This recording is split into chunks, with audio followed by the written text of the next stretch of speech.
Chapter 520. Suddenly, Hei Tian touched something on the wall. Bang! Suddenly, a ray of light flashed on the wall beside the door, and a powerful force burst out, bouncing his bony hand away. The light disappeared as soon as it appeared. Hei Tian saw a rune disappear on the wall. Demon Clan Dao Pattern? The soul fire in Erebus' skull pulsed violently. He recognized the origin of the runes that had appeared for a moment on the wall. Hei Tian stopped searching. He felt helpless and stretched out his right hand. A ball of light condensed on his bony finger. Then, it flew forward from his finger and hit the gate in front of him. Bang! The ball of light collided with the ancient gate and exploded. A powerful wave of demonic energy was emitted from the gate and runes appeared on the gate. Damn! When Hei Tian saw the dense runes, he knew that he had no chance. With his current strength, he couldn't break the seal here. What is the background of that powerful figure of the demon clan? Hei Tian murmured to himself. He could actually use the demon clan Dao pattern. This was a magical power that only the powerful figures of the demon clan could master. The demon race's Dao pattern was formed by the demon race's almighty through comprehending the heaven and earth.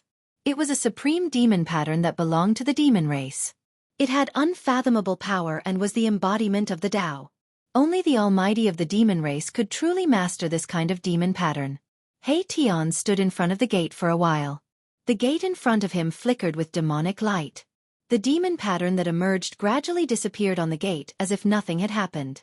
Sigh! What a pity! Hei Tian sighed. He was about to turn around and leave. However, at this moment, Hei Tian's movement stiffened.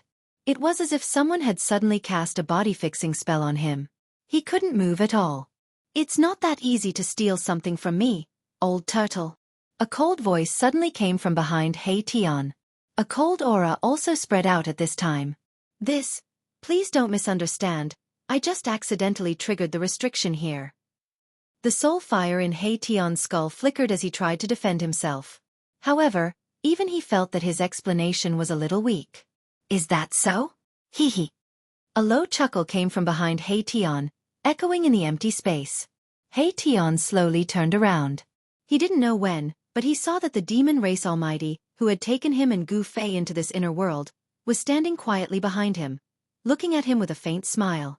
There was another person standing next to the demon clan almighty. That person was dressed in white, and his black hair was casually tied behind his head with a ribbon. His eyes flashed brightly as he stared at him expressionlessly. Boss. When Hei Tian saw the white-clothed youth, he was instantly overjoyed. My savior. Hee hee. Brat, this friend of yours seems to have dirty hands and feet, but I like it. Old Turtle said to Gu Fei with a smile. Hei Tian listened to the first half of the conversation and was extremely nervous. However, when he heard Old Turtle's words, he was greatly surprised.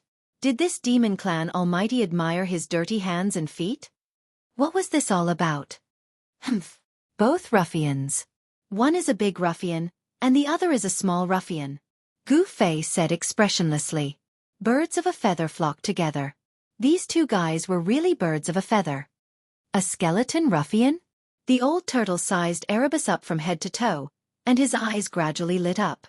Erebus was frightened by the old turtle's stare, and he didn't know what this powerful being of the demon race was going to do. After staring at Hei Tian for a while, Old Turtle turned to Gu Fei and said, Hey, brat, can I discuss something with you? What is it? If you have something to say, just say it. When did you, Old Turtle, become so bashful? Gu Fei said with a frown. Ever since he met this undying old turtle, this guy had never been so easy to talk to. Hee hee. How about you give this guy to me? Old Turtle hesitated for a moment and then said with some embarrassment, This guy is greedy and unkind. He suits my temperament very well. Hei Tian called Gu Fei boss, so Old Turtle thought that Hei Tian was a little brother that Gu Fei had accepted in the world of death. Moreover, Hei Tian actually cultivated the power of yin and yang, which was different from those skeletons with a surging death chi. Gu Fei looked at Old Turtle and thought to himself, You know your temperament too? How rare. He looked at Hei Tian again. Hei Tian had been completely shocked by Old Turtle's words. He could not speak for a long time and could only stand there blankly. Does the demon clan want to accept me as a little brother? Did I hear it wrong? If it's true, hee hee. It's much more cost-effective than acknowledging Gu Fei as a boss. He Tian had already calculated in his heart. This guy was definitely a very competent fence-sitter. He would lean toward whoever was more beneficial to him. A strange expression appeared on Gu Fei's face, and then he said, "He's not my little brother. If you want, take him." "Really? Haha. Then I won't stand on ceremony." Old Turtle smiled meaningfully and took a step forward. As he reached out to grab He Tian, he said, "You little brat, from now on you're my little brother." "No way." He Tian secretly complained in his heart. His legs turned to jelly, and he almost fell to the ground. "Be your little brother? No matter how I look at it, I feel like a little sheep that has fallen into the hands of a big bad wolf." At this time, He Tian suddenly realized that it did not seem to be a good thing to be the little brother of the demon clan. Old Turtle's laughter made him panic. Seeing that Old Turtle's palm was about to touch his shoulder, He Tian quickly took a step back and said, I'd better follow Old Master Gu, hee hee." What kind of guy was He Tian? He was sly by nature. At this time, he had already seen that Old Turtle had ill intentions in accepting him as a little brother. How would he dare to agree? Hee hee. Old Turtle stared at He Tian with a glint in his eyes. He said, "Don't regret it. Back then, the people who cried and begged to be my little brother could line up more than 10 miles away. I'm really sorry. It's good for me to follow Old Master Gu. Besides, I'm not an ungrateful person. I'm indebted to Old Master Gu," He Tian said. At the same time he thought to himself, "I'm not a human, so it doesn't matter if I'm ungrateful. Haha." Of course, Gu Fei and Old Turtle did not know what this guy was thinking, so they did not feel that it was inappropriate. "You're indebted to him?" Old Turtle looked at Gu Fei with some surprise. Gu Fei was stunned when he heard this. He then remembered the first time he met He Tian. This guy broke into the demon formation set up by Old Turtle and almost lost his life. It was Gu Fei who saved him. Thinking of this, Gu Fei could only nod. "I see. All right then, I can't force you to be an ungrateful person, right?" Old Turtle said. Although that was what he said, he thought to himself, "You brat, keep pretending. You must have done a lot of backstabbing people." Of course, Old Tortoise was not a good person either. Both of them were experts at backstabbing others. Gu Fei was looking forward to seeing what would happen when they met.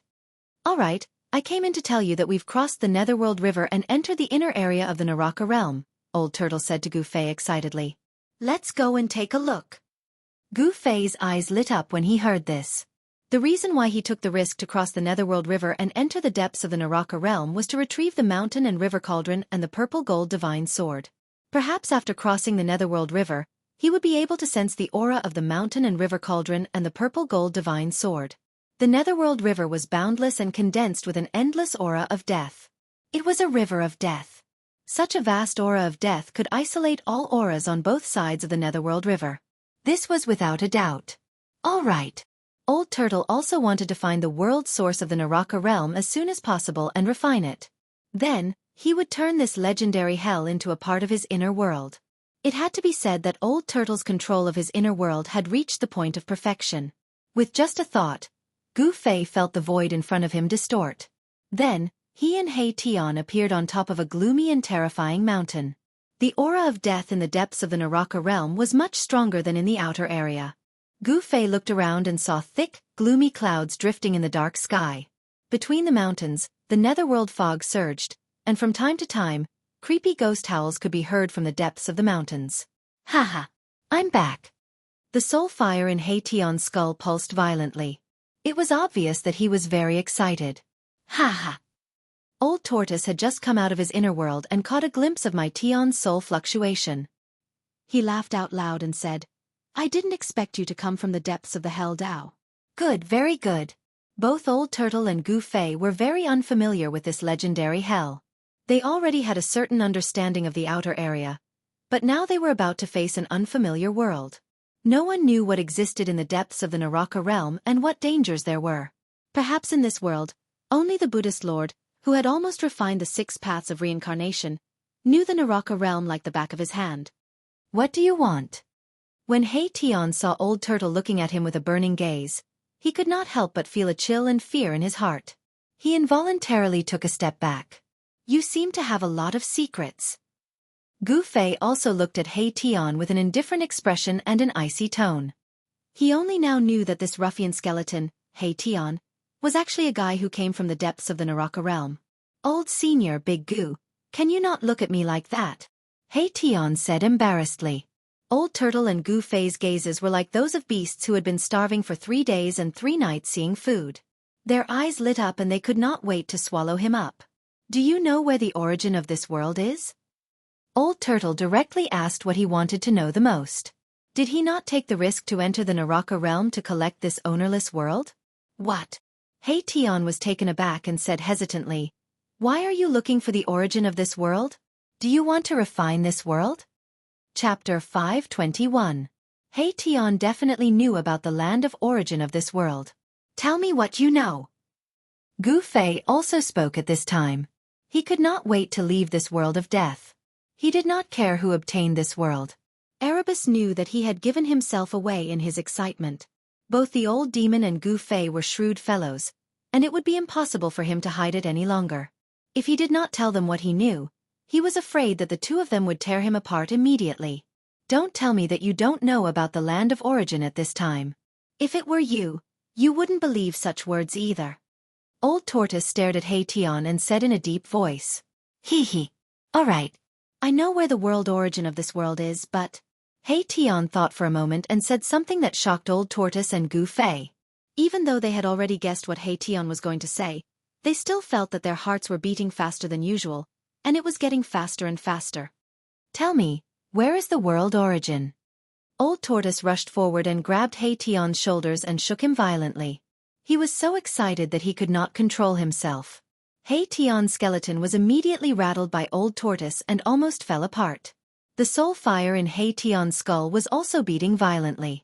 Old Tortoise was a super expert who had surpassed the demon god realm. He Tian's cultivation was not even at the king realm of the undead creatures. How could he withstand Old Tortoise's torment? Senior, old senior, please let go of me first.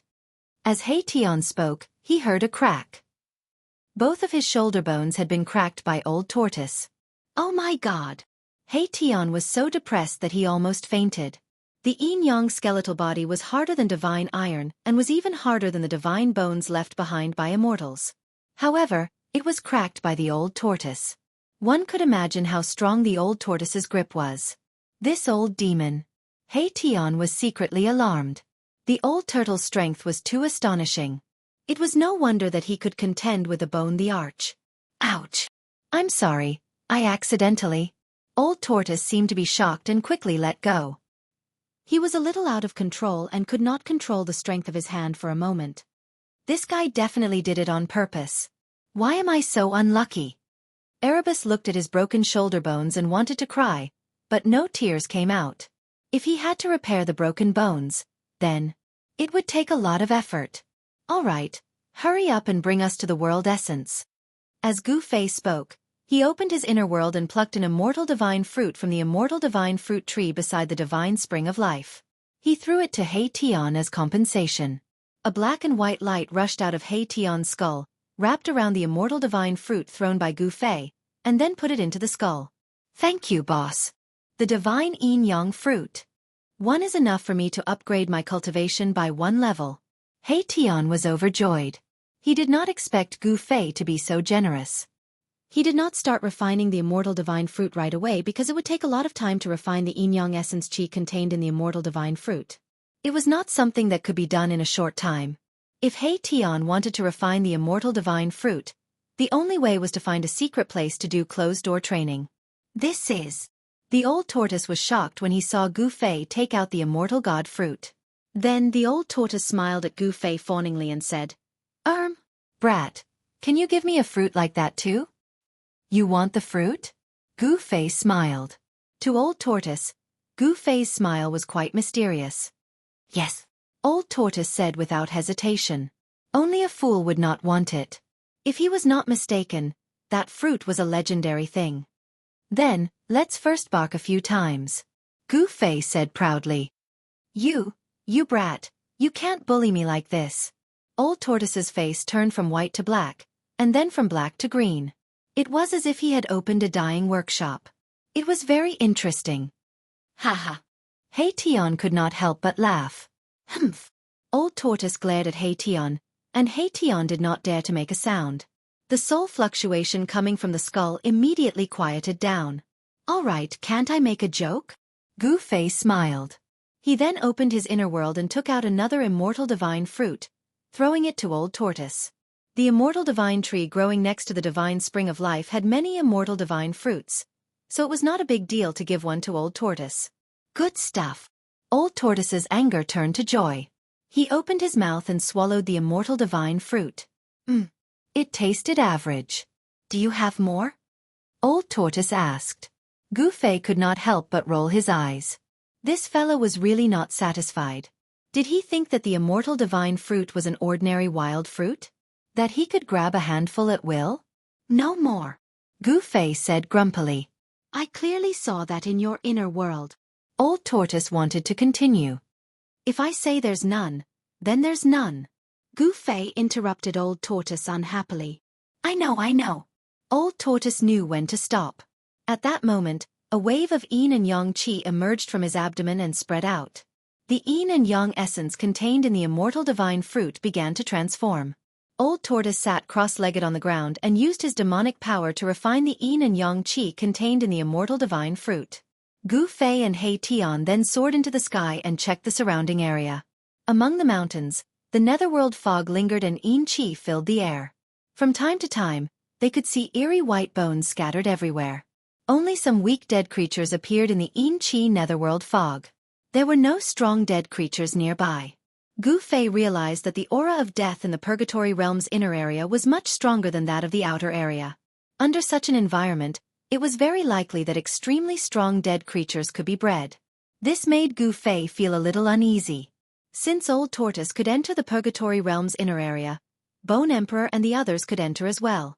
With such a strong aura of death in the Purgatory Realm's inner area, it would be best if one or two dead creatures beyond the Emperor Realm suddenly jumped out. The dead creatures in the Purgatory Realm's inner area were definitely stronger than those in the outer area. Gu Fei and Hey Tian walked around but did not find anything. They returned to the mountain peak where Old Tortoise was and stood guard for him. It had to be said that the immortal divine fruit was the best of the best. One immortal divine fruit allowed Gu Fei to break through to the demigod realm. He wondered what would happen if Old Tortoise consumed an immortal divine fruit. Time passed by. It was hard to tell how many days had passed in the dark world.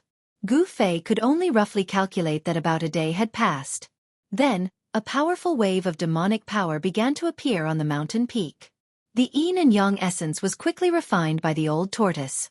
In the end, a vast demonic power seeped out of Old Tortoise's body and formed a dazzling demonic light.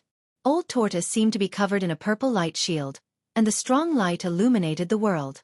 Rumble. Within the light shield, there was a strange sound of turbulent waves. Then, there was the sound of thunder and lightning.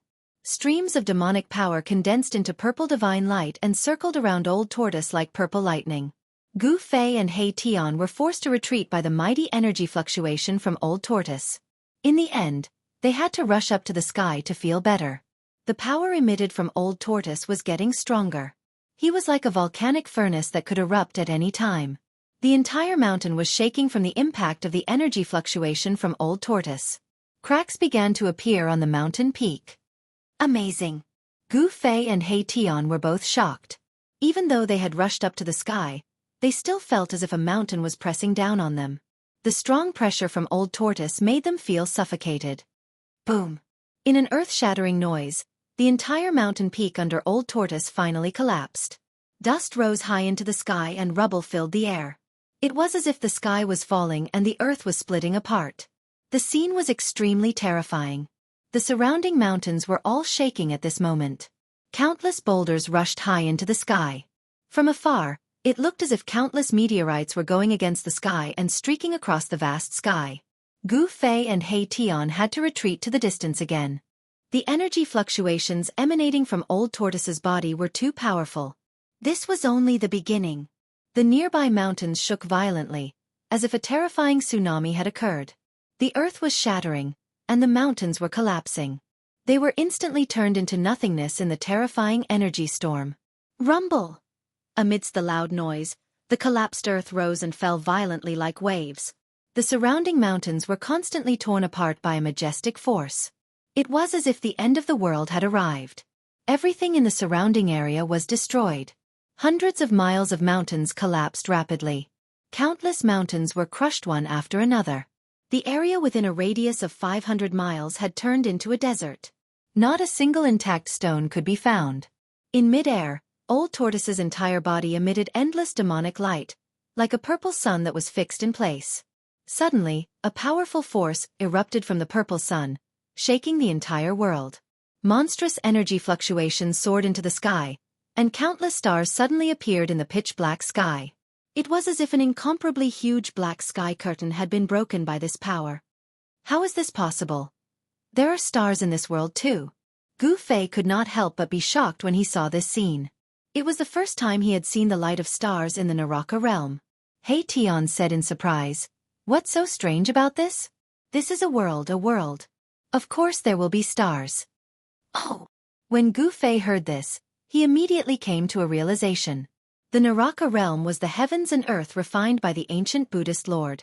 The stars were a part of the heavens and earth. Perhaps because the death aura in the world of death was too heavy, the dark clouds and fog formed even covered the sky, preventing starlight from shining down. Now that Old Tortoise's power had broken through the barrier of the dark clouds and fog, the starlight of this world could be projected down from the sky. At this moment, the entire Naraka realm seemed to be trembling. Powerful undead creatures sensed that an unimaginable expert had appeared in the inner area of the Naraka realm. After the Old Tortoise consumed the immortal god fruit, he seemed to have made a breakthrough in his cultivation. The boundless demonic light began to recede. The Old Tortoise stood in the void with a heroic spirit that could swallow the mountains and rivers. It was hard to imagine that the cynical Old Tortoise would have such a side. At this moment, Old Tortoise was no longer a ruffian. It was as if he had completely turned into a dead creature. At this moment, Old Tortoise was definitely the kind of peerless figure that could control the world and was the only one of its generation. Chapter 522. The contrast between Old Tortoise's usual frivolous demeanor was just too great. Gu Fei could not accept it for a moment when he saw this scene from afar. New domain name. Old Turtle's long hair fluttered wildly as he let out a long howl toward the sky. The rolling sound waves traveled thousands of miles in an instant. All the undead creatures in the vicinity were terrified and crouched on the ground as if doomsday had arrived.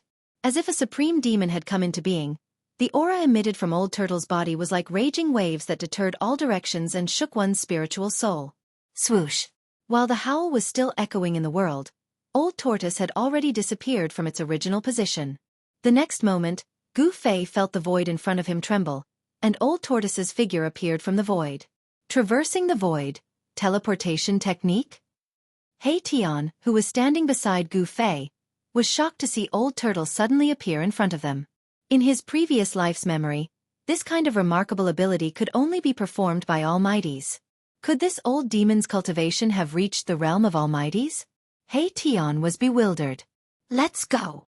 Old Turtle enveloped Gu Fei and Hey Tian with his supreme demonic power and brought them across the void.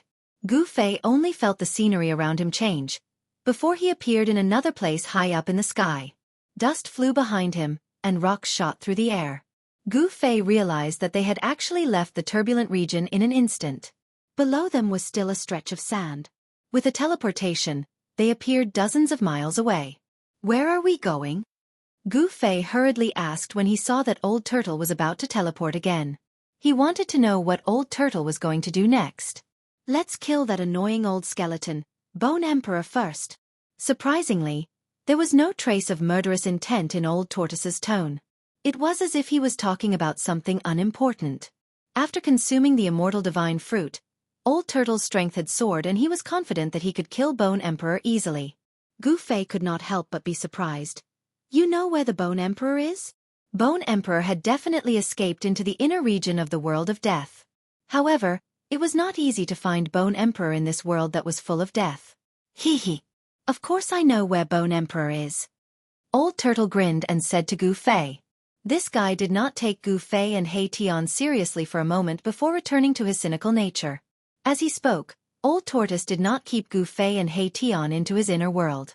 Instead, He brought Gu Fei and He Tian with him and used his teleportation technique to rush into the depths of the Naraka realm. Old Tortoise's cultivation had been elevated to an unknown realm. Every time he teleported, he would cover a distance of 20 to 30 miles, which was far beyond the range of ordinary teleportation. It could be said that this was a terrifying means of traversing the void. He Tian seemed to remember many things. Because of this, he was even more in awe of Old Turtle. He was cautious along the way, and the spirit fire in his skull was surprisingly calm. Old Turtle could probably pinch him to death with one finger now. How would He Tian dare to be presumptuous in front of Old Turtle? Soon, Old Turtle led Gu Fei and He Tian thousands of miles into the inner region of the world of death, and arrived outside a large valley that emitted an evil bloody light. Just as Gu Fei and He Tian arrived outside the valley, two powerful energy waves spread from the valley, and they could vaguely hear the sounds of fighting. Old Turtle did not hesitate and rushed into the valley with Gu Fei and He Tian. After entering the valley, Gu Fei was immediately stunned by the scene in front of him. How was this a valley? Behind the mountains was a boundless sea of blood that stretched as far as the eye could see. F***CK. This damn place is too strange. How can there be a sea of blood here? How big is this place? It's like a whole new world. Old Ruffian was a little shocked. Old Turtle led Gu Fei and He Tian into the depths of the sea of blood. Ripples began to appear on the originally calm sea of blood. When they were about 10 miles into the sea of blood, the sea of blood began to churn. Terrifying energy waves came from the front, stirring up waves of blood. Two figures fought above the surging sea of blood, and it seemed as if the sky and earth were about to collapse. The blood waves rose tens of feet high, and the huge waves were monstrous, as if to sweep the entire world. The air was filled with the pungent smell of blood. Among the blood waves, countless white bones could be vaguely seen. Gu Fei was extremely shocked. Could it be that this endless sea of blood was actually formed by the endless amount of blood? If that was the case, how many living beings would have to die? Thinking of this, Gu Fei's heart trembled. A sea of blood that buried countless living beings. The waves rolled, and the blood-red sea seemed to be boiling. The surface of the sea was turbulent, and big waves came one after another. Although Gu Fei and the others were far away, they still felt threatened. A few drops of blood splashed on Gu Fei's clothes, and a few small holes were instantly corroded, and the skin under the clothes felt a tingling pain. Gu Fei was incomparably shocked. The blood water in the blood sea was terrifyingly corrosive. Even his martial body, which had been tempered to be stronger than godly metal, felt pain. If he fell into the sea of blood below, even if he was a demigod warrior, he would be in danger. Boom! At this moment, there was a loud noise, and a figure soared into the sky. He was holding a black rod, wearing ancient armor, and was tall. From head to toe, he exuded a domineering aura that looked down on the world. This person was the outer body avatar that Old Tortoise had refined, the invincible corpse general. Old Tortoise's corpse general avatar rushed into the sky, then held the black rod with both hands, and slammed it down on the figure that was rushing out of the sea of blood. The warrior's yuan qi was surging, and the black rod shook the entire world. It was not a magical power, nor was it a spell. It was just a simple rod, but it displayed great power. Bang! When the black rod smashed down, the air made a shocking explosion. The void was like a calm lake, but now this rod had broken this tranquility. As the void shook violently, there were visible spatial fluctuations like water waves, and then there were dark and ferocious spatial cracks. The heart-palpitating destructive power was completely condensed on the black stick, and even the spatial cracks were spreading out from the black stick. The power of this rod was domineering, like 100,000 mountains pressing down at the same time. The void was collapsing, and the destructive power was vast. Even Gu Fei, whose cultivation had reached the demigod realm, couldn't help but change his expression when he saw the power of the corpse general avatar's rod. It was absolutely difficult for him to withstand this rod. He was afraid that he would be torn to pieces by the mighty destructive power before the rod even reached him. Buzz! There was a vibration that sounded like the long cry of thousands of swords. A purple saber light rushed out of the hand of the figure that had rushed out of the sea of blood and shot out thousands of feet. The terrifying saber light tore through the void, and like a heavenly saber, it cleaved the sky. The figure that had rushed out of the sea of blood emitted boundless soul fluctuations, and the blood waves swept high into the sky. The scene was extremely terrifying. Boom! There was a loud sound, and the entire world shook violently. The Corpse General Avatar's black rod and the Bone Emperor's bone saber instantly collided. A black dot instantly expanded from the point of collision, and it was like a bottomless black hole had suddenly appeared in the sky above the sea of blood. That was the collapse of heaven and earth. Terrifying energy erupted and directly shattered the void, causing a spatial hole to appear in a radius of a few hundred feet. The heaven and earth had been shattered, and this was the terrifying power that could shatter the void. Swish! Swish! The Corpse General Avatar and the Bone Emperor flew back together. The 1,000-foot saber light shattered in the void, and the Bone Emperor was like a meteorite as he smashed into the sea of blood. Blood waves surged up thousands of feet high. The Corpse General Avatar flew back a few miles before he stabilized his body. Then, he dived down again. His long hair was fluttering wildly, and his body was surging with monstrous yuan qi. His aura was powerful and domineering, and he had the spirit to pick up a mountain. Boom! The blood waves surged, and the Bone Emperor rushed out of the sea of blood again. Boundless blood light and deathly aura shot up into the sky. Among the blood waves, countless skeletons were tumbling. The skeletons at the bottom of the sea of blood had all been brought up by the Bone Emperor. The Corpse General Avatar smashed down with his rod again, and the rod force enveloped the entire area. The Bone Emperor had no way of avoiding it, unless he could break through the force field of the Corpse General's battle technique. However, this was absolutely impossible. When a supreme martialist executed a battle technique, it would form a terrifying force field. Even experts of the same level would find it difficult to break through it, unless they had cultivated an inner world. Without any suspense, the Bone the Arch was once again smashed into the sea of blood by the Corpse General. This time, the Bone the Arch had learned his lesson. He moved stealthily in the sea of blood. Boom! When he broke out of the sea of blood again, he was already more than 10 miles away. However, the Corpse General seemed to have predicted where he would appear. He took a step forward and actually appeared in the sky above the Bone Emperor first. When Gu Fei rushed out of the sea of blood, the black rod in the Corpse General's hand had already smashed down ruthlessly. Roar! The Bone Emperor roared angrily as he hurriedly raised his blade to meet the blow. Boom! With a bang, the black rod smashed into the purple bone saber. The edge of the purple bone saber actually cracked open. The Bone Emperor did not have enough strength, and the purple bone blade, which was already cracked, now had even more cracks on it. The cracks were densely packed and intertwined with each other, as though it would break at any moment. This bone blade was considered extraordinary and could be compared to a true treasure. It actually didn't get smashed by the black rod in the Corpse General's hand. The bones of a supreme undead creature were simply too hard. After being refined into a bone blade, it could actually go up against a treasure. The black rod in the Corpse General's hand was another extreme Tao treasure, the earth-stabilizing divine pillar. It had the supreme power to stabilize the earth's spirit veins, but the Corpse General merely used this extreme Tao treasure as a long rod. The Bone Emperor wanted to rush out of the sea of blood, but the Corpse General smashed him into the sea of blood again and again. This made the Bone Emperor extremely depressed. Gu Fei, Old Turtle, and Hei Tian watched the battle from afar. Gu Fei and Hei Tian didn't have the ability to intervene in a battle of this level. Old Turtle, who had the ability to intervene, watched this scene with interest and wasn't in a hurry to intervene. Undersir. Chapter 523. Old Tortoise, what are you waiting for? Gu Fei was a little impatient. This sea of blood was boundless and evil to the extreme. This made Gu Fei feel a little uneasy, as if something bad was about to happen. There was no pop-up window. Old Tortoise glanced at Gu Fei and said carelessly, "Brat, did you not make a move when you saw me with those eyes of yours?" Old Tortoise said snappily, "What? Don't tell me. You want to?" Gu Fei couldn't help but look up and down at Old Tortoise. His eyes were full of contempt and disdain. This guy's cultivation was already comparable to an almighty. Could it be that he was still thinking of using underhanded means against the Bone Emperor? A leopard can't change its spots. Damn. Don't look at me like that. Do I need to use my ultimate move to deal with that stinky Bone Emperor? You're looking down on me too much, you brat.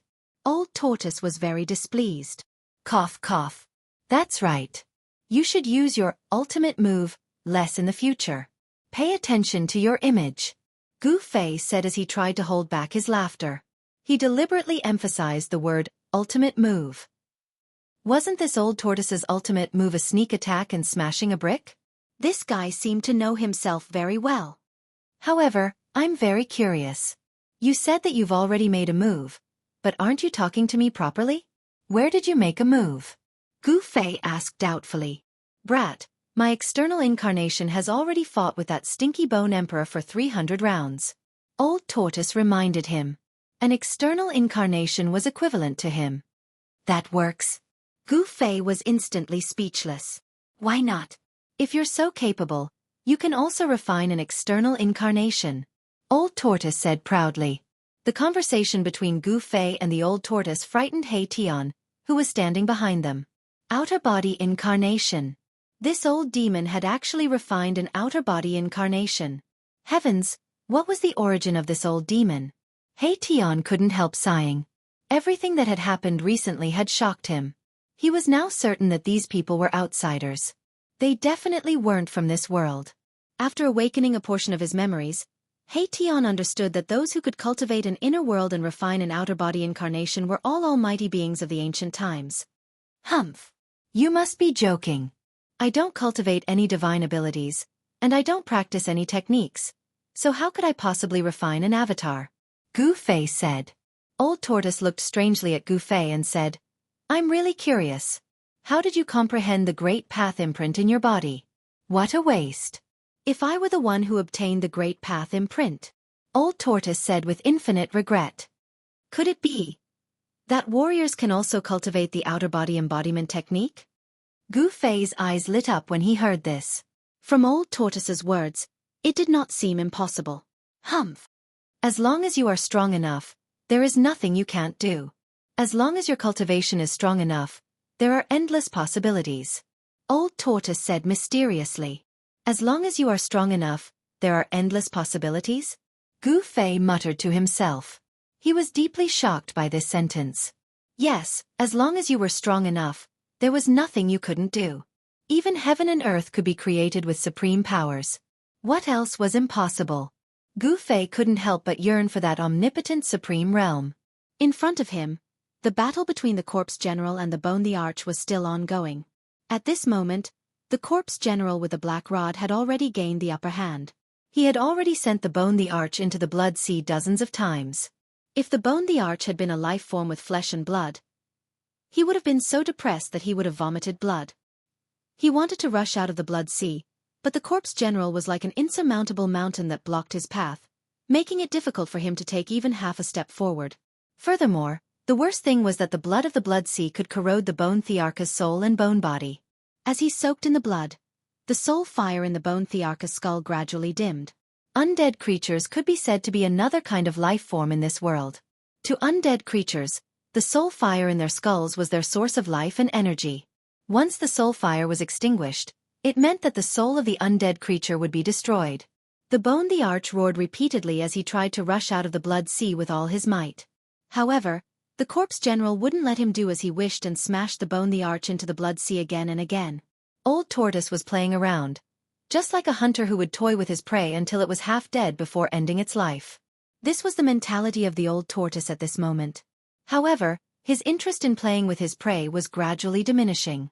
After a while, an impatient look appeared on the old tortoise's face.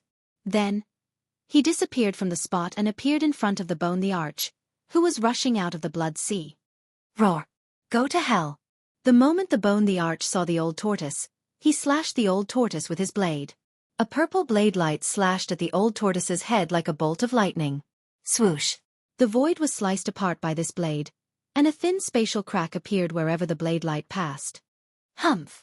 The old tortoise sneered as he extended his right hand calmly, and used his index and middle fingers to clamp down on the blade light. Then he exerted some force. The purple bone saber, which was riddled with cracks, was shattered by the bone Thearcha's horrified soul fluctuations. It turned into thousands of fragments that flew in all directions. The bone the arch retreated without hesitation. The old tortoise was simply too domineering. He had shattered the bone Thearcha's weapon with just one move. It had to be known that the purple bone saber was the remains of an unparalleled powerhouse. The remains of an unparalleled powerhouse were indestructible and would never decay. After being refined into a purple bone saber, even if it wasn't a treasure-grade weapon, It was at least half a treasure. However, it had been crushed by the old tortoise's 2 fingers. This frightened the bone the arch. He simply didn't dare to resist the old tortoise and fled immediately. However, even though the bone emperor had retreated quickly, the old tortoise was even faster. In an instant, the old tortoise had arrived in front of the bone emperor and struck out with a punch that seemed to contain no power at all. It was a casual punch. Bam! Gotcha! It was this casual punch that landed on the bone emperor's chest. Hence, an extraordinary scene appeared from the ordinary punch.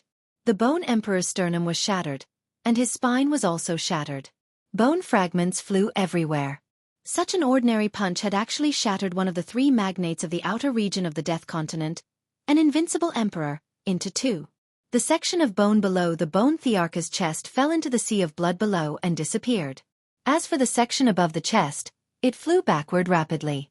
In the distant sky, Gu Fei and He Tian's jaws almost dropped to the ground when they saw this scene. The disparity in strength was too great.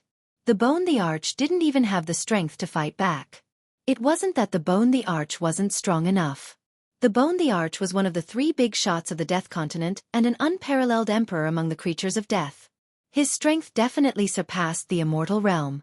It was just that the old tortoise was too strong. The old tortoise's corpse general avatar didn't advance. Instead, it retreated to the side. The rest of the time was up to the old tortoise to perform. He took a step forward and caught up with the fleeing bone the arch. He extended his right hand and grabbed the top of the bone thearch's head with his 5 fingers. "Spare me! I'm willing to submit." The bone the arch turned pale with fright and hurriedly begged the old tortoise for mercy. He only wanted to save his life. He didn't care about the dignity of an emperor. The old tortoise's 5 fingers stopped in the void. 5 beams of purple demonic light shot out from his fingertips and trapped the upper half of the bone thearch's body. "Should I kill him or not?" the old tortoise muttered to himself. Killing the bone the arch was just a matter of a thought. Given the old tortoise's current cultivation, killing an emperor in the Death Continent was a piece of cake. "I won't kill him, I won't kill him. I'm willing to serve you as my master." The bone thearch's only wish was to survive. He was willing to be the old tortoise's slave and be ordered around by the old tortoise. The old tortoise lowered his head and pondered for a moment. Then, he disappeared into the void and returned to the side of Gu Fei and He Tian in an instant. The bone the arch, who had once been unparalleled, was still trapped in his right hand. "Old senior, can you give me the bone thearch's soul flame?" He Tian immediately walked over and tried to curry favor with the old tortoise when he saw that the bone the arch had been captured. "He Tian, I'm not done with you." The bone the arch was enraged when he sensed He Tian's soul fluctuations. If the old tortoise hadn't trapped him, he would have jumped up and fought with He Tian to the death. It seemed like He Tian was coveting the resplendent soul flame within the bone thearch's skull. "Master, I'm willing to serve you as my master. On account that it wasn't easy for me to cultivate, please don't kill me. I'm willing to do anything for you and go through fire and water without hesitation." If the bone the arch had been a life form with flesh and blood, he would have burst into tears a long time ago. What do you think?" The old tortoise completely ignored He Tian and spoke to Gu Fei. Gu Fei rubbed his chin and pondered for a moment. Then, his eyes swept across the bone thearch's skull. He muttered to himself for a moment before saying, "We are a little short on manpower. If we can subdue the bone the arch for our use, that would not be a bad choice. However, if he suddenly rebelled, I will definitely not rebel. If I rebel, master, let me suffer the pain of soul refinement and have my soul scattered." The bone the arch hurriedly pointed to the sky and swore. "So ruthless!" Mahakala exclaimed in shock. In the world of death, soul refinement could be considered as the most vicious form of punishment.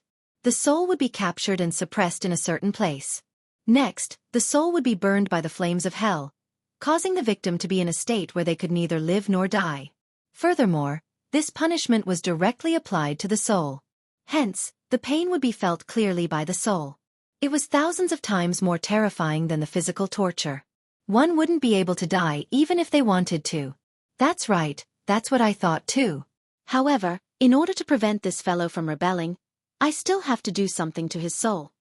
A cruel sneer appeared on the old tortoise's face. With that, a purple demonic light shot out from the old tortoise's glabella. A demonic mark condensed in the purple light before transforming into a red light that rushed into the bone Thearka's skull. This. Gu Fei was very surprised. He had already vaguely guessed what the old tortoise had done to the bone Thearka's soul. Hee. The old tortoise retracted his right hand that had trapped the bone the arch. Then, he maliciously said to the panicking bone the arch, "I have already planted a soul curse in your soul. Your life or death is in my hands." The bone the arch was momentarily stunned. However, he quickly regained his composure and kowtowed to the old tortoise in the void. "Greetings, Master. From today onwards, I am Master's bone slave." Bone slave? That's a refreshing name. Haha. The old tortoise was very happy because the bone the arch was not weak. He could be used to deal with the evil little monk and the old monk. Yes. It would be perfect if I could subdue the Emperor of the Netherworld and the Corpse Emperor. Tisk. Dream on. Upon seeing the old tortoise's happy expression, Gu Fei could not help but give him a small blow. However, with the old tortoise's current strength, it did not seem impossible for him to subdue the Emperor of the Netherworld and the Corpse Emperor. "Master, please allow Bone Slave to retrieve the bones that have fallen into the Blood Sea." The bone the arch respectfully asked the old tortoise for instructions. He quickly immersed himself in his new identity. The insufferably arrogant bone the arch had actually become the old tortoise's bone slave. Gu Fei could not help but sigh at the impermanence of the world. Go. The old tortoise nodded. Upon hearing this, the bone the arch bowed to the old tortoise and flew toward the place where the lower half of the bones had fallen. At this moment, the corpse general also came to the old tortoise's side. "Old tortoise, can you impart your soul curse to me?" Gu Fei suddenly asked the old tortoise. "Why? Why do you want me to impart this magical power to you? Don't tell me." The old tortoise smirked and glanced at He Tian, who was standing beside Gu Fei. "Boss, you won't do this to me, will you?" He Tian suddenly shivered and cried. He already knew why Gu Fei asked the old tortoise to impart the soul curse to him. He did not want to become Gu Fei's bone slave. "I really can't rest assured if I don't restrain this guy." Gu Fei looked at He Tian expressionlessly and said, "Boss, don't. If you tell me to go east, I won't dare to go west. If you tell me to stand, I, Old Black, won't dare to squat. I swear." He Tian pleaded. If Gu Fei imprinted the soul curse on him, he would lose all his freedom and become Gu Fei's slave. His life and death would also be in the hands of Gu Fei. Not to mention He Tian, no one would be willing to be someone else's slave unless they had no other choice, like the bone the arch. However, everyone knew that if He Tian's oath was reliable, even pigs would climb trees. Sigh. It's a pity that I can't help you. You can't learn this magical power. It's a magical power unique to the demon race. The old tortoise looked at He Tian and then at Gu Fei and said helplessly and regretfully, "Whoa." Erebus immediately cried out in joy upon hearing this. "Old tortoise, help me imprint the soul curse on this guy." Gu Fei couldn't help but say to the old tortoise when he saw He Tian making a fuss, "I'll make you happy." After the cheering He Tian heard Gu Fei's words, he immediately turned into a fossil. He fell from heaven to hell in an instant and experienced two heavens of sorrow and joy. However, the old tortoise didn't attack He Tian in the end, allowing He Tian to escape. Very soon, the bone the arch also found his other half of the bone and barely pieced it back together. It would probably take some time for him to recover to his previous state. Just as the old tortoise, Gu Fei, and the others were about to leave the Blood Sea, they suddenly realized that a blood mist had risen from the Blood Sea. The blood mist shrouded heaven and earth and trapped them in the Blood Sea. Undersir. Chapter 524. Oh no! How could I have forgotten about that guy? He Tian couldn't help but turn pale with fright when he saw the sinister blood mist shrouding the sea of blood. Gu Fei, old tortoise, and the others were shocked by He Tian. Gu Fei quickly asked, "What's going on?" The sinister blood sea seemed to be boiling. Countless bubbles appeared in the blood water below. After the bubbles burst, wisps of blood mist drifted out. Gu Fei and old tortoise couldn't help but look at each other. They looked up at the sky and found that even the sky was completely shrouded by the blood mist. It was hazy and surging everywhere. A strong smell of blood rushed into Gu Fei's nose, making him want to vomit. Damn! I didn't expect this old guy to not have fallen and still occupy the nether blood sea. The soul in He Tian's skull throbbed violently. He was thinking quickly. What's going on? Old Tortoise said in a low voice. At this time, he was sure that something was definitely watching them. Two divine lights as sharp as divine weapons shot out from Old Tortoise's eyes and scanned the surroundings. He was shocked to find that he couldn't see through the blood mist around him. Even the divine sense that he released was like a clay ox entering the sea. There was no movement at all. There was a powerful creature in the sinister blood sea. They seemed to have alarmed this powerful creature. Tell me quickly. Gu Fei was a little anxious. He felt a terrifying power coming from the depths of the blood sea. It was eerie and frightening, making one's heart palpitate. It's the blood fiend ancestor. He Tian quickly answered. He seemed to know how powerful this blood fiend ancestor was and was actually trembling with fear. TSK. Look at your cowardly appearance. You're really a disgrace to our undead clan. Bone Emperor looked at He Tian disdainfully and said coldly. Humph. If you knew how powerful the blood fiend ancestor was, you would have knelt down and begged for mercy. He Tian retorted. He didn't feel a trace of shame. Is that so? As long as this whatever ancestor dares to show himself, I'll tear him apart for you to see. The Bone Emperor said confidently. He had no choice but to become Old Turtle's bone slave, and he was looking for someone to vent his anger on. That's good. It's all up to you. He Tian said gloatingly. Humph. The Bone Emperor sneered and didn't say anything else. Rumble.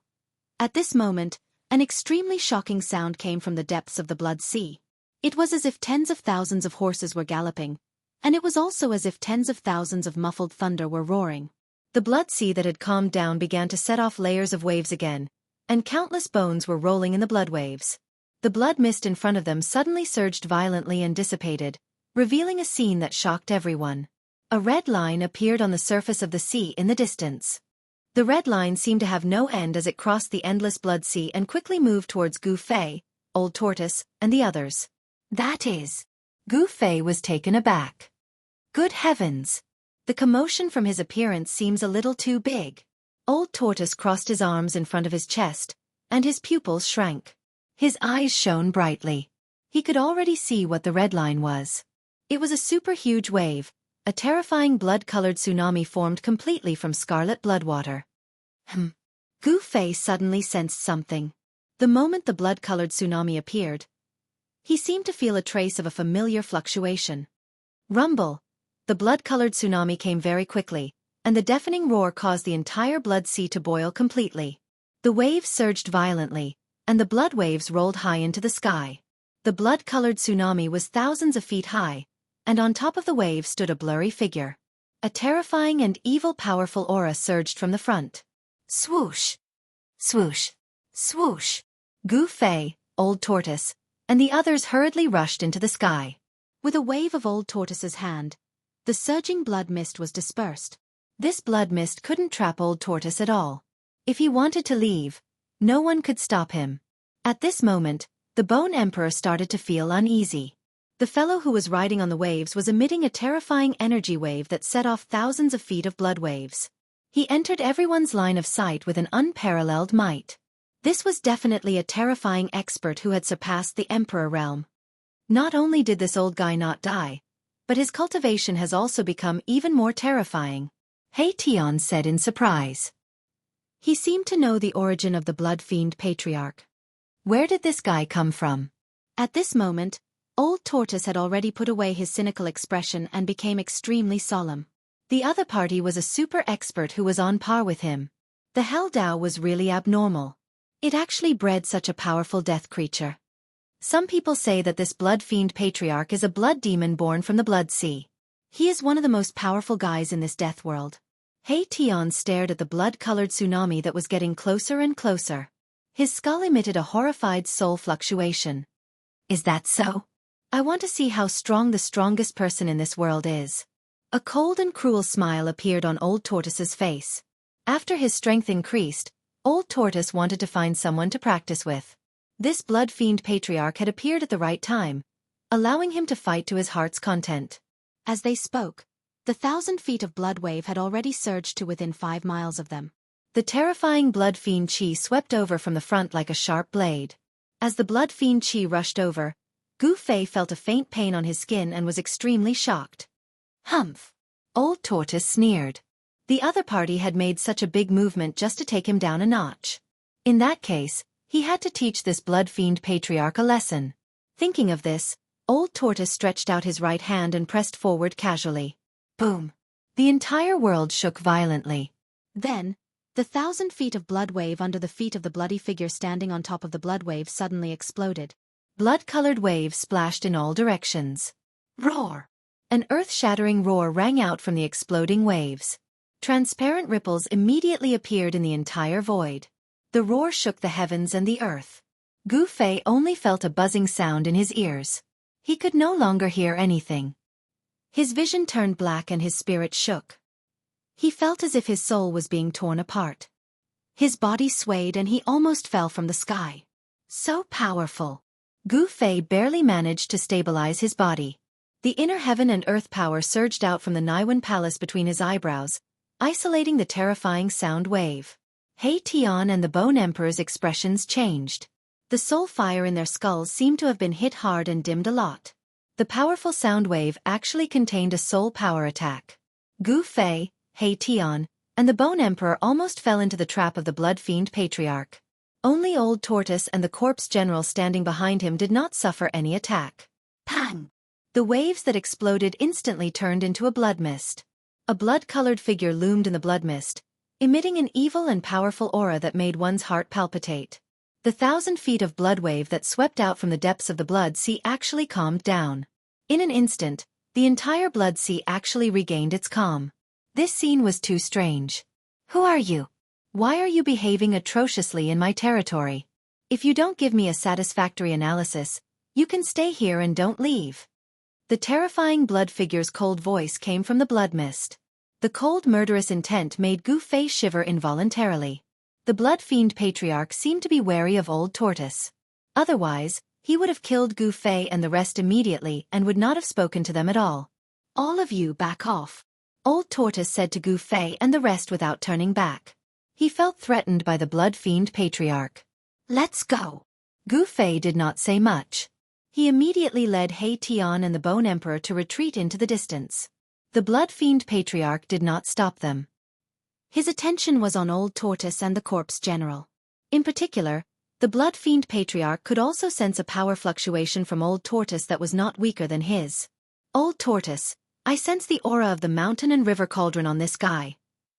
At this moment, Old Tortoise suddenly received a voice transmission from Gu Fei. Huh! Old Tortoise could not help but be stunned. He hurriedly asked Gu Fei, is the mountain and river cauldron really on him? Why can't I sense it?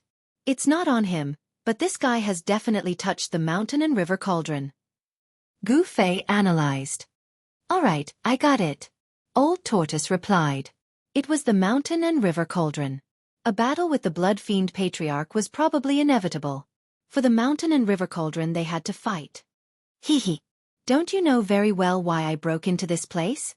Old Tortoise said to Blood Fiend Patriarch in the blood mist in front of him. When the Blood Fiend Patriarch heard this, he did not immediately reply. Old Tortoise was merely testing the waters. However, when he saw the Blood Fiend Patriarch's reaction, he knew that the mountain and river cauldron must have been hidden by the Blood Fiend Patriarch. Not only had he subdued the Bone Emperor, but he also knew the whereabouts of the mountain and river cauldron. Old Tortoise was very happy and beamed. His luck today was really good. What are you talking about? I don't understand. Blood Fiend Patriarch was secretly shocked. Could it be that this guy knew that he had obtained that item and came to kill him? If that was the case, he would be in trouble. Old Tortoise's smile became even brighter. It doesn't matter if you don't understand. Hand over that item. These guys really came for that item. Damn it! Blood Fiend Patriarch was furious. A terrifying wave of energy swept out from the blood mist, and the powerful force shook the entire world. Blood Fiend Patriarch's murderous intent soared into the sky, and his Blood Fiend power surged. It was absolutely impossible for him to hand over that item. He had just obtained that item and had not been able to refine it yet. In the distant sky, Gu Fei and the others watched this scene anxiously.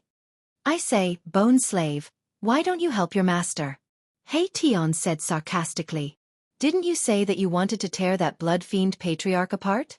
Why don't you dare to go forward? Haha. Tian was very happy. He finally saw the Bone Emperor being defeated. Chapter 525. The two terrifying experts who had surpassed the Emperor realm confronted each other above the Blood Sea. Two terrifying energy waves spread in all directions, and their powerful auras continued to rise. The Blood Sea below was surging violently, and the blood waves carried countless dried bones into the sky. The entire Blood Sea was boiling, and the blood-colored seawater was surging violently. The two shocking auras collided, offset, and competed. Demonic aura soared into the sky, and the blood mist surged, forcing Gu Fei, Tian, and the rest to retreat continuously. They only dared to stop and watch when they were 20 to 30 miles away. These two fellows. Gu Fei was inexplicably shocked. Was this the true strength of the old turtle? It was really abnormal. It had to be said that even if the old turtle had not recovered to the terrifying cultivation of the demon clan, he was infinitely close to the almighty realm. When Tian and the Bone Emperor saw this shocking scene, they were also horrified. The old turtle and the Blood Fiend Patriarch were too powerful. They were so powerful that they were comparable to the legendary supreme experts of the world of death. Humph! The Blood Fiend Patriarch can probably kill you with one finger, and you still dare to talk big about tearing him apart? What a joke! Even at this time, Tian did not forget to attack the Bone Emperor. The Bone Emperor did not reply, but the soul fire in his skull was beating violently. He was furious. This Tian was really too much. However, although he was angry, he did not dare to attack Tian. This was because the old turtle had branded a forbidden spell on his soul. As long as the old turtle willed it, the Bone Emperor could instantly obliterate his soul fire and destroy his soul. It was not easy for him to find a chance to survive under the hands of the old turtle. At this time, he did not dare to act rashly. Tian, your mouth is really poisonous. Gu Fei turned around and glared at Tian. Boss, I am wronged. I am an undead creature. How can I have a mouth? Unless I, Old Black, am reborn. Tian used his ruffian tricks again. Be quiet. Gu Fei's face darkened as he said coldly. Then, he looked at the two figures on the sea of blood in the distance. When Tian saw that Gu Fei was enraged, he didn't dare to provoke the Bone Emperor anymore. He stood obediently behind Gu Fei and didn't dare to make any more moves. Boom! Suddenly, the Blood Fiend Patriarch, who was hidden in the bloody mist, moved. Endless bloody light shot out from the bloody mist, like blood-colored divine swords, breaking through the void and piercing towards Old Turtle. There was nothing more to be said. They could only fight. The loser would lose everything, even their lives. As for the victor, he would obtain what he wanted.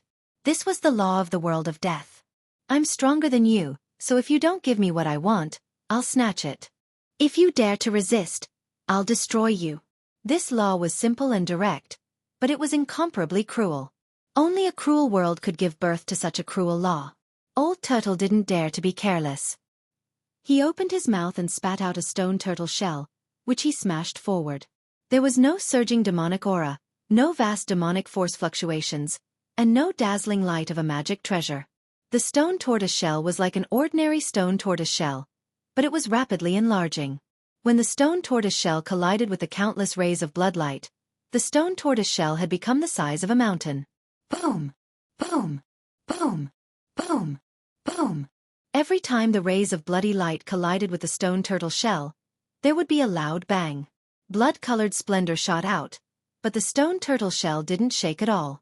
The terrifying bloody light couldn't stop the momentum of the stone turtle shell.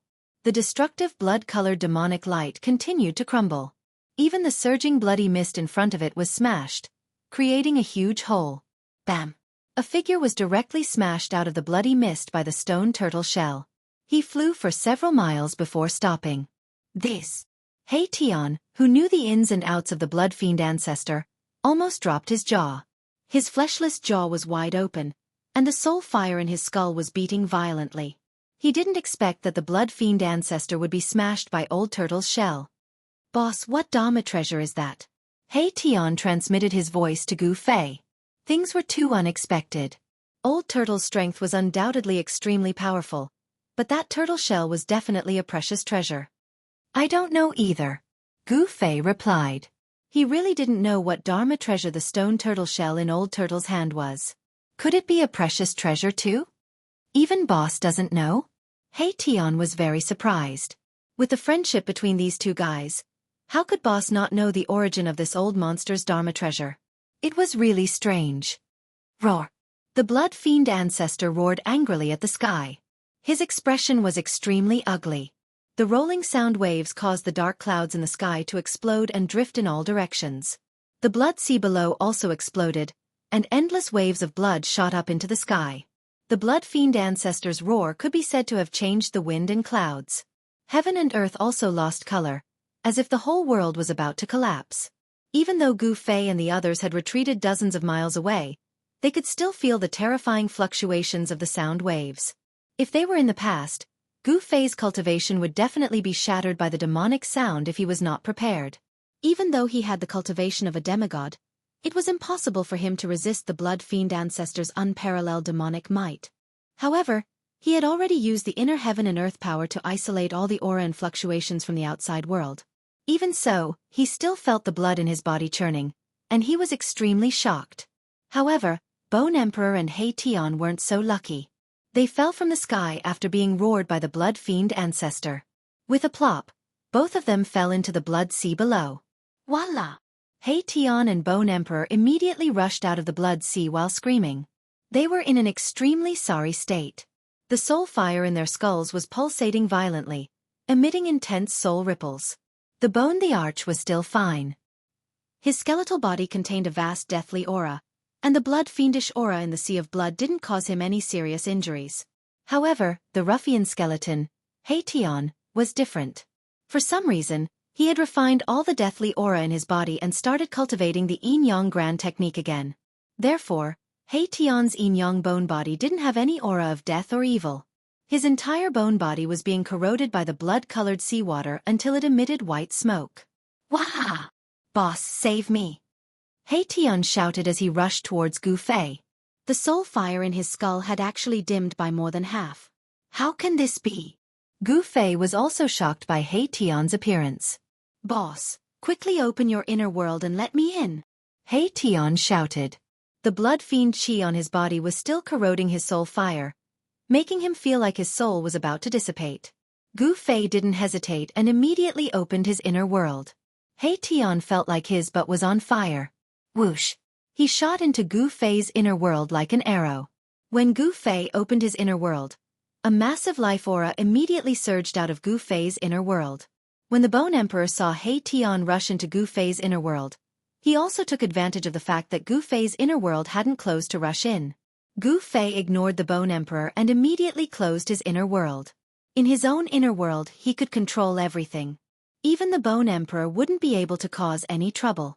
Furthermore, the Bone Emperor wouldn't dare to act recklessly. At this moment, the Blood Fiend Patriarch and the Old Turtle started fighting again. The Blood Fiend Patriarch glared at the Old Turtle like a wolf and punched at the Old Turtle from thousands of feet away. The domineering punch caused the entire world to shake. Blood-colored evil light illuminated the dark world. More than 10 blood waves rushed up from the blood sea below. Under the guidance of the Blood Fiend Patriarch's fist force, these blood waves were like blood-colored demonic dragons as they charged at the Old Turtle. The water of the blood sea contained a massive power of blood fiend chi. It could corrode the vitality of a life form with vigorous vitality like the Old Turtle. It wouldn't feel good if the blood splashed on the Old Turtle. The Old Turtle's body left an afterimage as he rapidly moved thousands of feet away, avoiding the Blood Fiend Patriarch's attack. Although the Blood Fiend Patriarch's punch didn't hit the Old Turtle, it caused a part of the void to collapse. The entire sea surface sank thousands of feet from the force of his fist. Some places even revealed the bones at the bottom of the sea. Blood wave monstrous! The Blood Fiend Patriarch shouted. The entire blood sea suddenly rose into the sky. Endless blood water rushed into the sky. The monstrous blood wave surged violently and crashed down on the Old Turtle. Rumble! The Old Tortoise immediately unleashed its stone turtle shell. The sky shook and the earth quaked. The stone turtle shell as large as a mountain fell from the sky and pressed down. The monstrous waves that were rising against the sky were immediately suppressed. The stone turtle shell really could smash anything. After suppressing the monstrous blood waves, it directly smashed towards the Blood Fiend Patriarch's head. The Blood Fiend Patriarch flipped his hands and a large blood-colored banner that surged with monstrous blood chi immediately appeared in his hands. The The Blood Fiend Patriarch held the blood banner and shook it violently. Boom! The world shook and the entire world was shaken by him. The entire blood sea set off monstrous waves. Endless blood fiend chi rushed out of the blood sea and gathered towards the blood banner in the Blood Fiend Patriarch's hands. A terrifying blood-colored tornado condensed and formed around the Blood Fiend Patriarch, wreaking havoc in the world. The mighty energy fluctuations of the large banner actually blocked the stone turtle shell that was smashing down. The blood banner in the Blood Fiend Patriarch's hands had great power. The void seemed to be on the verge of collapsing. Even Gu Fei, who was watching the battle from dozens of miles away, was almost shaken into the blood sea. Just as the Blood Fiend Patriarch shook the entire world with the large banner, a pitch-black rod suddenly swept towards the Blood Fiend Patriarch's waist from behind. This rod came so suddenly. When the Blood Fiend Patriarch realized that something was wrong, the black rod had already swept on the Blood Fiend Patriarch's waist. Bam! The Blood Fiend Patriarch was directly swept away by the rod and flew dozens of miles away. Then with a plop, he smashed into the surging blood sea. At the place where the Blood Fiend Patriarch stood, a tall figure appeared. This person was holding a black, inconspicuous long rod. Book. Even if your comment is just a _____, it will become the author's motivation to create. Please work hard to cheer for the author. Chapter 526. The old turtle was playing dirty again. When his corpse general doppelganger was fighting with the Blood Fiend ancestor, it had retreated silently. Only now did it suddenly attack the Blood Fiend ancestor from behind, and successfully sent him flying with a single blow of the staff. It had to be said that shameless humans were invincible. Shameless demons were invincible in the three realms. Although the old tortoise was a super expert comparable to a powerful figure, he was also an old ruffian. He did not have the demeanor of an expert at all. As long as he could win, he absolutely did not mind using some insidious means. The old tortoise retrieved the stone turtle shell that was smashing down from the sky when the Blood Fiend Patriarch was sent flying by the corpse general's staff. Boom! With a loud bang, the entire sea of blood exploded, and a terrifying figure surrounded by a towering blood aura rushed out from the blood splashing all over the sky. Roar! The Blood Fiend Patriarch was enraged. He had actually been plotted against in his own territory. This made his anger burn to the highest heavens and he almost went berserk. How dare you plot against me? All of you die! The blood evil ancestor roared madly and waved the blood banner in his hand wildly. Monstrous waves of blood rolled and surged. A terrifying and evil demonic light rushed out from the banner. Under the illumination of the blood evil light, the void was distorted and transparent ripples visible to the naked eye appeared. The endless blood fiend demonic light was like the light of destruction. It covered the sky and shone towards the old tortoise in the sky and the corpse general above the blood sea. A terrifying power of destruction spread between heaven and earth. The corpse general's yuan qi surged violently. The vigorous yuan qi seeped out of his body and formed a layer of yuan qi divine light that blocked the terrifying blood fiend demonic light's illumination. The old tortoise had it even simpler. He opened up his inner world and the power of heaven and earth surged out, obliterating the blood fiend demonic light in the void. The corpse general was incomparably powerful. With the black staff in hand, he took a step that spanned hundreds of feet. As if he had teleported, he charged towards the Blood Fiend Patriarch. His fighting spirit was like a rainbow and his murderous aura soared into the sky. Not knowing if it was because of the extremely powerful evil aura coming from Blood Fiend ancestor, the strength of the corpse general doppelganger had increased to an incredible level. In an instant, the corpse general appeared in front of the Blood Fiend Patriarch. His powerful strength broke through the endless blood fiend demonic light. The corpse general thrust the black rod forward, aiming for the Blood Fiend Patriarch's head. At the same time, the old turtle grabbed his magical stone turtle shell that could smash anything and attacked the blood evil patriarch. Three figures were moving rapidly above the blood sea like three flashes of lightning. Their speed was so fast that it was hard to see them with the naked eye. Three terrifying experts comparable to almighties engaged in a life-and-death battle above the blood sea. Terrifying energies were colliding. Heaven and earth were shaking, and the sea of blood was churning violently. The waves of blood were roaring, and it was as if the end of the world had arrived. Gu Fei could not intervene in a battle of this level. What he wanted to do now was to retrieve the mountain and river cauldron and the purple gold divine sword as soon as possible. These two supreme treasures had been refined by him. Moreover, they were psychic items. Although they had rushed into the depths of the death world, if they were not trapped, they would have flown back on their own. The mountain and river cauldron must have fallen into the hands of the blood fiend patriarch. Gu Fei sensed a faint aura of the mountain and river cauldron from the blood fiend patriarch. It was obvious that the mountain and river cauldron must have been sealed somewhere by the blood evil ancestor's great divine sense. In this world, only existences comparable to Almighty's could seal a supreme treasure like the mountain and river cauldron. Moreover, although the supreme treasure had the terrifying power to destroy heaven and earth, if there was no one controlling it, its power would be greatly reduced and it would not be able to exert the power it should have. When Gu Fei thought of this, he stopped watching the battle between the old turtle and the blood fiend patriarch. He flew above the blood sea, avoiding the terrifying battlefield in front of him, and then flew towards the depths of the blood sea. Soon, he was far away from the area where the old turtle and the blood fiend patriarch were fighting. However, very soon, Gu Fei discovered a serious problem. In the blood sea, the color of blood was vast and bloody mist was rising. It was difficult to distinguish the direction at all. Moreover, he did not know where the blood fiend patriarch's lair was. Gu Fei's top priority was to find the blood fiend patriarch's lair because the mountain and river cauldron was likely to be hidden in his lair. However, the blood sea was vast and seemed to have no end.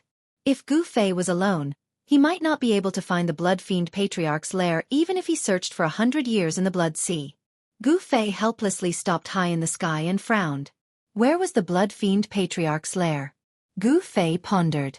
He had encountered a tricky problem. He realized that not only could he not find the blood fiend patriarch's lair, he might even get lost in the blood sea. Just when Gu Fei was at his wit's end, an idea suddenly flashed in his mind. How could I forget about that guy? Gu Fei seemed to have thought of something, and a smile suddenly appeared on his face. He directly opened his inner world and found He Tian, who was soaking in the holy spring. Then, he grabbed the guy who was enjoying the water of life washing his bones and soul. Ouch, boss. I haven't recovered yet. Let me soak for a while more. He Tian seemed to be very reluctant to leave the holy spring that was full of life aura. He Tian fell into the blood sea. The blood fiend chi contained in the blood sea corroded his bones and soul fire. The holy spring of life contained endless life essence, which happened to be the nemesis of the blood fiend chi. He Tian was different from the other skeletons. He had successfully shed the death energy on his body. The water of life, for him, was beneficial and harmless. He had only soaked in the water of life in the holy spring of life for less than half an hour. He Tian's yin and yang bone body became crystal clear again, like a divine jade. The soul fire in his skull had also become vigorous. Obviously, the blood fiend chi on He Tian's body had been completely cleansed by the water of life. Soak more, my ass. Gu Fei stretched out his hand and knocked hard on He Tian's skull. If Gu Fei had known that this guy had entered his inner world to soak in the holy spring of life, would he have let this guy in? He had not even soaked in the holy spring of life, but this guy had snatched it before him. You'd better find the lair of the blood fiend ancestor for me.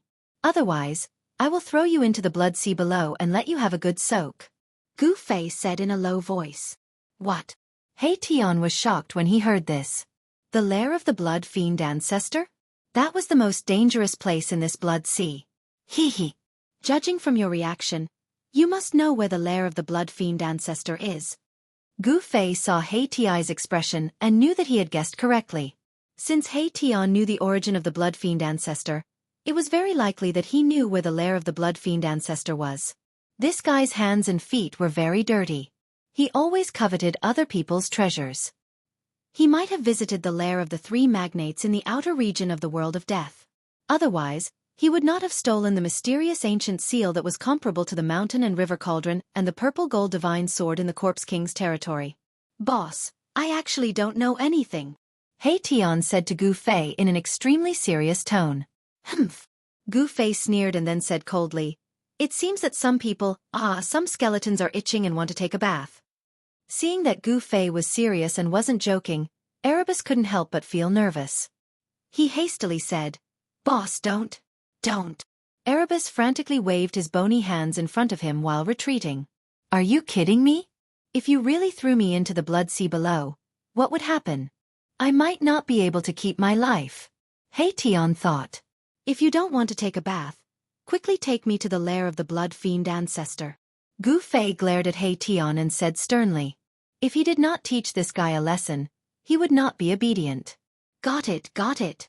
Although He Tian was very unwilling to go to the lair of the blood fiend ancestor, he had no choice but to go under Gu Fei's threat. Who asked the other party to have such a strong fist? He Tian identified the direction in the house and then flew in a certain direction. The Netherworld River and the Blood Sea were two of the most dangerous places in the world of death. Ordinary undead creatures that entered these two places would never have the chance to get out. The Blood Sea was also full of danger. Moreover, this Blood Sea seemed to be endless. Once one went deep, it was difficult to identify the correct direction and one could get lost. When his energy was exhausted and he couldn't walk out of this evil Blood Sea, he could only fall into the Blood Sea. The Blood Sea was extremely powerful and could even corrode one's soul. His life and soul would be corroded by the Blood Sea, and he would end up with a miserable fate of having his soul destroyed. He Tian, this ruffian, was indeed a thief skeleton. He seemed to have visited the lair of the blood fiend ancestor and was very familiar with the Blood Sea. He flew above the Blood Sea with Gu Fei. Every once in a while, he would change his direction. After flying above the Blood Sea for 6 hours, suddenly, a shadow appeared on the surface of the sea in front of them. He Tian took Gu Fei and flew directly towards the shadow on the surface of the sea in the distance. What is that? Gu Fei asked. Had they already passed through the Blood Sea? Was the land at the end of the Blood Sea in front of them? That is an island in the center of the Blood Sea. He Tian answered. His soul fluctuation was very weak, so weak that Gu Fei could just catch what he wanted to express. Try to restrain your aura and strength, even the fluctuation of your soul. He Tian said. As they approached the island in front of them, He Tian's speed gradually slowed down. Is there danger on the island? Gu Fei saw that He Tian had become cautious. He dared not be careless. There is a powerful formation and countless Blood Azura clan born from the Blood Sea. If we are discovered by them, we can only run for our lives. He Tian said solemnly. At this moment, a beam of bloodlight suddenly appeared in the distant sky. It cut through the dark sky like a blood-red meteor and shot into the island in front of them. Oh no! He Tian was shocked. He quickly rushed into the blood mist and hid himself. Gu Fei followed closely behind He Tian and hid himself in the blood mist. The blood mist floating above the Blood Sea also contained blood evil qi, which could corrode lives and souls. However, the blood evil qi in the blood mist was far weaker than the blood evil qi in the sea. He Tian's yin-yang bone body was flowing with yin and yang qi. The blood mist floating around him could not touch his bone body at all. Gu Fei was more direct. The power of heaven and earth surged out from between his eyebrows and blocked all the blood-red evil spirits outside his body. He was much more relaxed than He Tian. After the blood-red light that had suddenly appeared shot into the island ahead, a few figures quickly rushed out from the island. Looking out from the blood mist, one could see that there were 5 aliens with blood-red wings on their backs. They had green faces and fangs, long arms and legs. They were skinny and had blood-red eyes. They looked like evil spirits. That's... Gu Fei was very surprised, because he sensed an incomparably powerful evil aura from the 5 beasts. The fellows that rushed out from the island all had the terrifying strength of the Emperor realm. The dead creatures in the inner region of the world of death were much stronger than those in the outer region. In the Nether Blood Sea, there were not only terrible experts who were comparable to great powers, but also 5 super experts of the Emperor realm. Gu Fei could not help but feel shocked. After the beasts rushed out of the island, they quickly flew in the direction of the bloody light and disappeared into the dusky sky in the blink of an eye. Those are the experts of the Blood Azura clan. The Blood Evil Ancestor is their leader. He Tian analyzed. It seems that the Blood Evil Ancestor is summoning the experts of the Blood Azura clan to help. Gu Fei immediately thought of the battle between the Blood Evil Ancestor and Old Tortoise. Gu Fei and He Tian cautiously approached the island. Although the experts of the Blood Azura clan had all been dispatched, they still did not dare to be careless. Who knew if there were other experts on the island? The closer they got to the island, the more Gu Fei had a feeling in his heart. The feeling became clearer and clearer, as if there was a voice calling out to him from the unseen world. This was the most subtle connection between the soul and the soul. Gu Fei was certain that the mountain and river cauldron was on the island. They approached the island carefully and landed on it. Gu Fei found that there was not a trace of green on the island. The reddish-brown soil was very dry and hard, and there were many white bones everywhere. There was a black fog lingering on the island, making it look gloomy and terrifying. Crack, crack, crack. Suddenly, the crisp sound of bones breaking came from not far away. This sound was made when some dry bones were crushed by hard objects. A silhouette swayed in the distance. It was a shriveled, tall and skinny man with a green face and fangs. His skin was blood-red in color. He seemed to be patrolling the coast. Azura Island, the lair of the blood-evil ancestor. This alien resembled an evil spirit and had a strong blood-evil force surging around its body. It was the legendary Blood Azura that was born in the Nether Blood Sea. Gu Fei and He Tian did not want to alarm the Blood Azura clan, so they cautiously walked into the Azura Island. The Blood Azura patrolling the coast did not notice Gu Fei and He Tian. It had to be said that the Azura Island was really vast. Gu Fei and He Tian walked into the island for more than 2 hours, but they had not reached the deepest part of the Azura Island. In the process, Gu Fei and He Tian encountered many Blood Azuras. They dodged, and their speed was unavoidably fast and slow. On the giant island that was surrounded by blood-evil chi, there were countless dry bones scattered everywhere. Under He Tian's lead, Gu Fei and He Tian went around many castles on the island that were guarded by experts. They avoided the Blood Azuras and carefully walked into the depths of the Azura Island. This book. Updated in time. Chapter 527. Gu Fei and He Tian continued to venture deeper into the Azura Island by relying on that faint connection. It was only when Gu Fei truly felt the aura of the cauldron of mountain and river that he stopped. Gu Fei's heart trembled. He could sense that the cauldron of mountain and river was nearby. Since he had refined the cauldron of mountain and river, there was a faint connection between him and the cauldron of mountain and river. Gu Fei's cultivation was not strong enough. If he was too far away from the cauldron of mountain and river, he would not be able to feel this mysterious connection. If his cultivation was strong enough, no matter how far away he was from the cauldron of mountain and river, he would be able to summon the cauldron of mountain and river to his side with a single thought. At this point, Gu Fei no longer needed He Tian to lead the way. He rushed forward at high speed. Soon, a huge city appeared in front of him. It was a pitch-black city made entirely of huge stones. It was filled with the aura of death. It was as if an ancient ferocious beast was entrenched on the earth, suffocating all who looked at it. It was obvious that this huge city had stood on the earth for countless years. It exuded an ancient and vicissitudes of life. The aura of the cauldron of mountain and river originated from this huge city. Gu Fei and He Tian did not recklessly enter the huge city. Instead, they carefully observed the movements within the city from the outside. They had to first make sure that there were no experts guarding the city. The sky above the huge city was covered in blood-red demonic clouds. The surroundings of the huge city were very spacious. There were no obstacles for them to hide in. If they wanted to enter the huge city, they would most likely be exposed. This was the center of the Azura Island. If they were discovered by the Blood Azura clan, they would be besieged by them. Gu Fei and He Tian's lives would be in danger. However, it was very strange. The huge city was quiet. There was not a single person from the Blood Azura clan. How could there be no one from the Blood Azura clan in such a huge city? Gu Fei and He Tian felt that something was wrong, but they did not know what it was. Gu Fei and He Tian had been quietly observing outside the city for nearly 2 hours, but they still could not see the shadow of a single Blood Azura clan member. "Should we go in?" He Tian asked. "Nonsense, why not? As long as I can retrieve the mountain and river cauldron, I'm confident that I can escape even if the Blood Azura on the island are alarmed." Gu Fei said coldly, his eyes glinting with killing intent. Gu Fei and Erebus restrained their auras as much as possible, then snuck into the city without making a sound. Everything went smoothly. No one from the Blood Azura clan had discovered them. In fact, no one from the Blood Azura clan could be found in the vicinity of the giant city. The clansmen of the Blood Azura clan seemed to have retreated far away, unwilling to approach the giant city. After entering the huge city, Gu Fei's heart sensed even more strongly. He easily located the aura of the cauldron of mountain and river. There was a vast square in the center of the huge city. An ancient cauldron stood in the middle of the square like a small hill. 48 blood-red banners were placed around the square. Each banner was 10 feet long. The banners exuded a terrifying blood-evil force and were shrouded in bursts of blood-red light. The cauldron of mountain and river.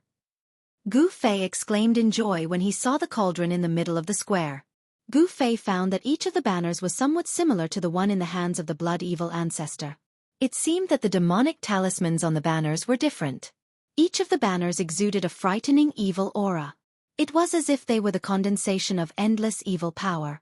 The 48 banners formed a terrifying formation that sealed off the space. The vast evil power exuded from the banners firmly suppressed the cauldron in the middle of the square. This was why the cauldron of mountain and river could not return to Gu Fei's hands. The cauldron of mountain and river had been suppressed by the blood evil ancestor's evil formation with great power. Boss, I don't think you can retrieve your heaven-defying ancient treasure. The blood evil ancestor has really put in a lot of effort to suppress this heaven-defying ancient treasure. He Tian said to Gu Fei as he looked at the formation on the square. What do you see? Gu Fei asked. He would not touch the formation before he had a clear understanding of its power. This formation is called the Blood Evil Sky Slaughtering Formation. It's the Blood Evil Ancestor's trump card. He Tian said solemnly as he looked at the evil formation shrouded in blood mist. Humph! How arrogant!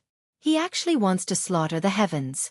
However, this so-called sky slaughtering formation might not be impossible to break. Gu Fei sneered. The chaotic primordial qi nurtured in the mountain and river cauldron could suppress mountains and rivers. It could also smelt all the powers in the world. No one was controlling the mountain and river cauldron, so it would not automatically guide the chaotic primordial qi out. However, the situation was different after he came here. No one can break the blood evil ancestor's formation unless a supreme expert comes in person. He Tian said. He seemed to know how powerful this formation was. Is that so? Gu Fei said disdainfully. He wanted to see what was so great about this formation. When Gu Fei thought of this, he sat down with his legs crossed. He then said to He Tian, "Protect me. Watch me break this formation and take back my things." When He Tian heard this, he could not help but stare at Gu Fei. He was also very curious about what method Gu Fei would use to break this formation.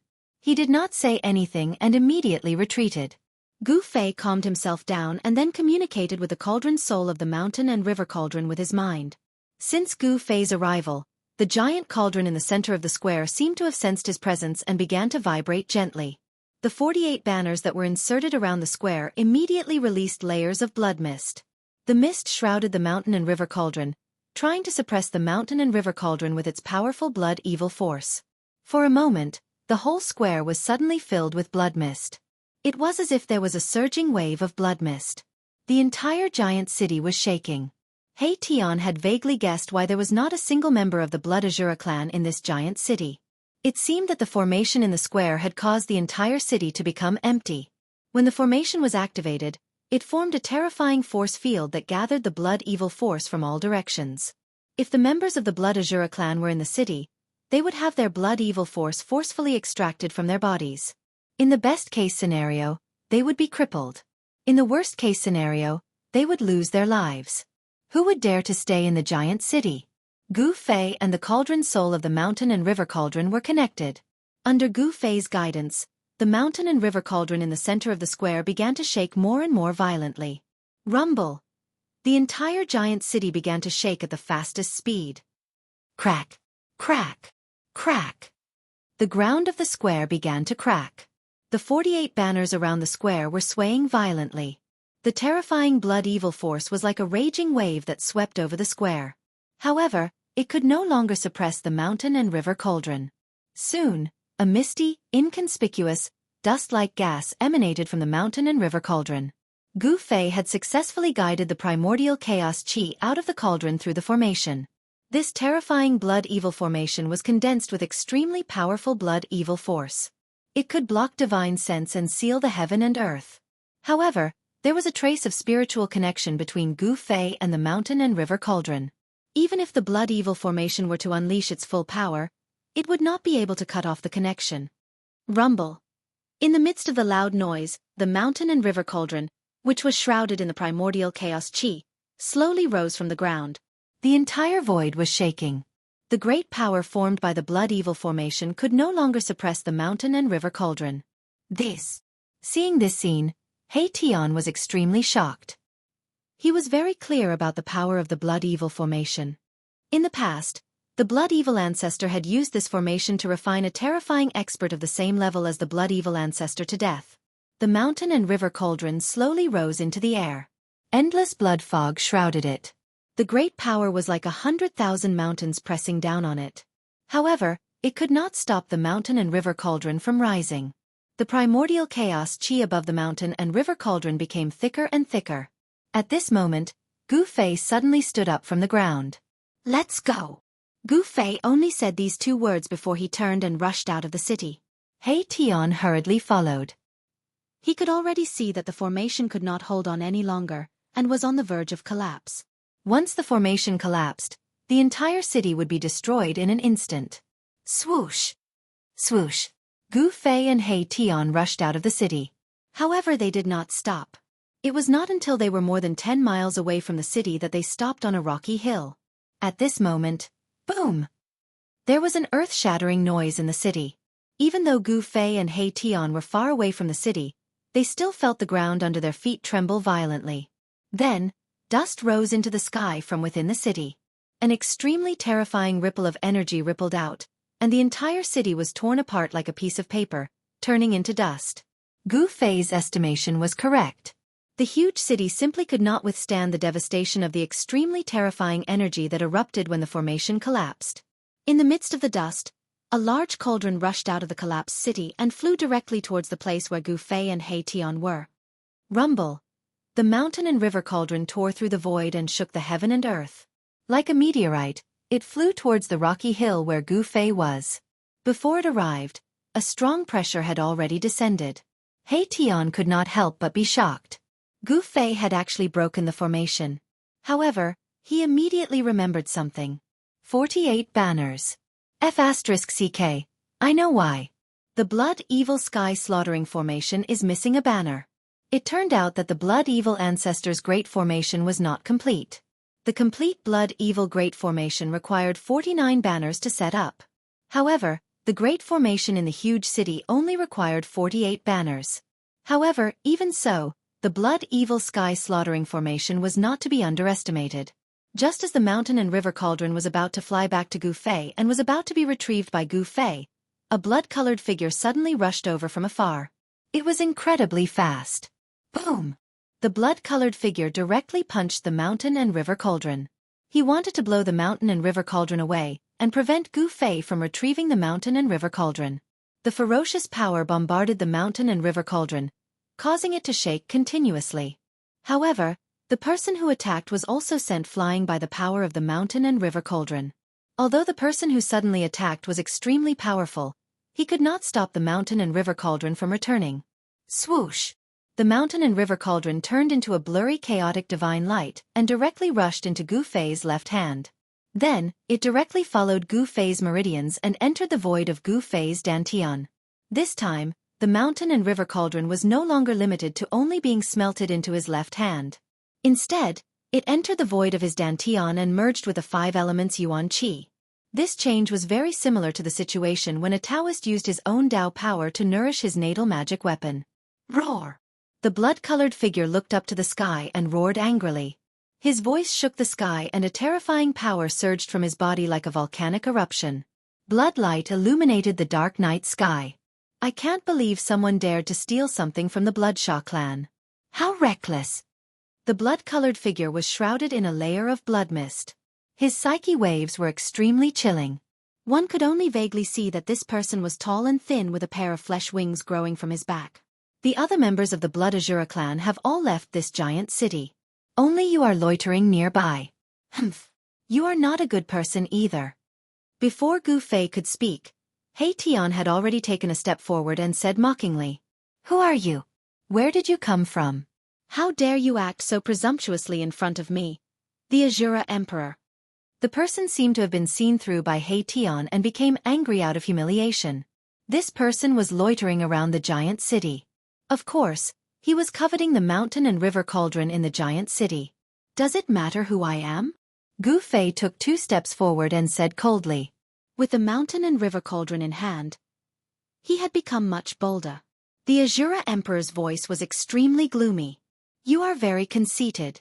But don't be conceited in front of me. People who are too conceited often don't live long. The Azura Emperor had already developed a murderous intent towards Gu Fei and He Tian. He did not conceal his murderous intent at all. Gu Fei and He Tian were secretly shocked and quickly took a few steps back. I have noticed you since you approached the Bloodshaw city. You are destined to be unable to escape. If you hand over the heaven-defying ancient treasure, I will consider letting you go. How ridiculous. You will let us go?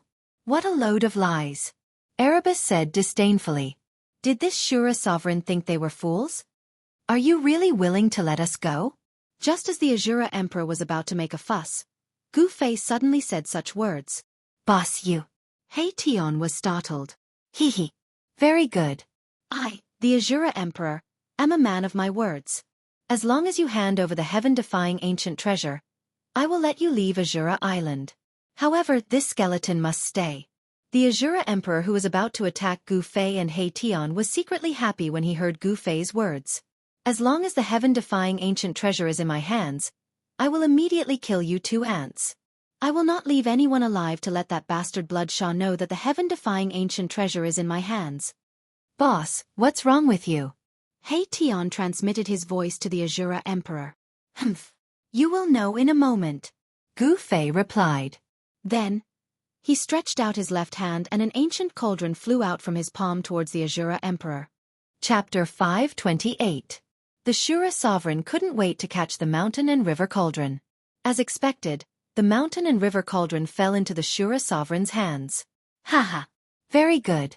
You can all die now. The Shura sovereign laughed heartily. He didn't expect to get his hands on such a heaven-defying ancient treasure so easily. In this world of death, a supreme treasure was known as a heaven-defying ancient treasure. It was the strongest treasure and weapon in this world. Legend had it that those who obtained a heaven-defying ancient treasure would have the opportunity to enter the source of this world. They would be able to break through the shackles of this world and enter another world. Legend was legend after all. There was no evidence to prove its authenticity. However, since ancient times, there were many unimaginably powerful existences in the world of death who entered the source of this world. Then they never came out again. It was rumored that these supreme experts had already entered another world to pursue even greater power. These legends weren't a secret in the inner regions of the world of death. However, in the outer regions of the world of death, only the undead creatures with cultivation above the Emperor realm knew about these secrets. Haha. I, the Shura sovereign, am now qualified to enter that place. The Shura sovereign was wild with joy. However, he didn't forget to kill Gu Fei and He Tian because of this. This matter was too important. After obtaining this heaven-defying ancient treasure, the Shura sovereign didn't dare to stay on Azura Island any longer. If the blood fiend ancestor returned and saw that the heaven-defying ancient treasure was gone, he would definitely turn the entire Azura Island upside down. Although the Shura sovereign was extremely powerful, even stronger than the undead creatures of the Emperor realm, he had no choice but to submit to the blood fiend ancestor. Are you going to go back on your word? Gu Fei stared at the Shura sovereign in the blood mist and said coldly. So what if I go back on my word? What can you do to me? The Shura sovereign said disdainfully. Killing you is like killing two ants. Who do you think I am? How can I talk about honor with ants like you? Obediently accept your death. I might be able to make you suffer less. The Shura sovereign was like a high and mighty god looking down on the lowly creatures beneath his feet, incomparably arrogant. Boss, I'm really going to die this time. The soul flame in He Tian's skull pulsated violently, emitting a horrified soul fluctuation. In fact, when Gu Fei handed over the mountain and river cauldron, this guy had already guessed what Gu Fei was going to do. He was just cooperating with Gu Fei to put on a show. However, it had to be said that this ruffian, He Tian, really had a talent for acting. His acting was so realistic that there was not a single flaw. Just then, a few powerful evil auras appeared in the distance.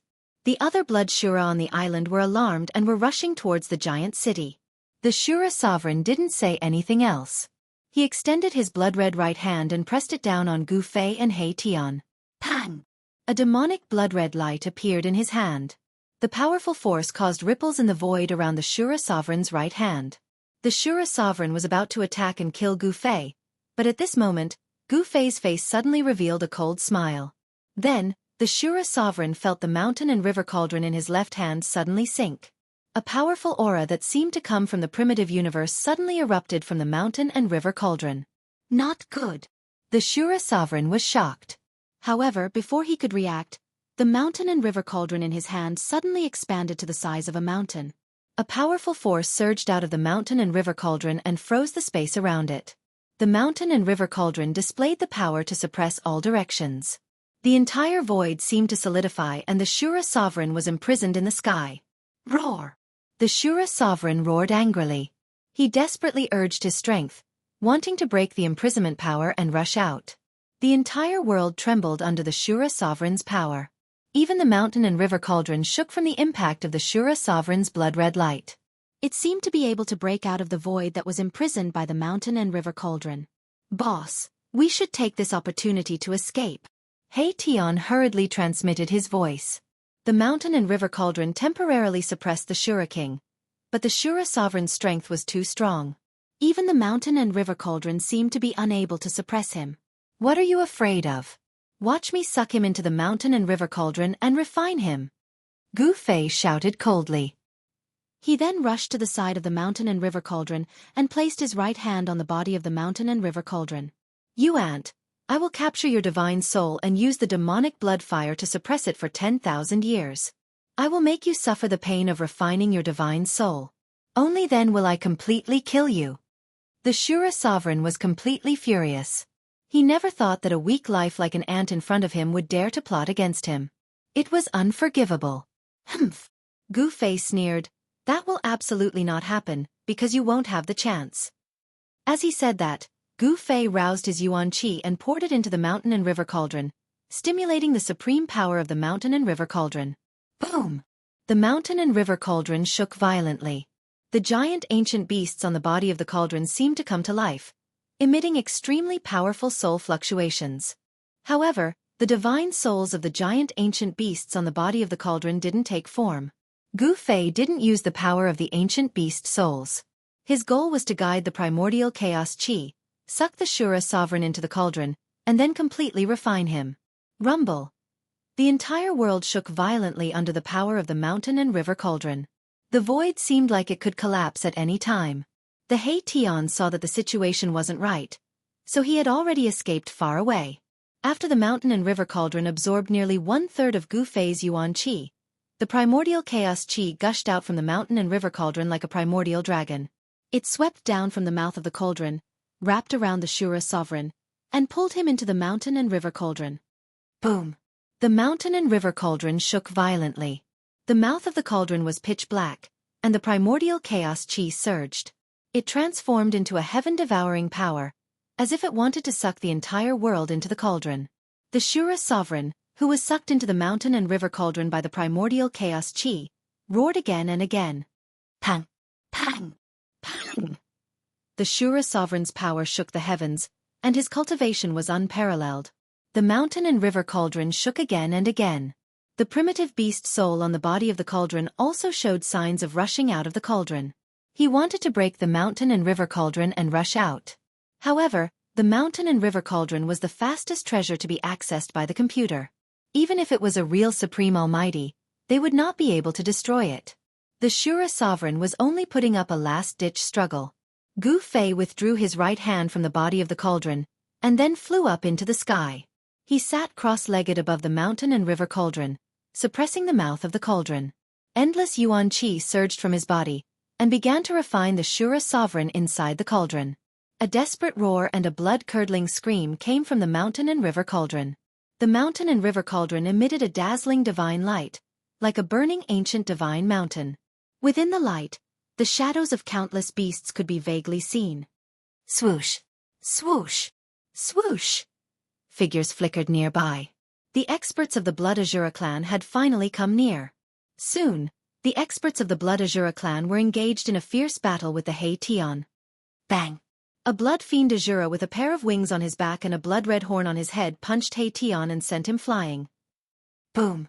He crashed into a 1,000-pound boulder, causing dust and rocks to fly everywhere. Wah wah wah!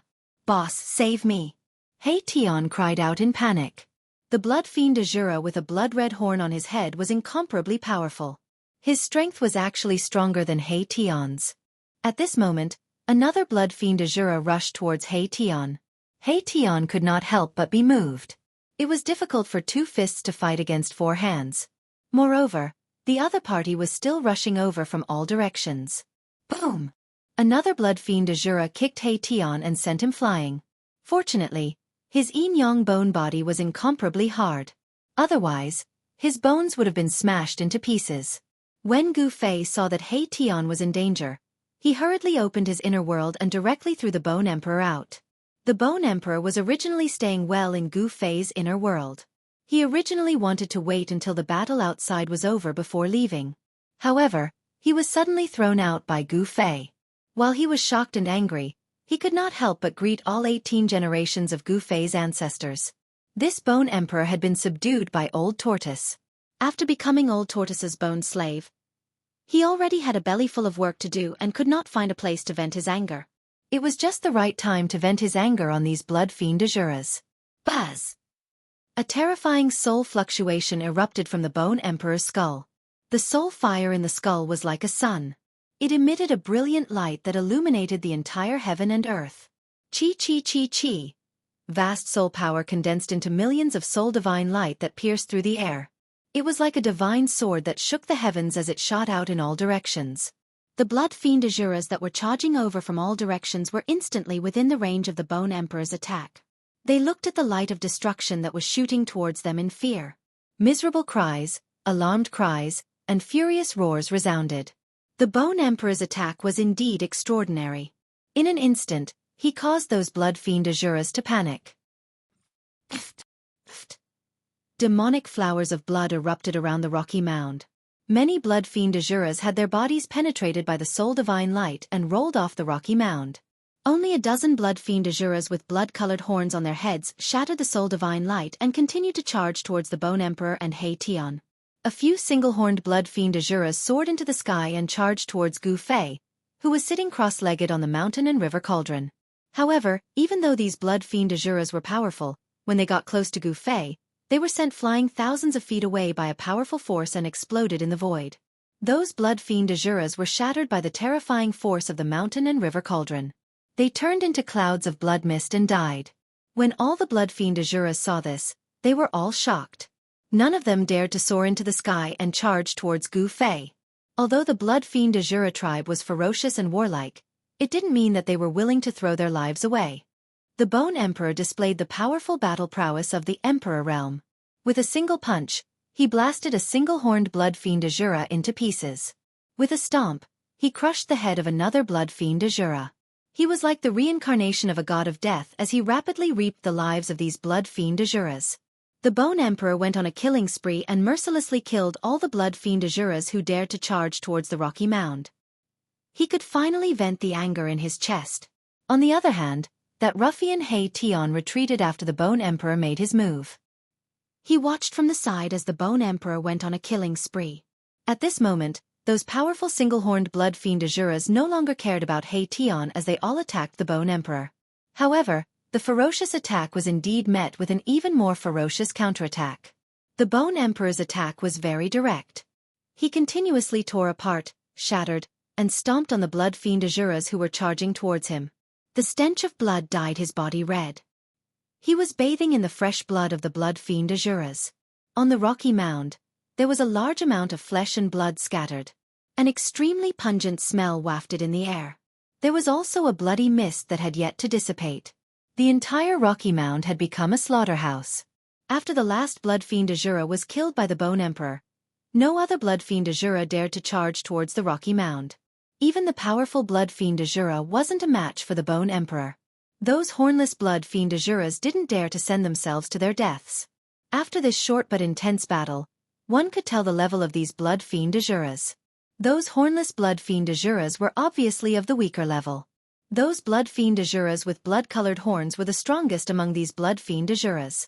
Over a dozen blood fiend Azuras had the strength of a king in the death world. Unfortunately, they had encountered an emperor, who was even stronger than a king. When Gu Fei saw that the blood fiend Azuras were temporarily intimidated by the Bone Emperor, He no longer had any worries and focused all his energy on refining the Azura Emperor. The mountain and river cauldron revolved slowly in the air above the rocky mound. Its entire body emitted a brilliant glow as a terrifying power surged. The despairing roars from within the cauldron became weaker and weaker. In the end, the desolate beast souls on the cauldron still transformed from the cauldron. They rushed into the cauldron and participated in refining the Azura Emperor. After those beast souls rushed into the mountain and river cauldron, their soul power was absorbed. The mountain and river cauldron immediately shone brightly like a blazing sun in the sky, illuminating the world.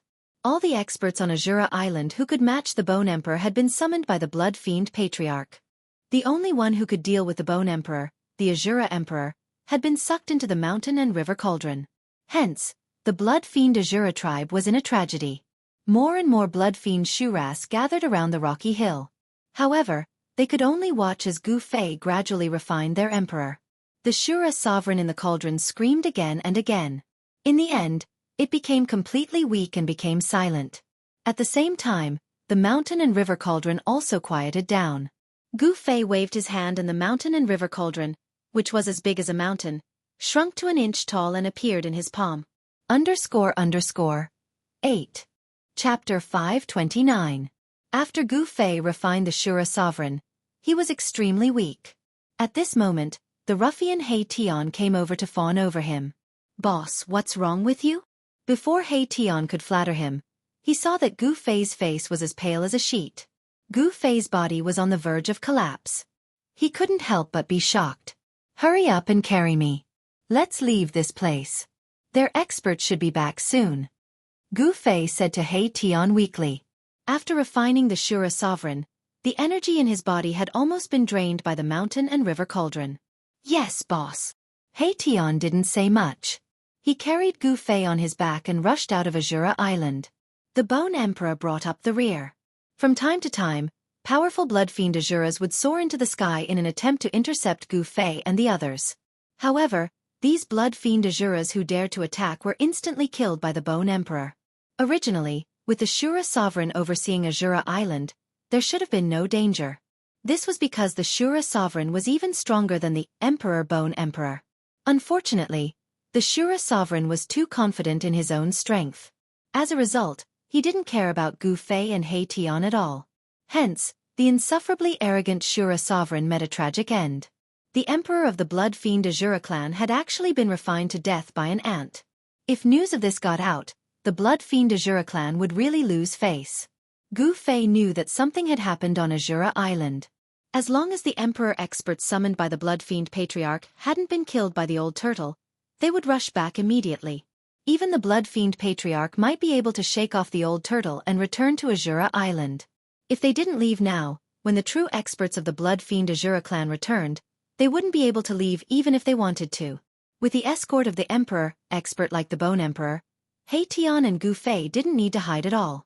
They rushed out of the island.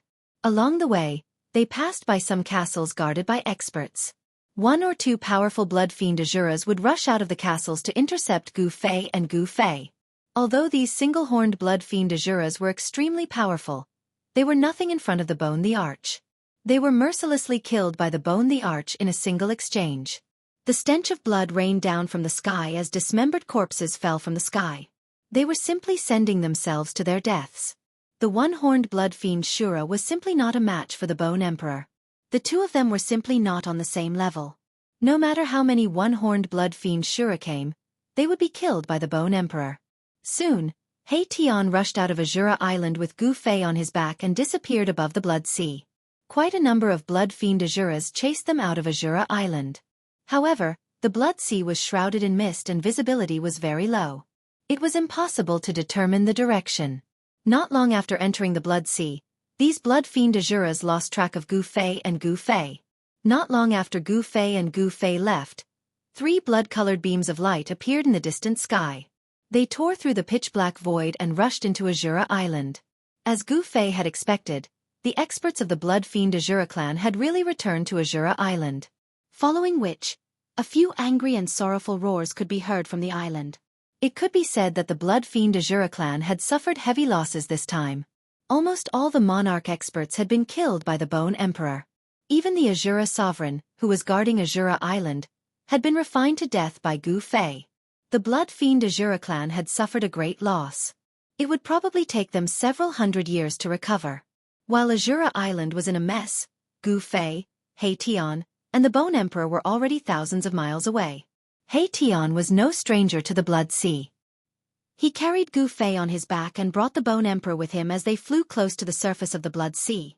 There was a blood mist on the surface of the sea, so it was not easy for them to be discovered by the blood fiend Azura clan. 10 to 12 hours later, He Tian had actually rushed out of the Blood Sea with Gu Fei on his back and entered a barren mountain. The Blood Sea was not endless. As long as a powerful creature was familiar with the Blood Sea, it would not be trapped by it. Otherwise, wouldn't the blood fiend Azura clan be trapped in the Blood Sea? This He Tian had definitely visited the lair of the blood fiend Azura clan before. Otherwise, he would not be so familiar with this incomparably evil Nether Blood Sea. He Tian was extremely cunning and astute. Otherwise, with so many enemies, he would have been killed many times over. He carried Gu Fei on his back and found a secluded little valley. Then, he opened up a temporary cave abode in the depths of the valley and found a huge rock to block the cave entrance. Gu Fei sat cross-legged in the newly opened cave abode. After adjusting his breathing for a while, he finally recovered some energy. Then, he said to the Bone Emperor, "Go find your master and tell him that I am here. I might need to go into seclusion for a period of time." When the Bone Emperor heard this, he did not say anything and left immediately. After the Bone Emperor left, Gu Fei opened up his inner world and entered it with He Tian. This newly opened cave abode became an empty cave abode. Once the owner of the inner world entered it, the inner world would not move. Therefore, if Gu Fei wanted to come out of the inner world, he would only appear in this cave abode. The spatial coordinates for opening and closing the inner world were fixed. There would not be a situation where one would enter the inner world from one place and then come out from another place. At least, given Gu Fei's current cultivation, he could not do this unless he had the cultivation of an almighty. Gu Fei's inner world had already grown to a radius of several dozen miles. The spiritual energy in the inner world was extremely dense, and the life aura was even more exuberant. Lush green grass and bright flowers began to appear on the originally barren land. There were even bees and butterflies fluttering among the flowers.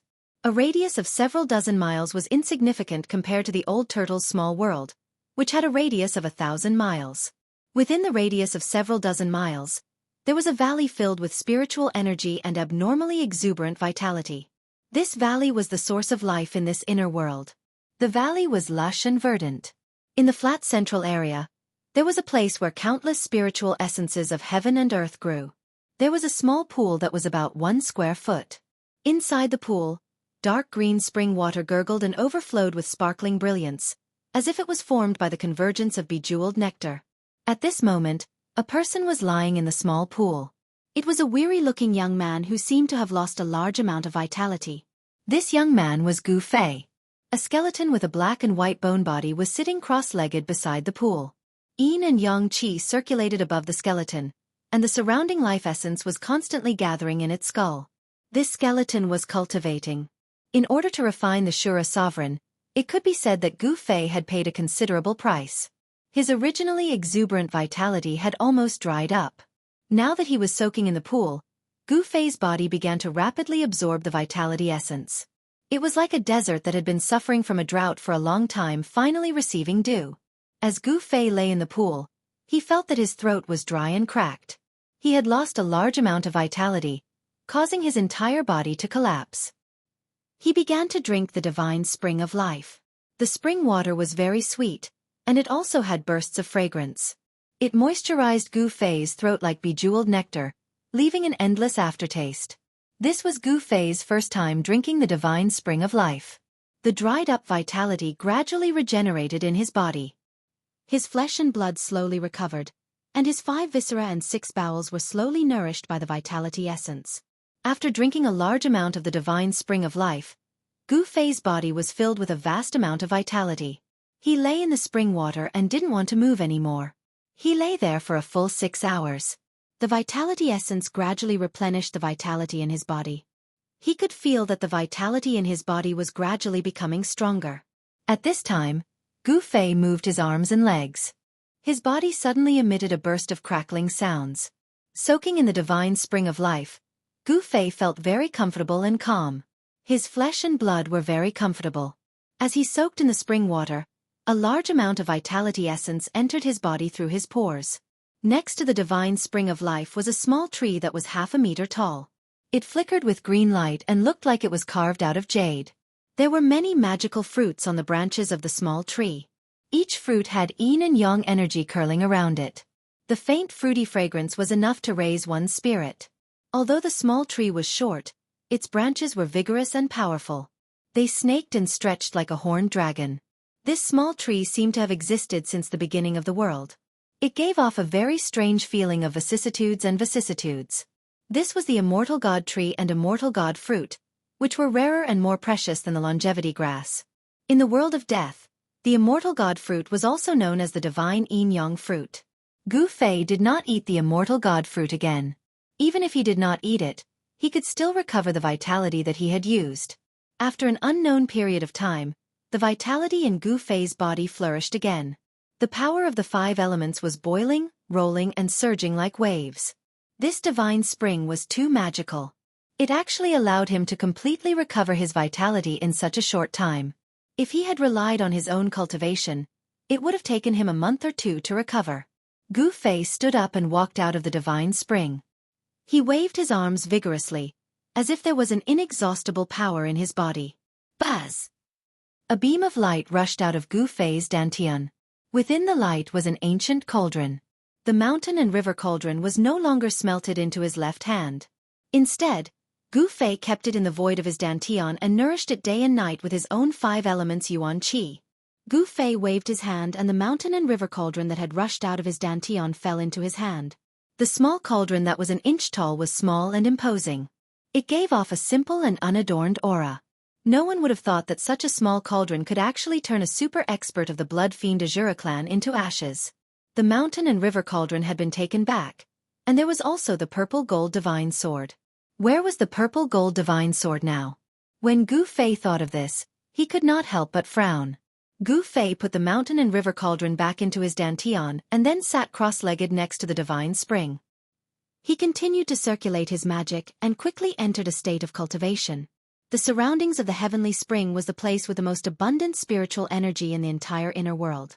Gu Fei breathed in and out the spiritual energy, using the endless life essence to temper his body. Wisps of 5 elemental essence were refined from the endless spiritual energy, replenishing his dantian and the 365 acupoints in his body. Gu Fei's 5 elemental essence was increasing bit by bit, but the speed was extremely slow. Who knew how long it would take for him to fill up his dantian and the 365 acupoints? Different from the world of death, Gu Fei's inner world had day and night. A day was the same as the outside world. There were 24 hours in a day. 3 days later, Gu Fei opened his inner world and walked out with He Tian. After they came out of the inner world, they did not see Old Tortoise or Bone Emperor in the cave. In these 3 days, not only did Gu Fei recover to his peak state, but He Tian's cultivation had also improved greatly. There were even signs of him breaking through to the Emperor realm. He Tian used 3 days to refine the divine yin-yang fruit that Gu Fei had given him. The huge yin and yang qi not only tempered his body, but also enhanced his soul power to the Emperor realm. He Tian's strength was already on par with Gu Fei's. Demigods among human cultivators were equivalent to the king realm in the world of death. They were stronger than the Emperor realm, but weaker than the Emperor realm. Gu Fei might not be able to defeat the Emperor stage experts in the world of death, but killing king stage experts was as easy as flipping his hand. Of course, if he caught them by surprise, even Emperor stage experts would have to die at Gu Fei's hands, because he had the mountain and river cauldron. If the power of the supreme treasure was fully unleashed, it would definitely be comparable to a supreme almighty. Although it was difficult for Gu Fei to unleash the full power of the supreme treasure with his current cultivation, it was still possible for him to kill experts of a higher level. The Old Tortoise hasn't been here before? Gu Fei looked around and found no trace of people. In other words, since he entered the inner world, no one else had entered this cave. Pushing away the big stone that blocked the cave, Gu Fei and He Tian walked out. The sky was still dark, and the dark clouds floating in the sky almost covered the ground. It was eerie and terrifying, without a trace of life. This was the true portrayal of this world. Boss, Could it be that the bone slave hasn't found his master, or... He Tian wanted to say something but stopped. Gu Fei glanced at He Tian and said expressionlessly, "Speak. Would there be an accident when the bone slave's master fought with the blood evil ancestor? Or maybe the bone slave was found by the experts of the blood evil Azura clan, and then..." He Tian analyzed. He Tian had already started to call the Bone King by the name of the bone slave. "Humph. The old tortoise is even more cunning than you. What accident could happen to him? Moreover, he has an extremely powerful doppelganger. Perhaps it is as you said, the Bone King really hasn't found his master," Gu Fei said. He Tian seemed to want to say something, but in the end, he didn't say anything. "Let's go. Let's go out and take a look." As Gu Fei spoke, he rushed into the sky and flew out of the small valley. He Tian hurriedly rushed into the sky and chased after Gu Fei. Before they could walk out of this desolate mountain range, Gu Fei and He Tian were intercepted by a blood fiend Azura that looked like a demon with a pair of wings on its back, a blood-color horn on its head, and fangs from the Qing Miao tribe. Understand, sir. Chapter 530. An Emperor Realm Expert? Gu Fei's eyes narrowed. He sensed an extremely dangerous aura from the other party. A terrifying and evil power surged from the other party, making him feel suffocated. The soul fire in He Tian's skull also pulsed violently. "Were you the ones who killed that idiot, Shura Sovereign?" The horned blood fiend Shura that had intercepted Gu Fei and He Tian said darkly. His blood-red eyes shone with an evil light as he swept his gaze over Gu Fei and He Tian. "Humph. Why ask if you already know?" Gu Fei sneered. He was secretly on guard. The mountain and river cauldron in his dantian could rush out at any time and attack the other party with all his might. "Boss, what do we do?" He Tian transmitted to Gu Fei. This ruffian couldn't help but feel nervous in the face of an Emperor Realm elite. "You charge forward and fight him. Then I'll find a chance to suck this guy into the mountain and river cauldron." Gu Fei transmitted. "Boss, no way. Aren't you trying to harm me?" He Tian cried. Although his cultivation had increased, he hadn't reached the point where he could fight an Emperor Realm elite alone. "Humph. Don't even think about escaping. I'm not an idiot like Shura Sovereign," the horned blood fiend Shura said coldly. He seemed to have sensed Gu Fei and He Tian transmitting. This guy wasn't as strong as Shura Sovereign, but he was arrogant. He looked down on Shura Sovereign and called him an idiot. "You seem to be very arrogant. You should know that even Shura Sovereign died at our hands. If you know what's good for you, leave now. Otherwise..." Gu Fei said harshly. "Otherwise what?" The horned blood fiend Shura said disdainfully. He didn't care about Gu Fei's threat at all. "Otherwise, we'll reluctantly send you to see the Shura Sovereign." He Tian's skull emitted a soul power fluctuation. "Haha." The horned blood fiend Shura laughed in extreme anger. "This is the funniest joke I, Crimson Demon, have ever heard. Very good, since you let me hear such a funny joke as repayment, I will let you die more comfortably." With that, the single-horned blood fiend Azura Scarlet Demon spread its fingers. Chi! Chi! Chi! Chi! Chi! Chi! His slender fingers, which looked like a layer of blood-colored skin wrapped around his bones, suddenly shot out 5 beams of blood-colored demonic light that enveloped Gu Fei and He Tian. Roar! He Tian let out an enraged roar. Dazzling yin and yang divine light radiated from all over his body, and 2 beams of divine light, one black and one white, shot out from his eye sockets at the same time to meet the oncoming blood-red devilish light. Pooh! Pooh! With 2 soft sounds, the blood-red devilish light broke through the 2 beams of yin and yang divine light that shot out from He Tian's eye sockets. Its momentum did not diminish, and it continued to pierce through He Tian's skull. There was a great disparity between the strong. He Tian hurriedly left behind an afterimage on the spot. He used a mystical footwork technique and dodged to the side. Once he used this mystical footwork technique, Taoist rhymes flowed under He Tian's feet. At the same time, the 3 beams of blood-red devilish light that shot towards Gu Fei were also dodged by Gu Fei.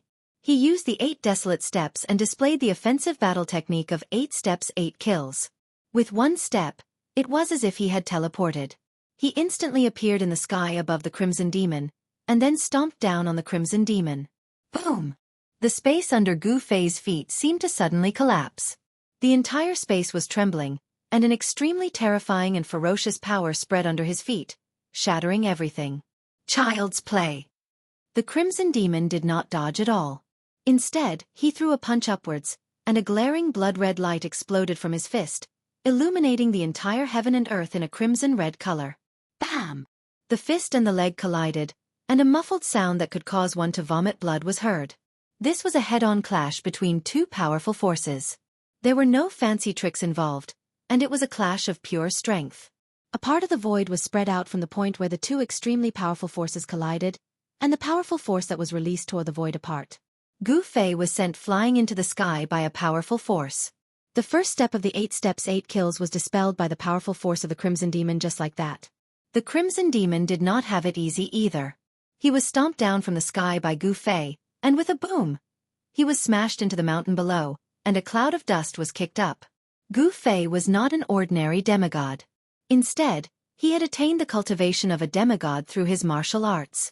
The toughness of his physical body had reached a terrifying level. After his physical body had undergone another transformation, Gu Fei was no longer afraid of any weapons, magic treasures, or weapons. His physical body was able to resist them, and he could even shatter them with a single punch. Although the Crimson Demon was an Emperor stage cultivator, the toughness of his physical body was definitely no match for Gu Fei's. The consequence of underestimating Gu Fei was that he had been stomped down from the sky by Gu Fei. The Crimson Demon had suffered a loss, and he was enraged. He let out a furious roar and soared into the sky. Boundless blood mist burst out from his body, enveloping the heaven and earth as he charged towards Gu Fei. Azura's extermination. The Crimson Demon bellowed furiously, and the boundless blood mist seemed to have transformed into a towering blood wave, which surged towards Gu Fei. The entire sky was shaken by this extremely powerful force. Within the boundless bloodlight, countless blood-colored demons could be vaguely seen, and they let out heart-palpitating demonic howls. "I'll fight it out with you." Gu Fei also let out a furious roar, and his long hair danced in the wind. His hands formed a series of hand seals, and he dove down from the sky like a meteorite. As his hand seals changed, a 5-colored light wheel that emitted boundless 5 elements yuan qi appeared in front of Gu Fei. A terrifying aura of destruction emanated from the 5 elements light wheel. "Boss!" He Tian exclaimed. From Gu Fei's stance, it seemed like he really wanted to fight it out with the Crimson Demon. He used a mystical footwork technique and dashed forward like a bolt of lightning, intending to lend a hand. However, He Tian's rescue seemed to be a little too late. "You're courting death." The Crimson Demon saw that Gu Fei seemed to have gone mad, and was desperately stirring the yuan qi in his body to fight it out with him. This was exactly what he wanted. However, just as the blood-colored wave of destruction was about to collide with Gu Fei's 5 elements light wheel, the 5 elements light wheel, which was emitting a terrifying energy wave, instantly collapsed. At the same time, a brilliant light suddenly rushed out from Gu Fei's dantian. Boom! An energy wave that caused the world to lose its color erupted like a volcano. A simple and unadorned cauldron instantly grew to the size of a mountain. The mouth of the cauldron was like a bottomless black hole, and it produced a terrifying energy that could devour the heavens and earth. It instantly enveloped the Crimson Demon and sucked him into the cauldron. The cauldron spewed out primordial chaos energy, sealing the mouth of the cauldron and suppressing the Crimson Demon. Chapter 531. Haha! Boss, good job. He Tian rushed over and laughed. An emperor had been sucked into the mountain and river cauldron by Gu Fei. This meant that the disgusting scarlet demon would only have one fate: to be refined by the mountain and river cauldron and have his soul destroyed. He Tian came to Gu Fei's side and secretly let out a sigh of relief. "I was lucky." Gu Fei was still shocked. If he had made the slightest mistake, it would have been hard to predict what would have happened to him. If he were to face an emperor cultivator head-on, Gu Fei knew that he had no chance of winning.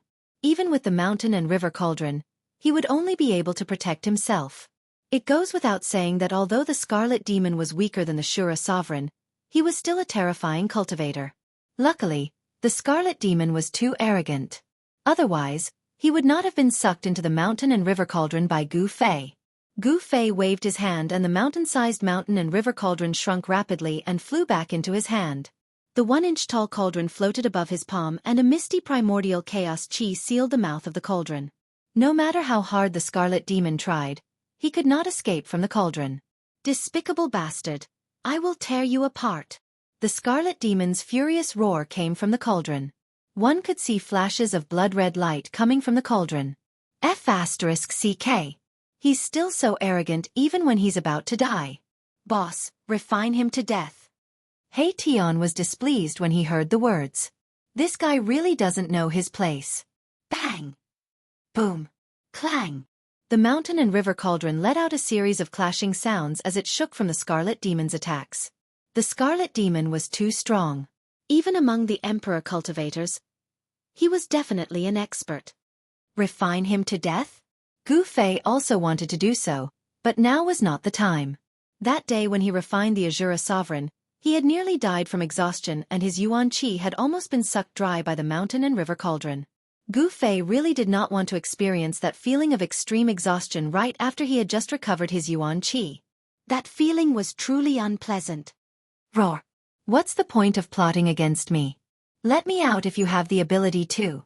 Scarlet Demon's sorrowful and indignant roar came from the mountain and river cauldron again.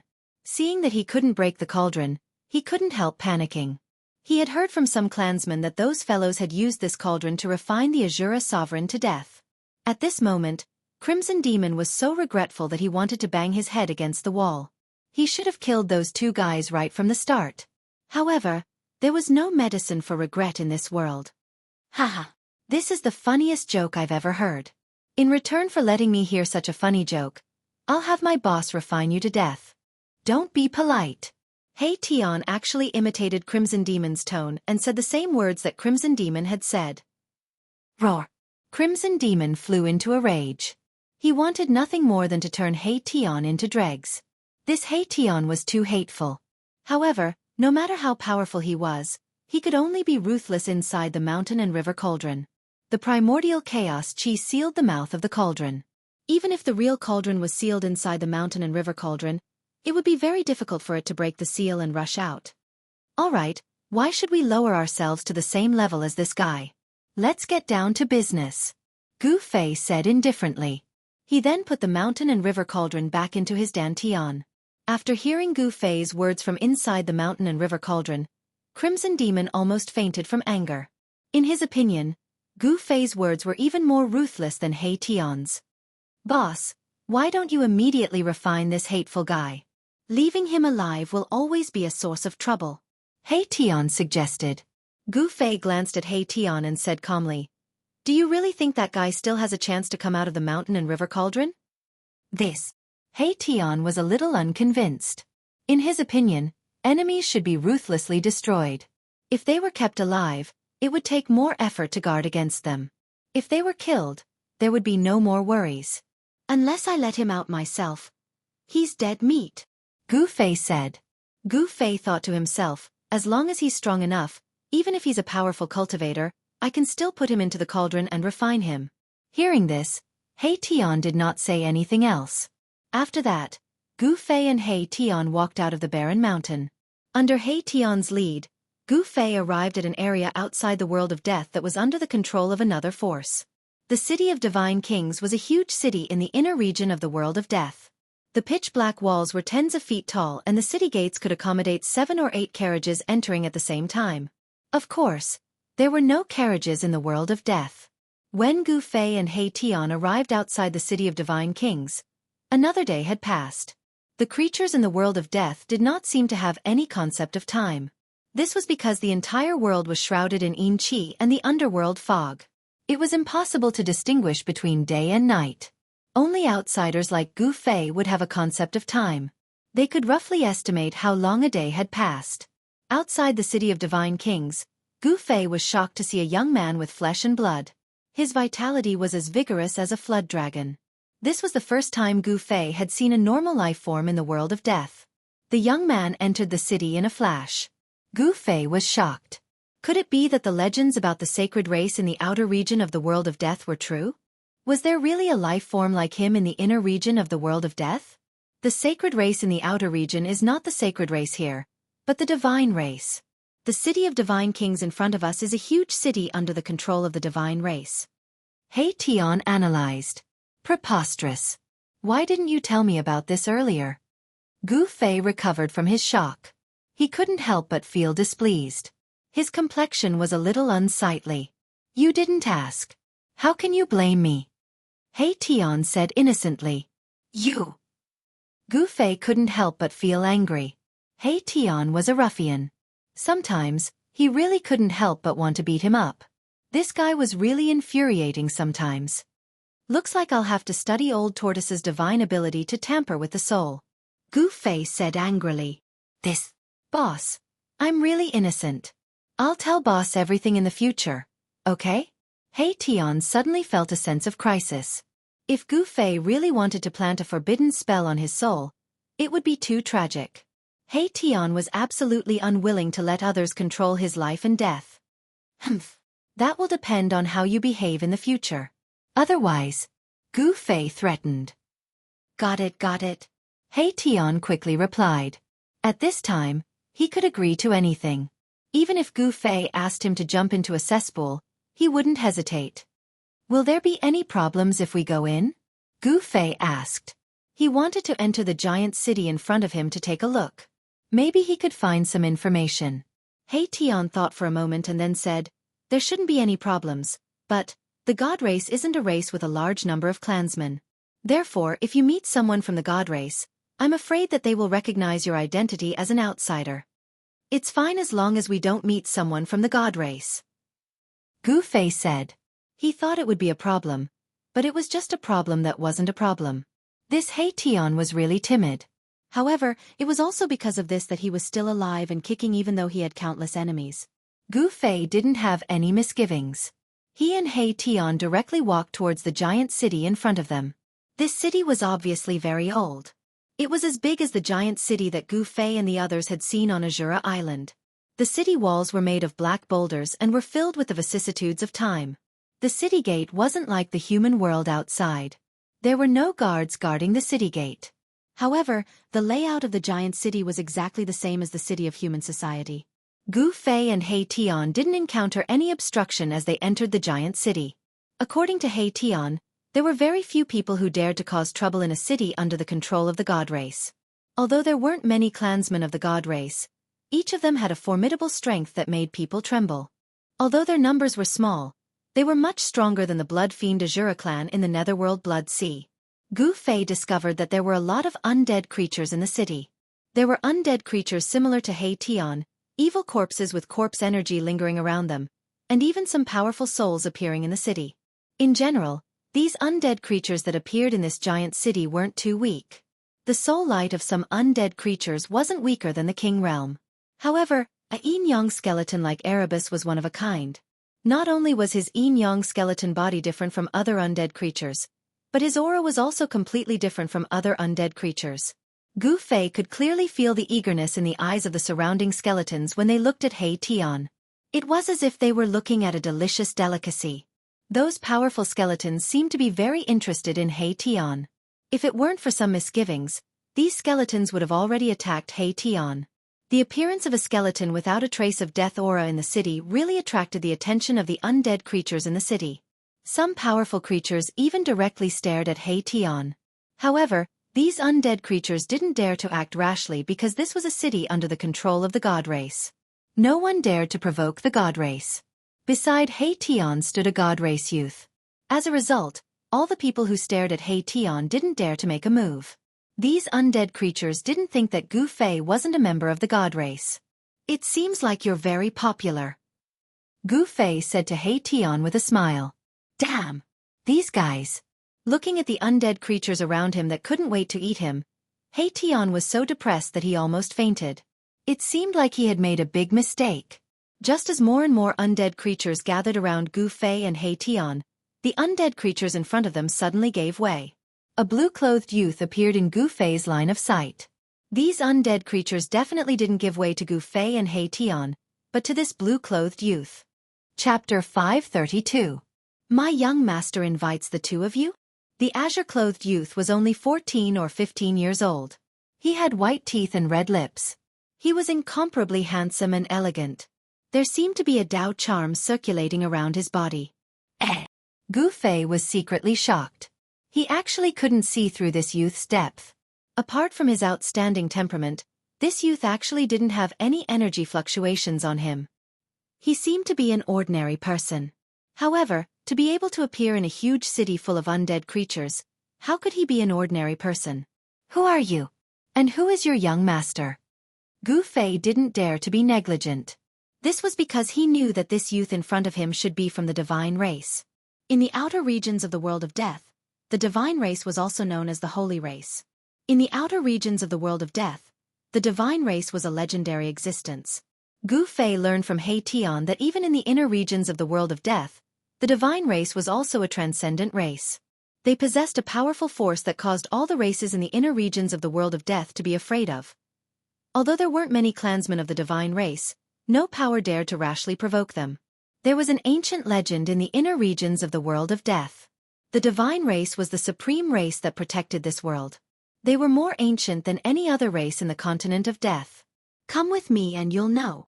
The azure-clothed youth's pitch-black eyes wandered between Gu Fei and He Tian.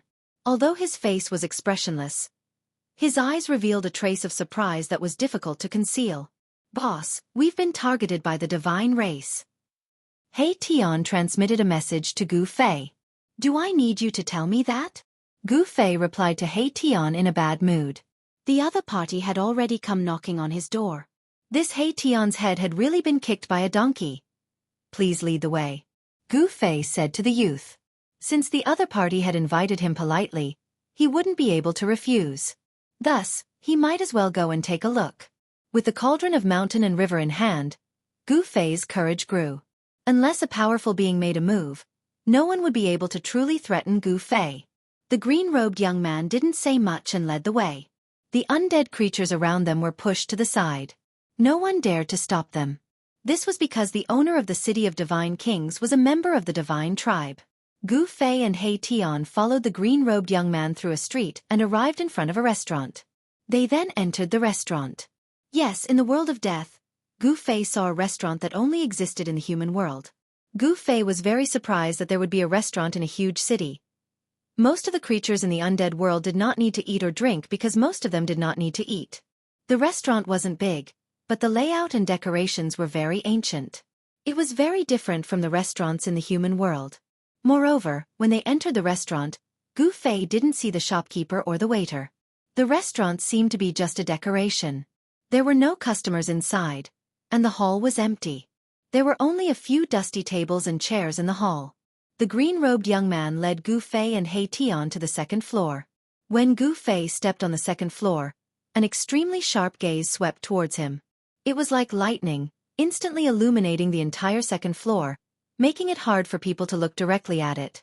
However, those two rays of light flashed and disappeared into the eyes of a young man. In a corner of the second floor by the window, there was a young man who was also wearing green clothes. The moment Gu Fei stepped on the second floor, the young man glanced at Gu Fei and then continued to drink by himself. On the table in front of the young man, there were 2 sets of chopsticks and a few dishes. There was also a crystal-clear white jade wine pot that emitted a faint fragrance of wine. The green-robed young man quickly came to the young man's side and said, "Young master, the person you want to see is here." The green-robed young man nodded, and the young man retreated behind the green-robed young man. At this time, Gu Fei and He Tian also came to the young man. Gu Fei didn't say anything and sat directly opposite the young man. He reached out to grab the wine pot on the table and poured himself a cup. The wine that was poured out of the wine pot was actually green in color. It had a kind of viscous state, like the nectar of jade. It exuded a kind of comfortable feeling that made people feel refreshed. The green wine in the cup seemed to be flashing with spiritual light, exuding a strong aura of life. This could simply be called an immortal wine. This kind of wine was very extraordinary, and it was very beneficial to cultivators. Gu Fei picked up the wine cup and drank it in one gulp. He only felt that the wine was like cold ice water flowing from the mouth to the throat, through the esophagus, and then into the stomach. The spiritual energy contained in the wine spread out, as if there were countless cold thin lines moving up and down his body. It was so comfortable that Gu Fei almost moaned. "Good wine," Gu Fei praised. This was the best wine he had ever drunk. He Tian stood behind Gu Fei and silently watched all this. The soul fire in the skull flickered. He didn't know why the young man in front of him wanted to see Gu Fei and himself. He Tian was a little uneasy. He knew very well that the god race was synonymous with power in the depths of the world of death. Gu Fei didn't care so much and poured himself another cup. Since he had the opportunity to drink such a good wine, if he didn't drink a few more cups, he would be letting himself down. "You're from the outside, right?" Suddenly, the young man opposite to Gu Fei said. Cough, cough. When Gu Fei heard this, he immediately spat out the wine in his mouth. He was really frightened by the young man's words. How does he know that I'm not from this world? Gu Fei's thoughts turned rapidly, but on the surface, he didn't show it, pretending to be puzzled. What are you talking about? How come I don't understand? Gu Fei put down the wine cup in his hand, forcibly suppressing his excitement, and said indifferently. Not only Gu Fei, but even He Tian, who was behind Gu Fei, was so frightened that he almost jumped up. The soul fire in his skull fiercely flickered a few times. The young man looked deeply at Gu Fei, then grabbed the wine pot in front of Gu Fei. As he filled the empty wine cup in front of him, he said slowly, "In front of me, you don't have to pretend." When Gu Fei heard this, he was shocked again. This person in front of him was too scary. With just a few simple words, it seemed like he had seen through Gu Fei inside and out. "Who are you?" Gu Fei could no longer maintain his calm. His biggest secret had been seen through by the other party, which made Gu Fei very uneasy. "Who am I?" The young man lowered his head and thought for a moment. "I also don't know who I am. Is my root in this hell realm, or is it outside? Or is it in the legendary heaven realm? It's been too long, so long that the ruthless passage of time has erased the traces left behind. It's impossible to find it." Hiss! After hearing the young man's words, Gu Fei couldn't help but suck in a breath of cold air. Could it be that this young man was an old monster who had lived for more than 100,000 years? If this was true, then the person in front of him was probably the legendary Supreme Almighty. "You know about the Hell Realm?" Gu Fei asked tentatively. The undead creatures of this world didn't know about this, but this young man seemed to know about it. "How could I not know about the Hell Realm refined by the Buddha Lord? My clan has been trapped in this damn place for who knows how many years," the young man said indifferently. It didn't seem like he was talking about the big secret that made Gu Fei and He Tian dumbfounded. Even though he was already mentally prepared, Gu Fei was still shocked by the young man's words. "Can you tell me your name?" Gu Fei saw that the young man didn't seem to have any malicious intentions towards them, so he asked. If he could make friends with someone from the god race, he might have some unexpected gains. "My name is Saint Li." The young man didn't hide anything. "My name is Gu Fei. Nice to meet you," said Gu Fei. He was trying to calm the shock and excitement in his heart, but his voice was still trembling. The young man looked at Gu Fei and said, "You're very interesting, kid. I'm very curious how you entered the Hell Realm. As far as I know, even with an extreme weapon, it's difficult to break the seal of the Hell Realm and the barrier between the Hell Realm and the outside world. I'm not the only one who entered this world." Gu Fei did not directly answer Saint Li's question, but instead said such a thing. "I see." Saint Li seemed to understand. Gu Fei's cultivation wasn't a secret in his eyes. With his cultivation, it was absolutely impossible for him to enter the Hell Realm. In fact, Saint Li was hiding one thing, and that was that entering the Hell Realm from the outside was far easier than exiting the Hell Realm. The Hell Realm was such a world. It was easy to enter, but difficult to leave. And Gu Fei definitely wouldn't tell his secret to someone he'd just met. He didn't intend to let Saint Li know that he had the mountain and river cauldron. One mustn't have the heart to harm others, but one mustn't be without the heart to guard against others. Just as Gu Fei and the young man were chatting happily, there was a sound from the stairs, and a golden skeleton appeared at the top of the stairs. The young man in green who was standing behind the young man hurriedly walked over. Gu Fei and He Tian also looked at the top of the stairs. This golden skeleton had golden bones that glowed with golden light. Even the soul fire in the skull was golden. An Emperor Realm expert? Sensing the powerful soul waves emanating from the golden skeleton's skull, Gu Fei and He Tian were both shocked. Were experts so worthless in the inner regions of the world of death? Were Emperor Realm experts everywhere? Gu Fei couldn't help but be shocked. After crossing the reincarnation bridge and entering the depths of the Hell Realm, he'd seen no less than 8 or 9 Emperor Realm experts. It should be known that in the entire outer regions of the world of death, there were only 3 Emperor Realm experts. The golden skeleton conversed with the young man for a while, then bowed to the young man and left. The young man returned to the young man's side. Young master, the people from the Blood Fiend Azura clan are here. They want to see Gu Fei, the young man said respectfully to the young man. What? When Gu Fei and He Tian heard this, they immediately paled. How did the people from the Blood Fiend Azura clan find out about their whereabouts so quickly? And they even found this place. Gu Fei had a bad feeling. Chapter 533. Tell them to F*CK off. I don't want to see those guys who reek of blood. A sliver of disgust and disdain appeared on Saint Li's face. It was obvious that he did not care about the bloody massacre Azura clan at all. In the world of death, the Protoss had a transcendent status. No other clan could surpass the Protoss. To a certain extent, the Protoss were the most powerful clan in the world of death. For a very long time, the Protoss had ruled over the endless regions within the world of death. Even now, the Protoss still controlled the depths of the world of death. Yes. The green-robed young man accepted the order and left. Humph. Gu Fei, you've refined my clan's Azura king to death. You can hide for a while, but you can't hide forever unless you hide in the city of divine kings for the rest of your life. A cold voice sounded from outside the restaurant. How dare you? The young man's voice was transmitted into the restaurant.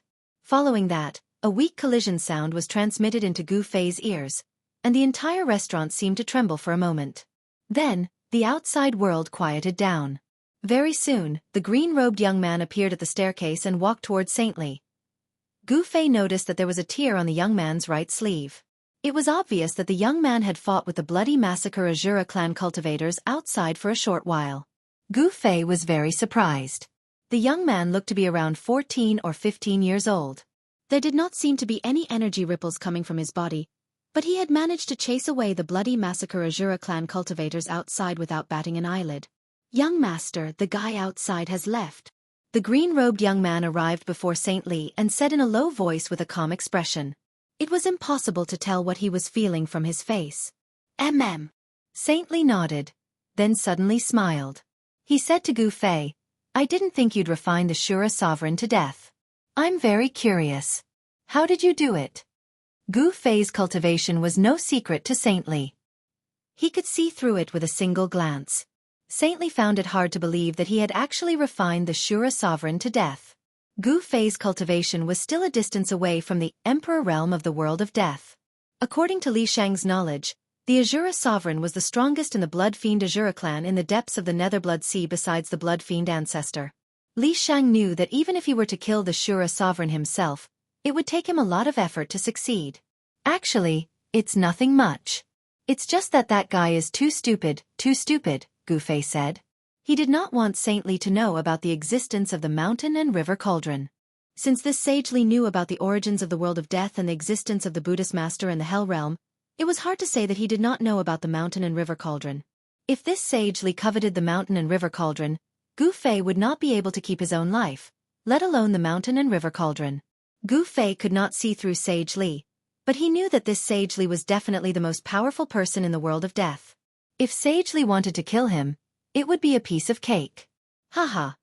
This is the first time I've heard someone say that an expert who has surpassed the Emperor realm is too stupid. Sage Li could not help but laugh. You're an interesting kid. With that, Sage Li stood up.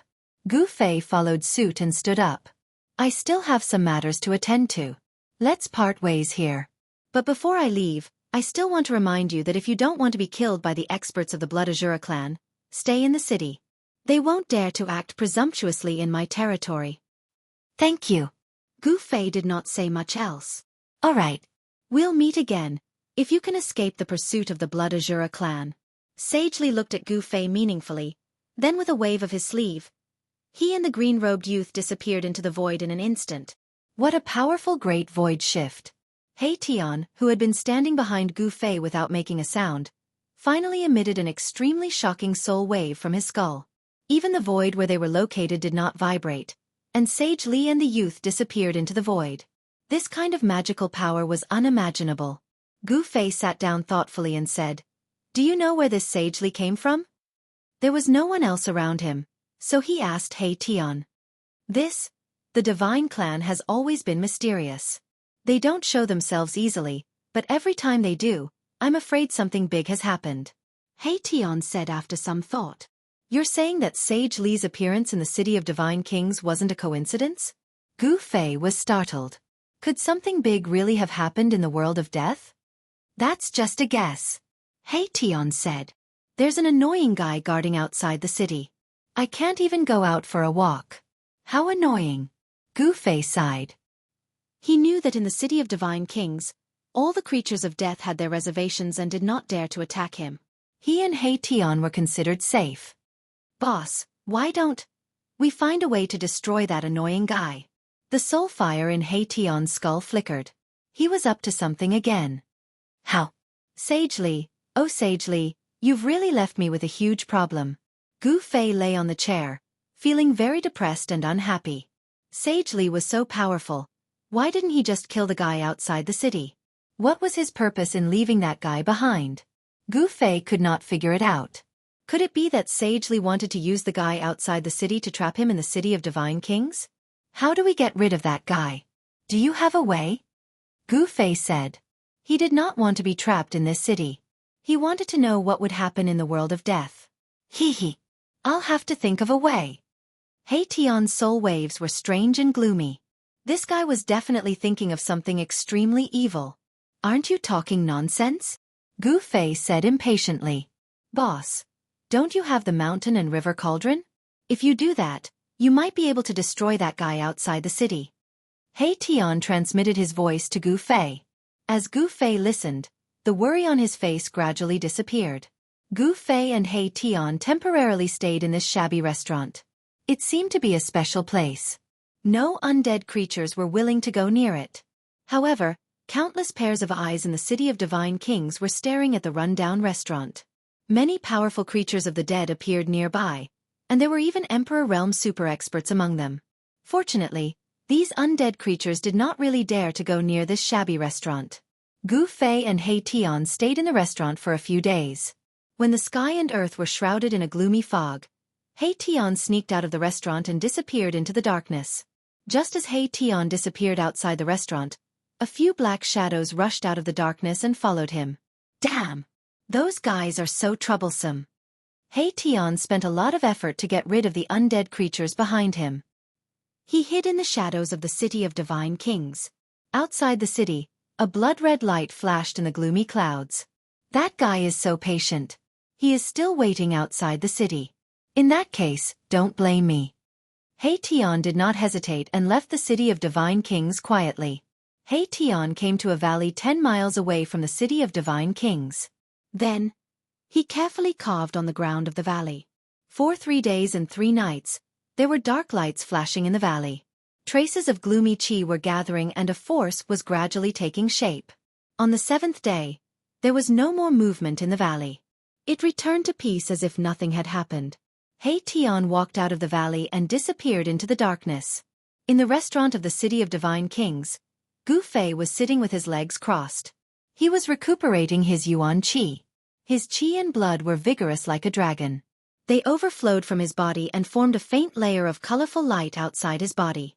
The abundant spiritual qi in his inner world was constantly nourishing his body. It nourished his body.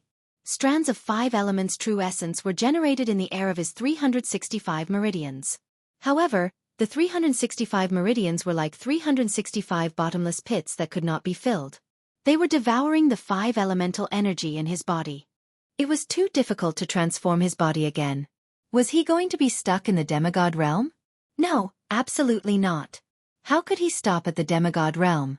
Since he had embarked on the difficult path of cultivation, he had to move forward bravely. There was no turning back. Gu Fei would not give up. He could not give up. Right, I have countless spiritual qi. I don't believe that I can't fill up the 365 meridians. Gu Fei wondered how long it would take him to fill up all 365 acupoints if he were to blindly cultivate on his own. However, he had the heavenly spring and countless spiritual essences of heaven and earth.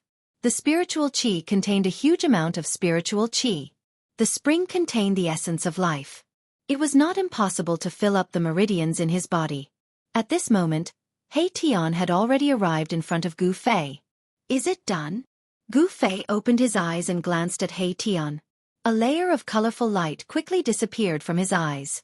Hee hee. It's done. However, we'll have to wait for 49 days. If that guy outside the city goes. Hey Tian said hesitantly. Gu Fei smiled. You don't have to worry, that guy definitely won't leave. Moreover, he might even summon more helpers. We'll give them a ruthless blow so that they won't be able to return. Gu Fei's eyes flashed with a cold light. Hey Tian nodded. That's true. We refined the Shura sovereign to death.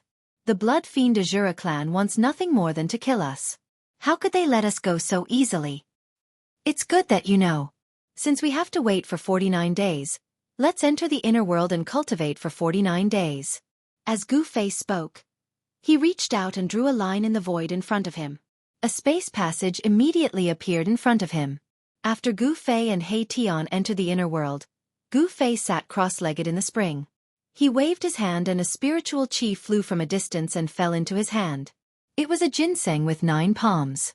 It was dark green like divine jade and had leaves with a faint green spiritual light. It looked like a baby with a head, a face, hands, and feet. This was the 9-leaf mysterious ginseng Gu Fei obtained from the virtual sky world. 9-leaf mysterious ginseng was a rare spiritual chi. It could only grow 1 leaf every 1,000 years. This ginseng had 9 leaves. In other words, this spiritual chi was at least 10,000 years old. Chapter 534. After Gu Fei swallowed the 9-leaf mysterious ginseng, his entire body surged with the power of the metal element. Rays of golden divine light rushed out of his body and circled around Gu Fei's body like golden dragons. The 9-leaf mysterious ginseng actually contained the spiritual chi of the metal element. At this moment, Gu Fei's flesh, internal organs, and bones were sparkling and translucent, shining with a golden light. The colorful jade bones seemed to be completely covered by the golden light. It was like a magnificent work of art, dazzling and dazzling. His skin also flickered with a golden luster as the power of the metal element slowly circulated. Refining the spirit essence, condensing the essence of life, refining the 5 elements, advancing to the supreme martial army. The golden light on Gu Fei's body flickered for a full day and night before gradually fading away. The vast spiritual chi of the metal element was continuously devoured by Gu Fei's 365 meridians. 1 9-leaf mysterious ginseng couldn't satisfy the needs of all 365 meridians. However, after refining the 9-leaf mysterious ginseng, Gu Fei's martial body had been tempered by the power of the metal element. His chi and blood were even more vigorous. The chi and blood flowing in Gu Fei's body were like a surging river. He felt that every inch of his muscles contained endless divine power, as if he could shatter the void with one punch. After refining the 9-leaf mysterious ginseng, Gu Fei was still sitting cross-legged in the heavenly spring of life. Then, he waved his hand and a scarlet coral-like spirit essence flew over from afar and fell into Gu Fei's hand. It was a strange spirit herb that was half a foot long. The shape of its leaves was very strange. It looked like a fire phoenix that was about to take flight. On the head of the fire phoenix, there were 2 fiery red fruits the size of mung beans. The 2 fruits were like the 2 eyeballs of the fiery phoenix, 2 eyeballs that were wreathed in spiritual chi that resembled crimson divine fire. One had to admit that the heaven and earth were filled with the wonders of creation. This spirit herb was actually like the legendary divine phoenix. This spiritual extract was the fire windgrass that had long been extinct in the Tanglong continent. Legend has it that the fire phoenix grass contained the spiritual energy of fire within the 5 elements. It was nurtured from the blood essence of the divine phoenix. Even in the ancient times, it was a rare spiritual essence. The fire phoenix grass was burning hot in his hand. Gu Fei felt as if he was holding a ball of red-hot divine iron. Even though he had a demigod martial body, he could still feel the heat coming from the fire phoenix grass. Without any hesitation, Gu Fei placed the fire phoenix grass in his mouth and chewed it. Then, a stream of air that was as hot as molten iron flowed from his esophagus into his abdomen. Gu Fei's abdomen gradually emitted a bright scarlet flame. The medicinal power of the fire phoenix grass melted in Gu Fei's body. His clothes turned into ashes in an instant. The scarlet, fiery radiance completely submerged Gu Fei. A vast heat was emitted from Gu Fei's body. The heavenly spring of life began to boil. The spring water turned into a white mist that lingered around Gu Fei's body. The high temperature of the spring water from the heavenly spring of life turned it into a spiritual mist that enveloped Gu Fei and even the heavenly spring.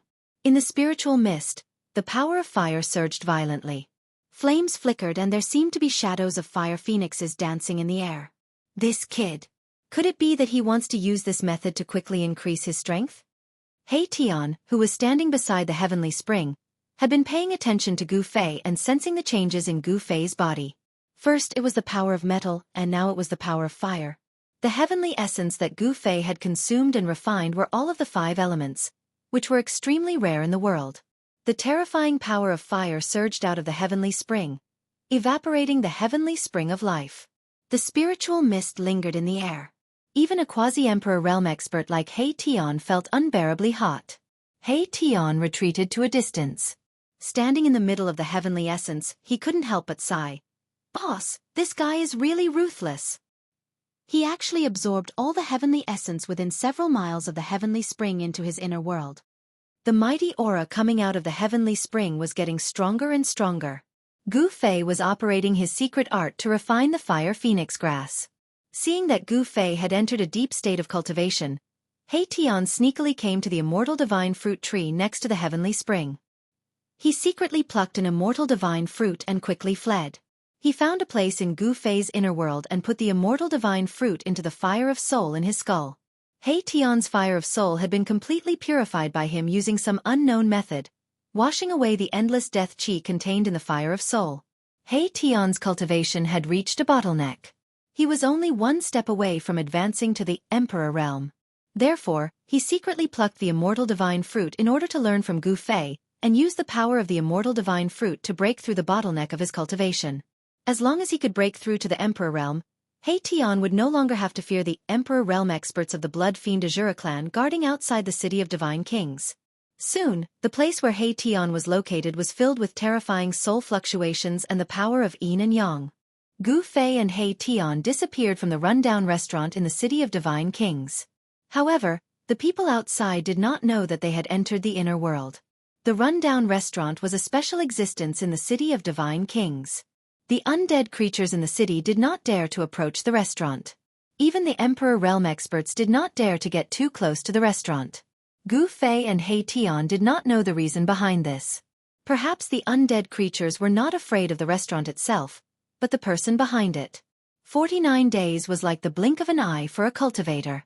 Some old monsters could cultivate in seclusion for hundreds or even hundreds of years. This was especially true for demigods who had broken through the life and death realm. It was possible for them to stay in seclusion for 1,000 years. The formation that He Tian had set up in the valley 5 kilometers away from the city of Divine Kings was gathering power. He was not strong enough, so he could only use the force of the world to gather power. 49 days later, the formation in the valley would be activated. This time, it was different from summoning the reincarnation bridge. Although the mysterious ancient formation that summoned the reincarnation bridge was powerful, it was not a true killing formation. If the 9 Nethercorpse King had the strength of an Emperor realm expert, the summoning formation would not have been able to trap him, let alone kill him. Fortunately, the 9 Nethercorpse King was still a step away from the Emperor realm. Therefore, the 9 Nethercorpse King was tragically refined to death by He Tian and the ancient formation. He Tian and Gu Fei were now plotting against an Emperor expert. The formation that He Tian had set up in the valley was definitely a killing formation that could threaten an Emperor expert. 49 days passed by in a flash. In the shabby restaurant, a spatial crack appeared without any warning. Immediately after, 2 figures walked out from the spatial crack. Chapter 535. The people who walked out of the crack in the void were none other than Gu Fei and Old Tortoise. The 49 days were up. He Tian's ultimate killing formation had gathered enough power. It was time to teach the experts of the Bloody Fiend Azura a lesson. Boss, I want to test how strong I have become. He Tian said to Gu Fei. After eating the second fairy god fruit, this guy had actually taken the final step and become an Emperor expert. Of course, the ruffian He Tian could only be considered an early emperor. Having just broken through the bottleneck of his cultivation, he was extremely excited and thought that he was invincible. At this time, even if Old Tortoise came, he would dare to wave his fist at him. This guy had become a little arrogant. Gu Fei was very disdainful of this because he knew very well that there were strong and weak emperor experts. As an early emperor, He Tian might still be mercilessly killed by those emperor experts. Alright then, go and test the strength of that guy outside the city. It's best if you can lure all those people outside the city to that place and kill them all, Gu Fei said in a low voice. Being trapped in the city of divine kings by the emperor experts of the bloody fiend Azura made Gu Fei very unhappy. This was too sullen. He wanted to teach the people of the bloody fiend Azura a lesson. Yes. He Tian accepted the order happily and was about to turn around and walk out of the shabby restaurant. Wait. Suddenly, Gu Fei stopped He Tian, who was about to leave. What's wrong, boss? He Tian asked. He had broken through to the emperor realm and was looking for an emperor expert to practice with. Therefore, he was a little anxious as he waited for Gu Fei to continue. Wait here for 2 hours. I'll go to that place and make some arrangements. After 2 hours, you can go out and lure those people outside the city to that place, said Gu Fei. In order to ensure that nothing went wrong, he went all out. Then. All right. He Tian nodded. Although his entire body was brimming with energy and his yin-yang divine bone was shrouded in yin-yang essence qi and his soul energy was extremely powerful, he still resisted the urge to rush out for the sake of the bigger picture. Then, Gu Fei quietly left the shabby restaurant. Saint Li and his green-robed servant did not appear during this period. They seemed to have really left the city and gone somewhere else. Even so, the experts from the bloody fiend Azura clan outside the city did not dare to barge into the city of divine kings to kill Gu Fei and He Tian. It could be seen that the experts of the blood-evil Azura clan were also very fearful of the Shen clan. Especially after Saint Li had sent someone to send word, the experts of the blood-evil Azura clan did not dare to enter the city of god kings easily. In the inner region of the world of death, no force was willing to offend the divine race. The divine race was high and mighty, overlooking the world of death. Any race that dared to challenge the authority of the divine race had been completely obliterated by the divine race. I'll let you live for another 2 hours, He Tian said coldly. He felt aggrieved being trapped in the city of divine kings. Now that his cultivation had increased, he wanted to rush out and fight.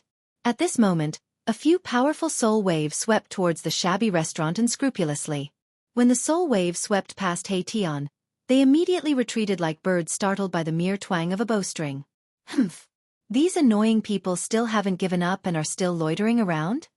He Tian sneered and disappeared into the void. Run! A panicked and anxious shout came from outside the shabby restaurant.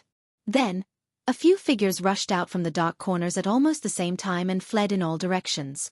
Since you're here, there's no need to leave. A figure surrounded by black and white yin-yang light appeared in the sky above the shabby restaurant and said coldly. Swoosh! He Tian took a step in the void and there seemed to be a Dao rhyme under his feet. With just one step, he instantly caught up with the person who was fleeing towards the east of the city. To be more accurate, it should be an evil corpse. Most of the creatures in the world of death looked like humans, regardless of whether they were evil corpses, undead skeletons or ferocious souls that existed as souls. He Tian didn't say anything. He punched out, and the terrifying power of yin and yang surged out from his bony fist, rushing forward. Roar! The evil corpse was shocked. He never thought that He Tian would dare to attack in the city. He quickly turned around and his hands emitted dense death chi to block the attack. Bang! Without any suspense, the evil corpse's hands instantly exploded, and it was sent flying with a blood-curdling screech. Boom! It smashed into an ancient pavilion. Bang!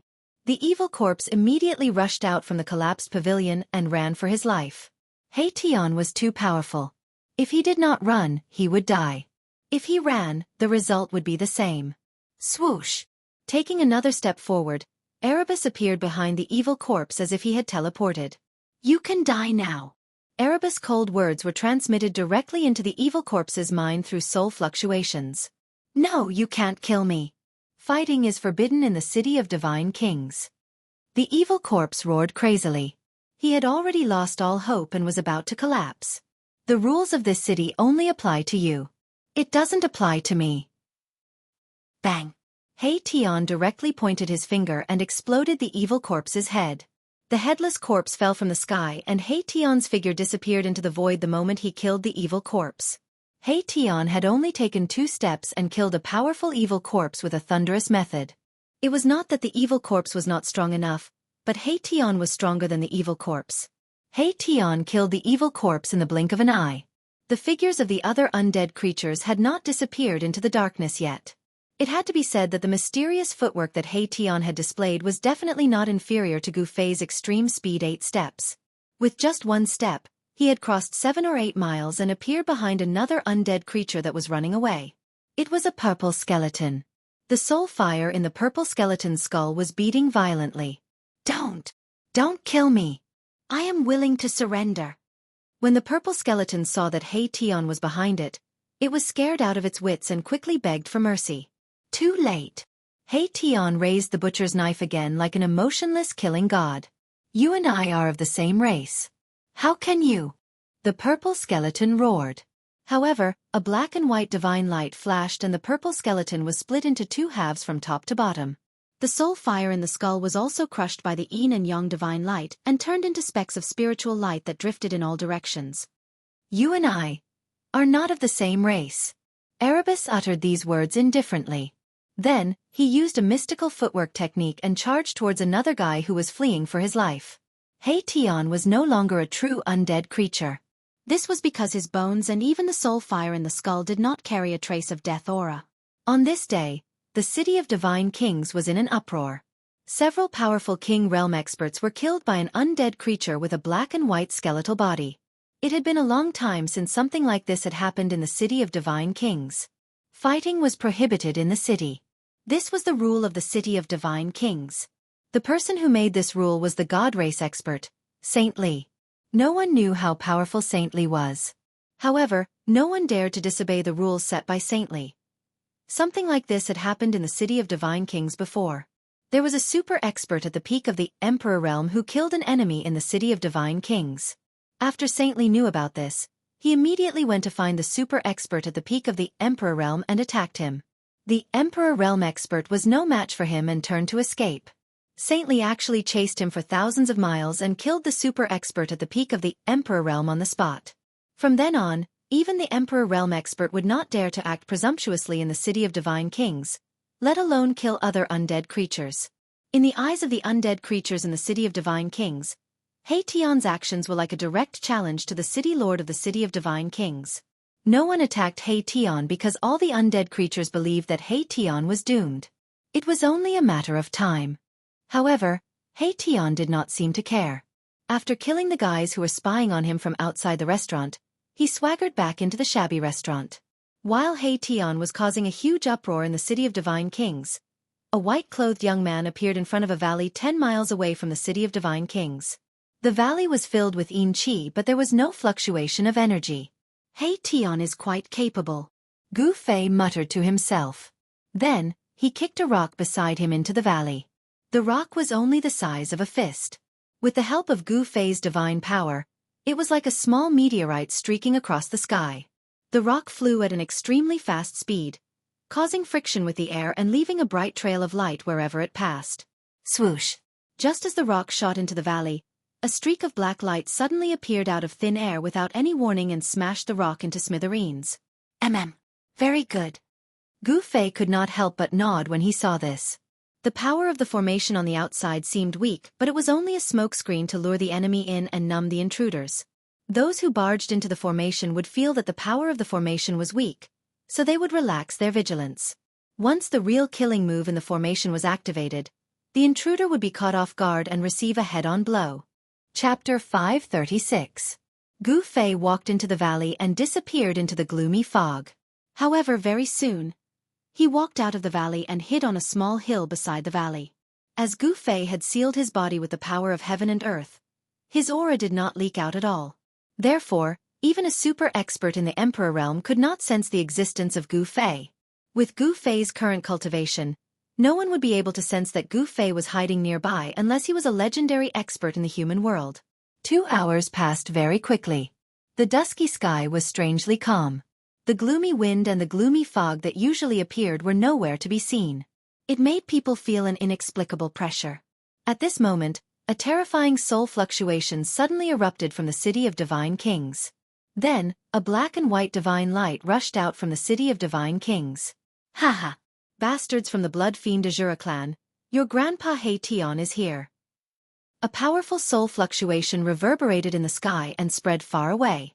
Hei-Tian was like a supreme expert who had just been born. He was arrogant and extremely arrogant. He did not take the experts from the Blood Fiend Azura clan seriously at all. The black and white divine light surged on his bones. The soul fire in his skull was as bright as the sun in the sky.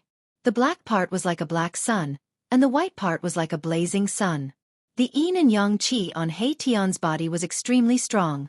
The black and white soul fire in his skull actually formed two spheres of light and slowly rotated. Humph! You're just an early emperor. How dare you be so arrogant? A sneer came from the gloomy clouds in the sky. It seemed that the person did not take Hei-Tian seriously at all. Swoosh! A blood-red evil light broke through the gloomy clouds and flew directly towards Hei-Tian in the sky. In the evil bloodlight, there was a figure that was also blood-red. The figure had a pair of wings on its back and a horn on its head. It had a green face and fangs, and it held a stick that seemed to be soaked in blood. With the appearance of this guy, a terrifying and tragic aura spread out in the sky. Even though he was dozens of miles away, Gu Fei seemed to vaguely smell a trace of blood. Gu Fei hid on top of the short mountain. When he saw the blood-colored figure, his pupils involuntarily contracted. It was an extremely powerful single-horned blood fiend Azura. Furthermore, this blood fiend Shura had a weapon in his hand. The three-tipped, double-edged scarlet blood demonic trident emitted a murderous aura and a tragic aura. It seemed to be even stronger than the blood fiend Shura that wielded the demonic trident.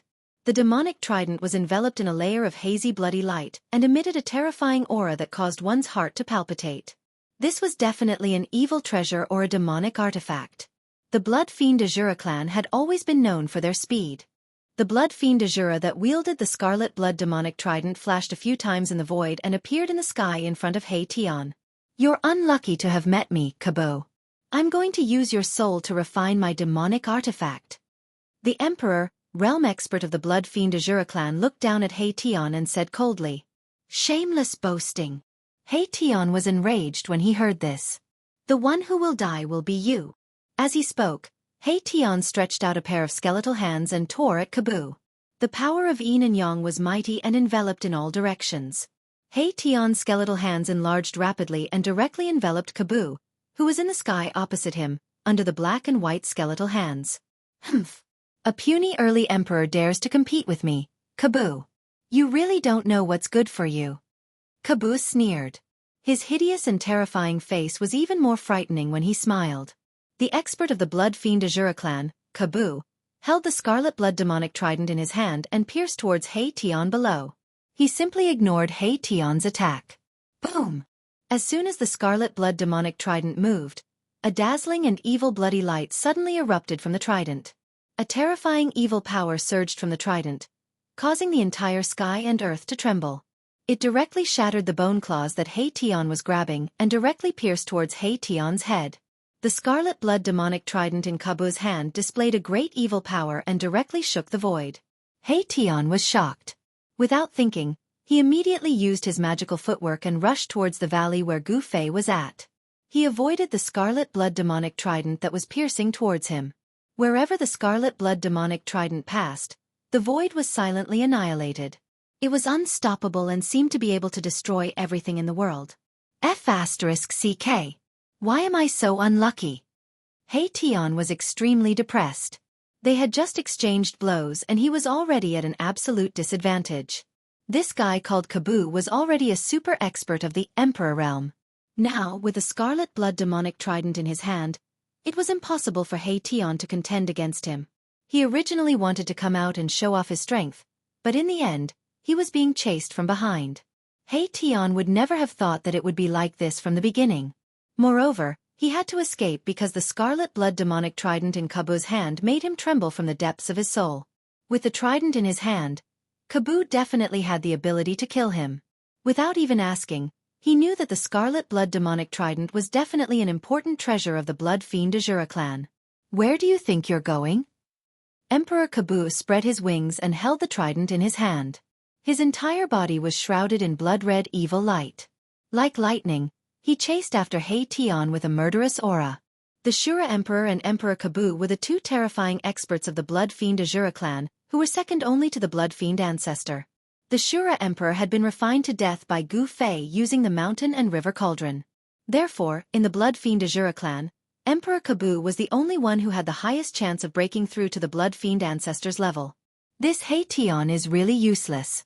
Only one guy came out and he's already running for his life. Gu Fei, who was hiding on a short mountain next to the valley, could not help but be shocked when he saw this. Gu Fei sensed that there were two other experts of the Blood Fiend Azura clan, who were no weaker than Emperor Kabu hiding in the sky above the City of Divine Kings. They did not seem to be in a hurry to attack. I've only lured one over. I've made a mistake this time, thought Gu Fei. He Tian and Emperor Kabu's speed was extremely fast. It was almost as if they were teleporting through the void. With his amazing footwork, He Tian escaped to the sky above the valley and then rushed down into the valley that was filled with Yin Qi. Humph! You can't escape. Emperor Kabu sneered. The trident in his hand kept piercing forward. The blood-red evil light shot out from the trident and stabbed towards He Tian. The evil bloodlight broke through the layers of Yin Qi and He Tian's figure instantly disappeared from the valley. With a scarlet blood trident in his hand, Emperor Kabu did not care about what was in the valley. He directly rushed into the valley. Cries of surprise immediately rang out from the valley. Boom! A muffled sound came from the valley. This muffled sound was like a signal. Endless black light rushed up from the valley and then shot back, forming a destructive demonic light that penetrated somewhere in the valley. The calm valley suddenly had a great fluctuation that made the world pale. The ground was shaking and the sky was shaking. It was as if doomsday had arrived. It was extremely terrifying. Chapter 537. Roar! Emperor Kabu roared again and again in the valley. He realized that he had fallen into a trap. There was actually a terrifying formation in the valley. As soon as he rushed into the valley, the scenery in front of him immediately distorted. Emperor Kabu only felt an unfathomable force enveloping him, distorting the void and directly teleporting him into the center of the killing formation. As soon as he entered the center of the formation, Emperor Kabu's expression immediately changed. Rumble! A sudden clap of thunder sounded, and black gas surged. Pitch-black rays of light descended from the sky, each as thick as a water bucket. Like divine punishment, they tore through the void and bombarded Emperor Kabu in the formation from all directions. The aura of destruction filled every inch of the spatial formation. Seeing this scene, even the Emperor Realm expert Emperor Kabu could not help but be moved. He brandished layers of blood-colored demonic light, blocking the bombardment of black demonic lightning. The entire void shook under the scarlet blood demonic trident in Emperor Kabu's hand. Around Emperor Kabu, there seemed to be layers of blood waves surging violently, going against the sky and sweeping towards the bombardment of the terrifying lightning. Boom! Boom! Boom! Boom! Boom! The sky-defying blood waves instantly collided with the pitch-black demonic lightning descending from the sky, causing a deafening explosion that shook the entire valley. It had to be said that Emperor Kabu's combat strength was unparalleled, like the reincarnation of a war demon. Wielding the scarlet blood demonic trident, a vast and mighty blood-colored energy directly blocked the demonic lightning that filled the sky. A hazy evil blood mist was emitted from his body, causing Emperor Kabu's figure to become a little blurry. However, the mighty and terrifying aura that emanated from his body made Gu Fei, who was hiding on the short mountain next to the valley, extremely fearful. With his strength, it was still difficult for him to compete with a true Emperor Realm expert. During those 49 days, Gu Fei had been sitting cross-legged in the divine spring of life in his inner world, guiding the endless life essence into his body every day, and constantly consuming the spiritual energy of heaven and earth that contained the power of the 5 elements. Gu Fei's cultivation had significantly improved. His flesh, blood, tendons, and bones had become even more terrifying, like a precious body. Unless it was a divine weapon, magic treasure, or an extreme treasure, it would be difficult to pose any threat to Gu Fei's martial body. Furthermore, after experiencing the baptism of the boundless life essence and the 5 elements energy, not only did Gu Fei's martial physique improve, but the 365 acupoints in his body also underwent changes. In the void of the acupoint, the multicolored light condensed by the essence of the 5 elements had already grown to the size of half a finger. Like a star in the pitch-black night sky, it flickered in the void of the acupoint. Ever since Gu Fei's cultivation broke through to the demigod realm, his body seemed to have broken some kind of shackles, and the void of 365 meridians appeared in his body. The 365 void meridians were like 365 small worlds, and in each of these small worlds, there was only one star. When that star grew to the point where it could fill the void of the meridians, Gu Fei's cultivation would make another breakthrough, and his martial body would transform again, entering a higher realm and level of cultivation. Even so, the essence in Gu Fei's body was extremely vigorous, and the strength of his martial body was already comparable to the strength of He Tian, the beginning emperor. However, Gu Fei realized that his realm seemed to be still at the demigod realm, and he had not improved. He had a feeling that he was bound to the demigod realm. Should he break through the shackles, break the eternal curse, and become a god through martial arts, or should he be forever stuck in the demigod realm? Even Gu Fei himself was not sure. It was too difficult to become a god through martial arts. In Gu Fei's opinion, to fill the void of 365 meridians was as difficult as ascending to heaven. However, after becoming a demigod, a cultivator would break the boundary of life and death, and life would no longer be limited by time. Gu Fei had enough time to cultivate, and slowly fill the 365 bottomless holes in his body. If there were no accidents, he could do it, but even if there were no accidents, it would still take a long time. Just as Gu Fei was deep in thought, two terrifying and evil energy waves suddenly came from the distant sky. Swoosh! Swoosh! It was as if two blood-red meteors broke through the dusky sky, and flew in the direction of the valley. A vast, evil, and bloody power spread between the heavens and the earth. Within the blood-red light, there were two terrifying figures that emitted dazzling blood-red demonic light. They had a pair of wings on their backs, and a single horn on their heads. The two powerful existences that had suddenly appeared were the other two Emperor, realm super-experts of the Blood Fiend Azura clan. When Gu Fei sensed these two extremely powerful auras, he hurriedly and carefully retracted the aura on his body, and carefully hid on the short mountain beside the valley. The flying speed of the Emperor realm super-experts was even faster than lightning. In an instant, the two Emperor realm Blood Fiend Azuras arrived in the sky above the valley. Like blood demons descending, the two emperors of the Blood Fiend Azura clan released endless blood-red light, illuminating the entire world. At this moment, the valley was surging with yin qi, and the underworld fog surged. It was as if it had already turned into an extremely tragic Shuraba with a murderous aura. Bolts of black lightning continuously descended from the sky, and the power of the heavens and the earth within a 1,000-mile radius gathered, forming an extremely terrifying lightning tribulation. Emperor Kabu, do you need help? One of the Emperor realm Blood Fiend Azura shouted loudly. He did not immediately make a move. Emperor realm super-experts were more or less prideful.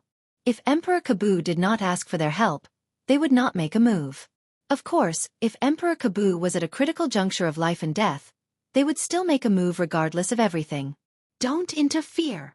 Emperor Kabu's furious roar rang out from within the valley. Rumble!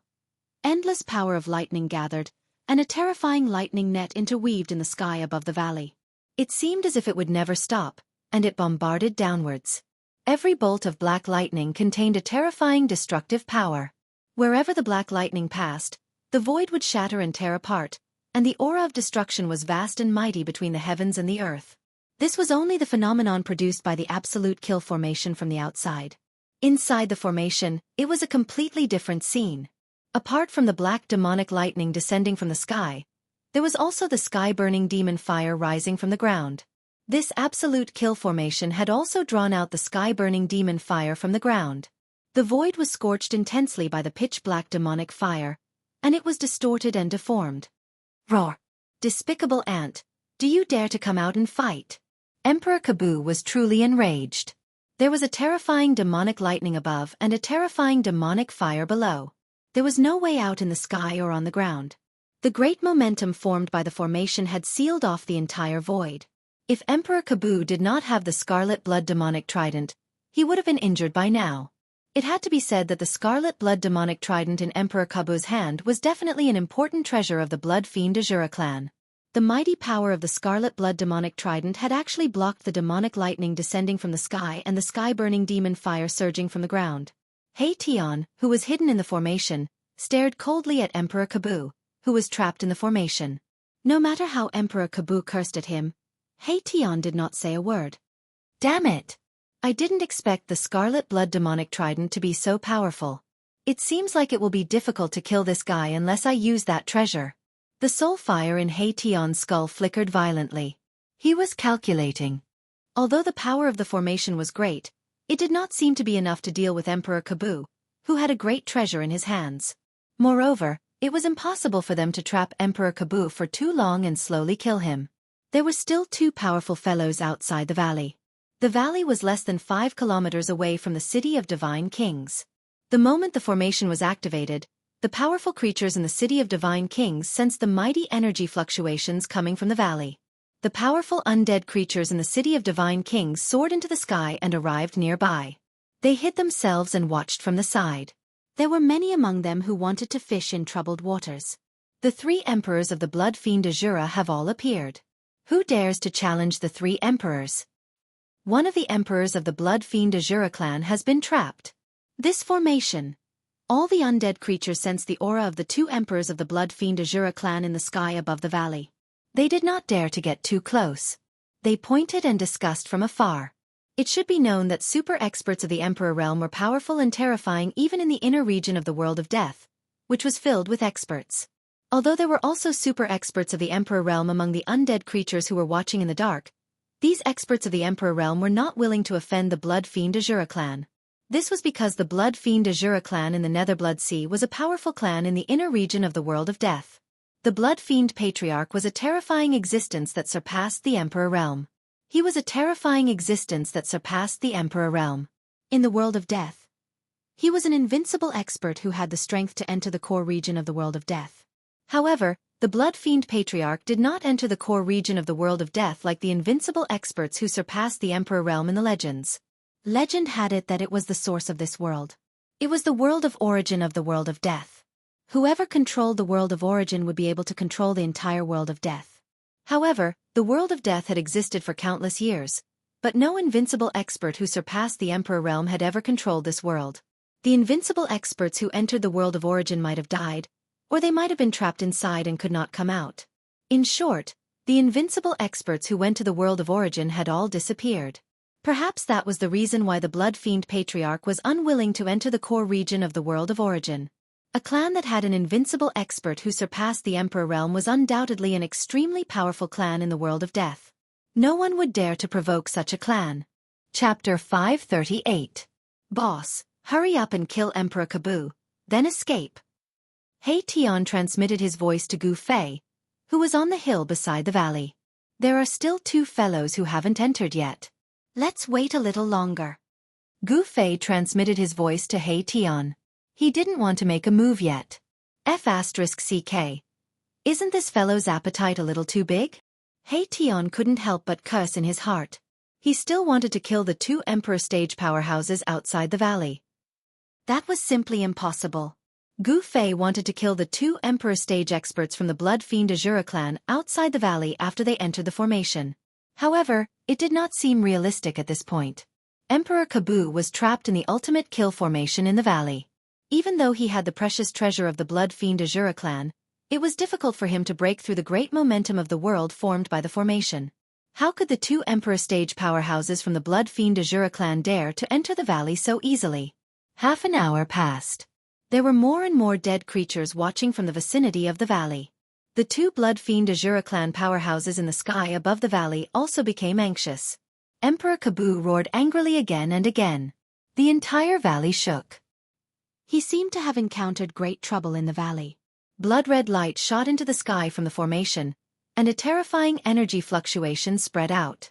However, no matter how much Emperor Kabu struggled or attacked, he couldn't break through the seal of the formation. Moreover, the more he attacked, the more the great formation's great power was stimulated.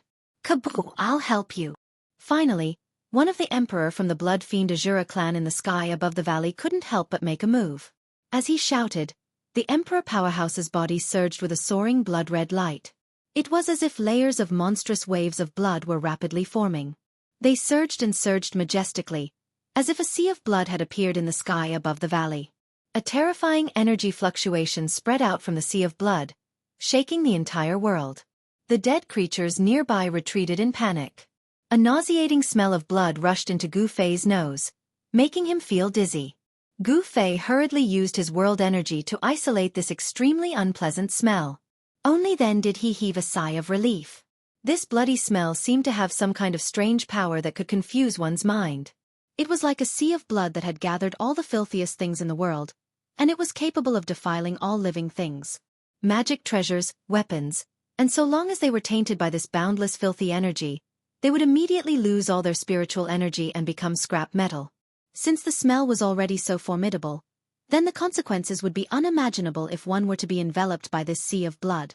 The expert from the Blood Fiend Azura clan wanted to use the tainted energy to break the formation in the valley. It should be known that all formations, be it righteous or evil, required an array diagram to form the power of heaven and earth in order to operate. As long as the array diagram was tainted, the formation would collapse on its own. Rumble. The Emperor expert from the Blood Fiend Azura clan seemed to be controlling a sea of blood that descended from the sky. The terrifying sea of blood enveloped the entire valley, and the evil power descended mightily. It actually blocked the demonic lightning that had gathered in the sky above the valley. The sea of blood was even able to dissolve the power of the demonic lightning into nothingness. At this moment, Emperor Kabu could not care less about his pride. He did not speak up to stop the Emperor expert from the Blood Fiend Azura clan from attacking. "Boss, if you don't attack, we can only start running." He Tian's anxious voice rang out in Gu Fei's mind. This was a voice transmission through soul power, and it directly affected Gu Fei's mind. Preposterous! Gu Fei cursed in a low voice. Then, he suddenly rushed out of his hiding place and entered the formation at the foot of the short mountain. No one would have thought that there would be someone hiding on the short mountain beside the valley. All the undead creatures were shocked by Gu Fei's sudden appearance. Before the undead creatures could regain their senses, Gu Fei had already entered the formation and was quickly moving towards where He Tian was. After seeing He Tian in the formation, Gu Fei sat down cross-legged. The purple flame brand on his forehead immediately appeared on his skin. Boom! Suddenly, the entire array shook violently. Then, the ground that was spewing out the sky-burning demon fire suddenly caved in. Countless runes rushed out from the ground, and a pitch-black vortex of death appeared beneath Emperor Kabu's feet. The vortex produced a terrifying suction force, wanting to pull Emperor Kabu into it. Roar! Emperor Kabu was shocked. However, he did not panic. With a roar, he held the demonic scarlet blood trident in his hand and pierced towards the black whirlpool below. He wanted to break through the black whirlpool below. Chi! The demonic scarlet blood trident shot out a dazzling bloody light that shattered the void and tore apart the heaven and earth. However, a scene that left Emperor Kabu dumbfounded happened. He saw that the bloody demonic light that shot out from the demonic scarlet blood trident had actually disappeared into the black whirlpool. The usually successful attack had lost its effectiveness at this moment. Then, Emperor Kabu felt his hand shake. The demonic scarlet blood trident in his hand actually flew out and was swallowed by the black whirlpool below. What's going on? Emperor Kabu was shocked. However, at this moment, the entire formation began to collapse. The black whirlpool below suddenly soared into the sky and sucked Emperor Kabu in. The black whirlpool seemed to have the power to swallow the heavens. Even Emperor Kabu was sucked into it. Rumble! An ancient cauldron rose from the valley. The cauldron was as big as a mountain. The mouth of the cauldron was the black whirlpool that had swallowed the demonic scarlet blood trident and Emperor Kabu. Scarlet Demon, why are you here? Emperor Kabu's terrified voice rang out from within the cauldron. Kabu, you! An extremely weak voice rang out from within the cauldron. The voice was also filled with indescribable fear. All the undead creatures who were watching were completely stunned by the scene before their eyes. A super expert of the Emperor realm was actually sucked into a cauldron. This was too unbelievable. The cauldron directly broke through the terrifying sea of blood that had descended from the sky. At the same time, the Emperor realm expert within the sea of blood was sent flying. What is this? Not only were the experts of the Blood Fiend Azura clan shocked, but the countless undead creatures who were watching from afar were also extremely shocked. A weapon that could suck in an Emperor realm expert's weapon was at least an ancient treasure that was comparable to a precious treasure. Let's go! Gu Fei let out a low shout as he rushed out from the mountain valley with He Tian. Taking advantage of the fact that everyone was still in a state of shock, Gu Fei and He Tian directly rushed into the giant cauldron. Then, the giant cauldron emitted a misty primordial chaos energy as it rapidly shrank and flew into the distance. Chapter 539. Roar! The two Emperor stage super experts of the Blood Fiend Azura clan roared angrily when they saw the cauldron take away Emperor Kabu. They turned into two rays of Blood Fiend demonic light and chased after it. Emperor Kabu was the Emperor of the Blood Fiend Azura clan. The other two Emperors of the Blood Fiend Azura clan did not dare to not save Emperor Kabu. After all, if Emperor Kabu died, the Blood Fiend Azura clan would lose another Emperor stage super expert. Swoosh! Suddenly, the space in front of the mountain and river cauldron shook. A large hand shrouded in black chi appeared from the void and grabbed at the mountain and river cauldron. The pitch-black hand was the size of a small mountain. It emitted a vast and terrifying energy wave that enveloped the void. It wanted to take the mountain and river cauldron away. The experts who were watching in the dark finally made their move. Hum! The mountain and river cauldron only shook a little, but the entire world shook violently. The void almost collapsed. Cracks in the void near the mountain and river cauldron extended into the distance. The mountain and river cauldron displayed great power. It directly shattered the pitch-black hand and rushed over. A muffled groan came from the darkness. Someone was flying backwards. Spells and divine powers were broken by the mountain and river cauldron. The caster would also be affected, especially those spells and divine powers that were driven by divine will. The experts who were preparing to intercept the mountain and river cauldron in the dark were shocked when they saw this. As they hesitated, the mountain and river cauldron had already gone far away in an instant. Swoosh! Swoosh! Blood-red light shocked the sky. The two Emperor stage super experts of the Blood Fiend Azura clan emitted a vast and terrifying energy wave. They tore through the dark sky and flew quickly. The aura of an Emperor realm super expert was simply too powerful. It caused the entire world to tremble, and the weak undead creatures had long since prostrated themselves on the ground in fear. Only the stronger ones were still standing. However, following the departure of the two Emperor stage super powerhouses from the Blood Fiend Azura clan, the terrifying pressure that filled the heavens and earth also quickly disappeared. Where did that ancient cauldron come from? Amazing! That should be an incredible ancient treasure. It can actually suck in Emperor stage super experts. Who are those two fellows? To actually dare provoke the Blood Fiend Azura clan? Could it be the divine race? The ancient cauldron and the two emperors of the Blood Fiend Azura clan disappeared into the distance. All the creatures of death were guessing who dared to attack the Blood Fiend Azura clan. Gu Fei was a living being with flesh and blood. His appearance was no different from the divine race. Many undead creatures regarded Gu Fei as a divine race member. Furthermore, someone even said that when Gu Fei appeared in the City of Divine Kings, Saintly had sent someone to find him and invite Gu Fei over. For a time, there were many different opinions, but in the end, no one knew where Gu Fei came from. Young Master. Is it because of the mountain and river cauldron that you value Gu Fei so much? Behind the young man stood a handsome young man in green. The young man hidden high up in the sky was the mysterious and unfathomable Saint Li. The green-clothed young man behind Saint Li was his little follower. That's not it. Saint Li rubbed his chin and his eyes were extremely deep. This Gu Fei isn't simple. He's different from us. Perhaps he can break the curse that has been in place for thousands of years. What? Saint Li's little follower was shocked when he heard this. He's different from us? The little follower said in disbelief. Only the divine race knew almost all the secrets of the world of death. The divine race was actually the descendant of a supreme almighty from ancient times. They were not native creatures of the world of death. Like Gu Fei and the others, they came from the outside world. Unlike Gu Fei, the divine race did not enter the world of death willingly. Therefore, the divine race wanted to leave the world of death very much. There was an ancient legend among the divine race that the divine race was looking for a way to leave the world of death. Gu Fei seems to have cultivated the martial ancestor, a supreme almighty from ancient times, said Saint Li. A supreme almighty. The little follower's expression changed. All right, let's follow and take a look, Saint Li said. Without waiting for the little follower to reply, he disappeared into the void with him. Gu Fei and He Tian rushed into the mountain and river cauldron. The space inside the mountain and river cauldron was extremely large, making Gu Fei and He Tian feel as though they had entered another world. Roar! An angry roar came from in front of them. The entire void shook and misty primordial chaos chi surged. A blood-colored demonic light broke through the barriers of time and the void. With terrifying energy fluctuations, It pierced towards Gu Fei's chest in an instant. Humph! Gu Fei sneered. With a thought, the void in front of him suddenly distorted. The demonic blood-colored light that pierced Gu Fei's chest disappeared as though it had entered the void. I'll return it to you. Gu Fei waved his hand, and the space in front of him trembled again. A blood-colored demonic light, like a supreme demonic artifact, pierced through the path it came from.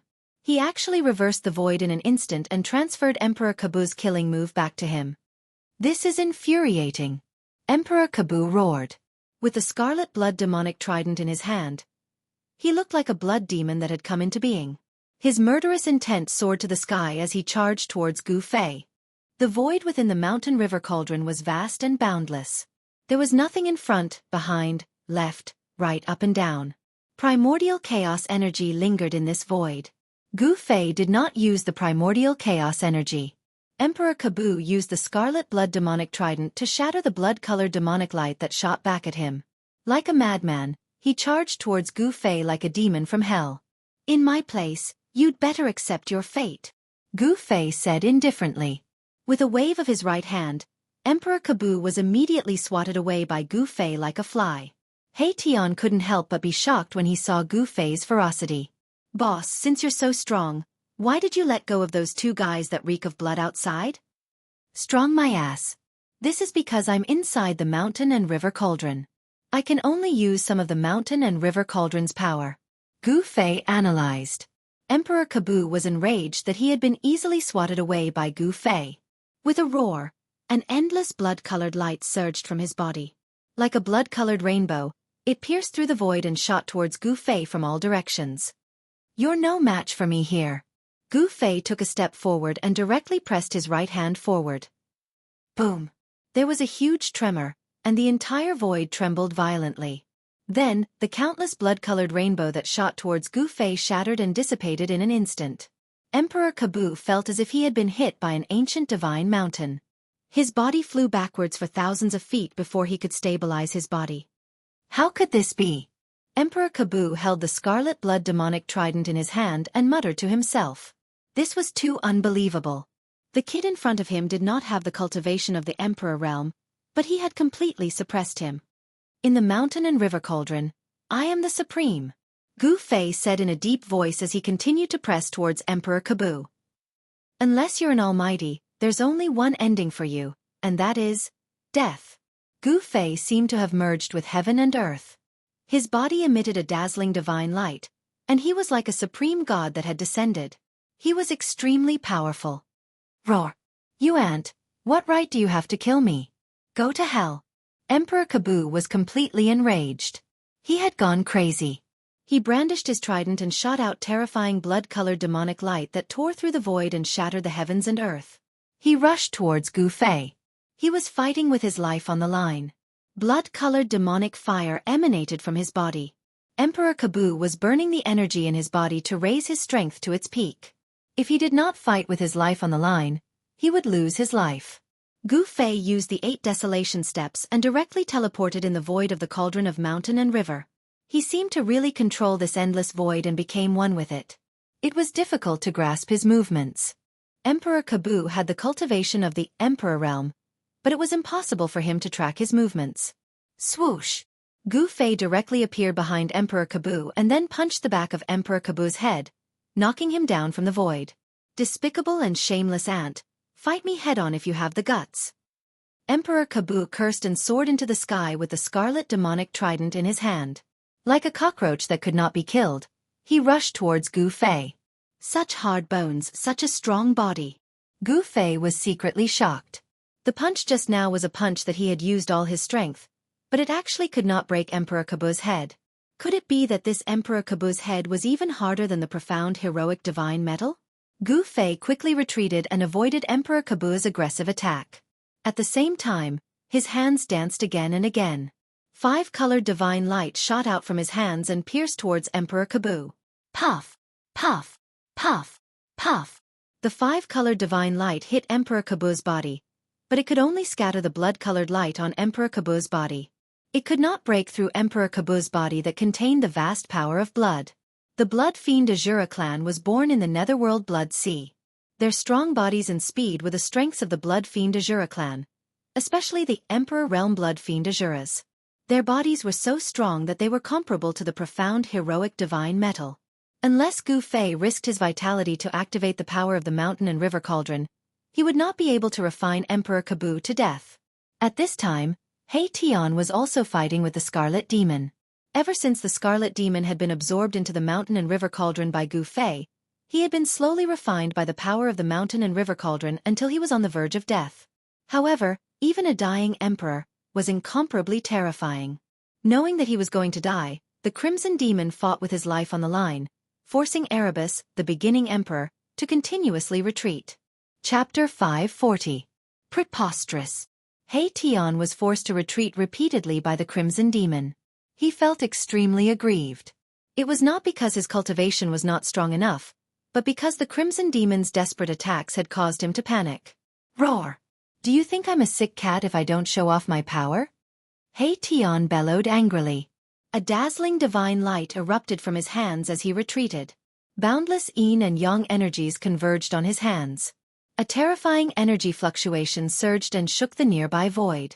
On the left was yin and on the right was yang. A ball of black light appeared on He Tian's left hand. It looked like a black sun, illuminating half the sky in pitch-black darkness. On the other hand, a ball of dazzling white light appeared on He Tian's right hand. It was like a bright moon in the sky, illuminating the other side of the sky in a snowy white. The yin and yang energies surged majestically on He Tian's skeletal body. Reverse yin and yang, overturn the heavens and earth. He Tian let out a furious roar. His hands moved as if he was hugging the Tai Chi. Two balls of dazzling divine light formed a Tai Chi yin-yang diagram in front of him. A terrifying energy fluctuation surged from the yin-yang eye on the Tai Chi yin-yang diagram, stirring up the heavens and earth and reversing the universe. It formed a terrifying force field that enveloped the Crimson Demon. Rumble. The heavens and earth shook as the yin and yang energies intertwined. It was as if the void of the world had been turned upside down. The terrifying energy formed a terrifying destructive storm that could tear and pulverize everything. The Crimson Demon was already an arrow at the end of its flight. He had merely relied on his ferocious spirit to fight against He Tian. Once his ferocious spirit had passed, he would not be able to continue. Without any suspense, He Tian's yin-yang divine art immediately enveloped the Crimson Demon. The yin and yang energies sealed off the surrounding area before rushing in together. Bang! The Crimson Demon's body immediately exploded into a mist of blood. However, He Tian wasn't happy because of this, because it wasn't that easy to kill an Emperor Realm super expert. Even if his physical body was destroyed, his soul wouldn't be destroyed. Sure enough, in the midst of the blood mist, specks of demonic blood-colored light quickly converged. Then, a fist-sized blood-colored ball of light condensed in the void. Humph! It's just a last-ditch struggle. He Tian sneered. His hands moved, and the power of yin and yang surged out from his hands, forming a Taiji yin-yang diagram that pressed down on the blood-colored ball of light. Swoosh! The blood-colored ball of light was as fast as lightning as it charged towards He Tian. Boundless blood-colored light radiated from the ball of light, enveloping He Tian. The ball of light was the Crimson Demon's soul. Even if his physical body was destroyed, his soul wouldn't be destroyed. The boundless blood-colored light contained the Crimson Demon's extremely powerful spiritual energy. The spiritual energy surged toward He Tian's skull. The Crimson Demon was trying to use his soul attack to destroy He Tian's spiritual fire and replace it. This was an extremely overbearing art of sacrifice. It was a battle of spiritual energy. If one party was no match for the other party would completely destroy the other party and their souls would be destroyed. It was extremely dangerous. The movement of the Crimson Demon's soul was extremely fast. There was no way He Tian could dodge it. He Tian, who was illuminated by the blood-colored light, immediately clutched his head and screamed. The spiritual fire in his skull had been dyed red. Let's perish together. The Crimson Demon's voice rang out in He Tian's soul. The Crimson Demon's spiritual light was emitting boundless blood-colored light like a burning blood-colored flame. In reality, he was burning his soul in an attempt to perish together with He Tian. Of course, if the Crimson Demon was unable to kill He Tian after burning his spiritual energy, the Crimson Demon's soul would be destroyed and he would completely disappear from this world. You're the only one who will perish. Erebus felt as if his soul was about to be torn apart. The pain that came from his soul was more terrifying than any pain he could feel from his physical body.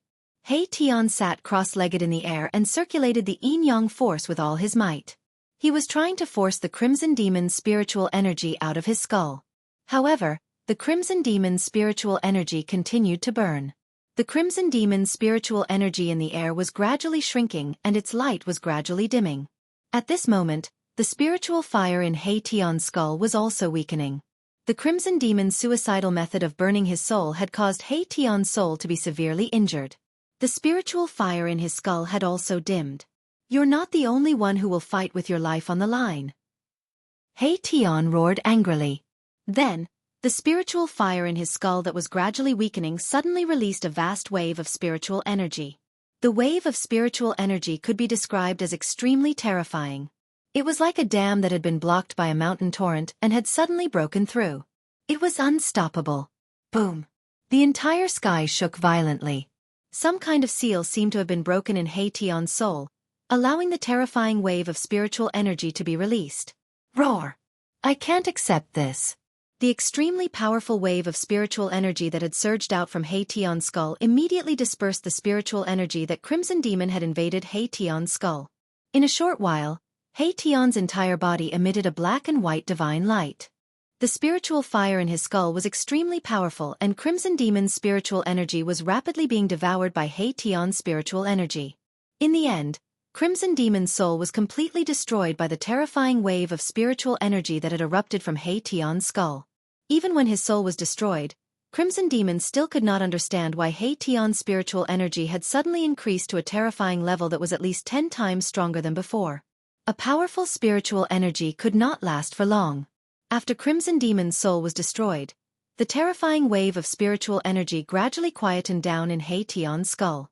He Tian, this ruffian's soul, seemed to be strange. At this moment, the battle between Gu Fei and Emperor Kabu had also reached its climax.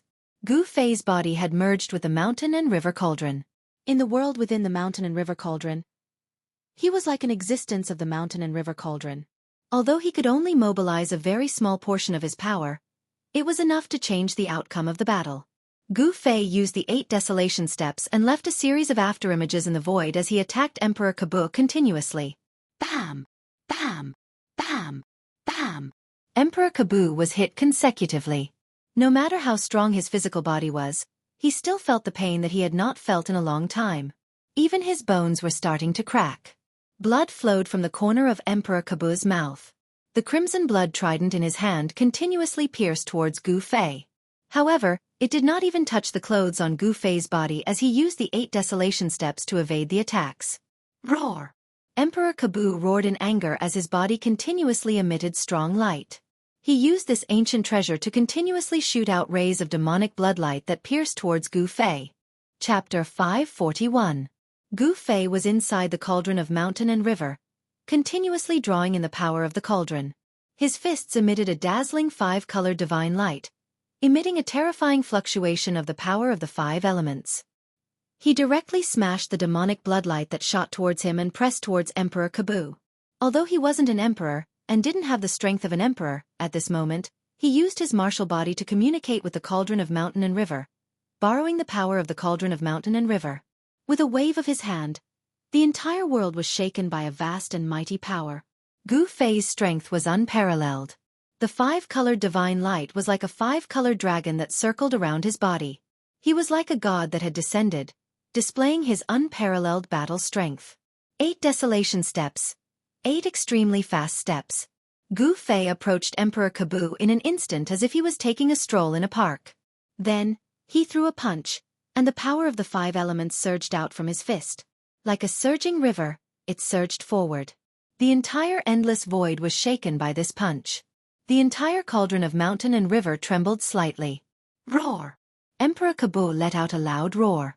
The demonic scarlet blood trident in his hand exploded with endless evil bloodlight, illuminating the void within the cauldron of mountain and river.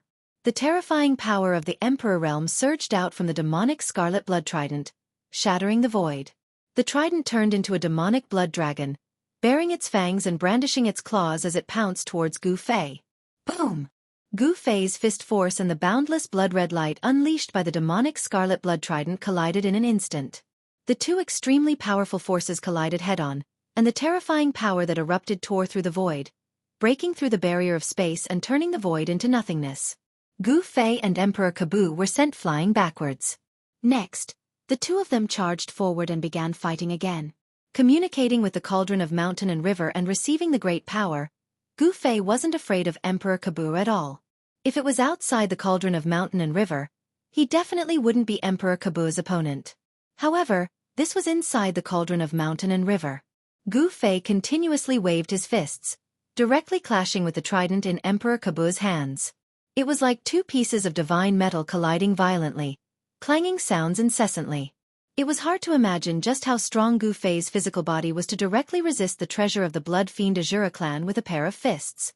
Emperor Kabu was even more shocked, because he knew how powerful the Blood Fiend demonic scarlet blood trident was. He knew that the Blood Azura was the trident. It was originally the Blood Fiend Patriarch's weapon. However, Emperor Kabu was the Emperor of the Blood Fiend Patriarch's bloodline and could be said to be the Blood Fiend Patriarch's successor. Thus, the Blood Fiend Patriarch bestowed the Scarlet Blood Demonic Trident to Emperor Kabu. When Emperor Kabu saw that Gu Fei could actually directly resist the Fiend Blood Trident with his physical body, how could he not be shocked? The cauldron of mountain and river shook violently, and the cauldron's soul was also alarmed. A powerful soul fluctuation, like that of a supreme powerhouse, came from the depths of the cauldron of mountain and river. Sensing this soul fluctuation, Emperor Kabu's expression changed instantly. His mind was in a mess, and Gu Fei immediately seized the opportunity to send him flying with a punch. "Boss, stop playing around. Hurry up and kill that guy." At this time, He Tian, who had already killed the Scarlet Demon, came to Gu Fei's side. He Tian knew that if Gu Fei really wanted to kill Emperor Kabu, it would be a piece of cake. In the cauldron of mountain and river, he was the supreme. This was not a false statement. In the cauldron of mountain and river, even the emperor was not a match for Gu Fei. But leaving him alive will always be a disaster, He Tian said after thinking for a while. This Emperor Kabu was indeed a good practice target. If he could frequently engage in life and death battles with him, it would definitely improve his strength significantly. However, in the eyes of a ruffian like He Tian, Emperor Kabu was still an enemy.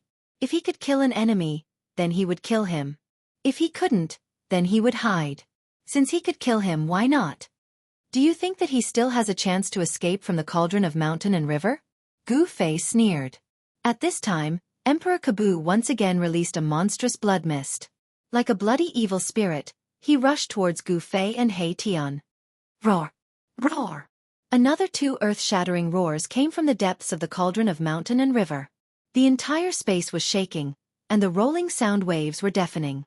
A white tiger the size of a mountain and a black tortoise with a dragon head rushed out from the depths of the cauldron. Then, a huge fire surged out from the depths of the cauldron. Within the fire, a divine bird was flying. The four divine beasts. When He Tian saw the four extremely powerful existences that rushed out from the depths of the cauldron of mountain and river, he was instantly petrified. The azure dragon, white tiger, vermilion bird, and black tortoise. The four ancient divine beasts released a boundless and terrifying divine power that surrounded Emperor Kabu. The four ancient divine beasts were not real divine beasts. They were just four beast souls without a real body. However, even so, Emperor Kabu was not a match for them. The four ancient divine beasts used their supreme divine power to directly attack Emperor Kabu, who was holding the blood-killing demonic trident. Emperor Kabu did not even have the strength to fight back. The four ancient divine beasts did not directly kill Emperor Kabu. Instead, after suppressing him, they brought him into the depths of the cauldron of mountain and river and imprisoned him.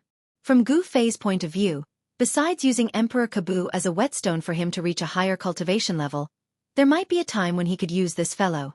How extravagant! This supreme treasure actually imprisoned the beast souls of the four ancient divine beasts. If I didn't see it with my own eyes, no one would believe it, He Tian murmured. The four great ancient divine beasts were supreme existences. Even almighty experts might not be a match for the four great ancient divine beasts. It was hard to imagine how powerful one's strength and cultivation must be in order to kill the 4 great ancient divine beasts and imprison their souls in an extreme way treasure. Just as He Tian was sighing, boom! The entire cauldron of mountain and river suddenly shook violently. Gu Fei could not help but be shocked. He knew that someone was attacking the cauldron of mountain and river from the outside.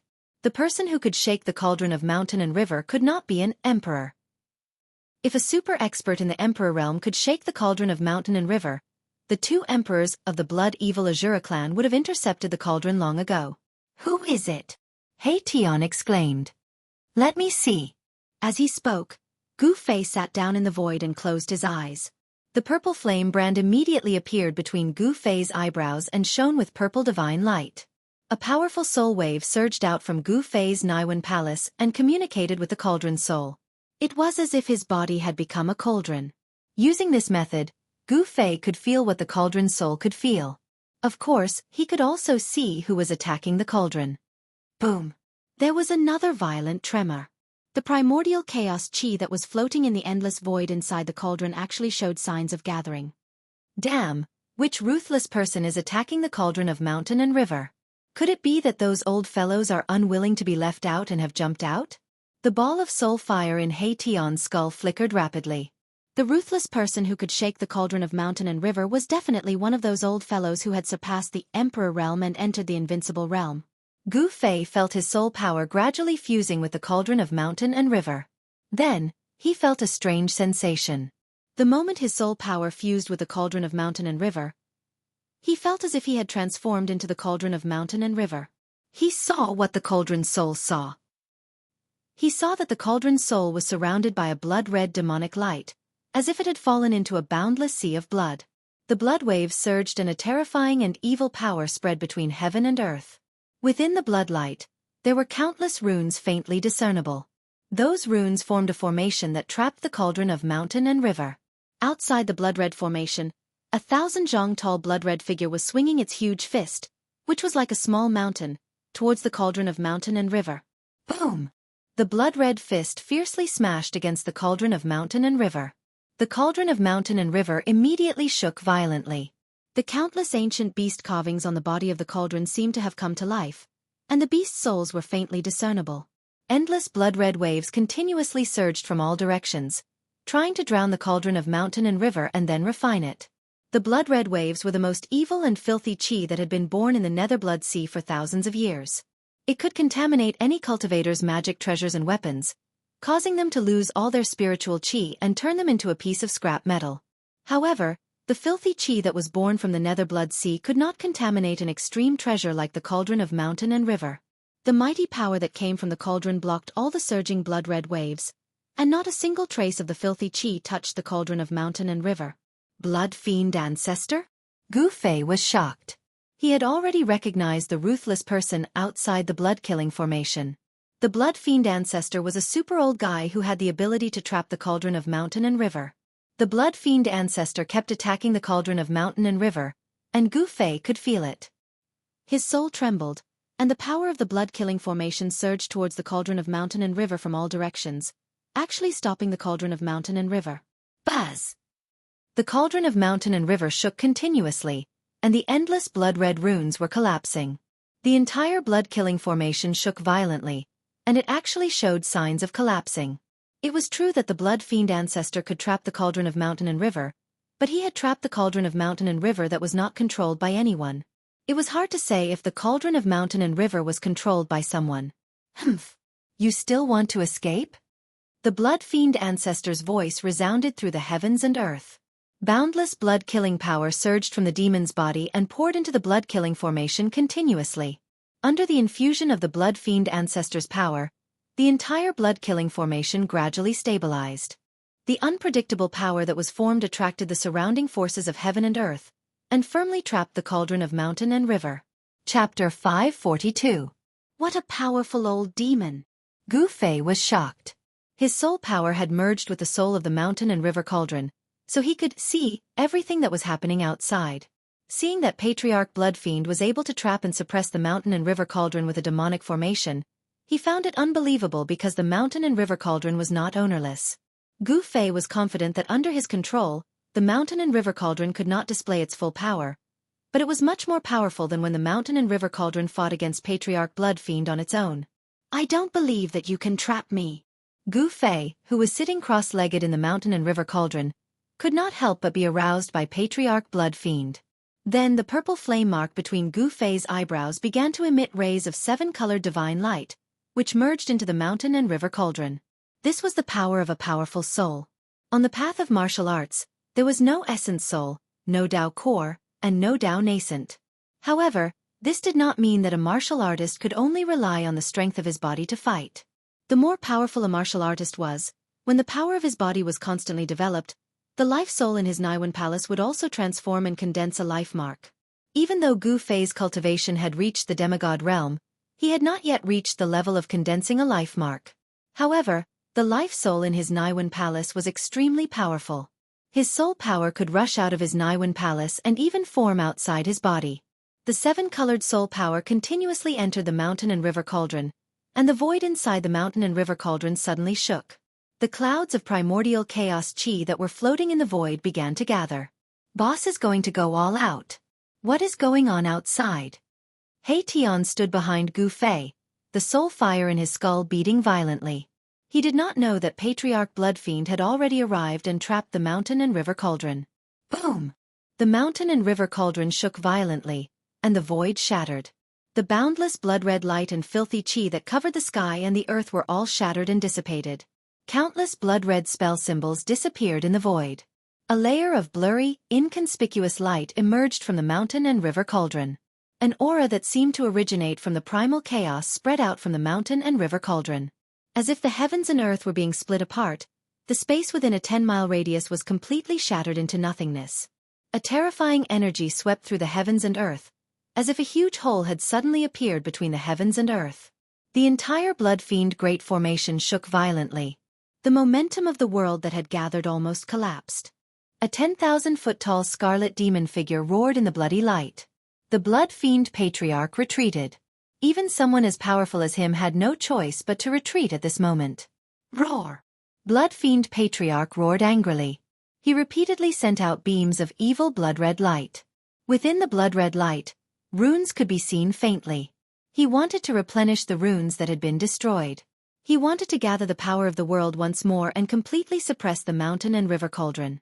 Endless blood-red runes were like demonic marks formed by the condensation of endless blood. They emitted terrifying energy waves and stirred up the power of the world. The Blood Fiend Great Formation expanded rapidly. The shattered Blood Fiend demonic marks were quickly repaired. It covered a radius of 100 miles and trapped the mountain and river cauldron within the formation. However, just as Blood Fiend Patriarch displayed his unparalleled ferocity and used his great magic to reconstruct the Great Formation, a stone turtle shell the size of a fist silently flew from the sky and then smashed into Blood Fiend Patriarch's head. Bam! Blood Fiend Patriarch immediately fell from the Great Formation in the sky. Boom!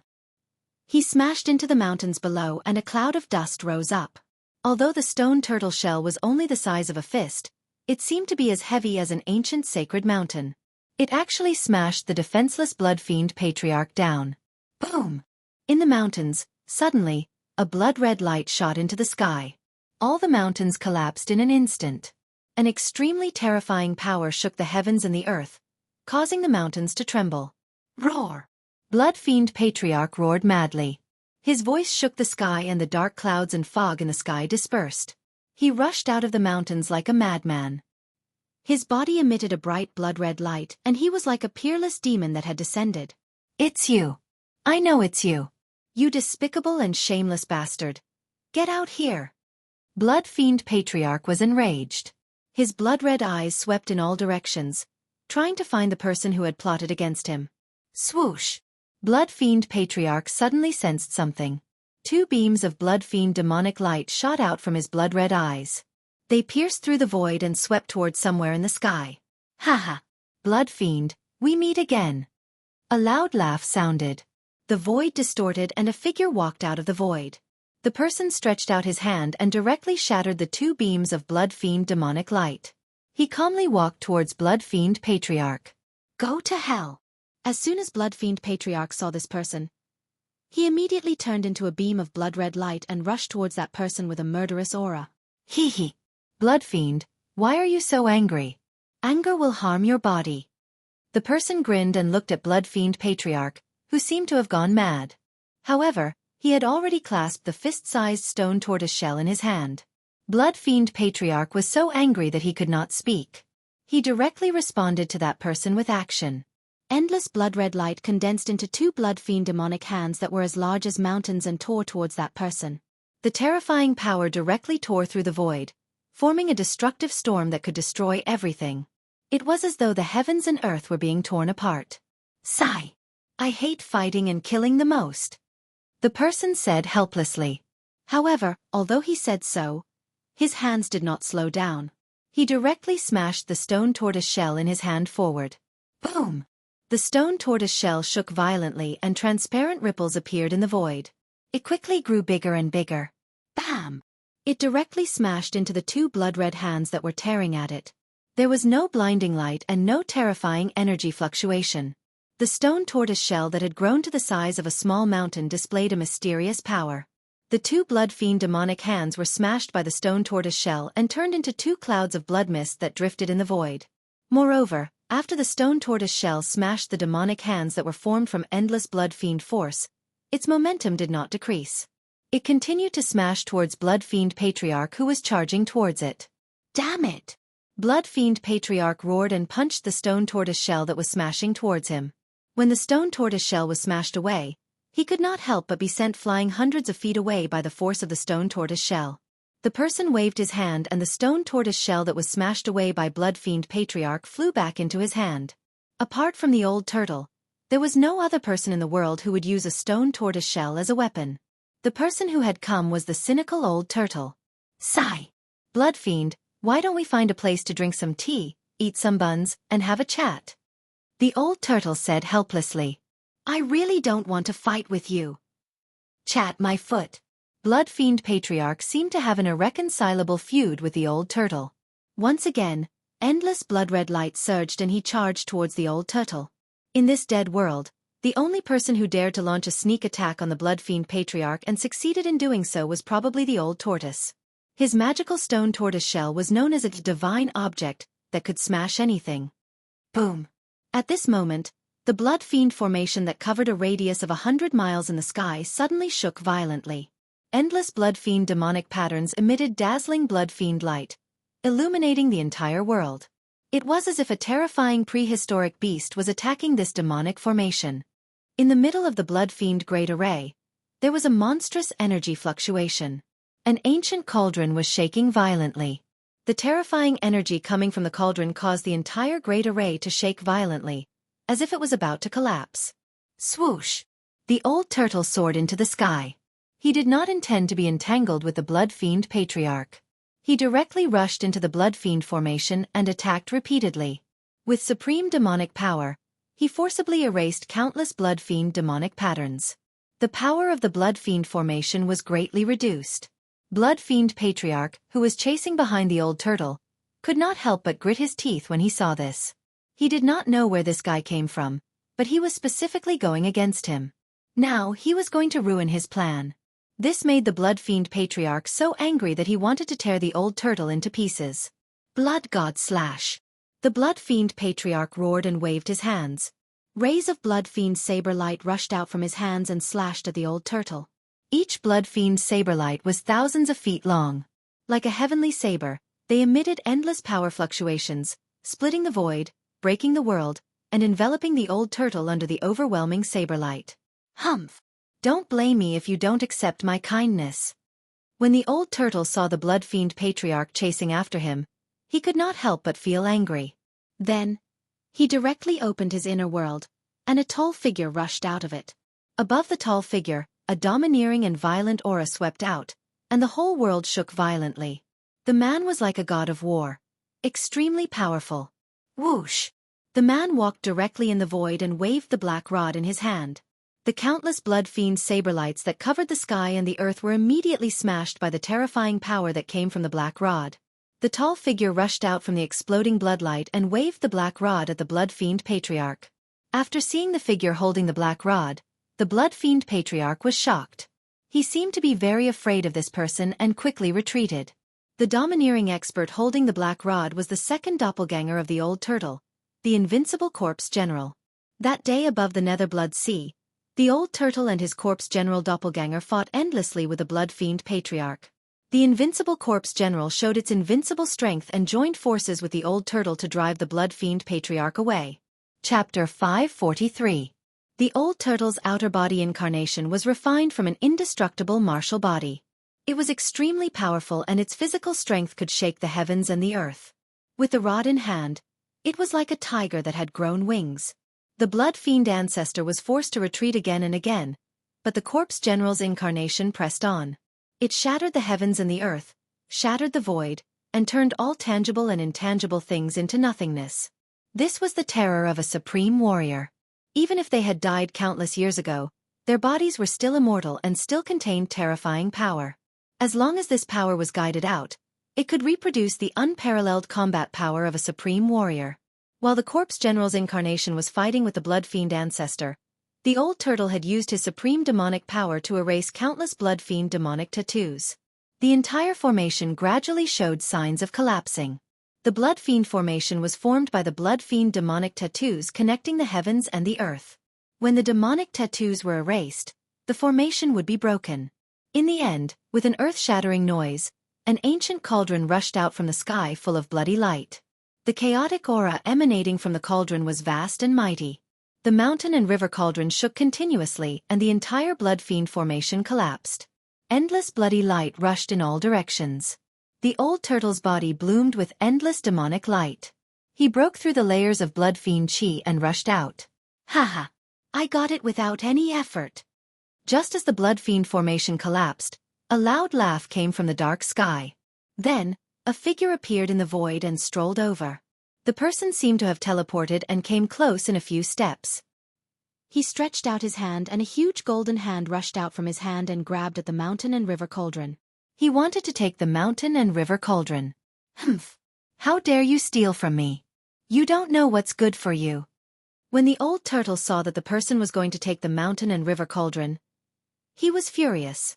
The old turtle threw the stone turtle shell at the person. After the stone turtle shell was thrown, it quickly enlarged and rushed towards the person like an ancient divine mountain, shaking the heavens and the earth. Huh! The person seemed a little surprised and then said, I didn't expect to see the mystic turtle shell here. I, saintly, am really lucky. That person reached out another hand and formed a huge golden hand with supreme magic power. He grabbed the old tortoise's stone tortoise shell. He actually wanted to take the stone tortoise shell as well. The two golden hands emitted terrifying energy ripples that shrouded the sky and locked down the heavens and earth. A brilliant golden light lit up the entire sky. Hearing Saint Lee's words, Old Tortoise was shocked. He thought to himself, who is this person? How does he know the origin of my stone tortoise shell? Could he be someone from the ancient times? One has to admit that Saint Lee's cultivation level has reached an unbelievable level. The giant golden hand formed from chi grabbed the cauldron of mountain and river and the stone tortoise shell, trying to take the two treasures away. Boom!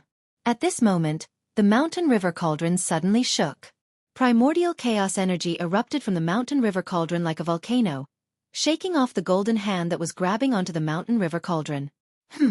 Saint Lee was shocked. He did not expect the cauldron of mountain and river, under Gu Fei's control, to be able to shake off the golden hand that he had formed with supreme magic. Just as the cauldron shook off Saint Lee's hand, the stone tortoise shell that was grabbed by the other giant hand also exploded with an extremely powerful force and rushed out of Saint Lee's palm. Treasures are indeed treasures. Saint Lee's eyes shot out two beams of divine light. His chi retreated and the golden hand disappeared into the sky. He did not attack again. Whoosh, whoosh. Two silhouettes rushed out of the cauldron of mountain and river. Then the cauldron of mountain and river quickly shrank and was kept back by Gu Fei, who rushed out of the cauldron. Saint Lee, what is the meaning of this? After Gu Fei put the cauldron of mountain and river back into his elixir field, he said this to Saint Lee. Gu Fei was very unhappy. Saint Lee had actually wanted to take away his cauldron of mountain and river. Hee, so it's you. I did not expect the cauldron of mountain and river to be refined by you. I am very curious as to how you did it. Saint Lee looked at Gu Fei and said calmly. How Gu Fei and He Tian had set up a killing formation outside the City of Divine Kings to ambush the experts of the Blood Evil Shura clan. How he had used the Cauldron of Mountain and River to subdue Emperor Kabu and so on. Everything was under Saint Li's control. How I did it doesn't seem to have anything to do with you, Gu Fei said. Even though Saint Li was extremely powerful, Gu Fei was not afraid of him because of this. Saint Li smiled nonchalantly. At this time, Old Tortoise also walked over. He had already put away the stone tortoise shell. He felt a dangerous aura from Saint Li. Who are you? Old Tortoise was very direct. He looked at Saint Li and his body was surrounded by rays of demonic light that resembled divine rainbows. A powerful aura surged from his body and pressed toward Saint Li. Saint Li glanced at Old Tortoise. Under the extremely powerful aura of Old Tortoise, he was still smiling as if he was not affected at all. Are you the son of a dragon? Saint Li did not answer but asked such a question instead. When Old Tortoise heard this, his expression instantly changed. His aura surged even more and his demonic aura soared to the sky. Vaguely, the shadow of a dragon appeared around him. Who are you? Old Tortoise took a step forward. He already had the intention to kill Saint Li. This guy had actually revealed his biggest secret and he knew nothing about this guy. Old Tortoise felt that he was at a disadvantage and had lost the initiative. Old Tortoise. Sensing the cold murderous aura from Old Tortoise, Gu Fei could not help but be shocked. Saint Li was from the Divine Clan and his strength was a mystery. But there was no doubt that he could compete with Old Tortoise. Moreover, Gu Fei did not want to offend the most powerful clan in the world of death, the Divine Clan. Hee. Don't be so nervous. I'm just a pitiful person who wants to escape from this world, Saint Li said calmly as if he did not feel Old Tortoise's murderous aura. Old Tortoise's mind raced and his expression changed several times. He then stared at Saint Li and said, "What do you want from us? What's your purpose?" This Old Tortoise had lived for God knows how long. He was simply a super antique. He soon realized that Saint Li definitely had something up his sleeves. Moreover, this matter was related to them. I want to cooperate with you, Saint Li said after some thought. Cooperate? Gu Fei could not help but be stunned when he heard this. The Divine Clan was extremely powerful and had a transcendent status in the world of death. What could they not solve? Why does Saint Li want to cooperate with us? Why does he need to cooperate with us? Old Tortoise laughed. If you want to cooperate, then show some sincerity. As he said this, Old Tortoise pointed at the blood fiend ancestor who was fighting with the corpse general clone in the distance. Chapter 544. Saint Li's sudden appearance and a few simple words shocked Old Tortoise. Saint Li seemed to know many secrets of ancient times. Old Tortoise could not help but be shocked. In this world of death, there was actually someone who knew the secrets of ancient times. It was unbelievable. Saint Li did not have any intention of attacking Old Tortoise and Gu Fei. Instead, he told Old Tortoise and Gu Fei of his intention to cooperate with them. To show your sincerity, you don't mind killing that guy who reeks of blood, Old Tortoise said as he pointed at the blood fiend ancestor, who was fighting with his invincible clone in the sky. Saint Li looked at Old Tortoise deeply, rubbed his chin, then said, "You're giving me a difficult problem. It's not impossible to kill a powerhouse like the blood fiend ancestor, but it'll be very difficult. Hee. Since you've made a request for cooperation, then you should show us some sincerity." Old Tortoise chuckled. He was testing Saint Li. If Saint Li made a move, then Old Tortoise would know Saint Li's true strength. If Saint Li did not make a move, then it meant that the so-called cooperation he mentioned was an insignificant matter. Old Tortoise wanted to know how much importance Saint Li placed on this cooperation. Only then would he know how much bargaining chips his side had to contend with Saint Li. "You think so too?" Saint Li suddenly said to Gu Fei. Gu Fei had been silent all this while. When Saint Li suddenly asked him, he could not help but be startled. Then without thinking too much he nodded. Gu Fei and Old Tortoise were friends who had gone through thick and thin together. Old Tortoise definitely had his reasons for doing this. This Old Tortoise who could not die for 10,000 years. Only he could take advantage of others. Moreover, killing the blood fiend ancestor did not seem to be a bad thing. After all, Gu Fei had already refined the Shura sovereign to death. He Tian had killed the half-dead scarlet demon. Gu Fei had also imprisoned Emperor Kabu in the mountain and river cauldron. They had already become the Blood Fiend Azura clan's mortal enemies. If Saint Li could kill the Blood Fiend Patriarch, the threat that the Blood Fiend Azura clan posed to them would plummet. If that's the case, then I will reluctantly do it, Saint Li said indifferently. Then, without any warning, he suddenly disappeared from where he stood. In the next moment, he had already appeared in the sky above the Blood Fiend Ancestor and the Corpse General's clone. Then, a small golden mountain rushed out of his body, and terrifying waves of metal elemental dermic powers filled the air. After the small golden mountain rushed out from Saint Li's body, it quickly enlarged, becoming the size of a mountain. It released a boundless golden light, illuminating the dark world. Rumble! The heavens and earth shook violently. That golden mountain looked like it was made of gold. Boundless metal elemental energy surged out from it. It triggered the metal elemental energy in the heavens and earth and pressed down on the ground.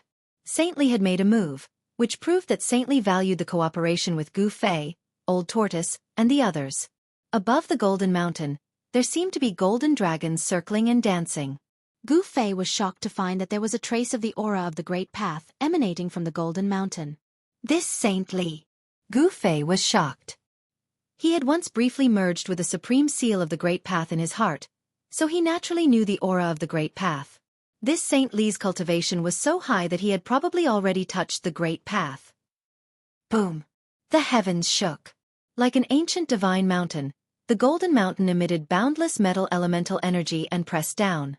The heavens and the heavens below the golden mountain were like exquisite porcelain. Cracks appeared in the heavens and earth. Then, they instantly shattered and turned into nothingness. The Corpse General was Old Tortoise's second clone. The clone and the main body were connected. With a thought from Old Tortoise, the Corpse General wielded the black rod and forced the Blood Fiend Ancestor back, then rushed out from under the golden mountain. Roar! Saint Li, are you trying to provoke a war between the Blood Fiend Azura clan and the God clan? The Blood Fiend Ancestor shouted loudly. His hands danced, and crimson light soared into the sky. The rays of crimson light turned into crimson rainbows and pierced through the golden divine mountain that was pressing down from the sky. The Blood Fiend Ancestor recognized Saint Li. He was very wary of Saint Li. Boom! Boom! Boom! Boom! Boom! Rays of Blood Fiend demonic light collided with the golden divine mountain, causing the golden light to dance wildly. However, the golden divine mountain did not move at all. It continued to press down on the Blood Fiend Ancestor. Humph! You think too highly of your Blood Fiend Azura clan. You actually want to start a war with the God clan? What a joke! I alone am enough to destroy your Blood Fiend Azura clan. Saint Li's aura was unparalleled. He stepped on the golden divine mountain and descended from the sky. His entire body radiated with dazzling golden light. It was as if a golden god of war had descended. He was extremely powerful. Boom! The golden divine mountain pressed down, and the endless crimson light dissipated. The Blood Fiend Ancestor turned pale with fright. He hurriedly retreated, wanting to avoid the suppression of the golden divine mountain. However, he realized that it was too late. The terrifying mana emitted by the golden divine mountain sealed the surroundings and locked onto him firmly. No matter where he fled to, the golden divine mountain above his head would instantly chase after him and suppress him. It was impossible for him to avoid it. Roar! I'll fight you to the death! The Blood Fiend Ancestor roared crazily. He had no other choice but to attack crazily. Monstrous energy waves surged from his demonic body, stirring up layers of crimson waves that rose against the sky. He wanted to use his supreme power to fill the golden mountain with blood. The Nether Blood Sea was filled with filthy aura that had gathered for countless years. It could contaminate Dharma treasures and weapons. However, the golden divine mountain shook continuously and emitted a terrifying metal elemental power. It was as if there was a golden sea rippling around the divine mountain, blocking the surging Blood Fiend demonic chi outside. Bang! The golden divine mountain broke through the layers of crimson waves and directly smashed the Blood Fiend Ancestor down from the sky. Then, the divine mountain descended from the sky. Boom! Dust flew everywhere as it fiercely suppressed the Blood Fiend Ancestor to the ground. The ground within a radius of hundreds of miles undulated violently like waves. More than a dozen mountains collapsed in an instant. A terrifying power spread from the divine mountain, turning the area into nothingness. Gu Fei, Old Tortoise, and He Tian, who witnessed all of this, were extremely shocked. This Li Shang was so powerful that he could so easily suppress a terrifying expert like the Blood Fiend Ancestor, who was in the Emperor realm. This Li Shang could definitely kill creatures of death that surpassed the Emperor realm. It was hard to imagine what kind of realm Li Shang's cultivation had reached. Rumble. The golden divine mountain trembled and emitted a brilliant golden light. The Blood Fiend Ancestor, who was suppressed by the divine mountain, was not killed. Beneath the golden divine mountain, an extremely powerful wave of Blood Fiend demonic power spread. Beneath the divine mountain, there seemed to be a flash of crimson light. The entire ground was cracking and trembling. It was as terrifying as the end of the world. Humph. What's the point of struggling before death? Li Shang stepped on the divine mountain. The power of the way surged from his body. Rays of divine light rushed out of his body and entered the divine mountain. The golden divine mountain gradually stopped shaking. Li Shang's power had completely overwhelmed the Blood Fiend Ancestor's power. Endless metal elemental power burned like golden divine fire. The heavens and the earth were collapsing and the earth was cracking. Around the golden divine mountain, cracks of unfathomable depth appeared. It was like a terrifying abyss that made one's heart palpitate. Below the golden divine mountain, there was a scream of terror. The Blood Fiend Ancestor was still struggling. However, Li Shang was too powerful. His strength had probably reached a terrifying level where he could compete with the ancient almighties. Gu Fei and the old tortoise could not help but look at each other. This Li Shang was already so powerful. What could trouble him? Why did he still want to cooperate with them? Gu Fei and the old tortoise felt a trace of unease. Li Shang was using his supreme power to refine the Blood Fiend Ancestor. However, although Li Shang could suppress the Blood Fiend Ancestor with the Golden Divine Mountain, he could not refine the Blood Fiend Ancestor to death in a short time. To kill a terrifying existence that surpassed the Emperor realm, one had to use a special method. This kind of existence was very difficult to kill. If one did not refine it until its soul was scattered, it could not be considered dead. In the end, Li Shang had already sat cross-legged on the Golden Divine Mountain. He used all his power to refine the Blood Fiend Ancestor. The Blood Fiend Ancestor's voice gradually weakened. After about 3 days, Gu Fei could barely sense the Blood Fiend Ancestor's aura. The Blood Fiend Ancestor was already on the verge of death by Li Shang. His soul could scatter at any time. However, just as the Blood Fiend Ancestor was about to be refined to death by Li Shang, a terrifying soul fluctuation suddenly came from the depths of the world of death. Gu Fei and the old tortoise could not help but be moved. This soul fluctuation was extremely powerful and tyrannical. The newcomer was definitely a terrifying existence that surpassed the Emperor realm. Soon, a pitch-black dragon shadow broke through the layers of dark clouds and appeared in the distant sky. It rushed towards the position where Gu Fei, the old tortoise, and the others were. Gu Fei realized that it was a demon dragon. A demon dragon with 3 heads. This 3-headed demon dragon was not a normal life form, but a terrifying undead creature. 3 balls of demonic light were like 3 black suns fixed in the dragon's head, emitting a terrifying soul fluctuation. Each head of the demon dragon was the size of a small hill. Its pitch-black dragon bones meandered like mountain ridges, surrounded by layers of pitch-black demon chi. Just as Gu Fei, the old tortoise, and the others were inexplicably shocked, another evil and powerful aura came from another direction.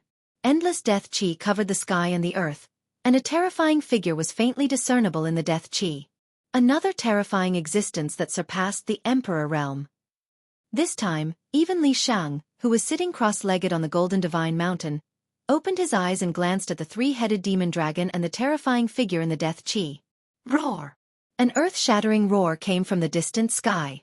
The rolling sound waves shook the heavens and the earth. It almost roared Gu Fei and He Tian, who had the weakest cultivation, down from the sky. A third terrifying existence that surpassed the Emperor realm appeared in the distant sky. Chapter 545. Sage Li, hurry up and release Xue Sha. Sage Li, are you trying to start a war? Sage Li, you've gone too far. The 3 terrifying existences that had surpassed the Emperor realm immediately shouted at Saint Li, who was sitting cross-legged on the divine Golden Mountain, the moment they arrived. Moreover, they pressed towards Saint Li from 3 different directions, forming an encirclement. The gigantic skeletal body of the 3-headed demon dragon swam in the black gas like a winding pitch-black mountain range, emitting a monstrous murderous aura. This was a terrifying demon dragon. Although it only had a skeletal body, it was still as powerful as a real demon dragon. The 3 soul fires in its skull were like black suns, emitting endless demonic light. In another direction, a terrifying figure was faintly discernible amidst the endless death chi. An eerie and terrifying aura filled the air. 2 beams of blood-red evil light continuously shot out from the death chi, sweeping towards Li Shang. The 3rd terrifying expert had been hiding in the gloomy fog all along. He did not reveal his true body. However, from the powerful aura that spread out from the gloomy fog, one could tell that this person's strength was definitely not below that of the 3-headed demonic dragon and the terrifying figure in the gloomy fog. 3 experts comparable to Almighties appeared at the same time. Gu Fei and Old Tortoise immediately became nervous. The 3 fellows surrounded Sage Li. Gu Fei and the others were also in the encirclement. If these fellows were to fight, they would definitely be affected. Old Tortoise was fine. His strength was comparable to that of these fellows who had appeared out of nowhere. He also had the stone turtle shell, so he could protect himself. However, Gu Fei and He Tian were in danger. Gu Fei's cultivation had yet to break through the shackles of the demigod realm, while He Tian was merely an insignificant beginning emperor. If these big shots wanted to kill them, it would be as easy as blowing off dust. Go back to where you came from, Sage Li said in a deep voice as he glanced at the demon dragon and the other 2 super experts. Even in the face of 3 super experts, he was still domineering. Rumble! The golden divine mountain was shaking. Endless metal elemental power was constantly being drawn over. It was as if there was a vast golden ocean around the divine mountain. Saint Li continued to refine the blood fiend patriarch, who was suppressed by the god mountain, as if there was no one else around. He did not care about the 3 terrifying existences. Humph! Sage Li, this world of death no longer belongs to the god race. You'd better put away your arrogance. The skull of the mystic dragon transmitted a chilling soul fluctuation. There's absolutely no benefit in becoming enemies with us, the terrifying figure within the deathly aura said in a deep voice. Let go of Shui Sha, and everything can be discussed. A gloomy and hoarse voice came from the Yin Chi fog. Humph! Li Shang sneered. It seems like the Undead Spirit Clan, the Demonic Dragon Clan, and the Nether Ghost Clan have joined forces with the Blood Fiend Azura Clan. But so what? After saying that, Saint Li stood up from the divine gold mountain. Golden light swirled around him and a shocking will to fight erupted from his body. His long hair fluttered despite the absence of wind and his eyes shone like the stars, making it hard for others to look at him directly. It can't be! The 4 strongest clans in the depths of the world of death, second only to the god race, have joined forces? He Tian exclaimed. What's going on? Gu Fei asked He Tian through telepathy. Old Tortoise also looked at He Tian. At that time, he had sent his doppelganger to guard him with the black stick. The depths of the Naraka realm seemed to be more complicated and chaotic than he had imagined. He Tian then briefly explained the situation in the depths of the world of death to Gu Fei and Old Tortoise. It turned out that the depths of the world of death were the same as the outer regions of the world of death. Both were divided by warlords. Unlike the outer regions of the world of death, the situation in the depths of the world of death was more complicated and cruel because it was very close to the origin of this world. Moreover, the depths of the world of death never lacked experts, even super experts. The Undead Spirit Clan, the Demonic Dragon Clan, the Nether Ghost Clan, and the Blood Fiend Azura Clan were the strongest clans among the countless clans in the depths of the world of death, second only to the god race. Due to some unknown reason, He Tian's cultivation had plummeted. He was forced to leave the cruelest, most dangerous, and most chaotic region in the depths of the world of death. Although it had been thousands of years since He Tian left, the power structure in the depths of the world of death did not seem to have been broken. The god race was still the strongest clan. Although they were few in number and rarely seen, every member of the god race was an expert. It was rumored that the god race still had a distant ancestor who was in a deep sleep. After thousands of years of development, the 4 major clans gradually eliminated the other weaker clans and became even more powerful. Therefore, these clans were unwilling to be suppressed by the god race and wanted to resist. The arrival of the super experts of the Demonic Dragon Clan, the Undead Spirit Clan, and the Nether Ghost Clan was not a coincidence. Sage Li, what do you mean by this? The extremely powerful soul fluctuations of the 3-headed demonic dragon emitted a murderous aura. This demonic dragon had endured for so long and was on the verge of exploding. Sage Li smiled and then stomped his foot. Boom! With a loud sound, the heavens and earth shook. Endless metal elemental power gathered at the foot of the golden sacred mountain. A gust of wind and thunder came from the foot of the golden sacred mountain. The last trace of soul fluctuations of the blood fiend ancestor was completely extinguished. The blood fiend ancestor's soul was instantly dispersed and completely disappeared from the world. You, Sage Li. Roar! The three-headed demonic dragon and the others were enraged. Their murderous aura soared. Sage Li had actually killed the blood fiend ancestor in front of them. This was simply not putting them in his eyes. You actually... The three-headed demonic dragon was the most agitated. It had a deep friendship with the blood fiend ancestor. Now that the blood fiend ancestor had died at the hands of Sage Li, it was infuriated. Humph. I just wanted to buy time so that I could refine the blood demon. That's why I said so much to you. You are just a bunch of trash that was born from the death chi, Sage Li said arrogantly. Sage Li, I'm going to tear you apart. The three-headed demonic dragon roared and charged at Sage Li. A pair of dragon claws reached out from the demonic clouds and grabbed at Sage Li, who was standing on the golden sacred mountain. It was a pair of pitch-black bone claws that were the size of a small mountain. They emitted rays of dark light and tore through the void. Endless demonic power surged from the bone claws and enveloped the surroundings. You're courting death. Sage Li leaped up and a ray of golden divine light shot out from between his eyebrows. It pierced through the bone claws of the demonic dragon. Boom! The golden divine light was indestructible. In an instant, it collided with the bone claws of the demonic dragon. There was a loud explosion and a painful soul fluctuation came from the skull of the three-headed demonic dragon. Then, the pair of bone claws that were the size of a small mountain were crushed by the golden divine light. The golden divine light contained an unparalleled sword chi. It tore through the heavens and the earth and lit up the entire dark world. Like a golden dragon, it charged towards the head of the three-headed demonic dragon. Sage Li was unstoppable. With a wave of his hand, the golden sacred mountain below rapidly shrank and flew into his hand. At this time, the super expert from the undead spirit clan also made his move. Endless death aura covered the sky and shrouded Sage Li. The aura of death filled the space between heaven and earth, corroding all life. Although the death aura did not touch Gu Fei, he still felt that his life was being sucked out by an unfathomable force. Let's go! The old tortoise directly took Gu Fei and He Tian into his inner world. He then rushed out of the encirclement of the three super experts. The corpse general avatar held the black staff and brought up the rear. The terrifying force field formed by the three super experts had sealed the void. Even if the old tortoise could teleport, he could not do so under such circumstances. He could only break through the force field and rush out. Teleportation techniques were useless in a battle between super experts of this level. Experts of this level could seal a part of the void with just a thought. Fortunately, the three-headed demonic dragon and the other super experts did not attack the old tortoise. They could sense that the old tortoise and the others were not people of this world. They were outsiders. Experts of this level could already distinguish the unique aura of this world of death.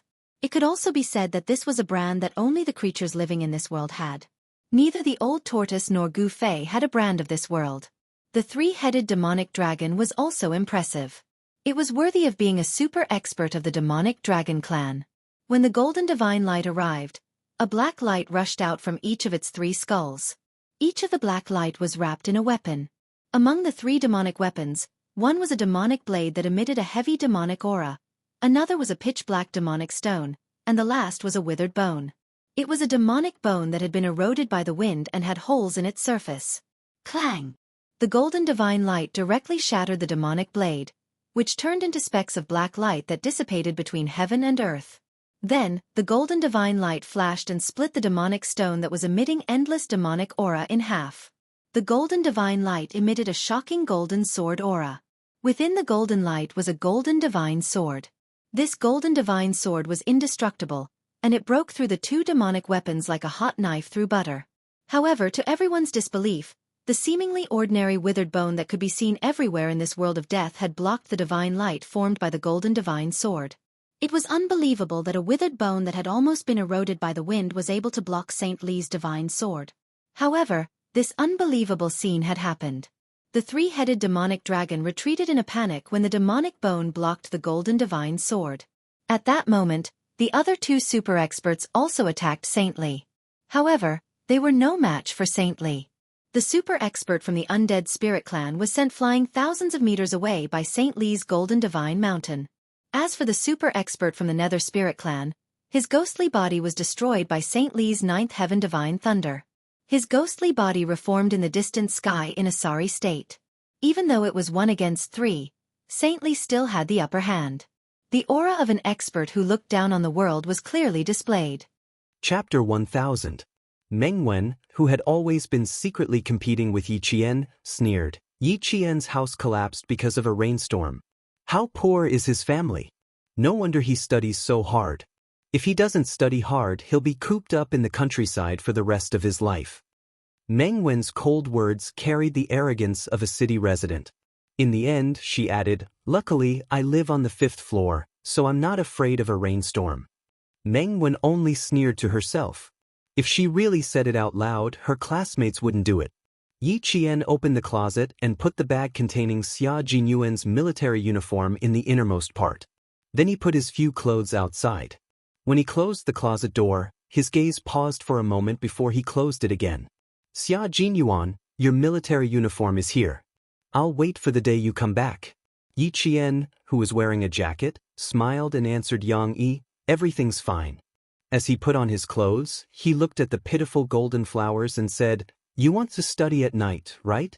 "Sure. I haven't been in class for 11 days, so I have to study at night. But I can't study from Friday afternoon to Sunday. You have to study on your own. You don't have to go to the training base for the next few days. You took 11 days off, and you don't have to study at night when you return to school. It's really not appropriate. At least wait until the midterm exam results are out. You should hurry back to school and rest in the dorm. I'll bring you food."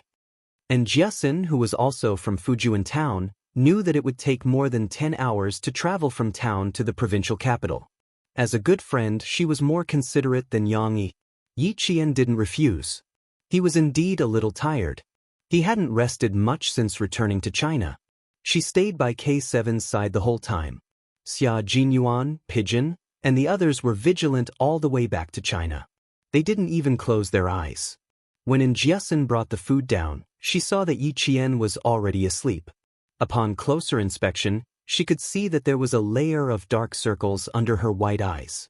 "Shu, lower your voice, lower your voice. She's asleep." She hurriedly gestured for Yang Yi and the others to lower their voices and said, "Let's go to the dormitory next door to eat. You guys go first, I'll warm up her food with hot water." Now that it was winter, the girls liked to go back to the dormitory to eat. And Jiasin and the others were about to go to the dormitory next door to eat when 3 girls from the dormitory next door walked towards them with lunch boxes. They bumped into each other at the door. Before the girl in front could say anything, and Jiasin said softly, "Yi Qian is asleep. Let's go to your dormitory for dinner." "Asleep? All right then. Even if you're going to sleep, you still have to eat. Are you going to sleep on an empty stomach? I'll heat it up with boiling water. When she wakes up, she'll still be able to eat hot food." Even outside, and Jiasin was still suppressing her voice.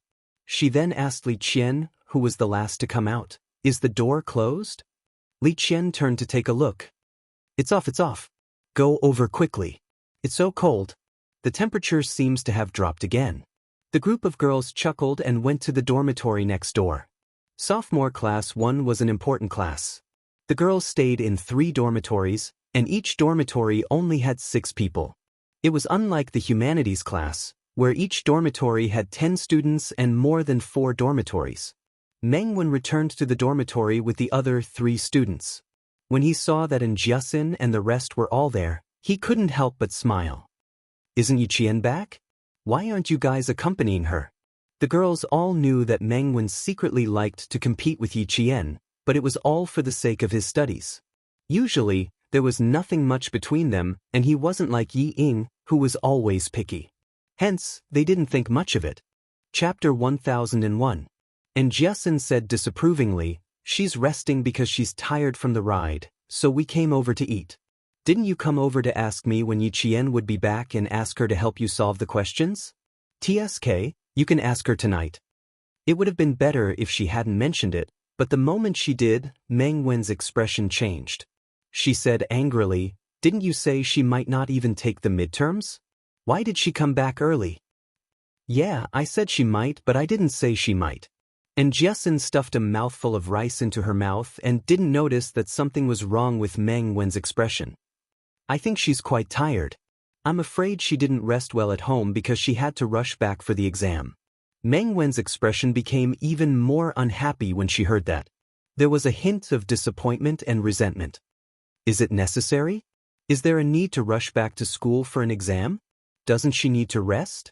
If she's so tired that she sleeps as soon as she gets back to school, she might as well rest at home for a few days before coming back. What's the difference between resting at home and resting at school? If she rested for a few days and came back on the day of the midterms, wouldn't she? And Jiasin answered her. As she spoke, she seemed to have thought of something and stared at Meng Wen. Her eyes looked Meng Wen up and down, and after a while she let out a long, oh, oh, oh, oh. Meng Wen, who felt uncomfortable under her stare, harumphed. Oh what? You're so weird. And Jiasin chuckled. Oh me Meng Wen, you're really so cute that I don't know whether to laugh or cry. Haha, now I understand why you've been coming to the dorm every 2 or 3 days to ask me when Jane Eyre is on leave and if she'll be back in time for the midterms. I couldn't tell that you had so many little schemes in your mind. Meng Wen, your thoughts aren't right. You've wasted a week of military training. Yang Yi and the others were confused when they heard Jiasin's words. They didn't understand what was going on, but Meng Wen, who knew, blushed and glared. Don't talk nonsense. I didn't think that. What do you mean you didn't think that? What are you two talking about? We don't understand. Isn't it normal to ask when Yi Qian will be back for the midterm exams? Jiasin, what do you want to say? I don't have anything to say. You can ask Meng Wen and her. And Jiasin didn't expose Meng Wen's thoughts. She knew her limits now. She knew that some things were best kept to herself. There was no need to let everyone know to avoid embarrassing others. This was a kind of growth unknowingly. He knew that he had to make things easier for others at certain times. He understood that he should not be calculative, and he learned to be tolerant and magnanimous. When Meng Wen saw that Jiasin didn't say anything, she naturally heaved a sigh of relief in her heart. When she saw the other students continue to ask, she wanted to take the lunchbox to the dormitory next door to eat. However, she was afraid that Jiasin would say something after she left, so she sat alone in a corner and sulked. This midterm exam was very important. It was very likely that it would be used as a reference for the direct enrollment of key universities. If Yi Qian was so good, why would he need to compete with his classmates for a spot in the direct enrollment? Even if her midterm results were 0, it would not affect her admission to a key university. Meng Wen, who was scheming in her heart, pursed her lips tightly. Even eating was a little robotic. Seeing her like this, Jiasin laughed in her heart. She didn't want Yi Qian to return to school for the midterm exams. Chapter 1002. Meng Wen was normally normal, but when it came to exams, he would start acting weird. He kept trying to compete with Yi Qian, but it had been almost 2 months since school started, and he always lagged behind Yi Qian in mock exams. His grades were good enough, but he insisted on competing with Yi Qian. Why bother?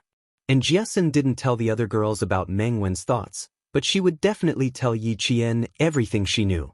When it was almost time for the evening self-study session, she couldn't help but laugh.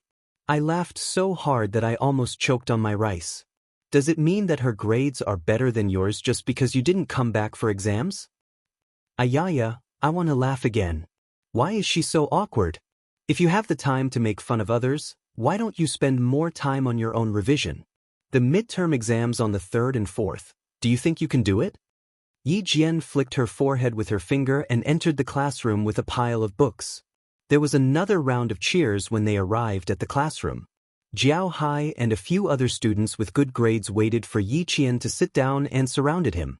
They were all very concerned about Yi Qian's family. After talking about their families, they started to talk about their studies. When the midterm exam was mentioned, Everyone looked a little nervous. Jiao Hai said, I heard that a few universities have come to our provincial number 1 high school to scout us out. The results of the second-year midterm and midterm exams will be used as a reference for direct enrollment.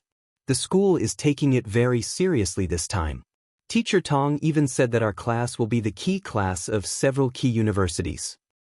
You suddenly took 11 days off and learned a lot of new knowledge.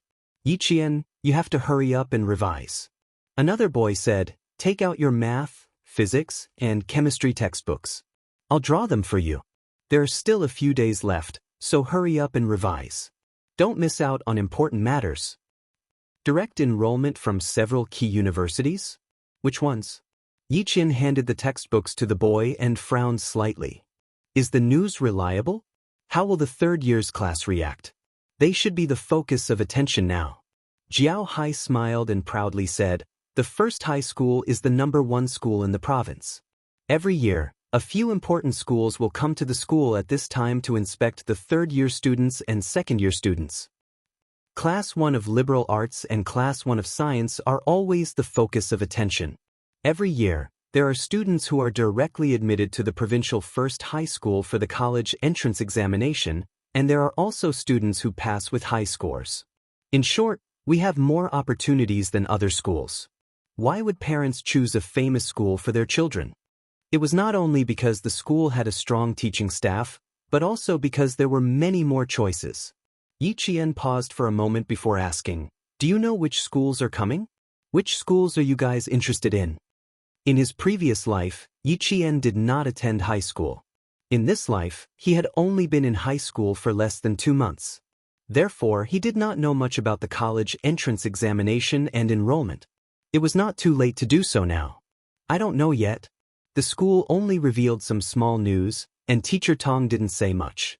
Yiqian, which school do you prefer? She only had one school in mind. She smiled and said, I'm afraid you guys won't believe me. If it was Hua University or Shi University, I wouldn't choose. I don't have any other schools either. Yiqian raised a slender finger and said slowly, I only have one goal in high school. One school. I really haven't considered other schools. Mengwen hoped that she would not take the midterm exams. It was probably related to the direct enrollment for the college entrance examination. Chapter 1003. When Teacher Tong came in, Jiao Hai and the other students with good grades were still in shock. Yiqian actually said that Tsinghua University and Shi University were not her choices. Then what school would she choose? Study abroad? No. Yiqian said that she would not study abroad. This could be denied. Then what other school could there be? On the day she returned to China, Yiqian called Teacher Tong and told her that she would come to school today. When Teacher Tong walked into the classroom, she saw Yiqian sitting upright in the classroom. She glanced at her briefly and talked about the midterm exam. Just as Jiao Hai and the others had said, this exam would be used as a reference for the direct enrollment. Every student had to take it seriously and strive for good grades. Yiqian did not feel much pressure. After Teacher Tong finished speaking, she buried her head in her revision. Although she did not want to apply to Tsinghua University or Shi University, the college entrance exam was still unavoidable. Time passed too quickly. She had to seize the opportunity. At night, after she explained the topic to Jiasin and the others, Yiqian quietly left the dormitory after the lights were turned off. She wanted to see Principal Chen and plan her training for the next 2 years. In the face of war and seeing the civilians living in it, Yiqian reflected on herself and put it into practice when she returned home. Since she said that she wanted to strengthen her training, she must strengthen her training. Principal Chen did not sleep. He quietly waited for Yiqian to come over. You've lost weight. The first thing Principal Chen said when he saw Yiqian was that she had lost weight. If she did not eat and sleep well for 11 days, she would lose weight. After looking at her for a while, Principal Chen smiled and said, You look more like a soldier. As for your eyes, they're sharper. Not bad. You look more like a soldier now. In order to nurture Yiqian, Principal Chen had been living in the teacher's dormitory. It was a single room that was less than 30 square meters. But to him, he could live anywhere as long as he had a place to sleep. He was not picky. Yi Qian took out 2 cups and poured tea for Qin Xiao and a cup of water for himself.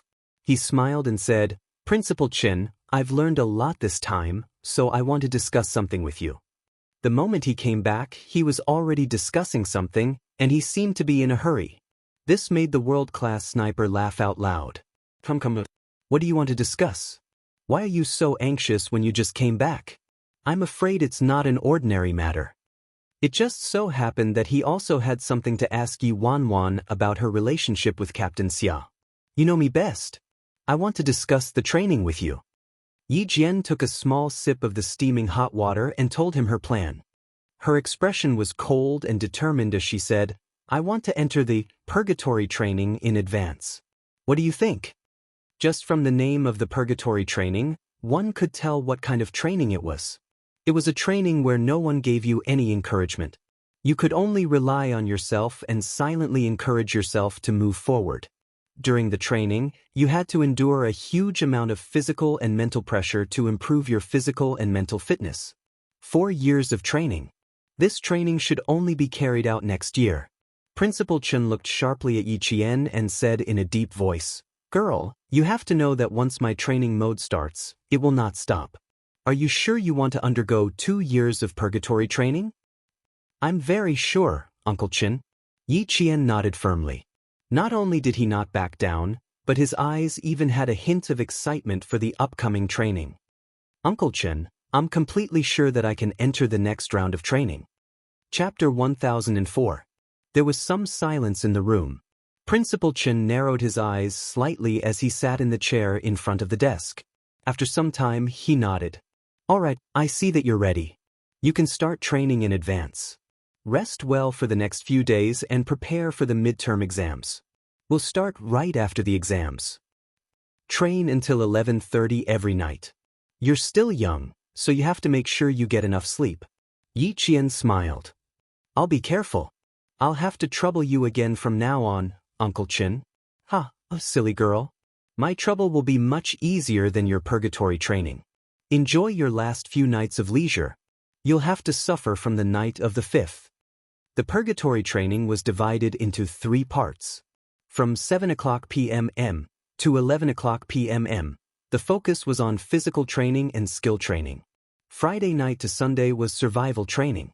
This time, Yi Qian was obviously weaker than the members of the Snowfield Brigade in terms of physical fitness. They could march for dozens of hours at night without stopping. They could also maintain a high level of vigilance and detect abnormal situations. They could quickly formulate a battle plan within a few seconds. This kind of reaction and physical fitness was based on physical training and skill training. It could only be achieved through professional and systematic training. Yi Qian also had physical and skill training in the early stages, but it was all within the normal range and not training to challenge one's limits.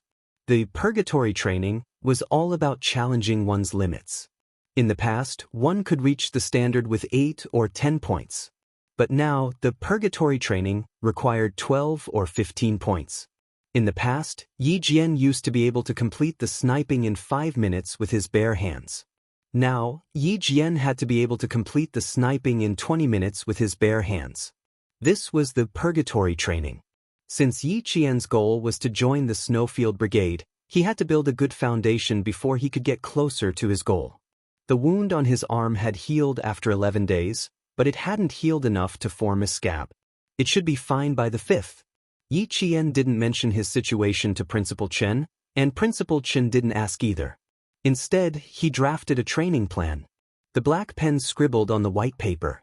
Principal Chen's gaze was cold as he said, "If you want to join the Special Forces, you won't be able to snipe alone. You have to develop in all aspects. Take Captain Xia for example. He's known as the all-around soldier king in the army. I heard from Commander Liu that he's extremely talented in explosives, reconnaissance, electronics, and commanding. In terms of shooting, he's even better than the entire army. Even one of Commander Liu's Gun King veterans couldn't beat him. He has talent, and your talent isn't bad either. If you set him as your goal, girl, you really have a lot to learn." Yi Qian, who had been watching Principal Chen draft the training plan, was caught off guard when he heard this. He choked on the water in his mouth and coughed. This caused Principal Chen to stop writing.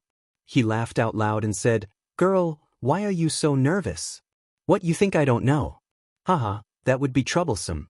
I know everything that's going on between you and Captain Xia. I even talked to Commander-in-Chief Xia on the phone and discussed your future development with Captain Xia." Yi Qian choked and coughed even harder. Uncle Chen even talked to Commander-in-Chief Xia on the phone and discussed his future development with Captain Xia. He looked up and stuttered, "How did you know? I didn't tell you? Commander-in-Chief Xia called you to tell you?" Chapter 1005. Even if you didn't tell me, someone else would. I was also quite surprised that Commander-in-Chief Xia called me, but I was even more surprised that he actually approved of it. Principal Chen still felt a little incredulous at the mention of his call with Commander-in-Chief Xia. That year in the No Man's Land, he knew that Captain Xia was interested in Yi, so he deliberately mentioned family Xia and mentioned that their family backgrounds were not compatible. He vaguely implied that Commander-in-Chief Xia would most likely not approve of his son falling in love with a helpless female soldier. Who knew that, not only did Commander-in-Chief Xia not object, he was even happy to see it happen. He even discussed with him not to stop the two young people from getting together and to let nature take its course. Yi Qian calmed herself down and took a big gulp of warm water. She cleared her throat and said, "Captain Xia and I are indeed getting along now, but I also told him about our relationship. The real confirmation will have to wait until after we graduate from high school." I also met Commander-in-Chief Xia. He participated in our big review on the last day of military training. I took his car back.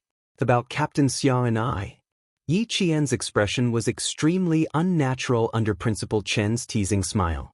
She braced herself and continued, "Commander-in-Chief said that he didn't object, but I had to be careful. After all, I'm still young." She blushed as she spoke. It was as if she was caught in the act by an adult when she was secretly dating. She was at a loss of what to do. Principal Chen laughed, but he still had to talk about business. Ever since he received the call from Commander-in-Chief Xia, he had been thinking about finding an opportunity to ask. Now that Yi Qian came up to him and brought up the topic herself, it saved him a lot of trouble. "Captain Xia is interested in you. I knew about it during the last training in the No Man's Land. He didn't hide it from me at that time. He even said that he is definitely a man worthy of you. Moreover, he is a soldier who has fought for the glory of the country all his life." I didn't agree at first, but when I heard this, I chose to wait and see for now. Now, it seemed that Captain Xia was indeed a responsible man and an excellent soldier. Uncle Jen and I can rest assured that you will be with him. Yi Qian was dumbfounded. Xia Jinyuan had revealed his thoughts to Uncle Chen in the No Man's Land. No wonder he said that Uncle Chen would definitely not object. He had mentioned it long ago. He's indeed an excellent soldier. I've learned a lot from him, and I've learned a lot. Yi Qian also had a very high opinion of Captain Xia. He was a soldier who had fought for the glory of his country all his life. This was the kind of soldier he was. It's precisely because he's so outstanding, little girl Yi. Principal Chen raised his head, the smile on his face receding slightly. His expression was solemn as he said, "It's precisely because of this that you should work even harder. Don't work hard for him, work hard for yourself. He is a man who is compatible with you, and you are a woman who is compatible with him. You don't need to depend on him to survive, and you don't need to depend on his light to survive. You have your own limelight, and you rely on your own abilities to stand out in the world. You don't need to rely on anyone else. This is what I hope for, little girl Yi." Xia Jinyuan's light was too bright. If little girl Yi didn't want to be overshadowed by his light, she had to work even harder. The two of them were like two stars in the sky. There was no need for one to rely on the other. They both had their own starlight. "Don't worry. Whether I'm with Captain Xia or not, I'm still Yi Qian. I don't need to rely on someone else's Yi Qian." She was still herself. She wouldn't change just because she had a prominent boyfriend, and she definitely wouldn't stop moving forward. Chapter 1006. Principal Chen saw that her eyes were clear and bright, and that she did not have any intention of neglecting anything, so he was relieved. He patted her shoulder and said seriously, "Good girl, people must remember their original intentions, and they must not lose sight of their goals. Make sure that you have a pure heart and bravely pursue your dreams and achieve your goals. That kind of life is a real life, and your life will be even more magnificent. I know what you're doing, so I won't say much. Let's talk about the training. I watched a drill a few days ago, and it gave me a huge shock. The current army is not the same as the army I was in back then, and the deployment and use of snipers is also very different. From private matters to training, the old man and the young girl's expressions changed at the same time. Their eyes were cold, and their expressions were slightly cold. They began to discuss the content of the training. For example, in the mechanized infantry unit, a mechanized infantry battalion is assigned a sniper squad, and the deployment is decided by the battalion commander according to the specific situations such as the mission, the enemy, the terrain, and the time. The sniper squad in the battalion is a combat unit that is quite opposite to each other. It is made up of 2 or 3 sniper squads and a squad leader. This is different from before. We used to have a sniper and an observer, and sometimes we didn't even have an observer. Just from this point alone, you can see that the reform of our army is quite big. I used to train you to fight alone, but it seems like I have to teach you about team combat in the future. In the army, you are not an individual, but a team. Soldiers in a team can fight together, and when necessary, you can fight alone. Principal Chen told Yi Qian everything he saw in the drill over the past few days so that Yi Qian could better understand the sniper combat of the entire army. I also saw that the snipers will have military all-terrain vehicles. The front and back of this vehicle can carry weapons systems, fuel, water, food, communication equipment, and personal combat equipment. It can be seen that the snipers the army needs now are not just soldiers responsible for sniping, but also to provide more useful information for the rear troops. Yi Qian did not know any of this. It was only through Principal Chen's analysis that she came up with a concept. From today onwards, Yi Qian would no longer limit herself to a sniper who only held a sniper rifle and went into battle alone. Instead, she began to develop the concept of an information-based sniper. Just from one exercise, Principal Chen had analyzed that all the troops of their country had already begun to use the information-based combat method.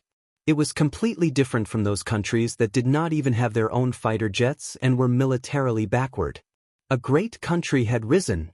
From returning to school to preparing for the midterm exams, Yi Qian attended classes during the day and studied at night. In less than one night, he had reviewed all the new lessons from the past 11 days. She had already finished her self-study, and revising again was just to consolidate her knowledge. The learning atmosphere in the class was quite tense.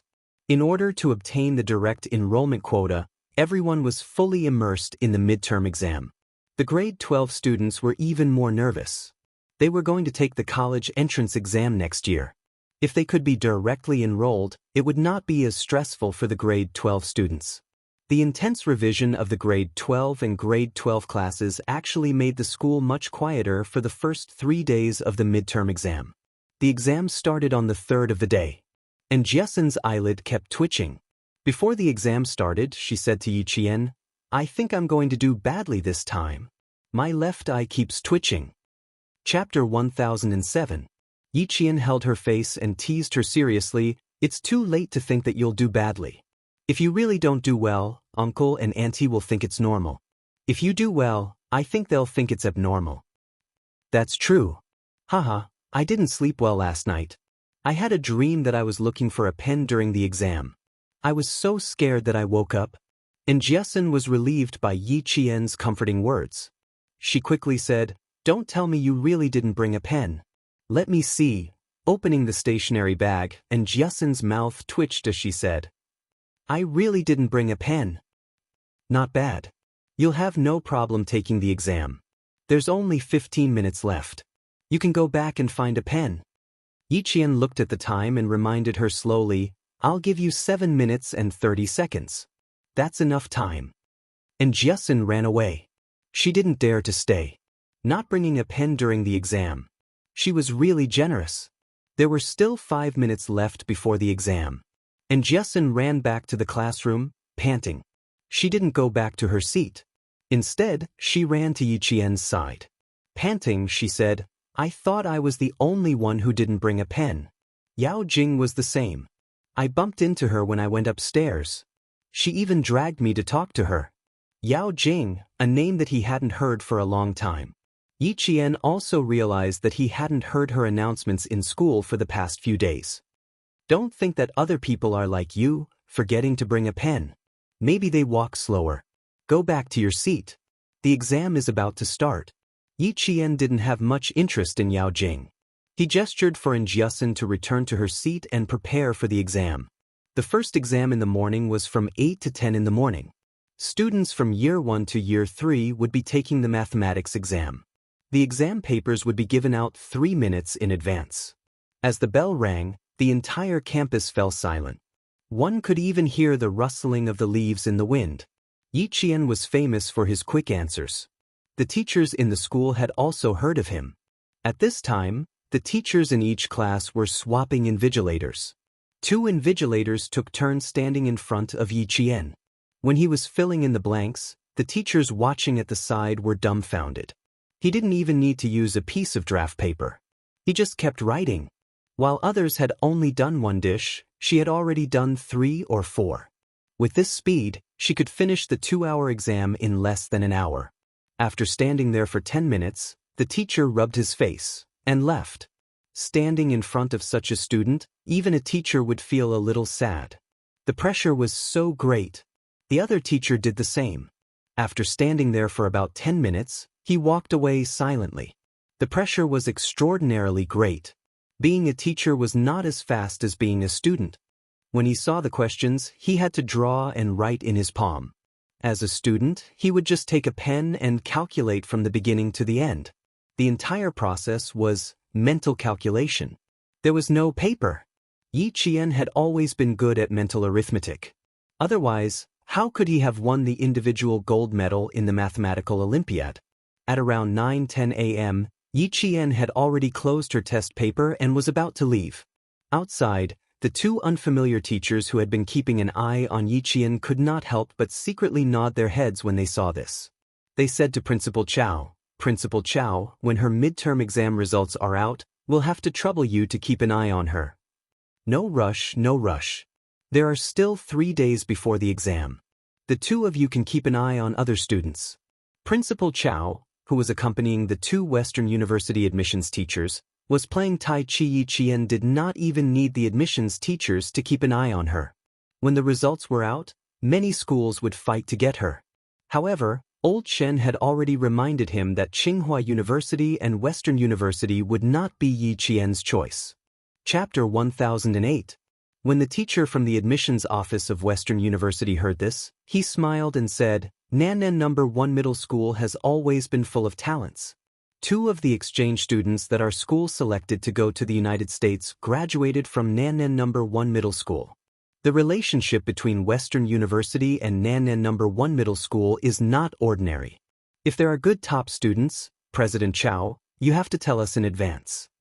The relationship between West University and Southern Province First High School was indeed close. Almost all the top scorers in science had chosen West University. At 9:12, Yi Qian handed in her paper and came out. Principal Chow, who was waiting outside, waved at her. "Yi Qian, come here for a moment." Upstairs, there was the sound of running footsteps, followed by a girl's shrill and frightened voice. "Jingjing, where are you going?" Such a loud voice suddenly rang out in the quiet exam time. The students upstairs and downstairs could all hear it. Naturally, Yi Qian and Principal Chow also heard it. The second-year student sitting by the window paused and glanced outside. "Close the classroom door. Don't disturb the student's exam." Principal Chow was the first to remind the invigilator of Year 2 Class 1. He then personally closed the classroom door and turned to Yi Qian and said, "There's still 50 minutes left. Why don't you go back to the dormitory and rest for a while? You shouldn't have handed in your papers so early on such a cold day. It's much warmer to sit in the classroom." Before Yi Qian could answer, the commotion upstairs grew louder. A teacher's panicked voice could be heard. "Quick, go find the principal. Something happened to a girl in grade 12 class 6. Quick. Something happened to the girls in grade 12 class 6? Principal Chow didn't have time to talk to Yi Qian. Even the two admissions teachers from West University hurriedly said, "Excuse me," and hurriedly left. When something happened to a student, the teachers in charge of the admissions office of West University all changed their expressions.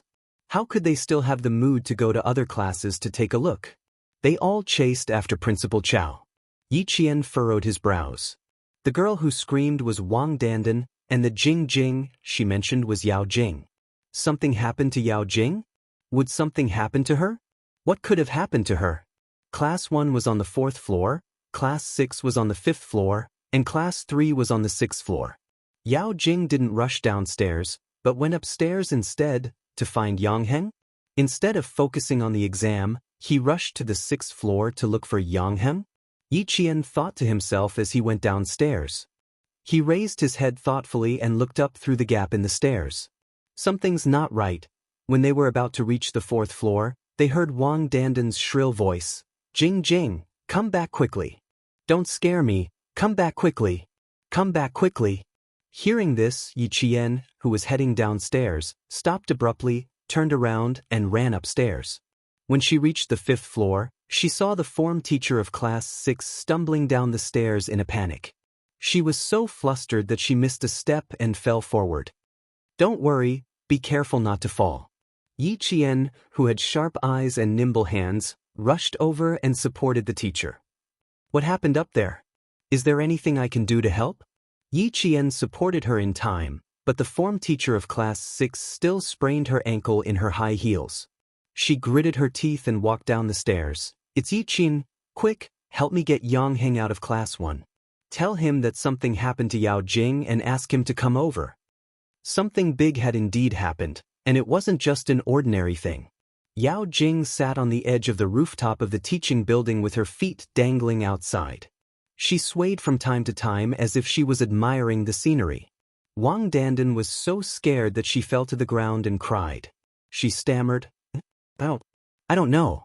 She suddenly told me that she wanted to go up to the rooftop and asked me to find Yang Heng. Otherwise, she would jump off the building. Chapter 1009. Wang Dandan was in a daze. She was so shocked that she couldn't continue speaking and even bit her own tongue. I don't know what happened. I was in the middle of the exam and didn't even finish the questions when Jing suddenly came over and snatched my exam paper. I don't even know what happened. Wang Dandan, who was paralyzed, was really frightened. Her face was so pale that her lips were trembling. She was sweating profusely, and her bangs were drenched in sweat. Her forehead was sticking to her forehead. She was still at a loss. Seeing her so frightened, Principal Chow knew he couldn't get anything out of her, so he got the invigilator to help her to the side. Help her to the side and get her a cup of warm water. Principal, let Yang Heng come up. Grade 12 Class 1's Yang Heng. Let him come up. He'll definitely have a way to persuade Jing. Jing is doing this for him. Please let Yang Heng come up quickly. Although her good friend Wang Dandan didn't agree with Yao Jing's way of doing things, she had never said anything bad about her behind her back. Sometimes she would even advise her appropriately. For example, Wang Dandan had always tried to persuade her to relax about Yi Qian and Yang Heng. Unfortunately, it was useless. Yao Jing seemed to have been possessed and didn't get the result she wanted. Ever since Yang Heng's birthday, she hadn't calmed down and let go of her pent-up anger. Not only did she not let go, but the more she thought about it, the more she felt that she wasn't wrong. Everything she did was because she liked Yang Heng. She just wanted Yang Heng to lead a good life. She just wanted to get Yang Heng's only attention. After giving so much, all she got was disgusting from Yang Heng. But how could Yang Heng call her disgusting after giving up so much? She gave up so much just to prevent him from being seduced by those students with ulterior motives. Didn't she know why they liked Yang Heng? Wasn't it because of Yang Heng's family background? He was good-looking, had a good family background, and was good at studying. Who wouldn't like him? They all liked him. No one disliked him. But that was exactly what they liked. Liking someone with ulterior motives was despicable. Unlike her, she only liked Yang Heng himself. From middle school to high school, she only liked Yang Heng. She liked him so much and wanted him to lead a good life. Yang Heng, what makes you think she's disgusting? How was she not worthy of him? In what way was she inferior to Yi Qian, that wretched girl from the countryside? Yao Jing was humming songs one after another. They were all sung by Yang Heng's favorite celebrities from Hong Kong and Taiwan. Sometimes they were happy, sometimes they were sad. They were all tunes that Yang Heng would hum from time to time. She didn't look back. She placed her hands on the edge of the rooftop and looked up at the gray sky. The corners of her mouth were raised high, as if she was smiling, but her smile made people panic. Hearing these tunes, Wang Dandan's tears flowed down one after another. Her hands holding the cup were still trembling. She turned her head to look behind her from time to time. Why aren't they here yet? Why aren't they here yet? Why wasn't Yang Heng here yet? Was he not coming? Was he really going to leave him in the lurch? The parents of the students have already rushed over. The police have also sent people over. There were quite a few teachers on the rooftop as well. All of them stared at the troublemaking students with taut nerves. None of them dared to even breathe loudly. At this moment, all the teachers in the school were frightened by Yao Jing. None of them dared to act rashly, let alone speak loudly. Chapter 10:10. Is Yang Heng here yet? Hurry him up and ask him to calm the girl down. Principal Chow was also panicking. This was the first time in his 11 years as principal that a student wanted to jump off a building. Although he was panicking, he did not show it on his face. As the principal of a school, how could he be so careless? When Yang Heng arrived, he was called out by the teacher and Yi Qian before he could finish the 3 big questions on the math paper. Yao Jing wants to jump off a building. She wants to see you. That was all Yi Jian knew. As for the rest, she was equally confused. She didn't know what was wrong with Yao Jing that made her want to jump off a building in school. At 9:18 a.m., Yang Heng walked out of the classroom less than 5 minutes after Yao Jing climbed to the rooftop. Hearing this, his handsome face darkened and the corners of his mouth tightened. She really knows how to play. She even wants to jump off a building. Yi Qian, do you believe that she will jump off a building? This question. Yi Qian felt that it was not easy for her to answer. Would Yao Jing jump off a building? No, that was what she thought when she heard Class SIX's homeroom teacher. Yao Jing would not jump off a building. A self-centered person who enjoyed the envious gazes of others and who had such a strong desire to show off would never do such a thing that would hurt himself so easily. Yao Jing would definitely hurt others, but she would not let herself get hurt. She was such a girl. Would she believe that she would jump off a building? She would not believe it. However, Yi Qian could not say if she would jump off a building at this time. She pondered for a moment and said, whether she will jump or not, we have to know what she wants to do. She deliberately chose to go to the rooftop during an exam and not during class. From this point of view, Yao Jing's intention to jump off a building is not big. Choosing to jump during an exam could not only avoid being surrounded by the students, but also let the teachers know what she was doing. After forcing Yang Heng to come forward, Yang Heng would not be able to reject anything Yao Jing said in a situation where there were no students around. Because the teachers would definitely persuade Yang Heng to agree to everything she said. In order to prevent her from jumping off the building and the students from getting into trouble on campus, all the teachers would persuade Yang Heng to promise her everything. Yang Heng strode towards the rooftop, his eyes flashing with a trace of mockery. He whispered to Yi Qian, "That's right, I have to know what she's up to. You took more than 10 days off, but she didn't even try to jump off the building. The moment you came back for the exam, she tried to cause trouble. Yi Qian, I can tell you now that I didn't make it after I showed up. I even had to ask you to come up here." This is indeed possible. Yi Qian raised his eyebrows. He stopped at the staircase leading to the rooftop. "I won't appear for the time being. I'll wait for her to make her move." Yang Heng nodded. He took a few steps up the stairs and disappeared before Yi Qian's eyes. The weather in November had turned cold. When the wind blew, the chill crept into one's neck. The wind on the rooftop was very strong. Yang Heng, in his blue and white uniform, appeared on the rooftop, making the teachers feel as if they had seen their savior. Principal Chow was instructing the teachers to stay in the classroom after the math exam. When he saw Yang Heng, he immediately signaled him to go back. He had to give a few instructions. Yang Heng, something happened to Yao Jing from grade 12 class 6. Go and persuade her, but don't agitate her. Do whatever she wants to say and do as she pleases. You have to wait until her parents arrive, understand? Yang Heng.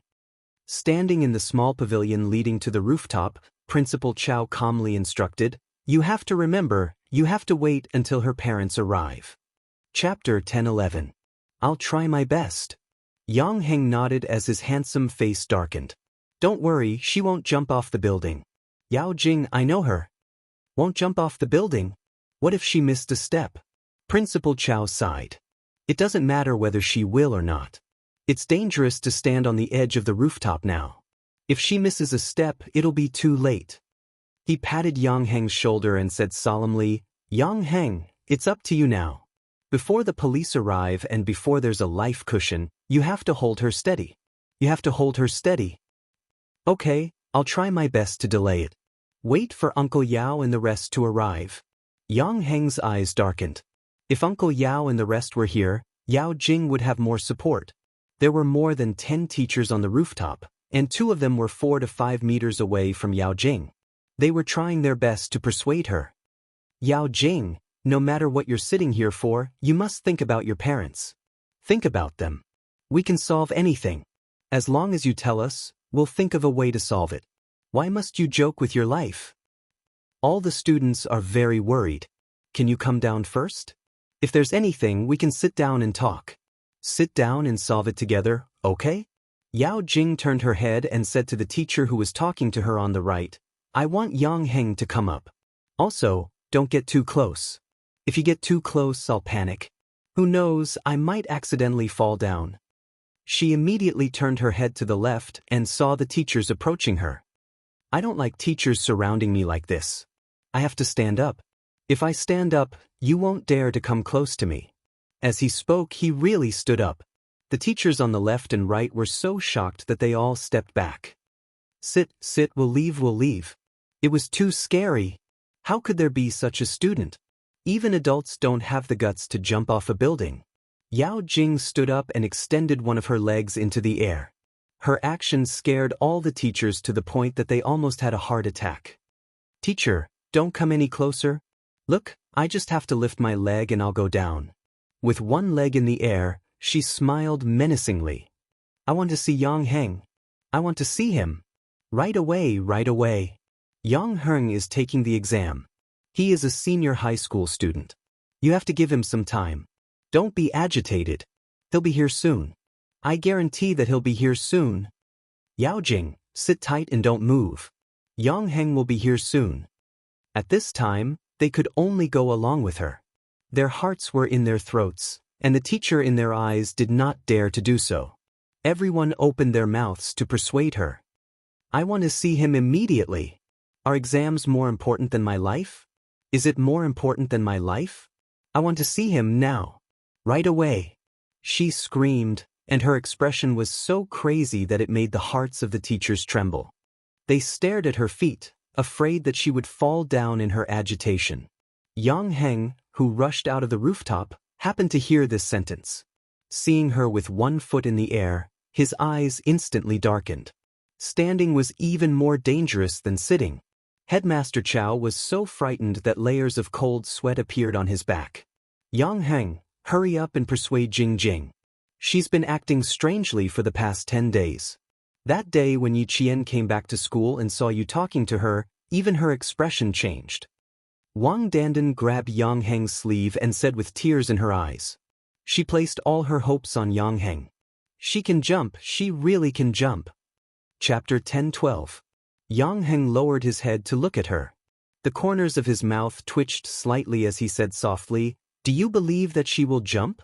Yao Jing is not afraid of heights. Yao Jing was not afraid of heights. She sat on the rooftop of the school building with her hands on the edge. Her center of gravity was tilted backward.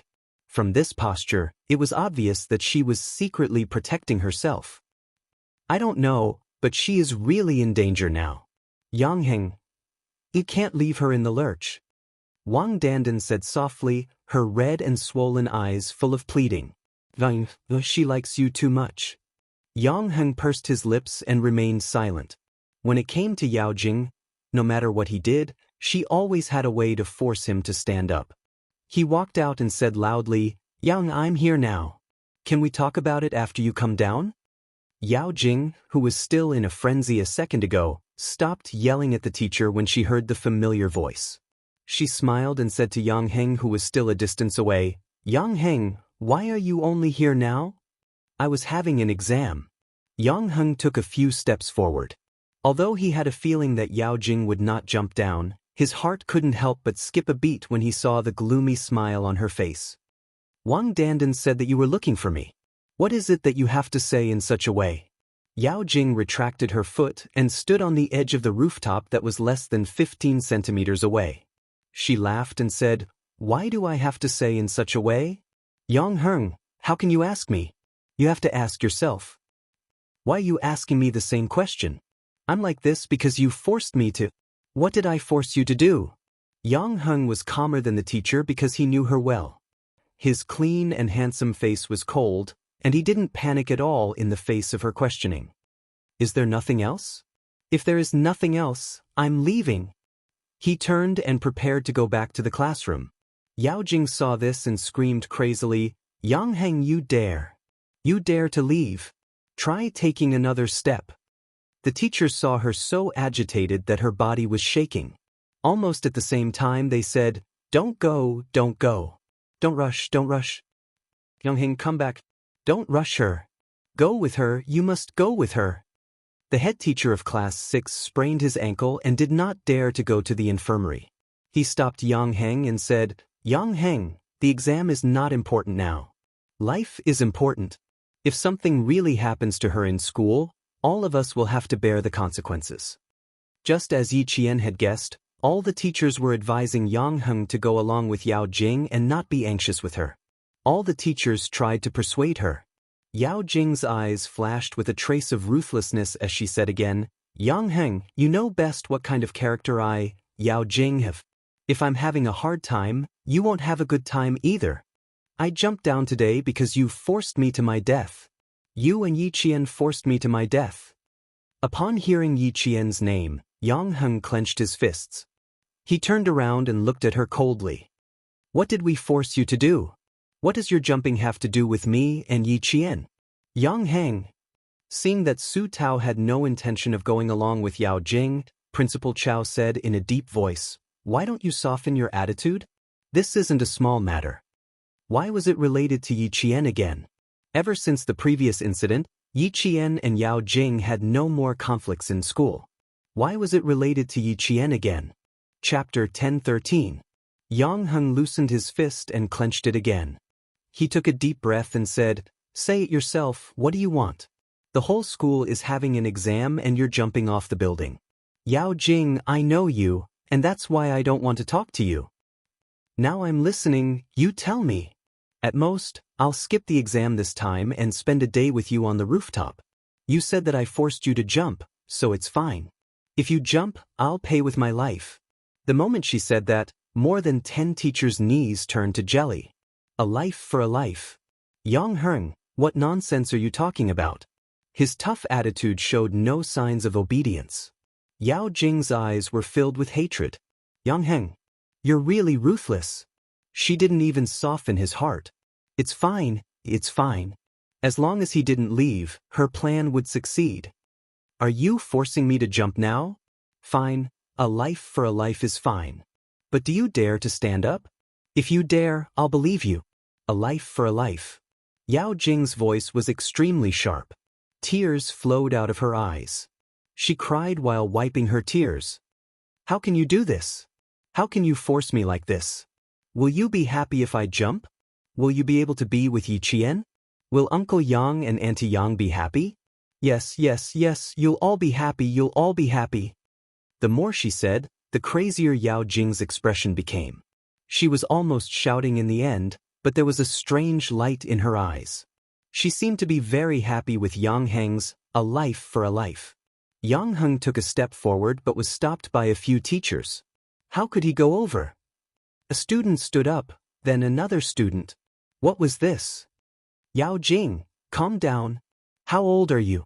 You're talking about a life for a life over a small matter. What will happen to your parents? Yang Heng, calm down too. Both of you can talk about it calmly. Don't do anything that will make your parents sad. The teachers persuaded Yao Jing and Yang Heng at the same time. In just 10 minutes, the teachers felt their hair turn white. Fortunately, Yang Heng was able to hold him back. The teacher's focus was still on Yao Jing.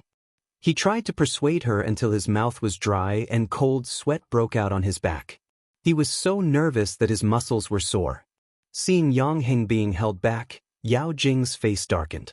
She wanted Yang Heng to come over. Not only did she want him to come over, she also wanted Yi Qian to step forward.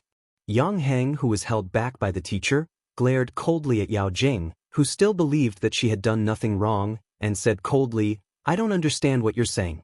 What does your own business have to do with my parents? Why should my parents be happy when you jump off a building? Yao Jing, don't treat the things you want to do as if you were forced by others. No one forced you. It's just like jumping off a building. Who forced you? All the teachers advised you to come down. I also asked you to come down, but you didn't want to come down. Are we forcing you to do this? Well said. The teachers heaved a sigh of relief when they heard Yang Heng's words. He had to drag it out. He had to drag it out. He had to drag it out until the parents and the police came. Why isn't he here yet? It had already been more than 10 minutes. Yang Heng, who was being stared at by Yao Jing, was speechless. The hatred in his heart grew. He gritted his teeth and even his voice was filled with malice. You didn't force me? Call Yi Qian up. The three of us will confront each other. Let the teachers see if the two of you forced me. Chapter 10:14. I'm just saying that she got into a fight with someone outside and implicated you. I'm obviously doing this for your own good, but you're helping Yi Qian instead. You even said I'm disgusting. I'm doing this for your own good, Yang Heng, but in the end, I'm still being scolded by you. Call Yi Qian up. Call Yi Qian up. On the first floor, Mother Yao, who had rushed to the school, raised her head and saw her daughter's frail figure standing on the edge of the rooftop. Before she came up, she was already screaming at the top of her lungs, Jing Jing, my daughter. From the first floor to the rooftop, Mother Yao sprinted at the speed of 100 meters, much faster than Deputy Bureau Chief Yao.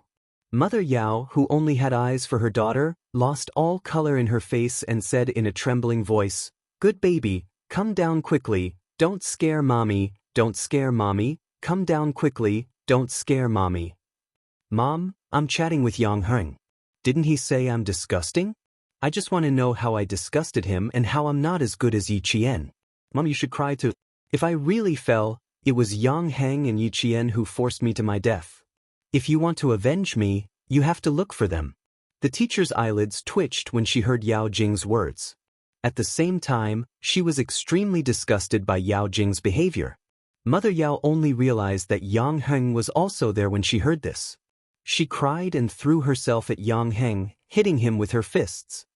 Yang Heng, you've caused my daughter to suffer. Now that my daughter has met with an accident, I won't let you off, I won't let you off. The teacher frowned when she heard this. Instead of persuading her daughter to come down, she blamed others for harming her daughter. The two female teachers pulled Mother Yao away and had no choice but to persuade her again. We should persuade Yao Jing to come down first. You've seen it for yourself. If she continues to stand like this, we don't need to tell you what the consequences will be. I don't care, I don't care. My daughter's accident was caused by him. Yang Heng, if you don't apologize to my Jing Jing today, I won't let you off. Mother Yao struggled and screamed. She knew what her daughter wanted. Whether or not her daughter could come down depended on Yang Heng. Deputy Bureau Chief Yao, who had arrived a few steps later, rushed to the rooftop and stared at his daughter who didn't even care about her own life. His vision darkened. Jing Jing, what are you doing? Come down for Dad. Don't you know how dangerous it is up there? If you fall, do you want your parents to jump with you? Get down here. Papa Yao was much more rational than Mama Yao. As he spoke, he walked over lightly. Be good, come down with Papa first. Don't do anything stupid.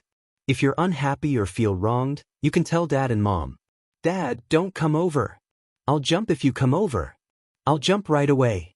I might as well fall to my death. Yao Jing cried until her vision blurred. Mom, Dad, I don't want to live anymore. He's still helping Yi Qian. He still thinks that I'm wrong. Dad, Mom, I don't want to live anymore. I don't want to live anymore. Yi Qian, get the hell out here. Get the hell out here. Are you happy now that you forced me to jump off a building?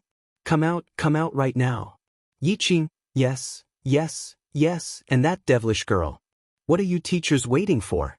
My daughter, get Yi Qian out here. Get her out here. Get her out here. After Yao Jing shouted, Mama Yao continued to shout. The mother and daughter's voices were each louder than the other. As for their expressions, the older one was crazier than the younger one. Papa Yao turned around and glared at his wife. He said in a low voice, "Get our daughter down here first. Instead of persuading her properly, you're adding fuel to the fire." Chapter 10:15. Principal Chow was so angry that his temples were bulging. He had no choice but to instruct the teacher to bring Yi Qian up.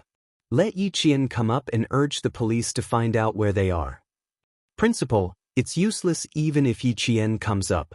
Teacher Tong, who had been silent all this while, said with a sullen face, "You should be able to tell that Yao Jing is forcing Yi Qian to come out." This obviously had nothing to do with Yi Qian, but she kept mentioning Yi Qian.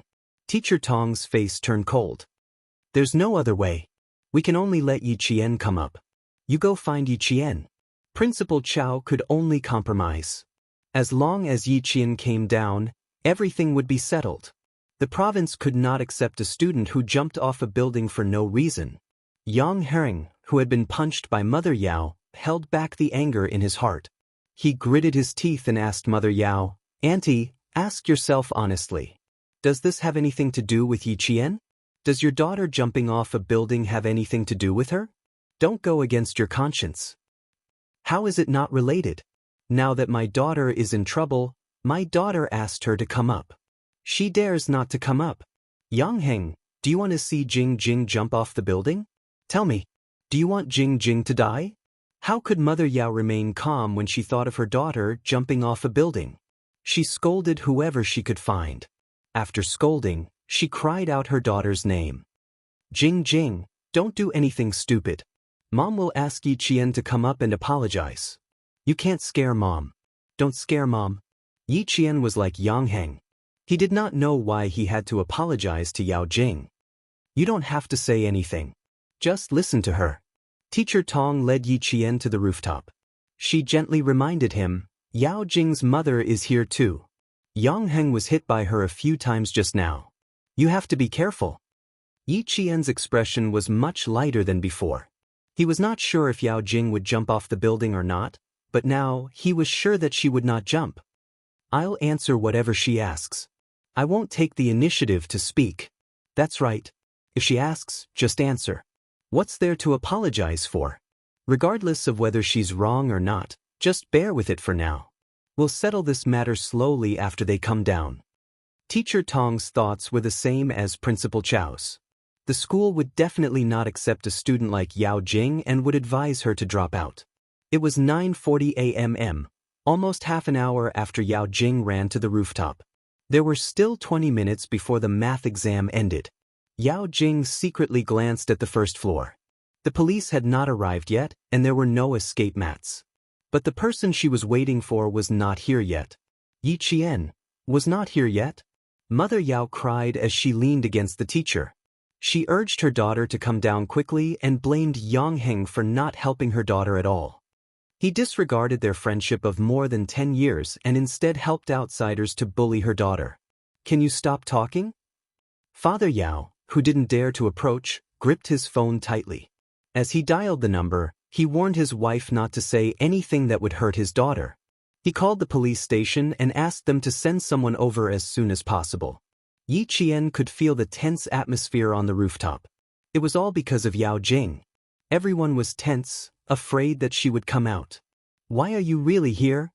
Yang Heng looked at Yi Qian and frowned. He whispered, "Something's not right. I just said that I'll pay with my life." She seemed very happy. Yao Jing was happy to pay with Yang Heng's life? Yi Qian frowned. What is she trying to do? Is she trying to jump off the building? Is she trying to force you to jump off the building? If that was really the case. Yao Jing's mind was too twisted. It was completely abnormal. Chapter 10:16. I thought so too. Let's go take a look. Yang Heng didn't let Yi Qian go alone. He walked in front and led Yi Qian over. Yi Qian and I are both here. Ask whatever you want. Mother Yao heard Yi Qian and immediately turned her head. Her gaze was as sharp as a knife. Yi Qian, my daughter is in trouble. I don't care whose daughter you are, I won't let you off. Yi Qian looked at her indifferently and said coldly, Fortunately, the teachers are here. Otherwise, I wouldn't be able to explain myself. How can you blame others for jumping off the building? The director's wife is still the same as before. She's used to confusing right and wrong.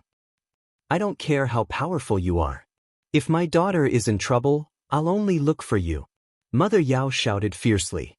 Then she cried and said to Yao Jing, Jing Jing, they're here.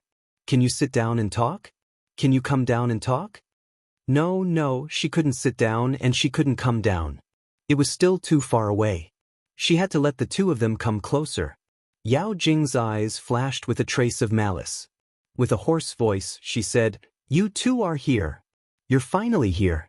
Yi Qian, you're happy today, aren't you? You must be happy to see me jump off the building. As long as I jump off now, no one can stop you from being with Yang Heng, right? Jing Jing, do you want me to jump with you? Mother Yao cried until her voice was hoarse. At this moment, she didn't have the authority of an office manager. She was like an ordinary woman who was worried sick for her daughter. Yao Jing didn't look at her parents again. She only stared at the two people who were a few meters away. Tears flowed from her eyes, but she was smiling. I want to ask you. I have a lot to ask you. Yang Heng, do I really disgust you? Do I really disgust you? As she asked, she stepped a little closer to the edge of the rooftop. It seemed that Yang Heng's answer would disgust her and she would jump immediately. Yi Qian, who had been keeping her by his side all this while, narrowed his eyes slightly. It turned out that she really didn't want to jump off the building. She carefully maintained her center of gravity and leaned forward. The teachers on both sides did not leave. When they saw Yao Jing standing at the edge, their hearts almost jumped out of their throats. They signaled Yang Heng with their eyes to let him follow Yao Jing. No, Yang Heng answered coldly and emotionlessly. Yao Jing smiled as she combed her hair that was messed up by the wind and sighed, It's too far, and I can't hear you clearly. Yi Qian, we have a lot to talk about. How about we chat before I jump? Something's not right. Yi Jian raised her eyebrows and said indifferently, Okay, let's chat then. Yi Qian. Yang Heng lowered his voice and frowned. She must have something else on her mind. I know she must have something else on her mind. Let's see what it is. There are still 20 minutes before the next exam, and I don't want to miss it. Yi Qian said casually as he walked step by step to Yao Jing's side. He looked up at her and smiled. What do you want to say? Yang Heng walked over and looked up at her. You're here too. What do you want to say? What do you want to ask? I want to ask, since you said that I'm not disgusting, shouldn't you apologize to me? Yao Jing lowered her head and took another step back. Yang Heng, shouldn't you apologize to me? Chapter 10:17. Apologize to Yao Jing? Yang Heng felt his stomach churn. Yao Jing, all you want is an apology from Yang Heng? Yi Qian did not let Yang Heng speak immediately. His eyes were bright as he asked her with a faint smile, Think about it seriously. Do you really only want an apology from Yang Heng? He owes me this. Yao Jing's expression was exceptionally calm. Her bloodshot eyes were dark and gloomy. He owes me. What does that have to do with you? Yi Qian sneered. That's right. If you know it has nothing to do with me, then why did you ask me to come here? What happened between Yang Heng and me has nothing to do with you, but I have something to settle with you. Yao Jing bent over slightly. Perhaps she had been standing for too long, her body swayed slightly when she bent over. Then she heard Mother Yao's shrill scream. What did you two say? What did you say? Are you trying to kill my daughter? Father Yao could no longer stay calm. He took a few steps forward and his calves trembled. Jing Jing, can you talk nicely and give them your hand? Can the three of you talk nicely? The most important thing was to persuade his daughter to come down. Yao Jing was stubborn. If she really couldn't think things through, she might jump down. You liked Yang Heng and made him distance himself from me. Yi Qian, didn't you like Yang Heng's family background? I've seen plenty of girls like you. Yao Jing, who was shocked, quickly steadied herself. She was a dancer and had a good sense of balance. She was able to stabilize herself after swaying a little. Yang Heng lost his patience. What do you want? Give me your hand. Hurry up. He took a step forward, almost grabbing Yao Jing's ankle and pulling her down. I've never thought of going down since I was standing here. Apologize to me, Yang Heng. Apologize to me loudly. Yao Jing moved to the side of the rooftop to prevent Yang Heng from pulling her down. You left me alone for more than 10 days. You ignored me and even deliberately turned a blind eye to me. Yang Heng, I want you to apologize. I want you to promise that you won't ignore me in the future. Hurry up. Hurry up and promise me. Otherwise, I'll jump down right now. Raising one of her legs, Yao Jing seemed to have lost her rationality. Mother Yao's vision turned black as she cried until she couldn't speak. She only knew that at this moment, everyone had to listen to their daughter. Yang Heng, Auntie is begging you. Please, I beg you. Why don't you apologize? You've known each other for more than 10 years. Can't you give in to Jing Jing like you did when you were young?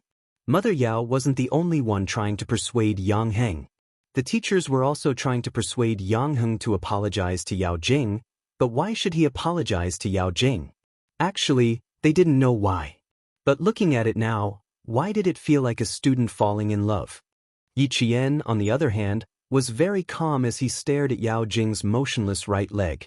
Even when she lifted her left foot, her right foot was steady and didn't tremble at all. Her instep was tightly pressed against the edge of the roof. It was only 4 centimeters high, and she used it to stabilize her body. Using such a method to stabilize herself meant that Yao Jing had some foundation. Was she a dance student? If she was a dance student, no wonder she dared to stand on the roof and shout that she wanted to jump down. She had a strong balance and a strong support point. It wouldn't be so easy for her to fall down. Hearing her ridiculous words, Yi Qian's lips curled up slightly. Indeed, it was as he had guessed.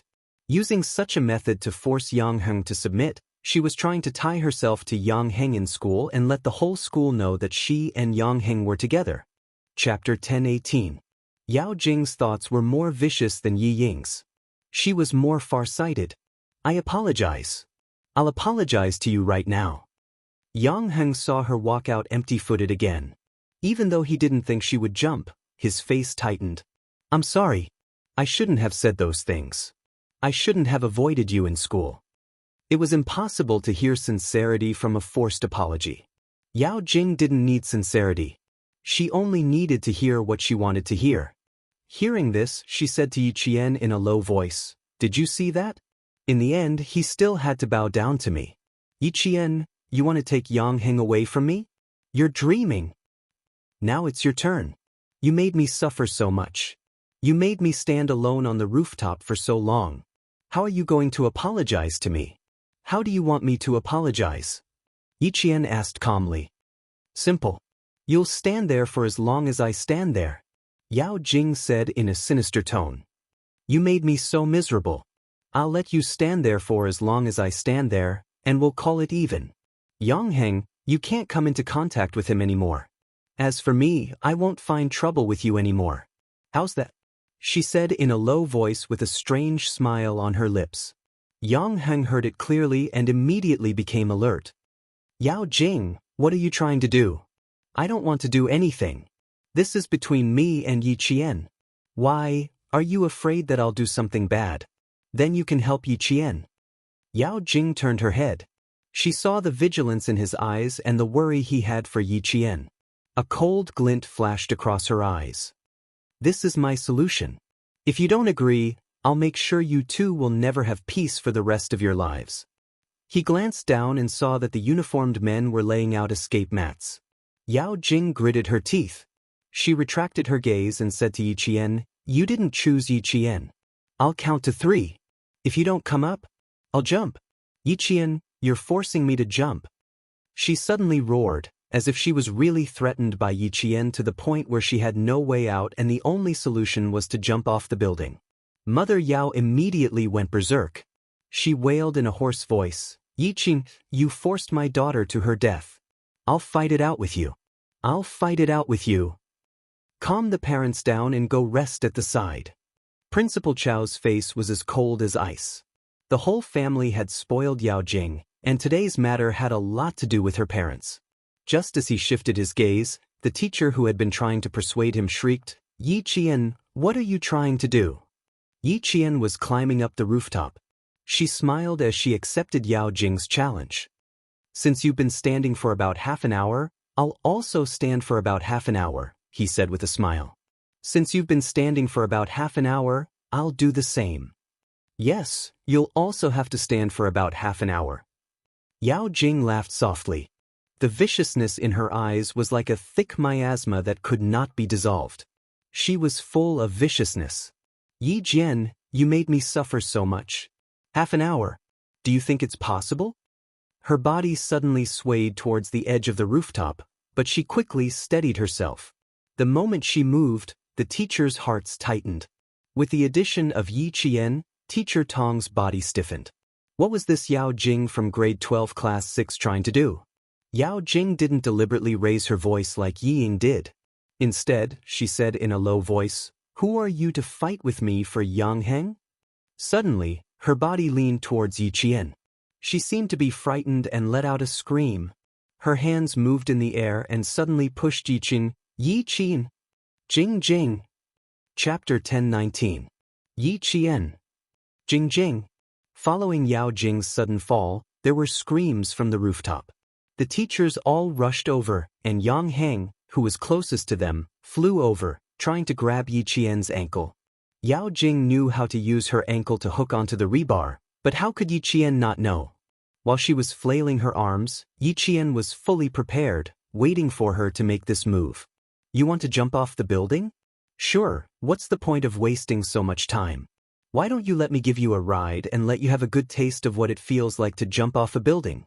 Yao Jing, who had pushed him over, revealed a sinister smile and said softly, Go to hell, Yi Qian. She pushed him with her waist, but Yi Qian didn't move. She pushed him again, but he still didn't move. At this moment, Yao Jing started to panic. Yao Jing, I'm not interested in jumping off the building. I think you should go down. His cold voice floated over and entered Yao Jing's ears. Her expression changed in an instant, and her eyes were filled with fear. It was fear that came from the bottom of her heart. Her pupils constricted, and she stared at Yi Qian in shock. She threw herself at Yi Jian. Yi Jian only needed to grab Yao Jing's arms subconsciously. Her 5 fingers pressed on the tendons and bones of Yao Jing's elbow, causing Yao Jing to feel so much pain that the strength of the steel bar on her instep suddenly dissipated. Yao Jing fell and let out a blood-curdling scream. Her body fell backward from the rooftop. As she fell, Yi Qian didn't allow himself to remain standing on the edge of the rooftop. He also fell down. Jing Jing. Jing Jing. Following Yao Jing's fall, the ones who screamed the loudest on the rooftop were her parents. Yao Jing's mother and father's cries pierced through the air. Yang Heng didn't manage to grab Yi Qian's ankle. Everything happened too quickly. Even if he rushed over immediately, he didn't manage to grab Yi Qian. Yi Qian. Teacher Tong and Headmaster Chao shouted Yi Qian at the same time. They were so flustered and confused that tears flowed out of Teacher Tong's eyes. She staggered a few steps and ran towards the horizon. The teachers all rushed over, and at the front was Deputy Director Yao and his wife. They rushed to the edge of the rooftop as fast as they had ever run in their lives. Their faces were full of shock as they looked down from the rooftop. Yao Jing fell, but Yi Qian did not. Don't let go, Yi Qian. Yang Heng did not know how Yi Qian managed to grab hold of the steel bar. He did not manage to grab hold of her ankle, but the moment she fell, her right hand suddenly grabbed hold of the steel bar. Yi Qian knew exactly how to fall and how to grab onto the rebar. Unlike Yao Jing, who was leaning backward, Yi Qian slid down. From the scene, it looked like Yao Jing had pushed Yi Qian and made her fall with both feet. Her right hand grabbed hold of the steel bar tightly. Her entire wrist crushed against the edge of the rooftop. It looked like her bones would break in the next second, and she fell with Yao Jing. "Give me your left hand, quick." Yang Heng grabbed hold of Yi Qian's hands tightly. His handsome and fair face was flushed red because he used too much strength. He was about 1.76 meters tall and had long arms and legs. He could still grab hold of Yi Qian, but he could only grab hold of Yi Qian's hands. He did not have the strength to pull her up. Yi Qian, who was suspended in the air, did not make a sound. She was not afraid. She wanted to shout, but she couldn't. Hearing Yang Heng's words, Yi Qian, who could not see his expression, said, "I'm fine. I can hold on for a while." Chapter 10:20. Jing Jing, Jing Jing, my Jing Jing. The rooftop was a little high. Mother Yao stood on her tiptoes and couldn't see what was happening below. She cried and screamed. Then she collapsed on the ground and started bawling. Father Yao supported himself on the edge of the rooftop with both hands. He almost propped his fat body up. Seeing this, the deputy director's face was full of tears. "My daughter, my Jing Jing. You're trying to kill me, you're trying to kill me." Mother Yao was so sad that her lips were pale. She sat on the ground alone. There was only one teacher watching her. The other teachers had come to save Yi Qian. "Yang Heng, you have to watch him closely. Don't let go." "Teacher Xiao, stand on the rooftop and pull Yi Qian up slowly." "Teacher Lu, go to the 6th floor and see if you can support Yi Qian's legs." "You female teachers, help Teacher Xiao and Yang Heng." Principal Qiao grabbed Yang Heng tightly and instructed him quickly and sternly. Thank goodness Yi Jian was fine. You have to hold on to Yi Qian. Don't panic, don't panic. Do you understand? Teacher Tong stood on her tiptoes and cheered Yi Qian on. She didn't even wipe away her tears. Her mood fell from heaven to hell, and now from hell back to earth. That's great, that's really great. Why didn't she fall? Why didn't she fall? Mother Yao, who was sitting on the side crying, suddenly roared. Her eyes swept around and saw a small white water pipe on the ground. She suddenly got up and rushed over to pick up the water pipe. Like a madman, she raised the water pipe and slammed it. My daughter fell. Why didn't she fall? Pay for my daughter's life. I want all of you to pay for my daughter's life. The pipe hit a few teachers' heads. Fortunately, it was made of plastic. If it was a metal pipe, the teachers would have been beaten until they bled. When the teachers saw this, they really risked being beaten to a pulp to stop Mother Yao. Throw away the water pipe. If you continue like this, don't talk about paying for it with your life, you'll go to jail. Mother Yao had completely lost her mind. She raised the water hose and waved it around. Her eyes were fiercely staring at Yang Heng. Her target was Yang Heng. It was this stinking brat. Instead of pulling Jing Jing, she pulled Yi Qian. Yi Qian did not fall, but her daughter did. After knocking away several teachers, Mother Yao raised the water pipe and hit Yang Heng's head. I'll kill you, I'll kill you. Jing Jing likes you so much, but you don't appreciate it. Are you worthy of our family? Are you worthy of Jing Jing? Principal Qiao, who had been catching Yang Heng, was shocked. He blocked the water pipe with his body and shouted angrily, Catch her, catch her. Madman, madman, she was a madman. Mr. Xiao, who was standing on the rooftop and carefully preparing to pull Yi Qian up, was also hit in the calf by Mrs. Yao's hose. He was so frightened that his body swayed a little. He was a physical education teacher, so he was able to stabilize himself after swaying a little. Mother Yao had indeed gone crazy. Her daughter had fallen, so how could Yi Qian be fine? The strength of the crazy Mother Yao was not her usual strength. Even an adult man could not hold her back. Deputy Bureau Chief Yao was already in great pain. Now that his wife was in such a state, he was pushed to the ground by Mother Yao. He fell so hard that his tailbone hurt. For a while, Deputy Bureau Chief Yao was unable to stand up. He could only sit on the cold cement floor and said painfully, What are you doing here? Quickly go downstairs and check on Yao Jing. Go downstairs and check on Yao Jing. I want Yi Qian to pay with his life. Yang Heng, you just watched him die. You're not human, you're not human. Chapter 10:21. No one knew if Mother Yao had heard her husband's screams, but she raised the water pipe and hit everywhere.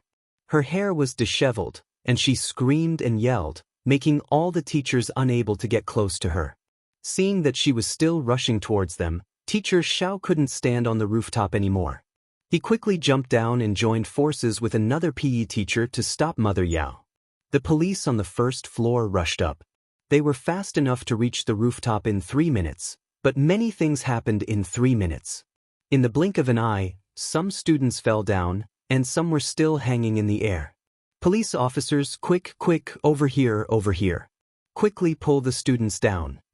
When they came up, the teachers were relieved. Mother Yao had gone crazy. Even the teachers were not as strong as her. Yi Qian could have come up by herself, but Yao Jing was using her life to put on an act. She had to cooperate. When she heard that Mother Yao had gone crazy, Yi Qian's eyes flashed with a cold smile. Things were getting out of hand. The police didn't dare to delay. 2 of them directly grabbed Mother Yao, who still wanted the students to pay with their lives, and grabbed the water pipe. They then pinned her hands behind her back. Their actions were fast and fierce. They didn't care whether she was an official or not. When they pressed her down, they didn't hold back at all and shouted, "Don't move! What are you doing? Do you know who I am? Get out of here, get out of here! Old Yao! Push Yi Qian down, push her down. I want her to pay with her life. Pay with your life for Jing's. You talk big, asking others to pay with their lives. The bureaucracy of the southern province is really eye-opening." Someone walked over. His slender figure approached step by step. Every step he took had an unstoppable aura. When he opened his mouth, his biting cold voice suppressed the air. He walked in front of the police who had snatched the water pipe and said coldly, "This is a murder weapon. Keep it for me." The police were trying to save Yi Qian. Below them, someone was dragging Yi Qian by her feet.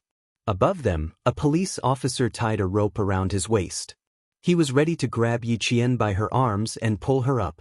As he approached, several policemen on duty could not help but reach out to stop him. However, they were shocked by the other party's cold and ruthless gaze and could not help but withdraw their hands. He passed by Mother Yao and glanced at her with a heavy gaze. He didn't stop and walked to Yang Heng's side. "Xia." Principal Chow recognized the young man who had shocked everyone the moment he appeared. He was in no hurry to say anything and immediately said, "Yi Qian was pushed down by a student. The police are trying to rescue him." Xia Jinyuan didn't even need the police. With one hand on the roof, he jumped lightly from Yang Heng's side and stood on the roof. He bent down and grabbed Yi Qian's wrist with his slender hands. He turned his head and said to Yang Heng calmly, "Thank you. You can let go now." Yi Qian, who was pushed down by Yao Jing, was not stunned. He was also not stunned when Mother Yao yelled at him to pay with his life. However, now that he saw Xia Jinyuan in front of him, he looked at Xia Jinyuan who was standing against the light. His handsome face and expression were unclear. He was stunned. Why is he here? Didn't they say that it would take half a month to a month? It's only been a few days. Why is he here now? I came just in time this time. I didn't know you were being bullied to this extent. Xia Jinyuan grabbed Yi Qian's arm with one hand. He didn't even need the police's help and easily pulled Yi Qian up. Chapter 1022. Yi Qian didn't hide anything from him. When they were the closest to each other, she whispered, "I wasn't bullied. I'm just going with the flow." Is there a need to go with the flow? Xia Jinyuan's voice was extremely cold. It was chilling to the bone. "Little fox, what if you really fall into the water?" Xia Jinyuan's voice was extremely cold. Yi Qian chuckled. "No, I won't let myself fall. The silver thread in my hand will help me. It won't let me fall so easily." Ever since Yao Jing had been staring at her with malice in her eyes, she knew that not only was Yao Jing forcing Yang Heng to apologize, she was also scheming against her. When Yao Jing asked her to stand on the edge of the rooftop, she said that as long as she came up, she would let bygones be bygones. Then she would know what Yao Jing was scheming. Yao Jing was indeed ruthless to herself. She was so ruthless that she would risk her life to scheme against others. Not only was she ruthless, but her meticulous thinking also sent chills down her spine. She stood on the rooftop for half an hour. In the end, she showed signs of exhaustion from time to time. All the teachers present saw how she looked like. They saw her swaying figure, and they saw her suddenly stumble and fall backward. Following that, any accident that happened could be attributed to her exhaustion. It was a good plan, but unfortunately, she had the wrong person. Xia Jinyuan raised his eyebrows. When he jumped down from the edge of the rooftop with her in his arms, he smiled faintly. We'll solve this problem once and for all. You don't have to worry about what happens next. I'll handle it. Now that things have come to this, you don't have to do anything. I can handle it myself. Yi Qian didn't reject him. Instead, she told him the truth. I have enough evidence. Evidence that Yao Jing didn't want to jump off the building. Everything she did was to push me down. She was only 16 or 17 years old. Her nature was so bad that she could easily harm a student's life. Yao Jing was so bad that no medicine could save her. Yi Qian originally wanted to let Yao Jing do whatever she wanted under her nose, but now that things had come to this point, it was completely out of her tolerance. Then, she would have to deal with it properly.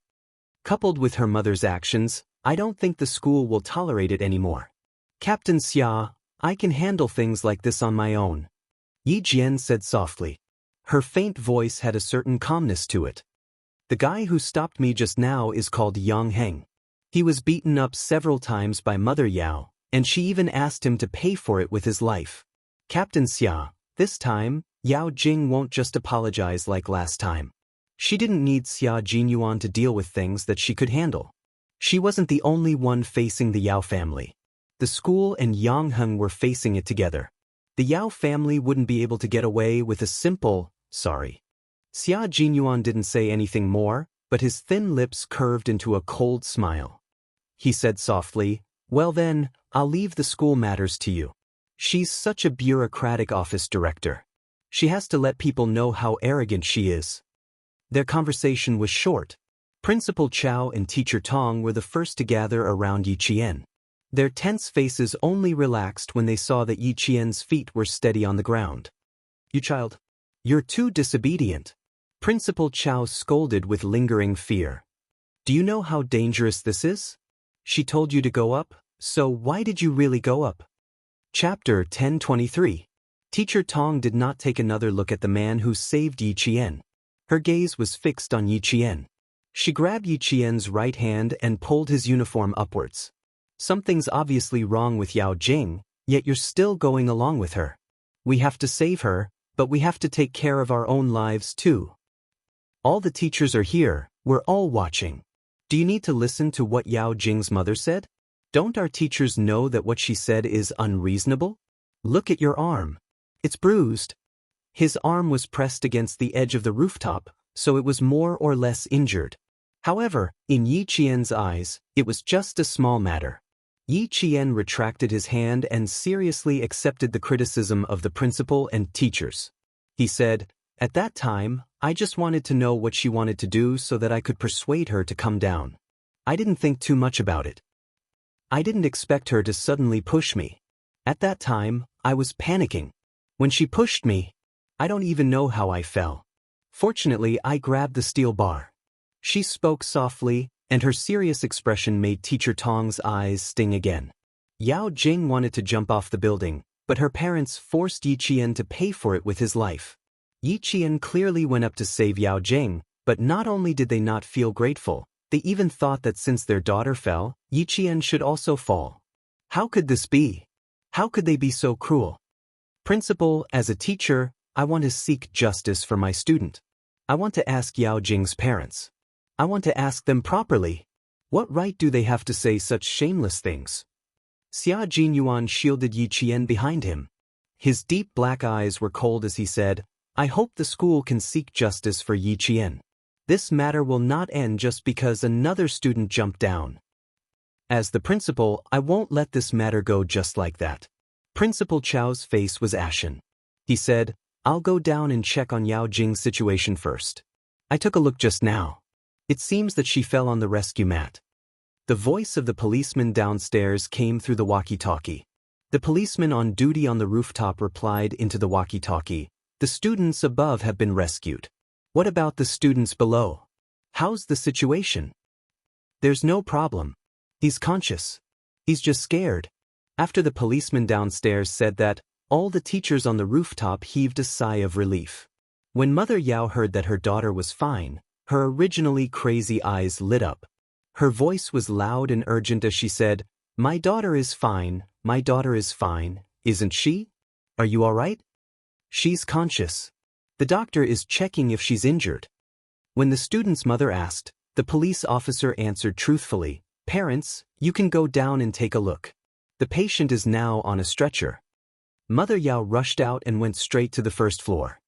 Deputy Director Yao, who hadn't stood up for a long time because of his broken tailbone, endured the pain and got up. He shyly ran down the stairs with his big belly. The form teacher of Class 6 had already sprained her ankle. When she heard that Yao Jing was fine, she couldn't take it anymore. She collapsed onto the concrete floor and pressed one hand on her chest. She closed her eyes and gasped for breath. "It's good that you're fine, it's good that you're fine. Finally, everything is fine." To the form teacher, it was good that his student was fine. To Principal Chow, this matter was fine. However, there was something else. "Excuse me, does she need to be sent to the hospital?" Principal Chow asked politely. His expression was gloomy. The policeman immediately asked. After a while, an answer came from the walkie-talkie. "We need to send her to the hospital for a detailed examination. But from the outside, everything seems normal." Chapter 10:24. She had to be sent to the hospital for a checkup, but from the outside, everything seemed normal. Xia Jinyuan, who had a cold expression, heard this and his deep black eyes became sharp. He said to Yiqian, "When I came up, the life cushion was half full. If she had fallen a minute earlier, the life cushion wouldn't have been able to save her. She wanted to push me down, but in the end, she fell down herself. Even if she didn't fall to her death, I'm sure she was scared to death." Yiqian moved his right hand. This hand had been through a lot this year. His old injury had just healed, and now there were new injuries. Xia Jinyuan reached out and grabbed her wrist. Teacher Tong, who had finally recovered from her shock, was about to ask Yiqian a few questions when she looked up and saw the man who had saved Yiqian earlier. He had a cold aura about him that made people unable to look at him directly. He was holding her favorite student's hand. From her perspective, she could clearly see the strange gentleness on the man's face. What was his relationship with Yiqian?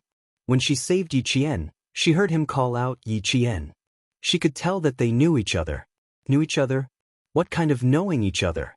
The way he looked at Yiqian was unusual. The more she looked at him, the more she felt that they were a couple. As this thought flashed through her mind, Teacher Tong's breathing became heavy. Yiqian was only in high school. This man was obviously not a student. The inexperienced Yiqian was in a relationship with a man who had graduated from high school? Don't tell me I've been cheated. Teacher Tong, who was on high alert, walked up to Yiqian. She didn't ask more about Yao Jing's situation. She was afraid that Yiqian would be deceived. "Yiqian, go back to the classroom for your exam first." Although her words were directed at Yiqian, her eyes were fixed on the strange man who could make the girls' hearts race just by looking at his face. Teacher Tong smiled and said, "Thank you for just now. Yiqian needs to go back to the classroom for his exam. Do you want to let go first?" In the teacher's eyes, a handsome man who pulled her student was not a good person. On the other hand, Major Xia was too handsome. Even though his expression was cold and his aura was extremely low, in Teacher Tong's eyes, he was just a bad guy who was coaxing his favorite student. "Hello, Teacher Tong." Xia Jinyuan could tell that Yiqian's homeroom teacher was wary of him. He smiled and said, "I know Yiqian. We were comrades in the same army." She couldn't possibly say that she knew Yiqian and that they were boyfriend and girlfriend, right? It was more appropriate to say that she was his comrade. Yiqian did not panic at all when he took the initiative to introduce himself. She believed that Xia Jinyuan would not lose his composure in front of her teacher. After he finished speaking, Yiqian smiled and said, "Teacher Tong, I've known him for a few years. We knew each other in the army. Ever since Regiment Commander Lu and Political Commissar Yen came to the school, Teacher Tong knew that Yiqian grew up in the army." When she heard this, the wariness in her heart disappeared. No wonder he could rescue you so quickly. You even scared the people in the army. So he was a soldier. No wonder he could rescue Yi Qian with his bare hands. They must have a good relationship in the army. Looking at their actions, they must have a good relationship. They must have a good relationship with comrades. Boyfriend and girlfriend? It shouldn't be possible. Although Teacher Tong still had some doubts in her heart, at least she didn't think of Major Xia as a bad guy who was coaxing students.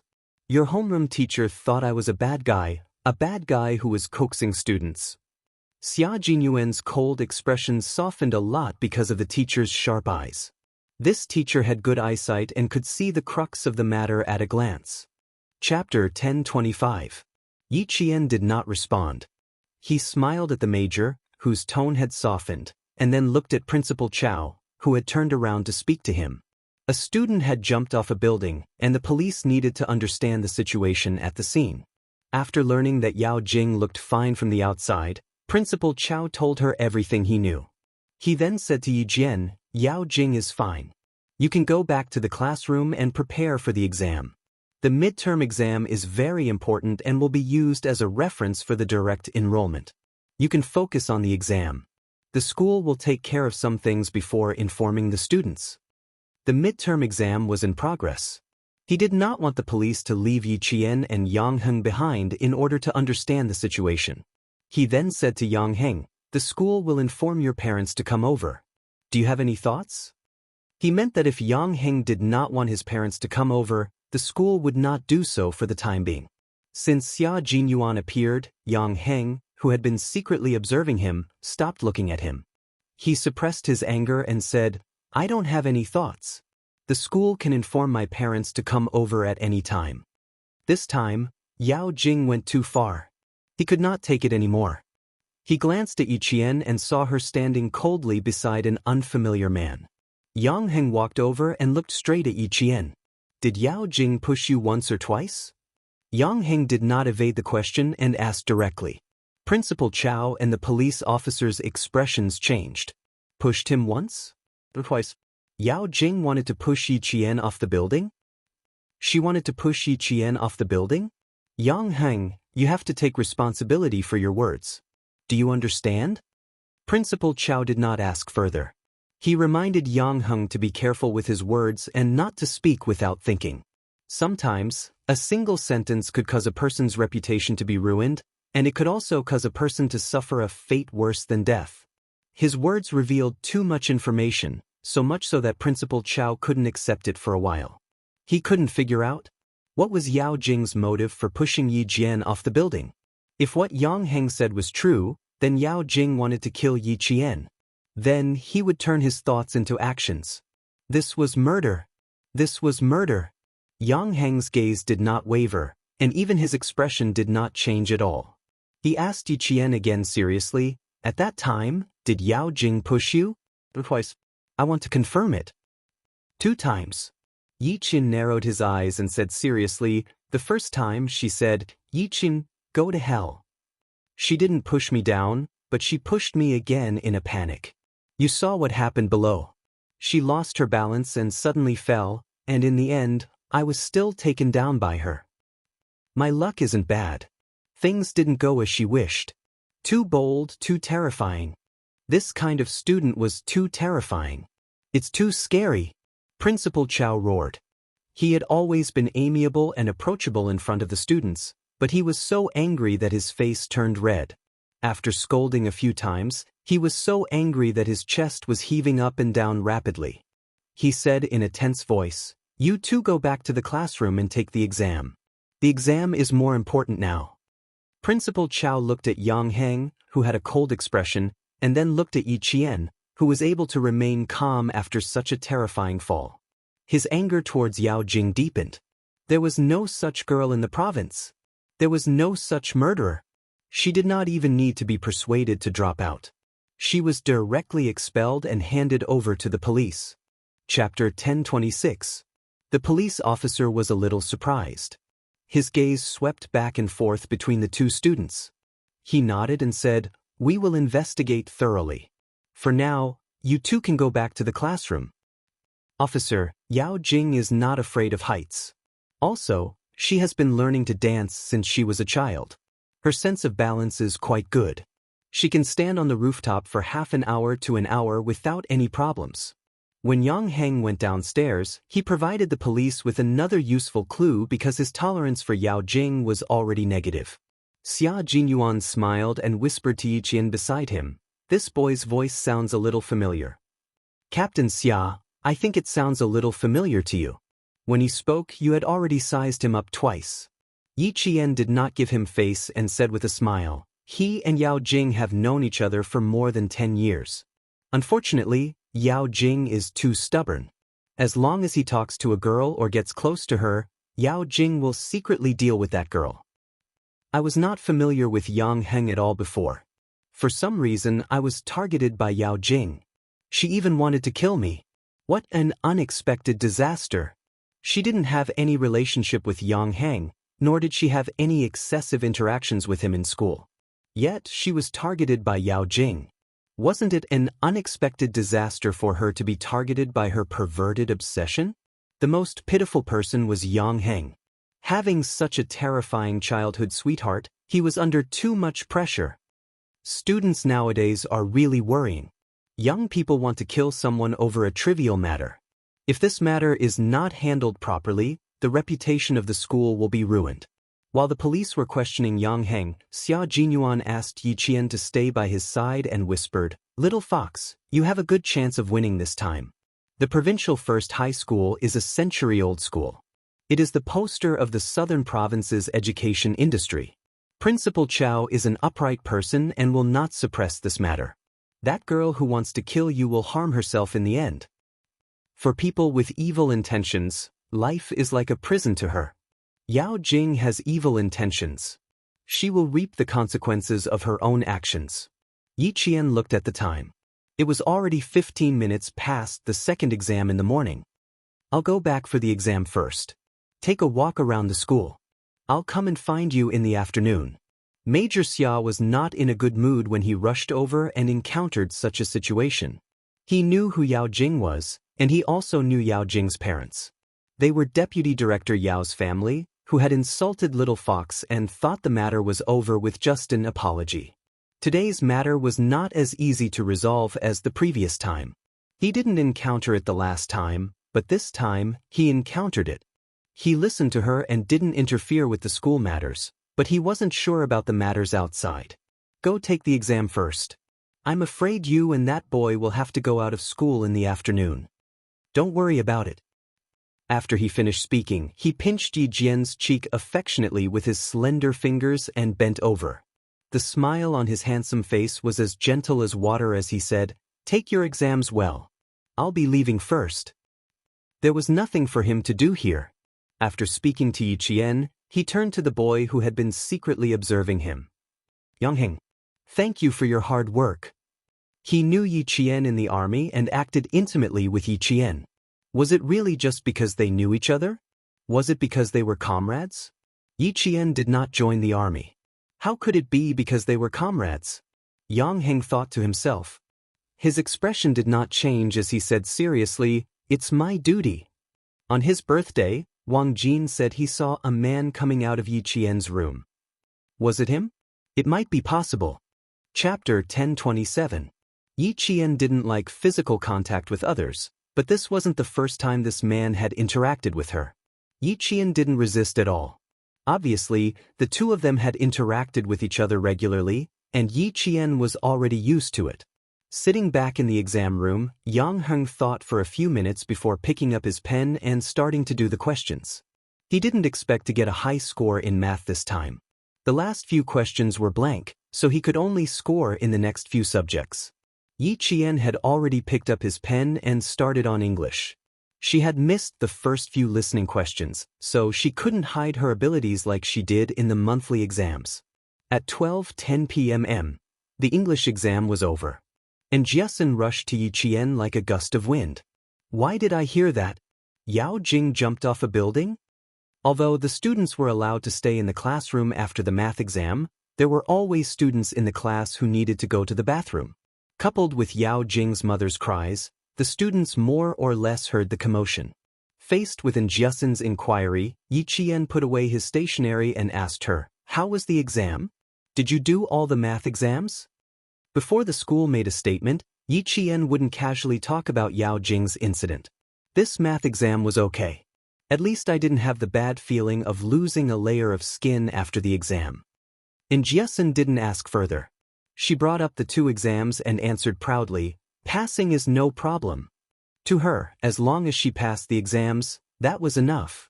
At noon, the news of Yao Jing jumping off a building spread to all the classes. As for who exactly jumped off the building, it wasn't clear. But after the exams in the afternoon, all the second-year classes knew that the girl who jumped off the building was Yao Jing from second-year class 6. As a witness, Wang Dandan immediately went to the hospital after the exams. She didn't dare to stay in school.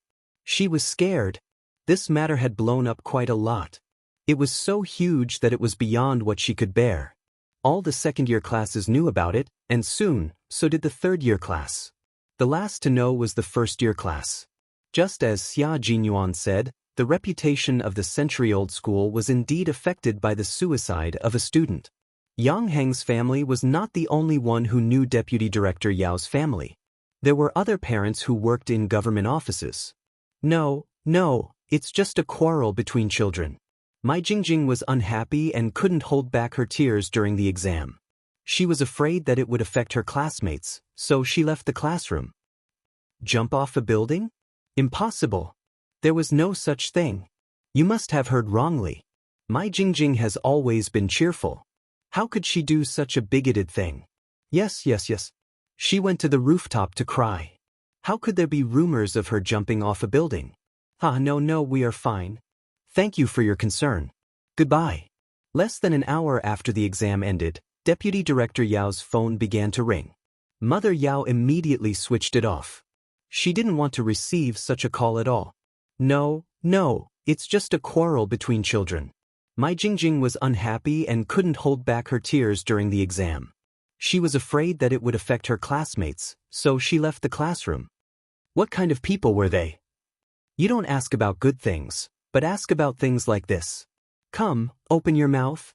Mother Yao cut the peeled apple into small pieces and stuck a toothpick into the pieces for Yao Jing, who was lying on the hospital bed. Eat the apple and have a good rest. Deputy Director Yao's phone rang again, and Mother Yao lost her temper.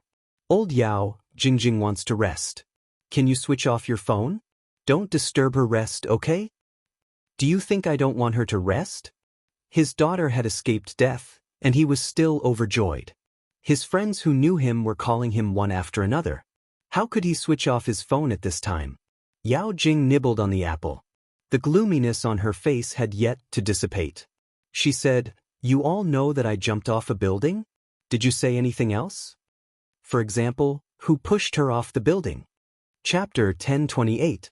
Deputy Bureau Chief Yao's face was extremely dignified. After looking at his daughter for a while, he couldn't bear to say harsh words.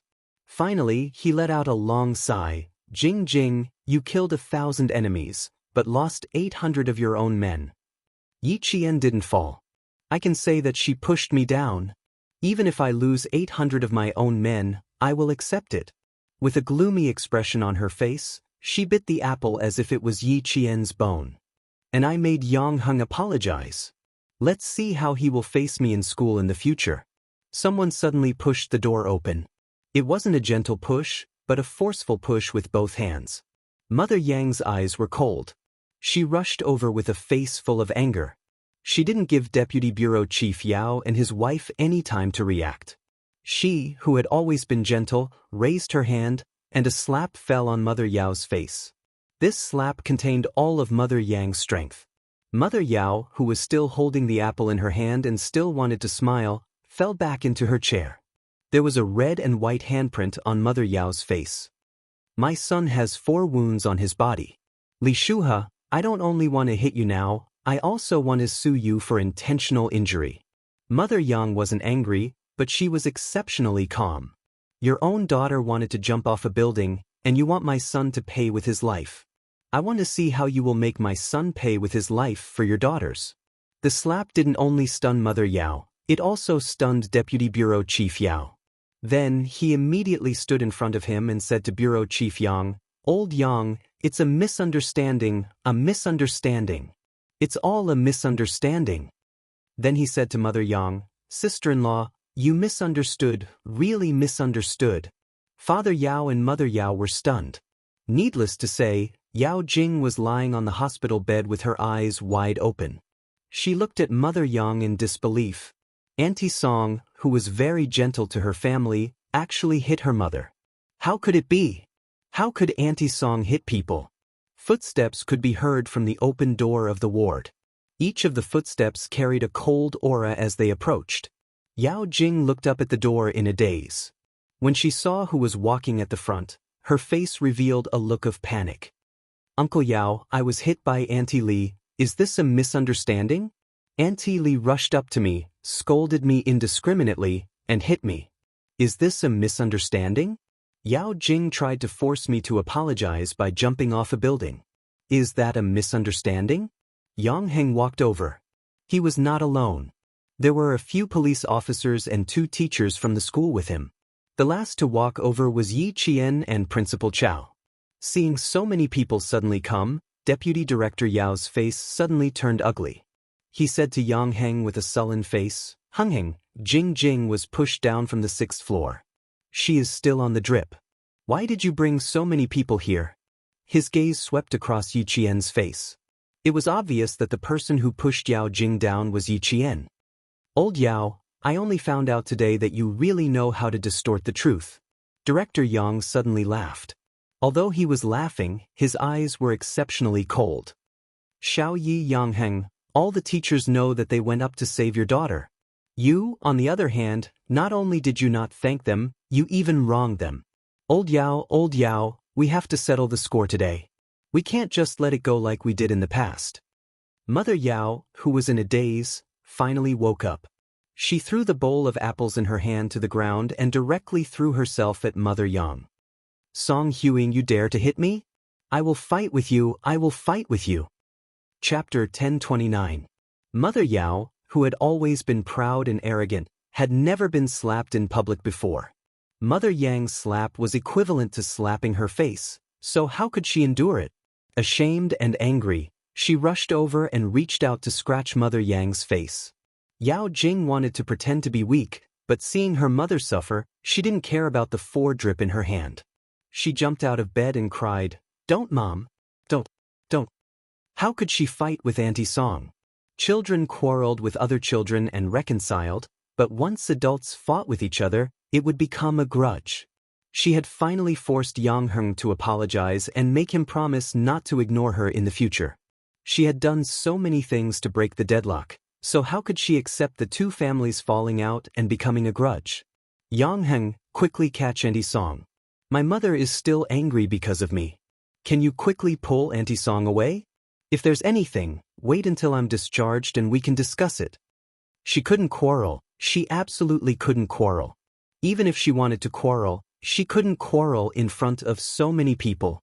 Also, the police's arrival was a bit strange. There was also a problem with the school. If they really wanted to visit her, why didn't she see her class teacher and classmates? Why did they ask Yi Qian to come? How many teachers did they come together? No, the situation wasn't right. Their expressions weren't right. All of a sudden, Yao Jing panicked.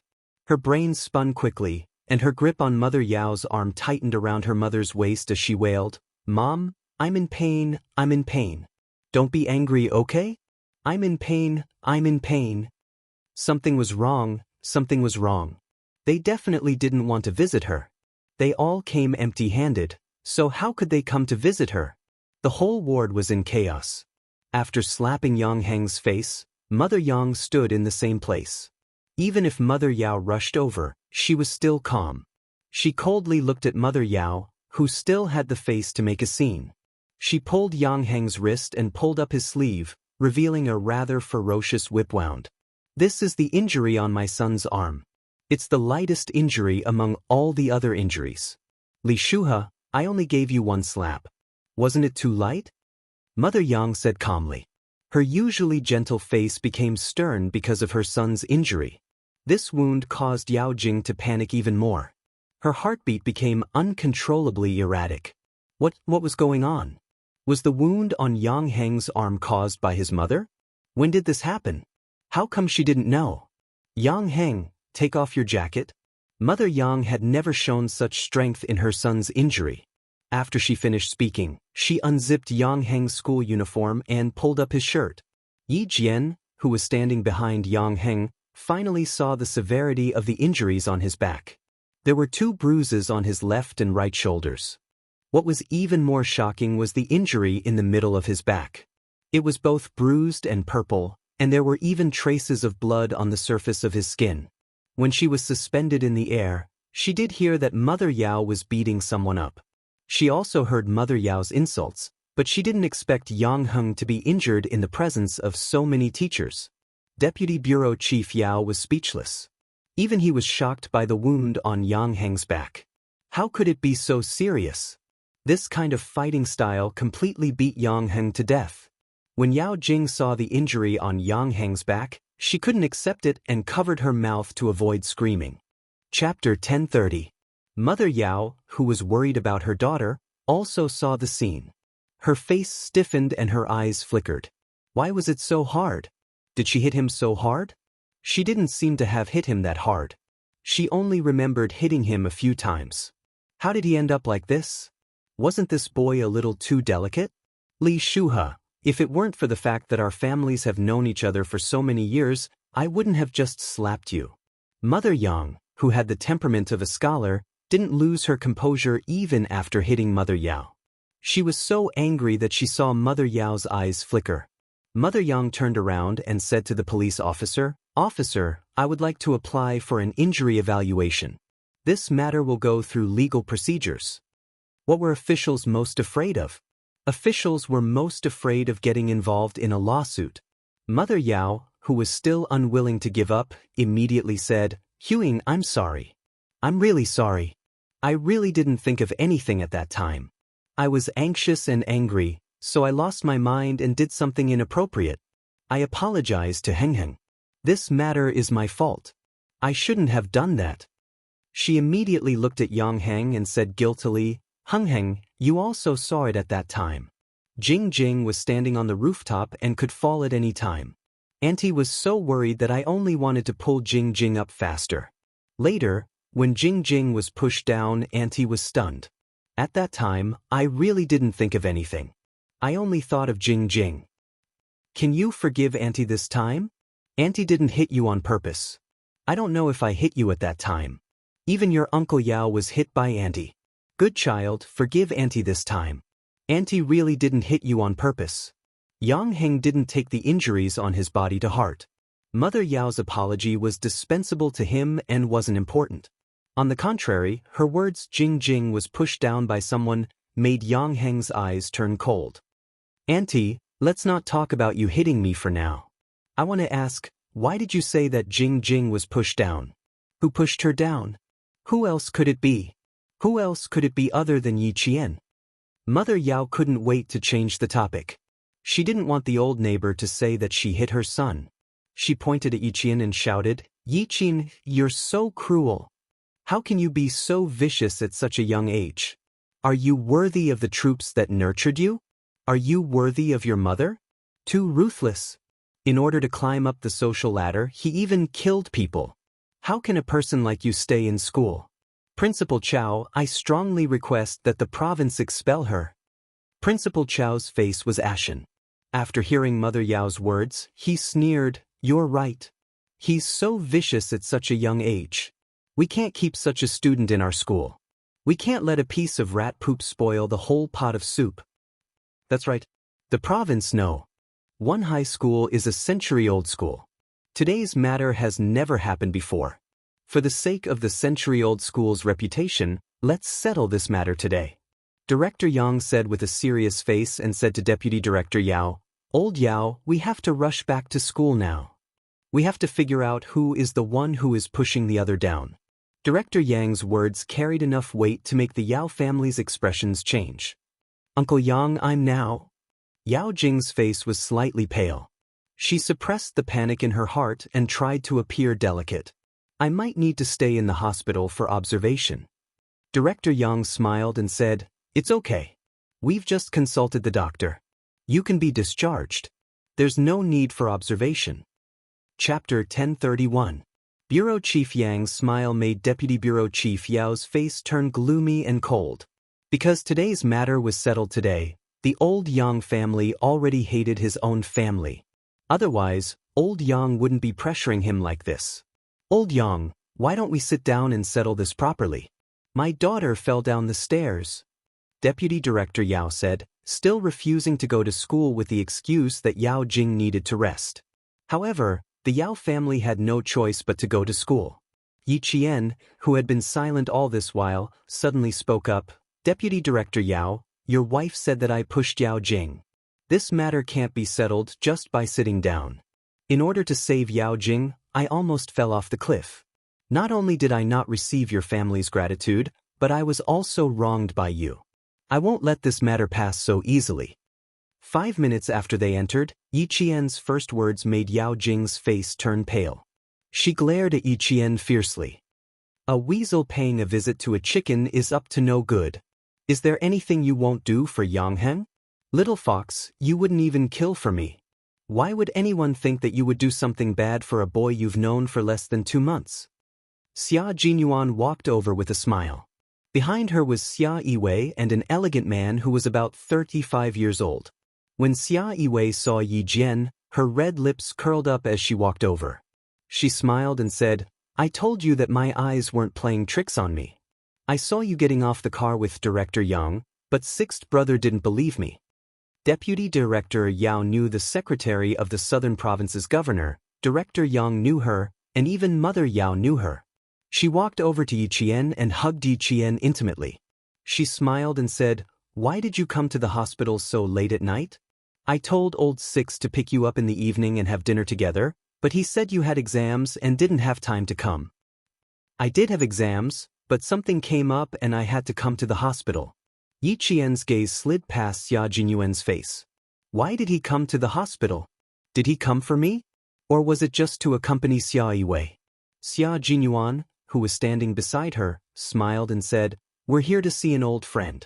This is my sister's old classmate. I didn't expect to see you here. What's the matter? Haven't you settled the matter during the day?" As soon as they appeared in the ward, the atmosphere in the room became a little strange, especially when Deputy Director Yao and his mother glanced at Xia Yiwei and then at Xia Jinyuan. At the same time, their eyes showed their vigilance. The couple was very surprised. They were surprised that Yi Qian knew the provincial governor's secretary. Chief Yang smiled and spoke politely to Xia Yiwei.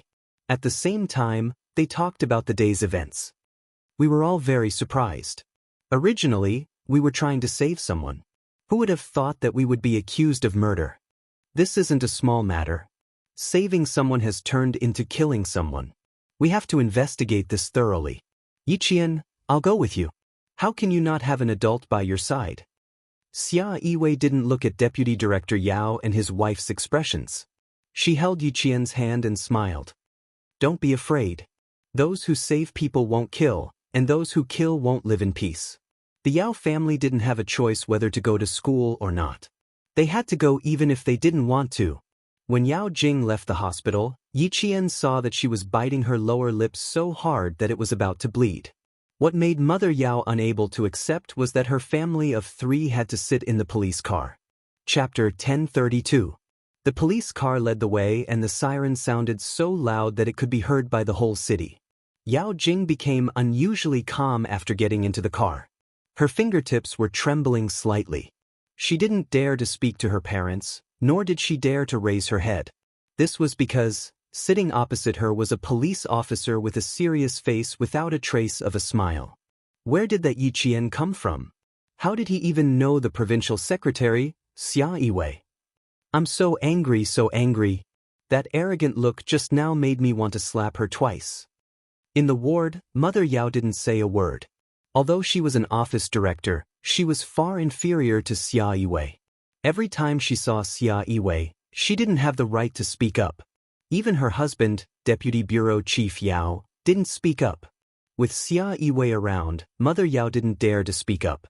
Now that they were in the police car, Mother Yao dared to speak up in front of a police officer. Don't say so much. It's obvious that Secretary Xia is here to support Yi Qian. The more he said, the more mistakes he would make.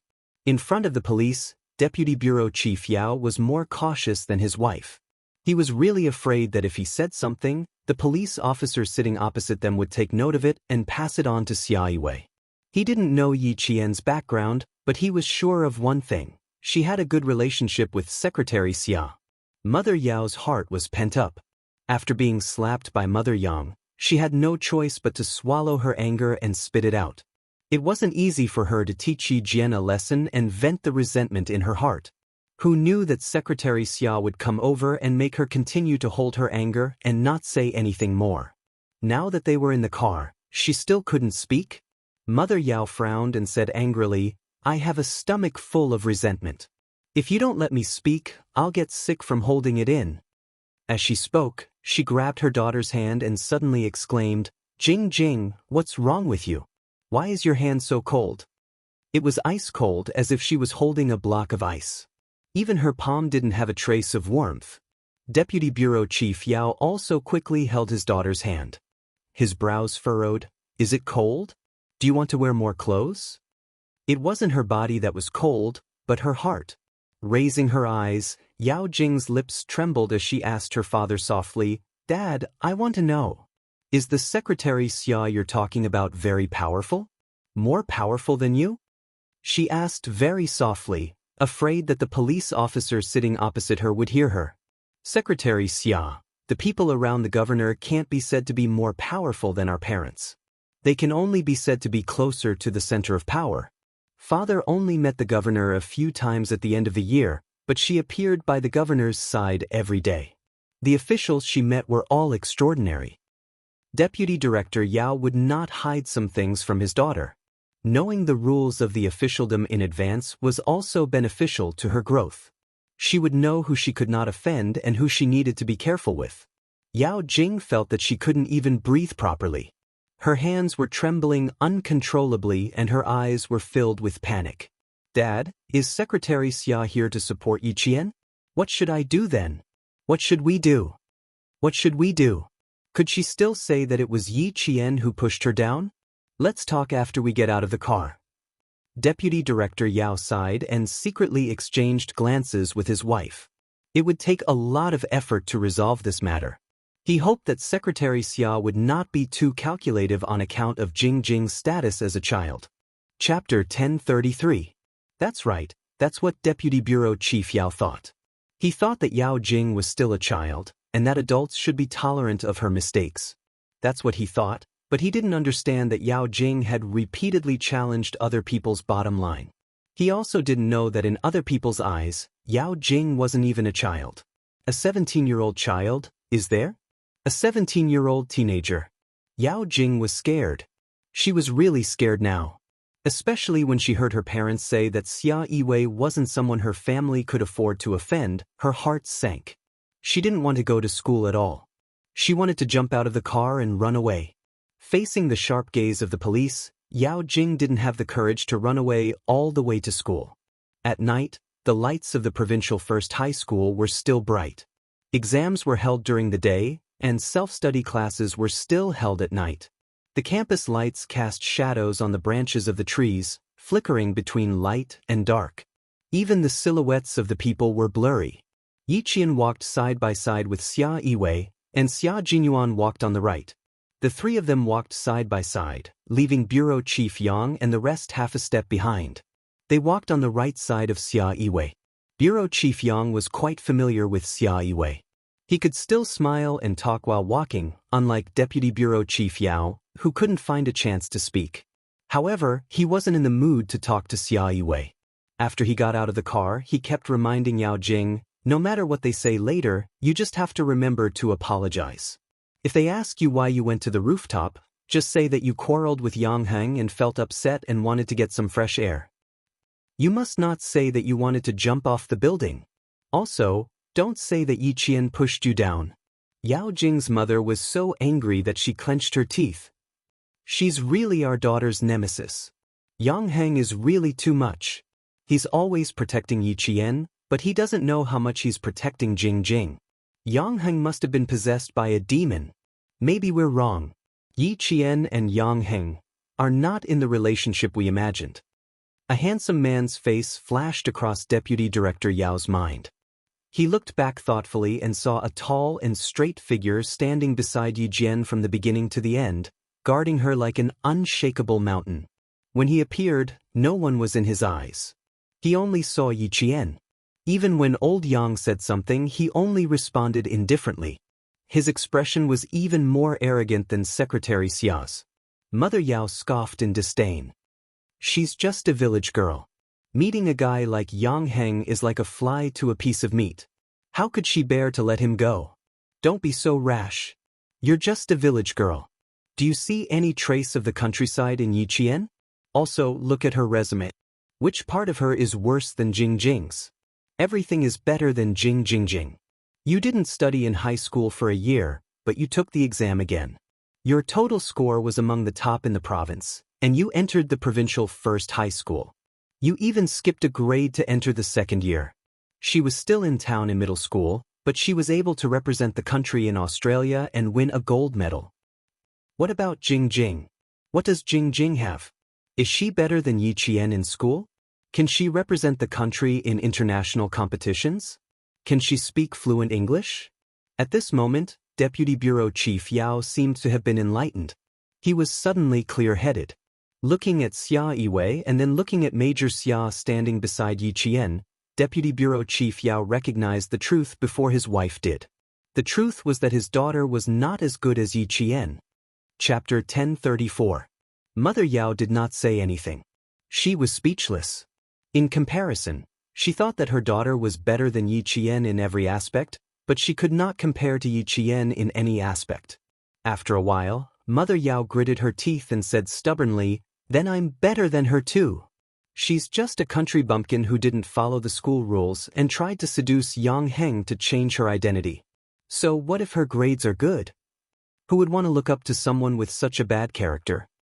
Take a good look at Secretary Xia, then look at the man who is close to Xia Yiwei. Aren't you women the best at understanding these things? Why, can't you see the relationship between Yi Qian and them?" Deputy Bureau Chief Yao could not describe his feelings. They treated Yang Heng as the best son-in-law and were afraid that he would be snatched away. But look what happened. Yi Qian probably had no idea at all. Mother Yao had just turned around, but before she could take a closer look, she was frightened by Xia Jinyuan's cold and sharp gaze. She immediately turned back. "Dad, Mom, please stop talking. My head is swelling." Yao Jing, who had been silent for a long time, finally spoke up. At this moment, she was only afraid. Even with her parents by her side, she was still afraid. Whenever she saw the police walking in front of her, as well as the backs of Principal Chow and the other teachers, she was so afraid that every cell in her body would scream and tremble. She was afraid of the police, afraid of Xia Yiwei, afraid of Principal Chow, afraid of the teachers. Now, she was afraid of everyone. No one knew better than herself what she was afraid of. She was so afraid that they would find out that she was the one who pushed Yi Qian down the stairs first. She was the one who purposely let Yi Qian come up and then tried to push Yi Qian down the stairs. No, she could not be so afraid. She had to stay calm, she had to stay calm. She could not let others see that she was guilty and afraid. She could not lose to Yi Qian. She could not lose to someone she had always looked down on. Yao Jing tried to straighten her back so that she would not appear inferior in front of Yi Qian. However, she did not know that in Yi Qian's eyes, she was no longer a threat. "I found a girl who has dance skills like her. She already stood on the stage half an hour ago. Later, you will stand on the stage according to your previous position and repeat the scene with that student." Xia Jinyuan, who had scared Mother Yao away with a glare, smirked coldly and said to Yi Qian, "This kind of trouble is trouble. Let's deal with it once and for all. Don't let these trivial matters ruin your high school life. If you make a mistake, you have to accept the punishment you deserve. If you want to use the laughable excuse of, 'I'm still a child and I don't know anything,' to escape the punishment, you are too naive." This time, Yi Qian had no objections. She wasn't magnanimous enough to let go of someone who wanted her life. Sixth brother has always done things appropriately. Previously, you were afraid that his appearance would affect his image, so you forbade him from doing anything. But now, his face is as black as the bottom of a pot. Xia Yiwei distanced herself from Bureau Chief Yang and his family. She smiled and teased them. He really wanted to do something for you to show off. But you didn't give him a chance and made him feel uncomfortable. He didn't have a moment of peace at my place. Sometimes, he would get up and walk around. Sometimes, he would pick up the phone and put it down. Sometimes, he would watch TV and then turn it off. He made so much noise that my head hurt the whole afternoon. Chapter 1035. In the car, Xia Yiwei had made it clear that she was supporting Yi Qian. Now, she was teasing Xia Jinyuan. It was obvious that she had a good relationship with Xia Jinyuan. Yi Qian smiled and glanced at Xia Jinyuan. His voice was gentle as he replied, I always thought that I could solve the school's problems by myself. That's why I didn't want to trouble him. Your problems are my problems. I've never thought that it was troublesome. Besides, if there's a faster, more stable way to solve it, why do we have to take the long way around? Xia Jinyuan was afraid that Yi Qian would reject him at a time like this. His expression was serious as he said, we shouldn't waste time on Yao Jing. Let's end this quickly so that she won't stir up trouble later. She tried to jump off a building during an exam for personal reasons, forced another student to apologize to her, and even tried to push you off the building. The province's century-old school will not allow a student like her to continue studying here. Little fox, we have to know how to take advantage of the situation and not give her any room to retaliate. Yi Qian couldn't help but chuckle when he said all this in one breath without any pause. How afraid was he that he would reject him? He said it all in one breath. Wasn't he afraid of stifling himself? I know. That's why I went to the hospital. Principal Chow told me about your arrangement and agreed with it. If I really objected to it and didn't allow you to help me, I would have rejected him when he asked. Xia Jinyuan coughed awkwardly when his thoughts were exposed. Your principal? I clearly told him not to tell you first in case you didn't agree, but he actually sold me out. For the sake of the school's reputation and to prevent this kind of bad atmosphere from spreading, Principal Chow would definitely not tolerate it. Principal Chow, who was the first to enter the school building, turned around to look at Yao Jing, then at Yi Qian. His hands on the staircase railings tightened. He glanced at Yao Jing coldly before he went upstairs. The wind was strong upstairs and it felt a little cold to the neck. Usually, the rooftop was dark, but tonight, it was brightly lit, illuminating the entire rooftop as if it was daytime. When Yao Jing came up, she saw that the teachers who had appeared on the rooftop during the day were all there. When she saw a girl with a similar figure as her standing at the edge of the rooftop where she had stood during the day, her heart skipped a beat. The panic that she had tried so hard to suppress intensified. What was the school trying to do? Yao Jing, come and see if this girl is standing where you were during the day. The serious-looking police officer opened his mouth and pointed to the rooftop. His sharp eyes looked at the student who was trying to hide behind his parents and said in a deep voice, you have to look carefully. Deputy Director Yao and his wife didn't understand the situation in front of them at all. Although they didn't understand, their intuition told them that the following situation was definitely not good for their daughter. The child was frightened. How could he remember clearly? It's almost done. It's almost done. Mother Yao said impatiently as she hugged Yao Jing tightly. This place had left her with bad memories, and she still had lingering fears when she stood on the rooftop. Xia Yiwei opened her mouth and said lightly, Child? Was Director Li carrying a child? How old was the child? 3 years old? 6 years old? I don't think so. She should be at least 15 years old. 15 years old is still a child? Director Li, if I remember correctly, the United Nations World Health Organization classifies children above the age of 13 as adolescents. Director Li, you're not carrying a child. You're carrying a teenager. Chapter 1036. Secretary Xia, in the eyes of us parents, children will always be children. There's no such thing as a teenager. What was the relationship between Secretary Xia and Yi Qian? Why was she always speaking up for Yi Qian? In the hospital, She vaguely heard Yi Qian calling Secretary Xia, Sister Xia. At that time, she was so angry with Song Huing that she didn't pay attention to it. Now that she was speaking up for Yi Qian again and again, Mother Yao's eyelids couldn't help but twitch a few times. Deputy Bureau Chief Yao, who had taken a few steps forward, didn't pay attention to what was happening behind him. He looked at the setup on the rooftop. The evening wind was cold, but there was a layer of sweat on his forehead. Things were getting more and more out of hand, making him more and more uncertain.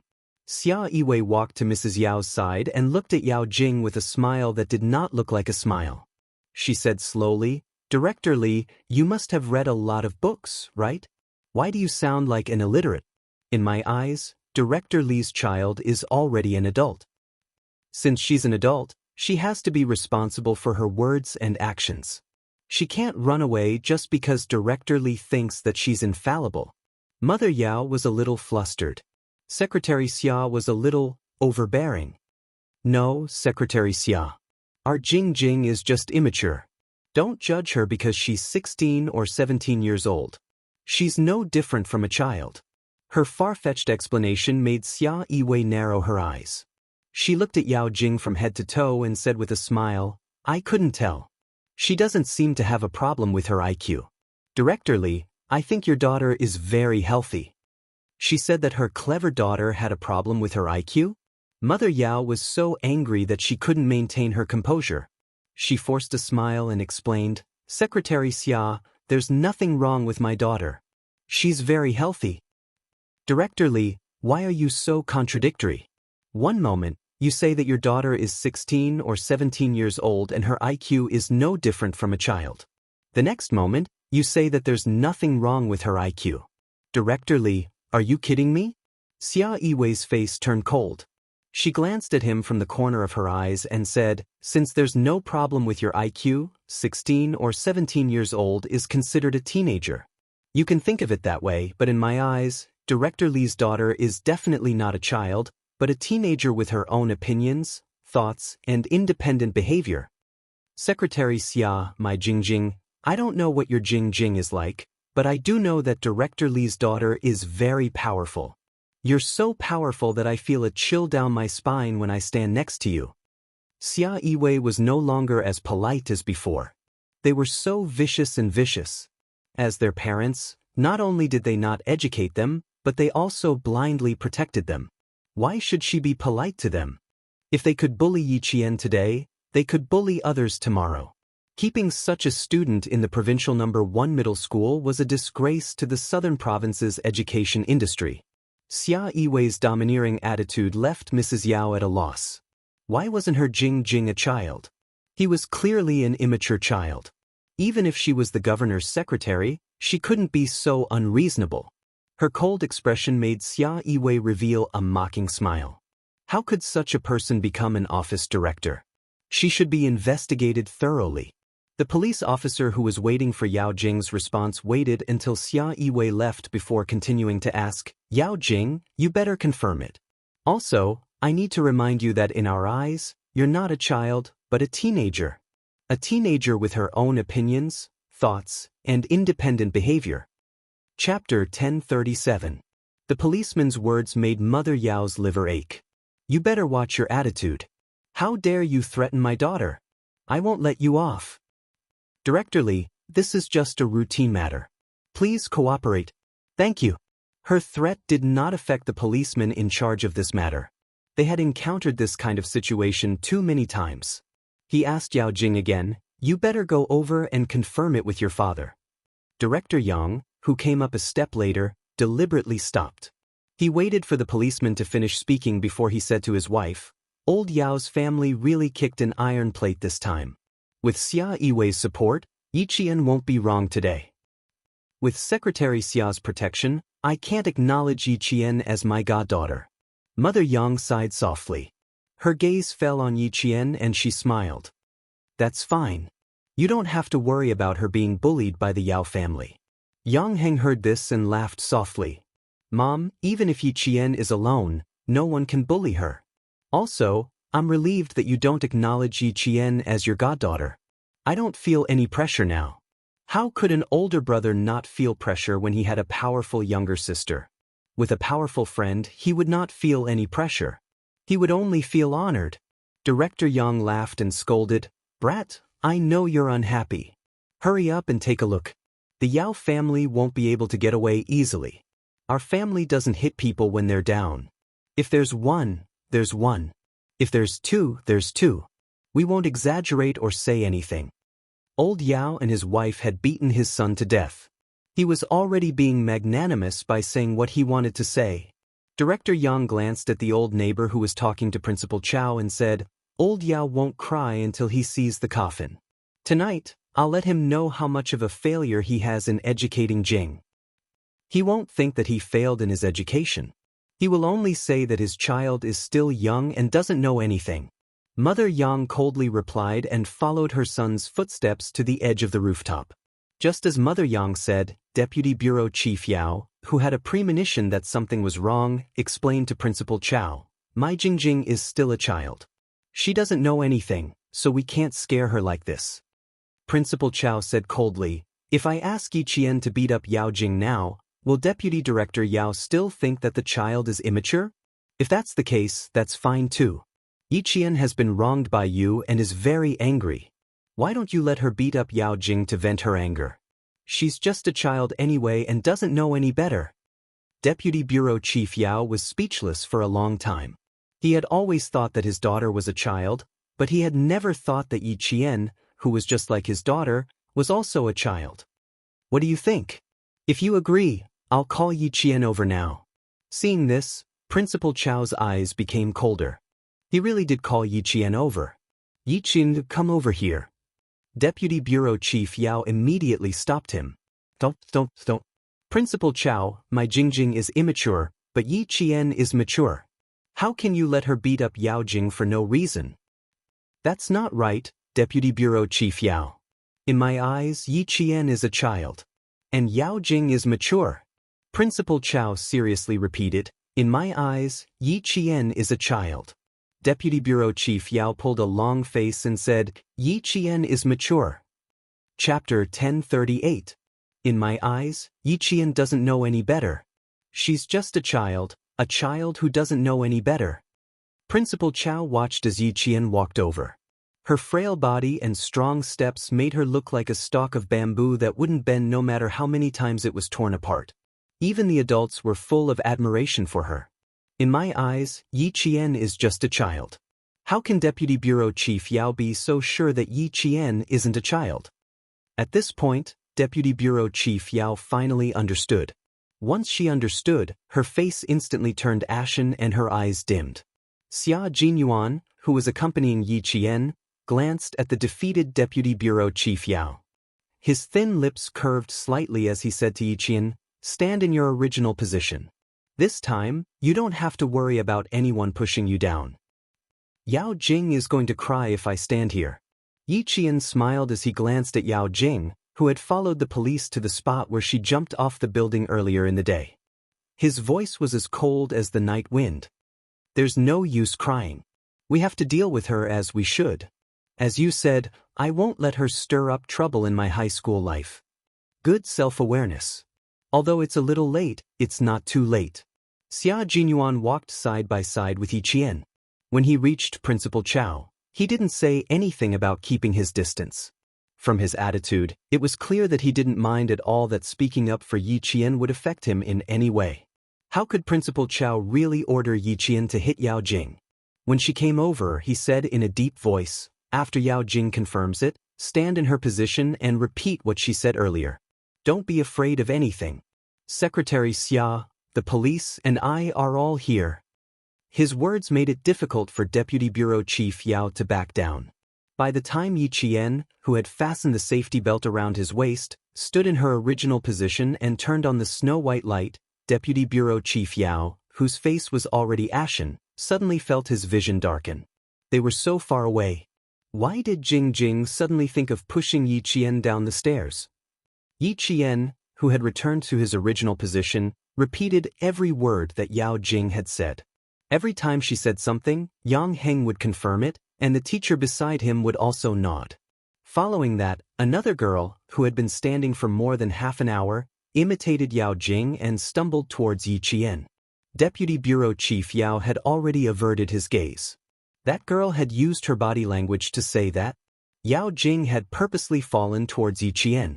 She had hooked her feet onto the steel bar and used the strength of her waist to fall towards Yi Qian. Because the distance was a little far, her entire waist was bent to one side. When Yi Qian said, "Go to hell, Yi Qian," Yao Jing's face was as pale as paper when she saw the girl mimicking her movements. Yang Heng said coldly, "Yao Jing's waist was bent at the same angle as this girl's waist. Both of them have dance skills. Yao Jing had no problem doing such difficult movements." "Yang Heng, don't talk nonsense. Don't talk nonsense." Mother Yao panicked and shouted, "What kind of magic potion did Yi Qian feed you to make you help her like this? She doesn't really like you. She just likes the fact that you have a father who is a bureau chief." Then she said to Deputy Bureau Chief Yang and his wife, "Old Yang Huing, quickly persuade Heng Heng. What he said will kill Jing Jing, it will kill Jing Jing." Before she harmed others, did she ever think that what she did would also kill others? Mother Yang's anger rose again and she reprimanded, "My son is not biased towards anyone. Yi Qian also doesn't like my family.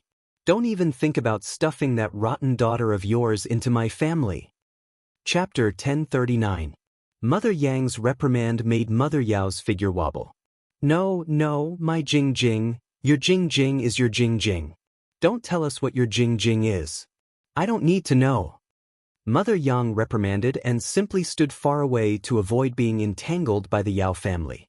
Yao Jing cried loudly. She cried until she was gasping for breath as if she would pass out in the next second. It's over, everything is over. Auntie Song is tired of her. My poor daughter, you are so wronged. So wronged." Mother Yao hugged her daughter who was crying until she almost passed out. Her eyes swept fiercely towards Yi Qian who was standing on the rooftop. This nemesis. Why didn't she fall down? "Mom, it's over, I'm finished. Mom, I'm finished." Yao Jing's mouth only kept repeating these words. "It's over, it's all over." At that time, she didn't think that Yi Qian would be so far away from her. She also didn't calculate that the distance would expose her. "It's over. It's all over." The mother and daughter cried together. Deputy Bureau Chief Yao kept looking away. He knew this matter was really over. His daughter's trick was over. He wanted to settle it, but, with Secretary Xia and the police present, how could he settle it? Mrs. Yao's shouting did not stop the situation. After the girl pushed Yi Jian, she slowly straightened her body. It did not take much effort. When she came down, she took off her shoes and socks. There was a red welt on the back of each of her feet from the steel bars. Yao Jing's feet must have some too. Such deep marks won't disappear without 2 or 3 days. Reenacting the thrilling scene of the day, Yang Heng only looked at Yao Jing coldly. "Yao Jing, if we wronged you, you can take off your shoes and socks and let the police see." "Yao Jing, take off your shoes and socks. We need to take photos for evidence." As soon as the police finished speaking, Mother Yao directly protected Yao Jing by her side and said sharply, "What do you want to do? Are you ganging up to bully my daughter? My daughter was so scared during the day. Not only did you not comfort her, but you also forced her. Get out. It's over. Once the photos were taken, everyone would know that Jing Jing had the intention of pushing Yi Qian down the stairs. Mother Yao realized the severity of the situation. She had no other choice but to use this method to stop it. Unfortunately, she had no way to stop it. Seeing this, Yao Jing, whose face was as pale as a sheet, screamed and rushed downstairs. However, she was stopped by the police who had been guarding the entrance of the attic on the rooftop. At the same time, she was easily subdued. Let me go. Dad, Mom, save me. I'm in pain. They're so strong, I'm in pain, it hurts so much, save me. Yao Jing, who was being restrained, screamed and struggled. She even tried to ask her parents for help. Even her parents couldn't save her. When her feet were exposed, The bruises on the backs of her feet were exposed under the white light. She screamed even louder, "Yang Heng, save me! Save me!" Yang Heng's handsome face only had indifference. Yao Jing's actions had pushed his bottom line to the limit time and time again. Looking at Yao Jing now, he only felt calm. He even thought to himself, "The day I've been waiting for has finally come." Taking photos, collecting evidence, recording and investigating. That night, all the things that had been left behind during the day were settled. Yao Jing's screams didn't stop at all from the school to the police car parked outside the school gate. Mother Yao fainted immediately. It's over, Jing Jing is over. Chapter 1040. Mother Yao fainted. Deputy Bureau Chief Yao caught his wife who suddenly fainted. How could he still care about his daughter? That was his daughter. How could he not care? How could he not care? While holding his wife down, he anxiously shouted Mother Yao's name. For a moment, Deputy Bureau Chief Yao's back was soaked with sweat. Beads of sweat dripped down from his chin. Yao Jing, who was being carried away, saw that her parents didn't come. She anxiously screamed even more miserably. Let me go, Dad, Mom, come here. Come and save me. I'm scared, Dad, I'm scared. I'm scared, Mom, I'm scared. Save me, I didn't mean it. Yang Heng, I didn't mean it. Forgive me, I beg you to forgive me. Not seeing her parents was like losing her backbone. She struggled to kick her feet high, unwilling to be carried to the police car. She screamed for Deputy Bureau Chief Yao to save her. Yang Heng, who sent his parents to the school building, said, "Dad, drive slowly at night." Calm down. It's no big deal for a boy like me to be beaten a few times. I'll be fine in a few days. There's still half an hour before the evening self-study. I'll go back to the classroom first. Yao Jing's cry for help didn't cause any reaction from Yang Heng. He was relieved in his heart. He also wanted to spend his last year of high school in peace. He didn't want to see Yao Jing appear again. Remember to apply medicine before going to bed. Your back can't reach. I'll have to trouble the students in the dormitory to help. Mother Yang said a few words and looked upstairs. Yi Qian should be relieved. He didn't have to worry about Yao Jing standing up from time to time to make things difficult for him. Deputy Bureau Chief Yang patted his son's shoulder and said with a smile, "Go study by yourself. I'll go back with your mom first." After that, he walked away. Deputy Bureau Chief Yao, who was holding his wife down, heard footsteps. He immediately turned back with tears in his eyes. He said in a hoarse voice to Deputy Bureau Chief Yang's family, "Old Yang, my Jing Jing, can you help me?" That child. She repeated the word, "that child," 3 times in a row, but in the end, she couldn't finish what she wanted to say. He wanted to say that the child didn't do it on purpose, that she didn't do it on purpose. She only did it because she was still young and didn't know any better. He wanted them to forgive her this once on account of her young age. Deputy Director Yao suddenly couldn't say these words that were usually very easy to say. His lips moved for a while and finally turned into a long sigh. Director Yang, who didn't add insult to injury, also sighed. "Old Yao, you don't have to say anything now. When sister-in-law hit my son, did she ever think about the friendship between our two families? You keep saying that you want my son to be buried with your daughter. You keep saying that my son is heartless and unscrupulous, that he won't save a dying person. If Yi Qian hadn't repeated these words on the rooftop, Huiying and I wouldn't have known. Old Yao, it's useless for you to beg my family. I won't intervene in this matter. You don't have to beg Yi Qian either. Secretary Xia's attitude is enough to explain everything." Deputy Director Yao's face became more and more ashen. It's over, it's all over. When she heard her daughter calling her name, then Yang Heng, and even old Yang, 2 streams of tears flowed down her face. It's over, it's all over. Chapter 1041. He and his wife always thought that their daughter was still young and a child. Even if she made a mistake, she could just say, "Sorry," and let it go. They thought this way and naturally thought that others should think this way too. After reaching this point with his wife, they still thought this way. No one raised any objections. No one, everyone would laugh and forgive their daughter's mistake. They would tell them that Jing Jing was still a child. They always thought this way. Until today, he and his wife still thought this way. In the end, they thought that their daughter was still a child. But not everyone thought this way. Secretary Xia didn't think this way. Principal Chow didn't think this way. The school teachers didn't think this way. Those who didn't need to listen to him didn't think that Jing Jing was still a child. Deputy Bureau Chief Yao, who only understood now, regretted it. It was too late to understand now. It was all too late. Mrs. Yao opened her eyes and stared blankly for a few seconds before grabbing her husband's arm tightly. Her voice was hoarse as she yelled, "Quick, quick! Don't let them take our daughter away. Stop them! Stop them!"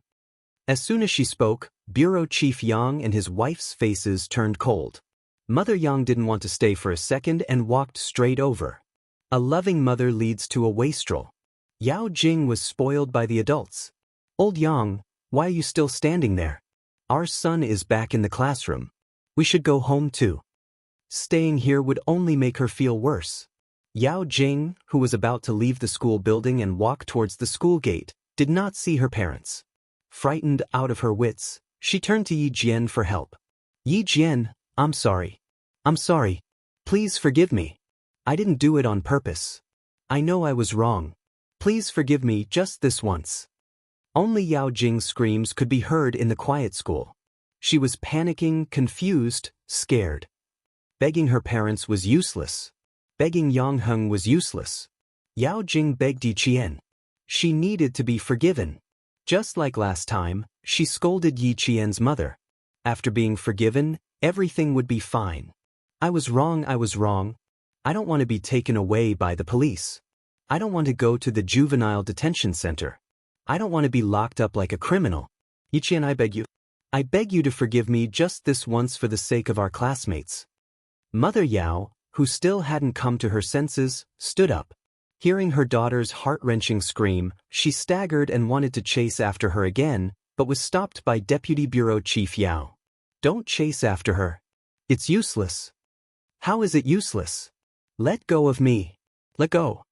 At this time, Mother Yao was just a mother who was willing to risk everything for her child. But she had to stop mentioning Yang Heng and Yi Qian. Jing Jing was wrongly accused by them. The police didn't even investigate. They only heard their side of the story and claimed that Jing Jing wanted to kill Yi Qian. Song Huiying must be blind to not see what that little bitch Yi Qian wants. You even helped Yi Qian deal with my Jing Jing. There was nothing to sympathize with. There was no need to sympathize with someone who always thought that it was someone else's fault. Deputy Bureau Chief Yao, I suggest that you take Director Li to the psychiatrist tomorrow. She still hasn't come to her senses. She's completely immersed in her own fantasies. I'm afraid there's something wrong with her mental state. Xia Yiwei, who came down a little later, stood behind them and said coldly, "Yi Qian is part of our family, Xia. If I hear Director Li bad-mouthing her again, don't blame me for being rude." Chapter 1042. Deputy Bureau Chief Yao immediately covered his wife's mouth and hurriedly said, "She might have really been agitated and spouted nonsense. Secretary Xia, please don't take it to heart. Yi Qian is a family, Xia." Even without her husband covering her mouth, Mother Yao was also shocked. How could Yi Jian be a member of the Xia family? Impossible. Impossible. Impossible. How could a country bumpkin be a family, Xia? Secretary Xia said it herself. How could it be false? If it wasn't, why would Secretary Xia stand up for Yi Qian? Did you hear that? We were worried for nothing. Bureau Chief Yang, who was walking in front, naturally heard that too. He sighed and said to his wife, "Fortunately, we didn't rashly say that we wanted to acknowledge Yi Qian as our goddaughter. Otherwise, we would have lost a lot of face." How could it be embarrassing? Mother Yang smiled faintly. "I really like Yi Qian. Regardless of whether she's a family Xia, I only like Yi Qian. It has nothing to do with anyone else. How could it be embarrassing to say it out loud? First, she wasn't after anything. Second, she wasn't planning anything. What was there to be embarrassed about openly liking someone? The sound of books being flipped could be heard in the classroom. Outside the classroom, Yao Jing's voice of remorse could be faintly heard by the students. Yi Qian, who was standing on the 4th floor of the teaching block, looked towards the school gate with a cold gaze. He could vaguely see Yao Jing's struggling figure in the light. I'm afraid the truth isn't completely over yet. The Yao family is likely to appeal again. Deputy Bureau Chief Yao won't leave his own daughter in the lurch, Yi Qian said faintly. He didn't care about Yao Jing's pleas for help at all. Not all mistakes could be forgiven with an, "I'm sorry." Even more so, one shouldn't assume that as long as one said, "I'm sorry," no matter how big the mistake was, it should be forgiven. Until now, Yao Jing still wanted to use an, "I'm sorry," in exchange for forgiveness. She was so naive that it made people want to laugh. Xia Jinyuan, who was standing beside her, gently held her hand and smiled. No, the Yao family will accept the punishment. They won't dare to appeal.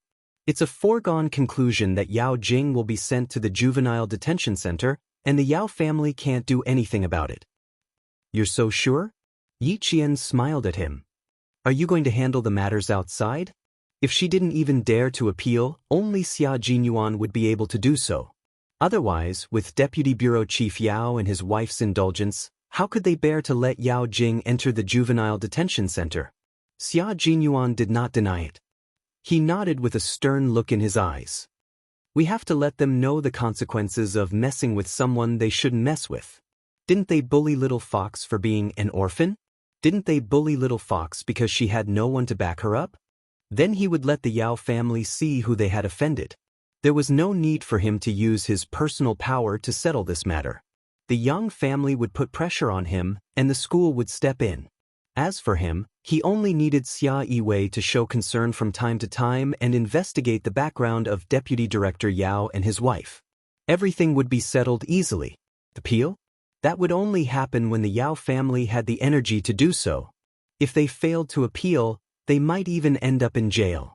At 8 o'clock in the evening, the school's evening self-study session had not ended. Almost all the students sitting in the classroom could hear Yao Jing's screams. When he heard Yao Jing begging Yi Qian for forgiveness, Luo ran from grade 3 shuddered violently. Yao Jing was also taken away by Yi Qian. And she was taken away by the police. She wanted to jump off a building during the day, but she was taken away by the police at night. Luo Ran lowered his head even more. Chapter 1043. Luo Ran had always thought that as long as his family was rich, there was nothing they couldn't settle. However, what he had experienced that night had taught him a lesson. In the southern province, there were many people who were richer than his family. There were even more rich and powerful people. He had provoked someone who was richer and more powerful than his family. If they wanted his life, they could do it in a matter of minutes. The boss of the southern province road was Master Ho San. Even the Luo family was nothing in front of him. There were people whispering in the classroom. One could vaguely hear the name Yao Jing coming out of their mouths from time to time. Even the students with good grades were whispering about Yao Jing. They were all trying to guess what had happened to her.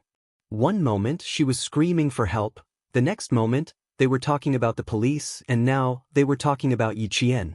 Luo Ran secretly watched from the corner of his eyes. He didn't participate in the discussion until the end of the evening self-study session. He didn't dare to get involved. As long as it was related to Yi Qian, he had to stay far away from it. He couldn't afford to offend a girl who knew how to use a knife, who had the guts to kill, who had the ability to kill, and who had the backing of a mafia boss. He couldn't afford to offend the Luo family either. Luo Ran's silence didn't attract the attention of his classmates. When the bell rang, the students left the classroom in groups of 3 and 5, laughing and chatting. No matter if it was class 3 or class 1, they all had a common topic tonight. It was said that Yao Jing, who had jumped off the building, had been arrested by the police. What a horrible scream. It was so satisfying to hear it. And Jiasun was a girl who only needed to know the result and didn't care about the process. When the bell rang, she hugged Yi Qian's shoulder and laughed until her face was about to cramp. After laughing, she pretended to be serious and cleared her throat. She quietly said, "That seems a little rude. Am I taking pleasure in other people's misfortune too much?" Yi Qian couldn't deny this point. He wasn't just taking pleasure in other people's misfortune. He was laughing so hard that his legs were about to float. It's fine as long as you're laughing in your heart. It's better to keep a low profile outside. Yi Qian said with a smile. Walking on the cobblestone path, Yi Qian's expression was slightly cold. Yao Jing would be taken away by the police sooner or later. If she was arrested now, it would save her from harming others in the future. And Jiasun had never asked Yi Qian what had happened during the day and night. In the past, she was extremely curious, but under Yi Qian's subtle influence and Zhang Bin's constant reminders, Jiasun was no longer as reckless as she was in junior high. She was no longer as curious as before.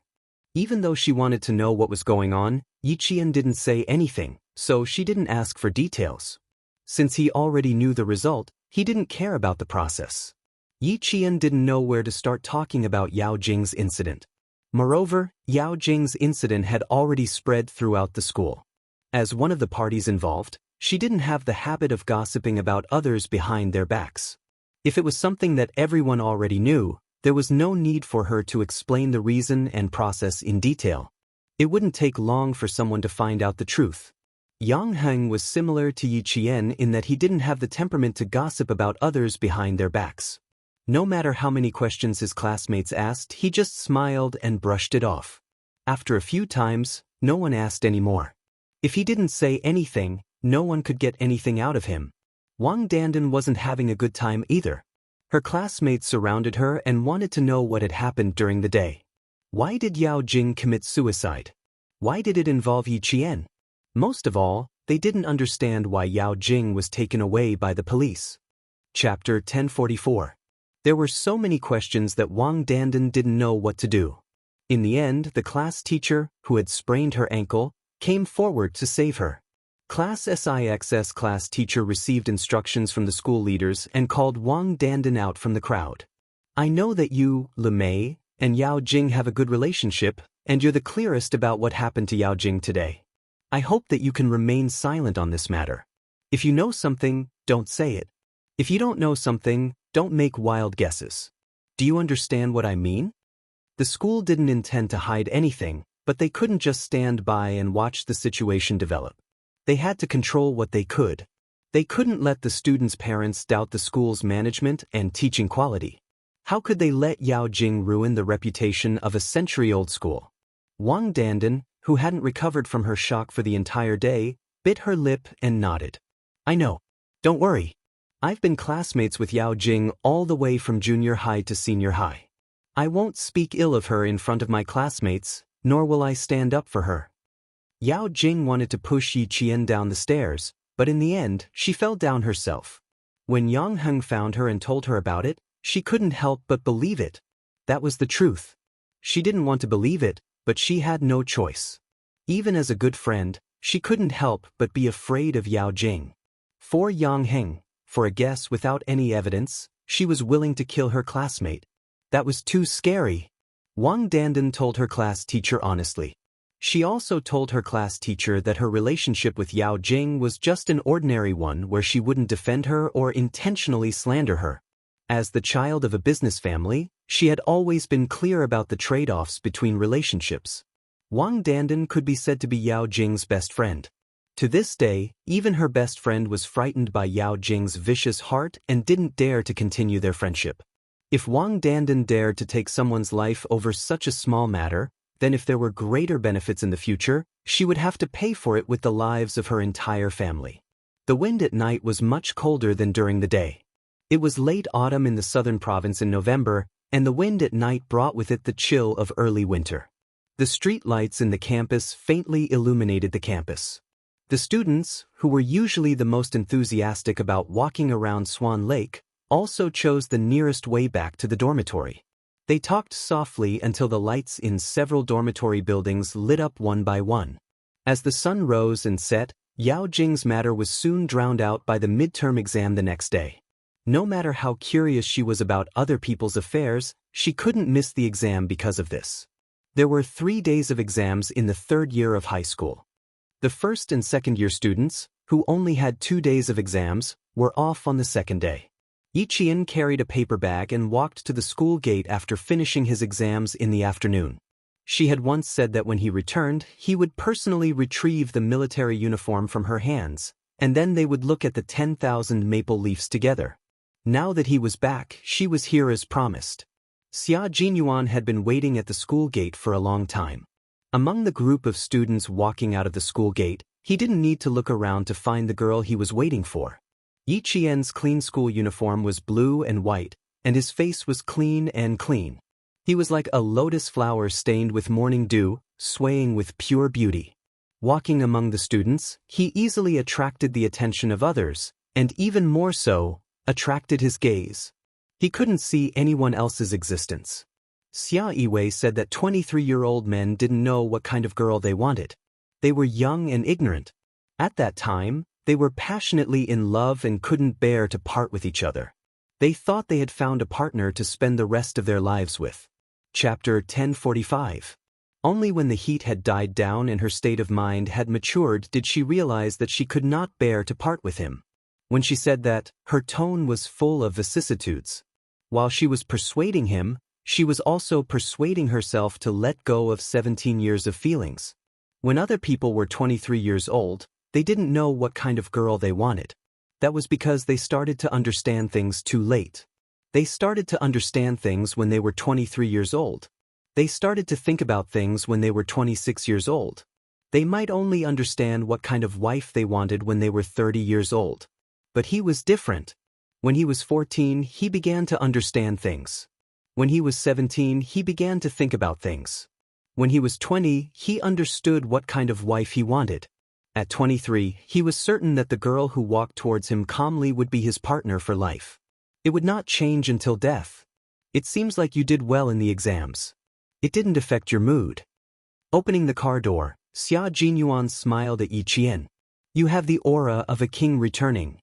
Yi Qian stepped into the car and teased, I prefer it when you say that I'm returning triumphantly. That's right.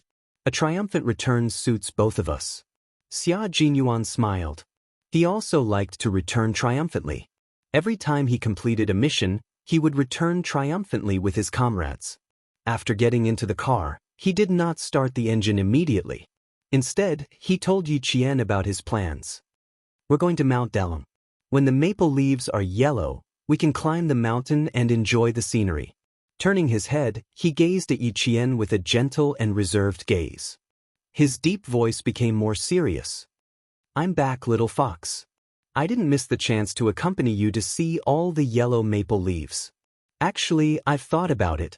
If we miss this year, we still have next year and the year after that. One day, you'll accompany me to see the autumn scenery. Yi Qian answered equally seriously. Her beautiful eyebrows had a tenacity that other girls did not have. I'll wait for that day to come. Since she had decided to date him, she would treat him with sincerity. No matter what the future held, she would treat him seriously and would not be perfunctory. She had never been in love in her 2 lifetimes, but she understood that they needed to treat each other with sincerity. Especially since they were comrades in arms, they couldn't be casual. Yi Qian saw and remembered all that Xia Jinyuan had done for her. She, who had never been in a relationship before, was like a toddler who had just learned how to walk, seriously and diligently fumbling around. She didn't want to let him down, nor did she want to let herself down. Words spoken from the heart were often the most heart-palpitating. The gentleness in Xia Jinyuan's eyes almost melted into water. His little fox did not know how to coax people, but she was very good at saying sweet nothings that moved his heart. She always liked to inadvertently make his heart palpitate.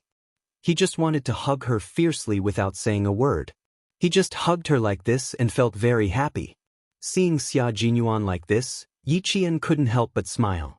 Her eyebrows curved like a crescent moon as she reached out her hand. Welcome back, my comrade. Before her heartbeat had even subsided, the young major extended his clenched fist and gently bumped it against hers.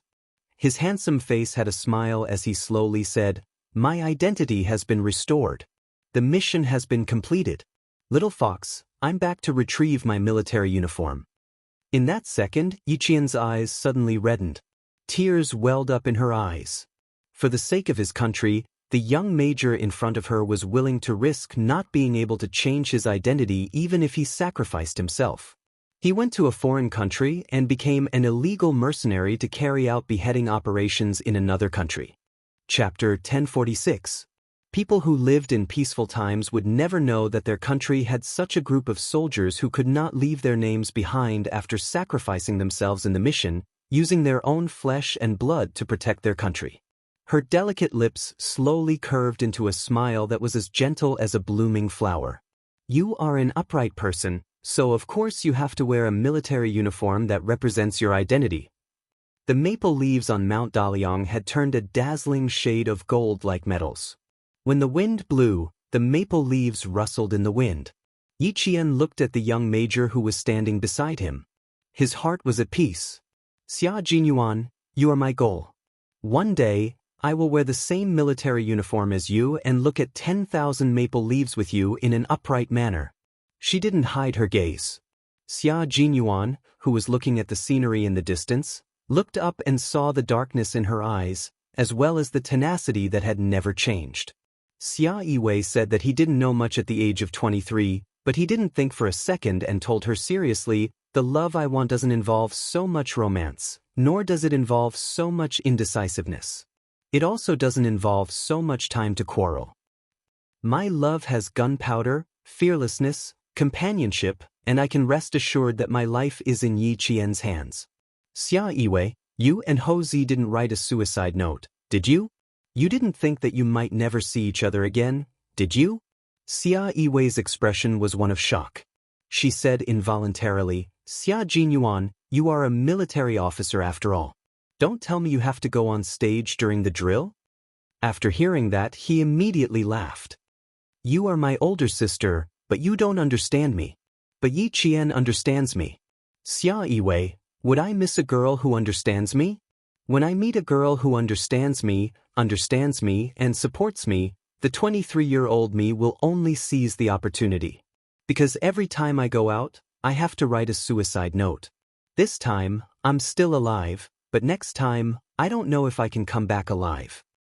So, my love doesn't have as much time as yours does. I can only seize the time to fall in love. The love of a Special Forces soldier could not withstand too much romance, nor could it be given too much romance. Who would want such a love? Who would dare to? When he met a girl who dared to dream, to want, and to fall in love with a Special Forces soldier, it would be a matter of life. Looking at this girl who dared to fall in love with him and set him as her goal, Xia Jinyuan's arms around her shoulders tightened. His thin lips kept curling upwards, and the smile never disappeared. Xia Jinyuan only had 3 days to collect his military uniform. Yi Jian personally buttoned the last button for him and straightened his collar. Looking at the tall and straight man in front of her, Yi Jian nodded with satisfaction. Not bad. It seems that I still like Captain Xia in his military uniform. Xia Jinyuan's fierce aura was even more obvious when he wore the military uniform. Then he put on the military cap for him. Under the big brimmed hat, the pair of deep black eyes were as sharp as swords. Xia Jinyuan was unforgettable. Xia Jinyuan's eyes were filled with gentleness after he finished dressing up. He used his gaze to trace her face silently, then carefully engraved her every move, every frown, and every smile in his heart. He gently raised his hand to hold her face, and his warm lips landed on her forehead. He smiled and said, "One day, I will personally put on your uniform for you. Little fox, I will wait for that day to come." Chapter 1047. After interacting with Xia Jinyuan for a while, Yi Qian had already gotten over the tense period. He was no longer nervous when Xia Jinyuan got close to him, nor did he reject him. Other than feeling a little awkward, after a few years of interaction and fighting side by side with him, Yi Qian had finally taken a big step towards him. Not only was he trying to accept Xia Jinyuan's love, but he was also slowly trying to like him. When Xia Jinyuan kissed him, Yi Qian gently closed his eyes, too embarrassed to look him in the eye. After Xia Jinyuan finished speaking, Yi Qian said in a tense voice, "I can wear my own clothes. There's no need to trouble you, Captain Xia." Let him wear my own clothes? You have to take off your clothes first before putting them on. Don't think I don't know what he's thinking. Yi Qian, who was often teased by Major Xia, subconsciously thought of something else when he heard what Xia Jinyuan said. Normally, Xia Jinyuan would have a deeper meaning behind his words, but this time, there was no deeper meaning at all. He simply wanted to help his girlfriend wear the military uniform and stand on a high place like this to watch the sunset hand in hand. But this time, he didn't. Yi Qian continued to think too much, which made Xia Jinyuan laugh heartily.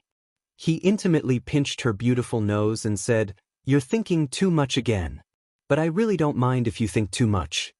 This time, there was a hint of flirtation in his words. Yi Qian, who realized she was overthinking, immediately broke free from his arms and calmly changed the topic. "I didn't expect the scenery on the 23rd floor of Caesar Hotel to be so beautiful. You can see the sun rising in the morning and the sunset in the evening. It seems like Brother Z put in a lot of effort when choosing the hotel location. Do you like it a lot? If you like it, you can come over anytime. The 23rd floor is high and the scenery is beautiful. Other than Brother Z's trusted people, ordinary subordinates are not allowed to enter as they please." Xia Jinyuan, who knew that her embarrassment was acting up again, wanted to tease her again, but when he saw her looking at the scenery seriously and trying to resolve the awkwardness, his heart melted. Yi Qian smiled and said, "I don't have that much time to come out. I want to make the best use of my time to live a more fulfilling life. I don't want to waste a single second." After a slight pause, there was a hint of coldness in his focused expression. "This mission made me realize that I'm too far away from being a professional Special Forces soldier. Since you're my goal, Captain Xia, I'm not afraid to tell you that you're my goal, and also a goal that I want to surpass." Her words revealed Yi Qian's ambition. Not only did Xia Jinyuan not make fun of her, he even supported her goal of surpassing herself. "That's right. You have to be like this in the army. Only by constantly surpassing others can you go further and stand higher. Little fox, I'm waiting for you to surpass me. But please don't forget that while you're working hard, so am I." "That's right." Xia Jinyuan wouldn't stop at the same spot and wait for Yi Qian to catch up with him. He would hold her hand as they walked. While she grew, he would also constantly improve himself. Yi Qian wanted to surpass an all-round soldier and an ace Special Forces soldier. It wasn't something that could be done overnight. She needed to continue working hard and use the most solid foundation to welcome her own military uniform. She needed to reach the pinnacle of her career. "That's right. I'm improving and so are you. So if I want to surpass you, I have to put in more effort." Yi Qian was very grateful for Xia Jinyuan's advice. He taught her many things that she might have needed to fall and bleed before she could understand them. His words also saved her a lot of trouble. Chapter 1048. She really didn't want to miss out on such an outstanding man. She didn't want to miss out on him, but she also didn't want to be a burden to him. She wanted to fight side by side with him and those respectable and adorable comrades, so she had to work hard. Xia Jinyuan liked her tenacity the most. After pondering for a moment, he voiced his opinion. Unexpectedly, his opinion was the same as the one Yi Qian had proposed to Principal Qin. Enter intensive training. He believed that Yi Qian could definitely enter intensive training instead of intermediate training. He had paid attention to and secretly observed Yi Qian during several missions. After this mission, not only did he believe that Yi Qian could enter intensive training, but even G3 and the others believed that Yi Qian could enter intensive training. Once intensive training was completed, Yi Qian would no longer be a normal soldier, but a qualified Special Forces soldier. You can consider my suggestion. Maybe you can mention it to Uncle Qin and see what he has in mind. There will also be intensive training in your 4 years of training, but Uncle Qin wants to train you to become a world-class ace sniper. To me, you can become an ace sniper or an ace Special Forces soldier. Little fox, you can set your goal to become an ace Special Forces soldier. There was already a Q king, but there was still a king missing. He really wanted to see Yi Qian take the king position. His suggestion made Yi Qian speechless for a long time. He didn't expect the two of them to have the same idea without any discussion. Tacit understanding? Thinking of the purgatory training that was about to begin, Yi Qian's lips curled up slightly. She smiled and said, "My training here is indeed planning to enter into intensive training. I won't go to the automobile troop training base on Saturday and Sunday. After school on Friday, I will leave school with Uncle Chen and come back on Sunday. She smiled, and so did Xia Jinyuan. They were thinking of the same thing. But there was still one problem to be solved: accommodation. He said, intensive training is different from intermediate training. It's mainly night training and supplementary training during the day. How do you plan to arrange the night training? It's not convenient to live on campus. Xia Jinyuan had already considered this and made preparations in advance, just in case. Yi Qian pondered for a moment before saying, I haven't been going to self-study since night and night. It will affect the class. After discussing with Mr. Chen, I've decided to move out of the school after my midterm exam results are out. I'll rent a house in the residential area behind the school so that I don't have to ask for leave from Teacher Tong anymore. The school stipulated that boarding students must attend evening self-study sessions.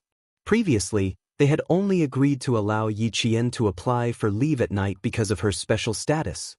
The school agreed, but it would more or less affect the class. We're all boarding students, so why can't you come late? In the long run, not only would it make the students feel unbalanced, but it would also affect the collective honor of the class. Now that Yi Qian had brought it up, Xia Jinyuan raised his eyebrows and smiled. You don't have to wait until next week. You can move out this week. Xia Yiwei has a house behind the provincial first middle school. It's been empty for a long time. The furniture is already made and the bedding is complete. You can move in at any time.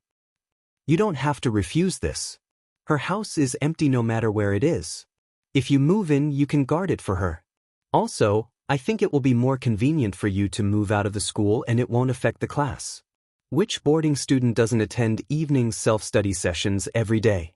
No matter how good your grades are, in the long run, the students in the class will more or less have some small opinions. Instead of making the students unhappy, it's better to move out in advance. Chapter 1049. Furthermore, you only have 2 years of high school. Since you've entered intensive training, you should make the most of it. Don't waste too much time on unnecessary things. I have a ready-made house. If you want to live in it, I can go to Xia Yiwei and get the key to open the door. He said it as a precaution so that Yi Qian would have a place to live immediately after moving out of school and wouldn't have to look for another place to live.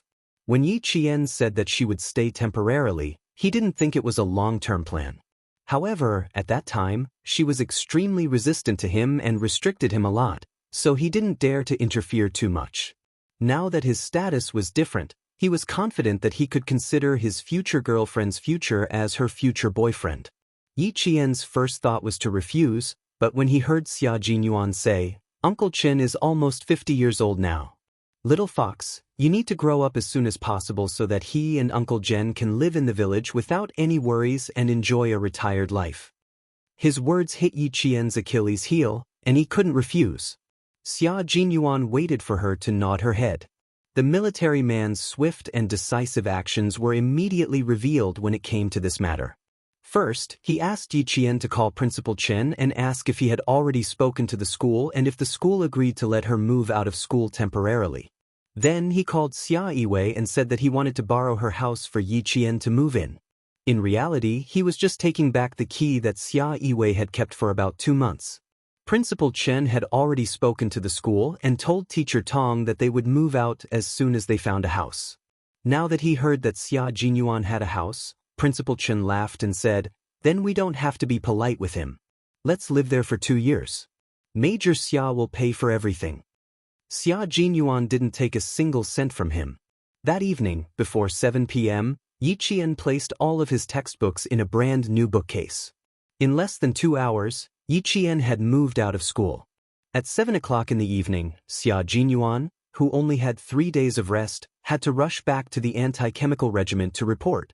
While Yi Qian was still packing up in his room, he had already left without saying goodbye. Little Jian, Major Xia is indeed good to you. He's also an excellent person.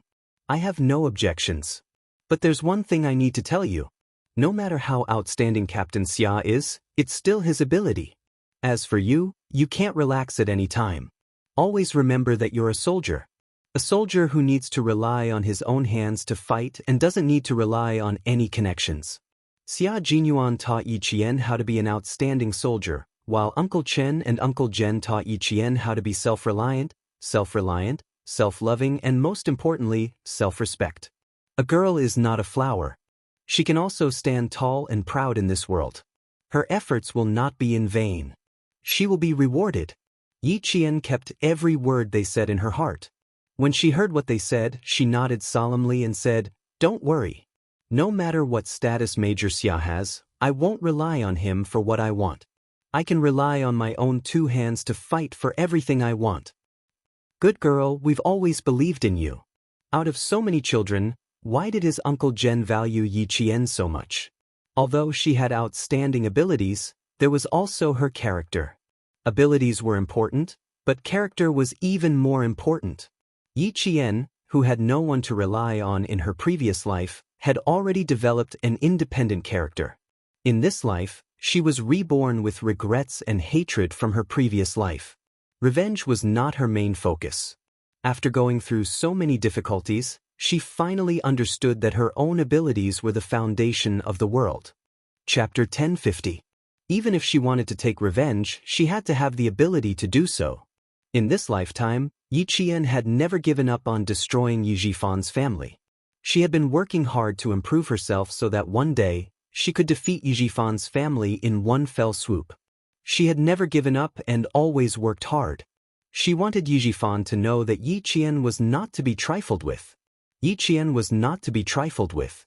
Yi Jifan had already known when she tore up No. 1 middle school's admission letter. Until now, his daughter, Yi Ying, had been forced to transfer from No. 1 middle school. Yi Jifan had warned his wife, son Dongqing, countless times not to take the risk of hurting Yi Qian. Although Yi Ying had left No. 1 middle school, Yi Jifan had been keeping an eye on the school's movements.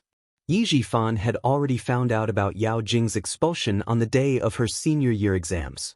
Sitting at the dining table, Yi Jifan poured himself a small glass of white wine. After taking a sip, he said to his gloomy daughter, "Fortunately, you managed to avoid her in time and didn't have any contact with Yao Jing. Otherwise, you might have been implicated again."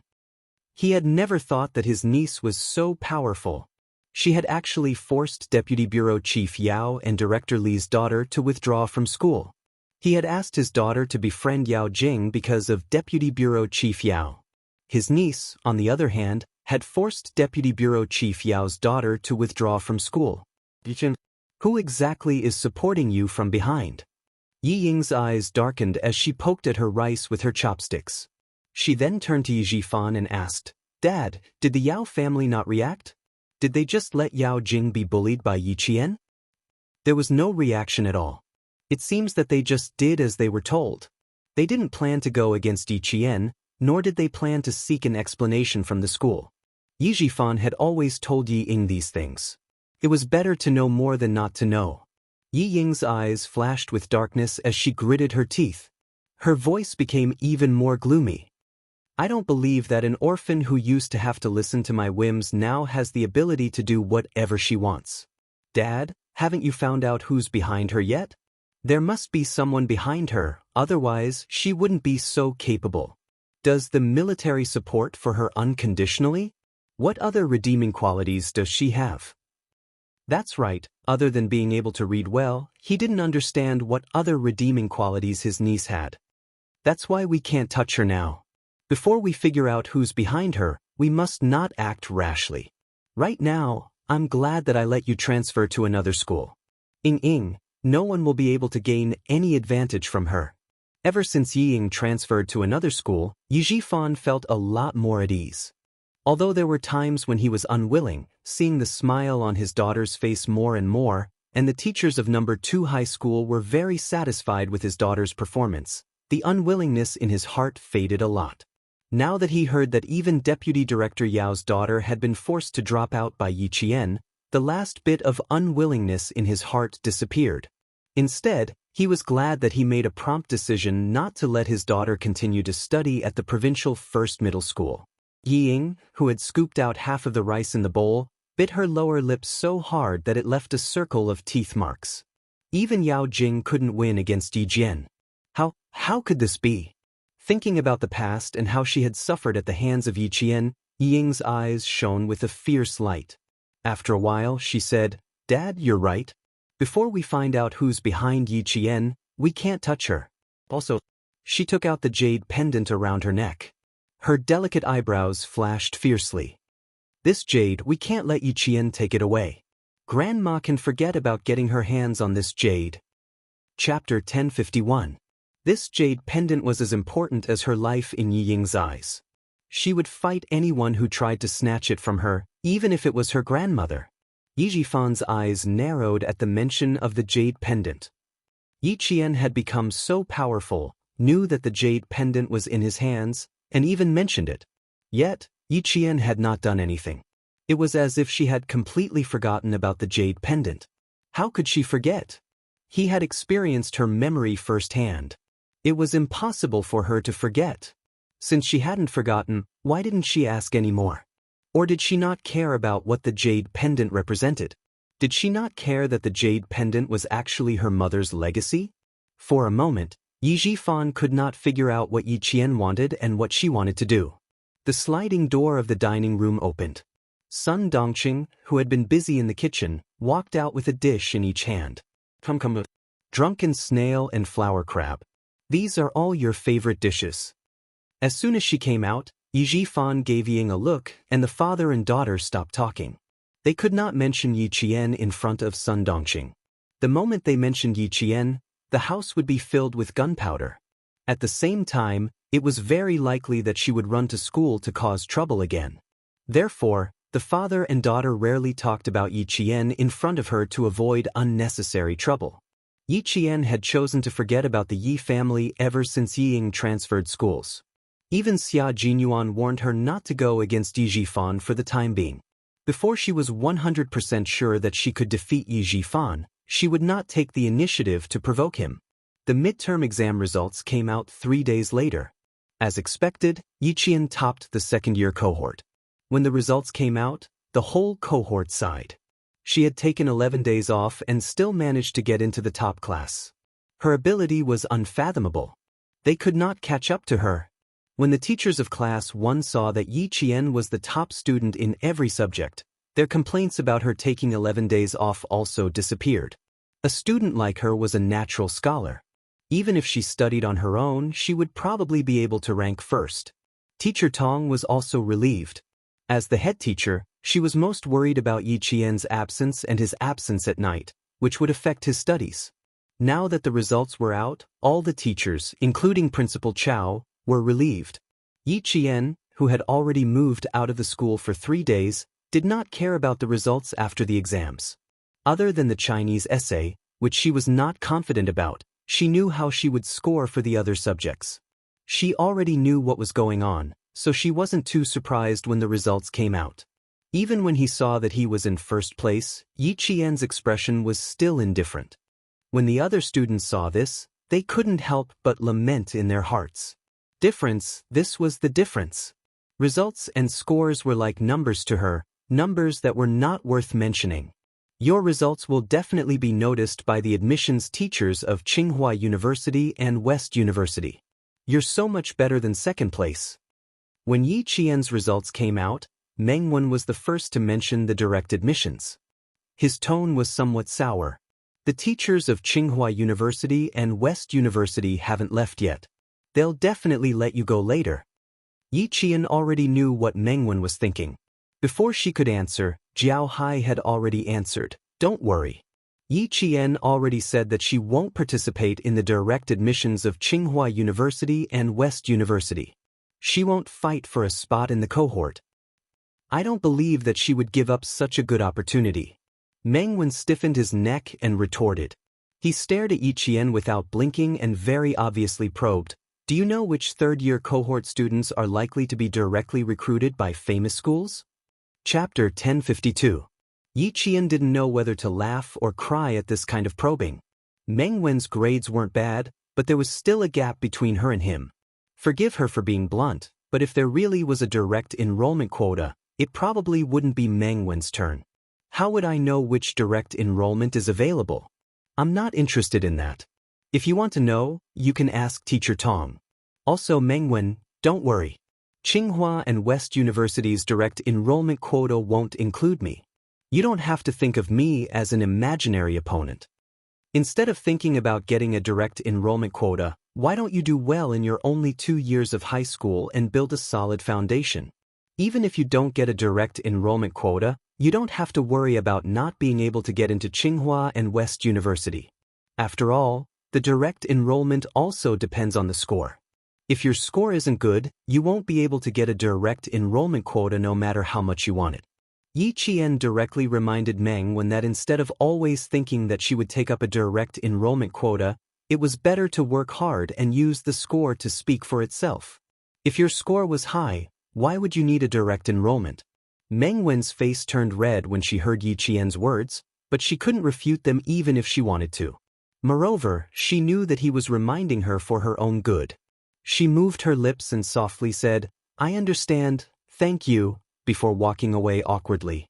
And Jiasin, who was next to her, was laughing so hard that she couldn't take it anymore.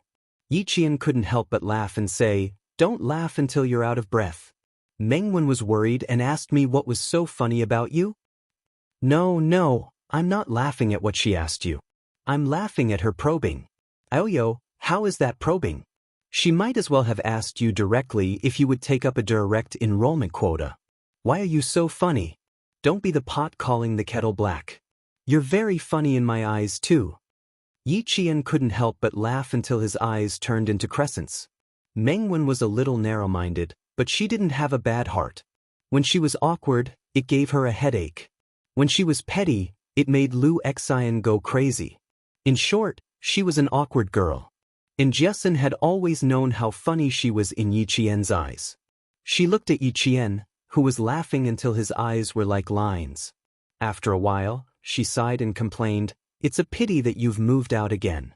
Once you're out, the dorm room's not as fun as it used to be." "No, I should say that once I move out, you won't be able to find anyone to teach you about mathematics and physics." Yi Jian pointed at the question left over from the mathematics class and raised her eyebrows. "So, I have to explain this question to you first. You can explain it to whoever wants to after we go back to the dorm tonight." Although they had moved out of the dormitory, Yi Jian was still concerned about the 5 girls in the dormitory. She tried her best to explain to them during the day after class. If they needed her explanation, she would use her spare time during the day to help them as much as possible. With Yi Qian's long-term help, the 5 girls' grades improved at a visible speed. By the time the second year of high school ended, all 5 girls were in the top 30 of the cohort. Yang Yi, Li Qian, Lu Lizhen, and Zhang Yuan's parents saw their daughters' grades climb from the bottom to the top. They all went to school on the day they received their notice before the exams and insisted on thanking Yi Qian. The teacher said that as long as their daughters could maintain their grades, they would have no problem getting into the top universities. They didn't have to worry at all. Why did they send their children to the province's #1 middle school? Wasn't it to let their children get into a good school and stand out? Chapter 1053. Now that there was hope, the parents were extremely grateful to Yi Qian. It was also on this day that Jiasin found out that even the chubby and slightly self-abased Li Qian was actually a child of a rich family. Especially Zhang Yuan. According to Zhang Bin, her father's car was worth at least 1,000,000 yuan. Regarding this, Jiasin really wanted to have a chat with Yi Qian immediately to get over the shock. Jiasin, whose hands were tightly held by Zhang Yuan's mother, had a stiff expression on her face. She tried her best to smile naturally and replied delicately, "Auntie, I will definitely tell Yi Qian when I get back, but I really can't accept your gift on behalf of him. Yi Qian has never thought of getting anything in return for tutoring us. Auntie, you really don't have to stand on ceremony. I've known Yi Qian for 5 years and know him too well. If I accept your gift today, he will definitely punish me to do at least 10 test papers. Auntie, can you bear to see me do 10 test papers? It's too miserable to do homework during the holidays." And Jiasin's teasing was not silly, but rather, she had a high EQ. Her words made all the parents laugh. They joked, "That's pretty good. We were hoping that Yi Qian would punish them to do test papers too." "Mom, don't put the adult's gift in our dormitory. I already said that Yi Qian wouldn't accept it, but you just had to bring it over. It was snowing heavily in Nan province."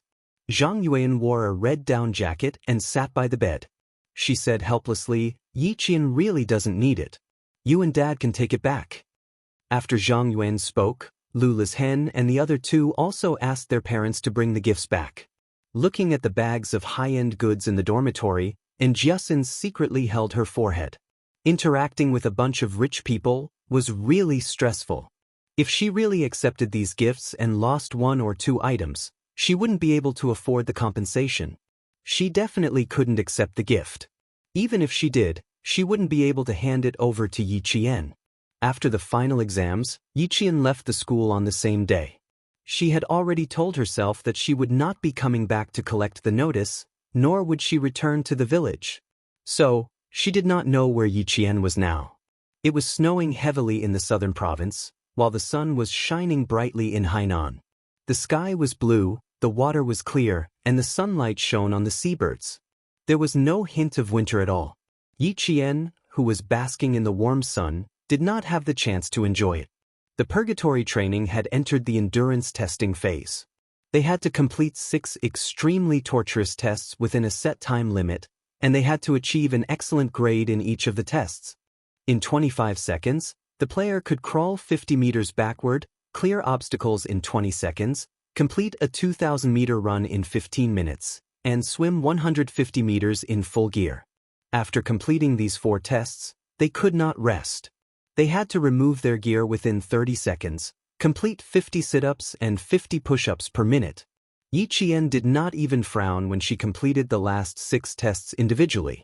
However, after completing the high-intensity tests, her entire body was so sore that she had to lie down on the ground.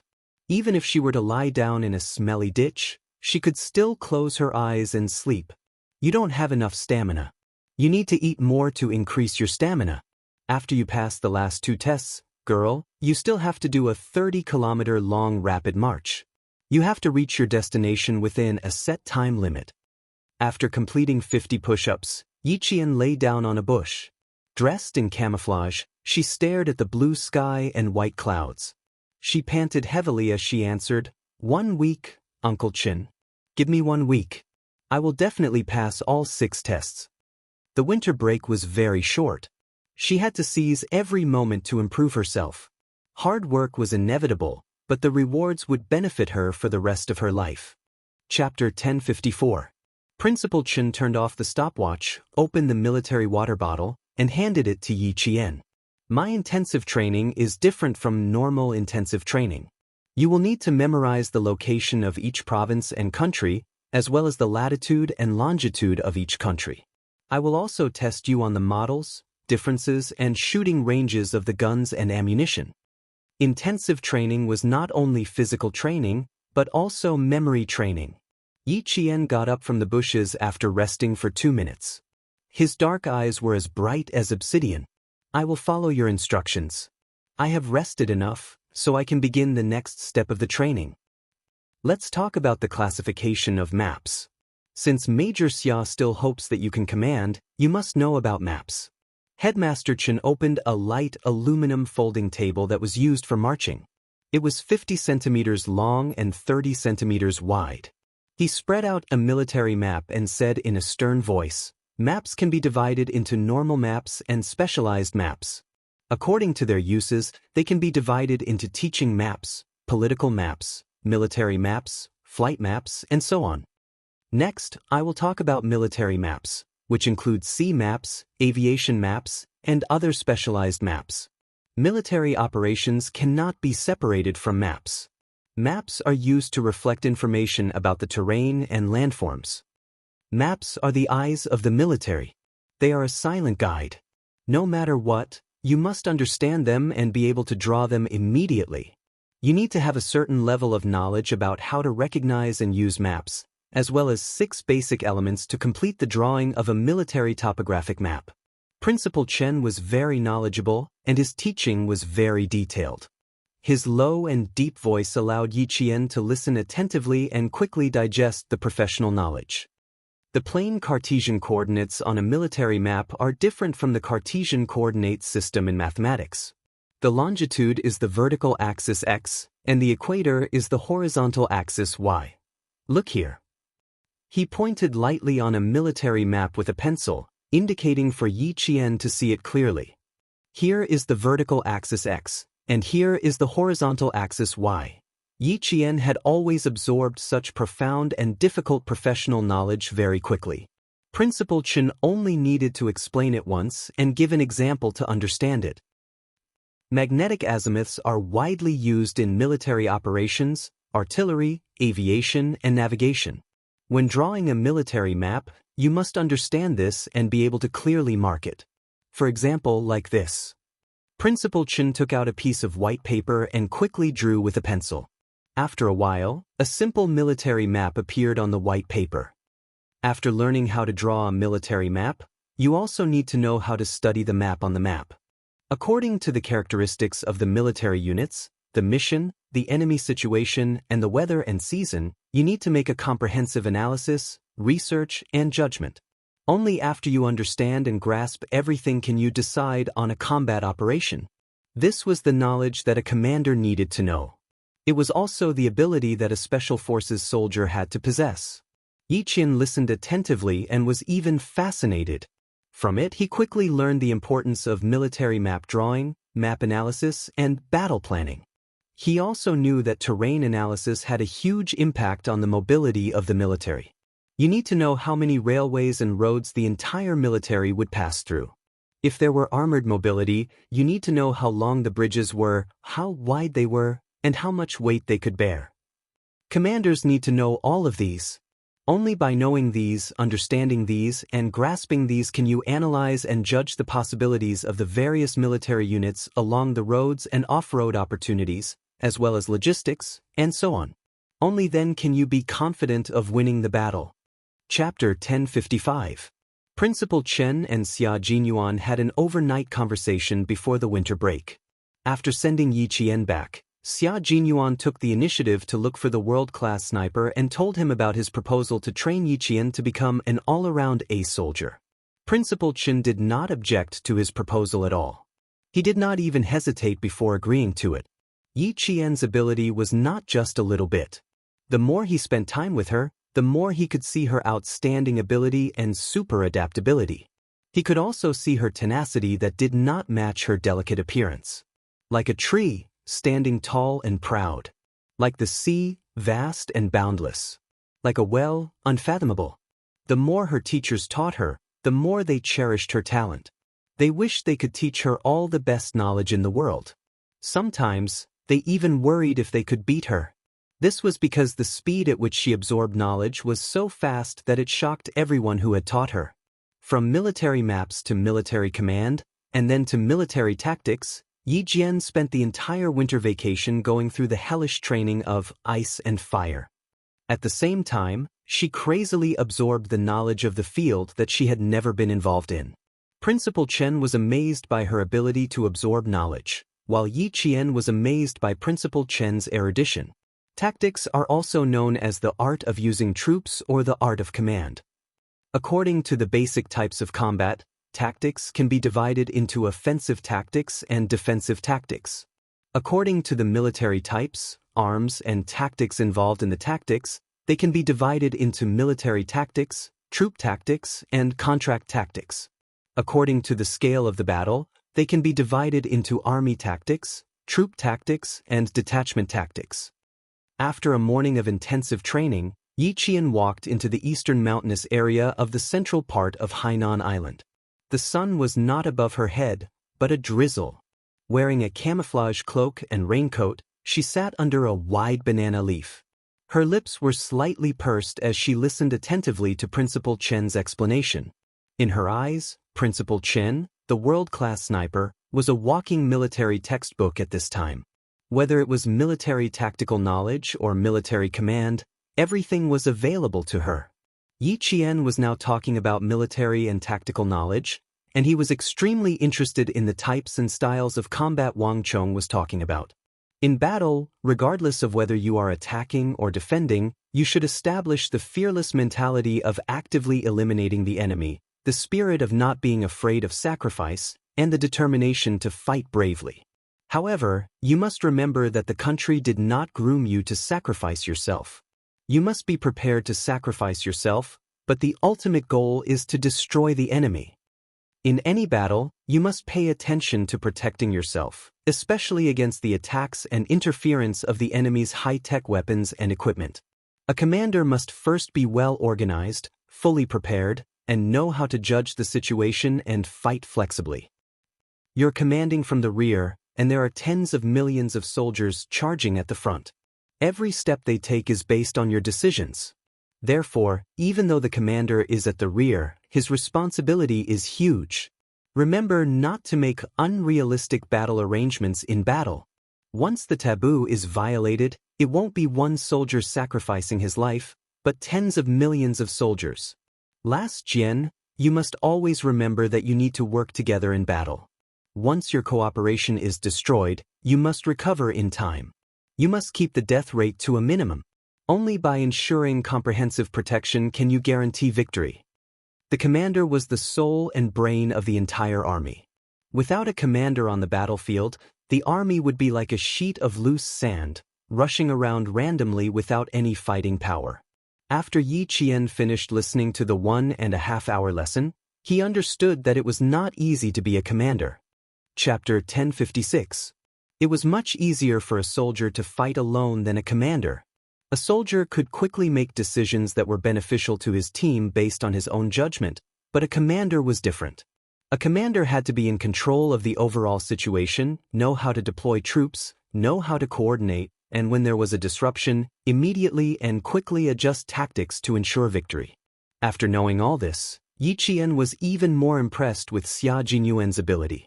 At the same time, Yi Qian was a little curious about Principal Chen's past. Such a powerful person, why did he choose to retire? In the past, she naively thought that Uncle Chen was just a world-class sniper, but after this winter's intensive training, she finally understood that the retired soldier in front of her was not as simple as he seemed. How could a world-class sniper who understood military command be simple? Uncle Chen, can I ask you a question? Yi Qian, who had put away the folding stool, asked hesitantly, I want to know, why did you choose to retire? Principal Chen, who had finished putting away the rain cloth, turned around and joked, You held back for so many days before asking. Is it hard for you to hold back? A little, but I was afraid that it wouldn't be appropriate to ask, so I held back. Yi Qian pursed her lips and smiled. So Uncle Chen had already seen through her curiosity and was waiting for her to ask. Since that was the case, did that mean he could tell her? Indeed, he could tell her. It would be good for her to know a little. After Principal Chen smiled, his expression became a little more serious as he recalled the past. After the founding of the People's Republic, our country had always been forming its own special forces. At that time, we weren't considered special forces, we were only considered kings of soldiers. Because our country's first special forces were formed in 1988, and at that time, I had already retired. At that time, the kings of soldiers had to understand things that their comrades didn't. Their bodies had to be strong, and their intelligence had to be superb. They had to be able to cross swamps, walk across icy seas, climb cliffs, destroy packs of wolves, and destroy snake dens. Back then, we didn't have as much high-performance equipment as we do now, so we had to rely on our own abilities. You had to know military command, and you had to understand battle tactics. If you were released, you would be able to lead a regiment into battle. If you were released, you would be able to fight alone and secretly destroy the enemy. About 7 years ago, we went on a big mission. Out of 10 kings, only 4 came back alive. Although I came back alive, my identity was exposed, and I was given the identity of a world-class sniper. This identity wasn't given to me by the country, but was spread internationally. Because of this sudden identity, the military erased my identity after about 3 months of deployment in order to ensure my safety.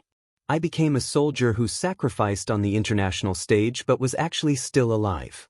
I have made too many enemies and exposed my identity. Retiring is the best choice. This paragraph was like a piece of history. It made Yi Jian understand how difficult and cautious the country was at that time. She also understood why it was still keeping a low profile and carefully hiding the military power of the country that was rising day by day. All of this is because we haven't had the best opportunity yet. All of this is because we are different from the developed countries. All of this is because we still need to work hard in secret and wait for the big countries to rise up. And that wasn't too far away. From the launch of satellites, the success of carrier rockets, the appearance of aircraft carriers, autonomous fighter jets, ballistic missile technology, military power was slowly revealed to the world after entering the 20th century. That would be the true rise of a great country. Chapter 1057. After listening for a long time, Yiqian said softly, "Uncle Chen, did you feel that it was a pity?" He was so capable, but he had no choice but to retire. He could have gone further, but in the end, he erased his identity and became the principal of a middle school in town with another identity. Did you feel helpless? Pity? Principal Chen didn't feel helpless about retiring in such a way. He calmly accepted the army's arrangements. He smiled brightly at Yiqian. "There's nothing to pity. We will all retire. It's just that it's a little early, but it's not too early. It's only been 10 years since I retired in 1987, and now it's 1997. Although I've retired in these 10 years, I've always done some small things for the army. I've never felt like I've left. It's just a change of position. Besides, if I hadn't retired, I wouldn't have met such a good seedling like you. I don't have any regrets. I have a successor." There was no helplessness, no pity. He just felt a little empty sometimes. Now that he had a successor, how could he feel empty? He would pass on everything he had learned to the next generation, and let the next generation continue to guard this territory. He had no more regrets. With this understanding, Yiqian understood that what he knew today was the result of his hard work in the past. From the beginning of the purgatory training at the end of November until the winter break in Hainan, a total of 26 days of purgatory training. In less than half a year, Yiqian was once again reborn. He successfully challenged one physical and mental limit after another. Under Principal Chen's constant pressure, Yiqian met all 6 standards of endurance training. The 30-kilometer long-distance rapid march was 11 minutes earlier than Principal Chen's estimated time. He reached the passing standard for a Special Forces soldier, and even exceeded it. Sweat more in peacetime, bleed less in wartime. After such intensive training, Yiqian understood the meaning of this sentence. From the second half of 1997 to the second half of 1998, Yiqian continued intensive training for a year. His mind and body received a whole new level of training, allowing him to move unswervingly towards his goal. From the second year to the first half of the third year of high school, Yiqian was about to graduate after sending off Yang Heng and the others. On the blackboard was the words, "Countdown to the college entrance examination." With each passing day, it would decrease by 1 day. The atmosphere in the class had always been tense. They were doing their best to prepare for the college entrance examination next year. This year, the results of the provincial first high school's college entrance exam were quite good. There were 12 students who entered Hua University and Shi University. Among them, there were even a few examinees who had been accepted by foreign universities. With heavy capital, one middle school in the province achieved the best results in the past years. They successfully suppressed the news of Yao Jing jumping off a building with their own abilities and did not let the reputation of the century-old school be tarnished. Yao Jing's suicide attempt had been brought up from mid-November last year until April this year. Even though she had ended up in the juvenile detention center, many parents still felt that the school was responsible for this and that it was the school that did not teach the student well. Just as Xia Jinyuan had said, Deputy Bureau Chief Yao and Mother Yao did not press charges.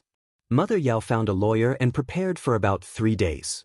Very soon, something unexpected happened. The Provincial Commission for Discipline Inspections suddenly implicated Mother Yao in the corruption case. It also exposed that she had forced a girl to leave for her daughter Yao Jing. The investigation by the Commission for Discipline Inspection resulted in Mother Yao and her daughter being imprisoned. Chapter 1058. Although Deputy Bureau Chief Yao was fine, he was more or less affected. He was transferred from the provincial government to a city. He no longer had the power he had before, and it was difficult for him to return to his previous peak. Yiqian didn't pay much attention to these things. She focused on intensive training. Other than the 6 hours of sleep every night, the rest of her time was very full. After learning, she trained non-stop, one training after another. She crawled forward in the mud, flipped in the waves, ran and climbed non-stop. When the summer vacation came, she ran all over the world. She ran to Xia Jinyuan twice, but failed. He didn't even know where she was training, and there was no news of her.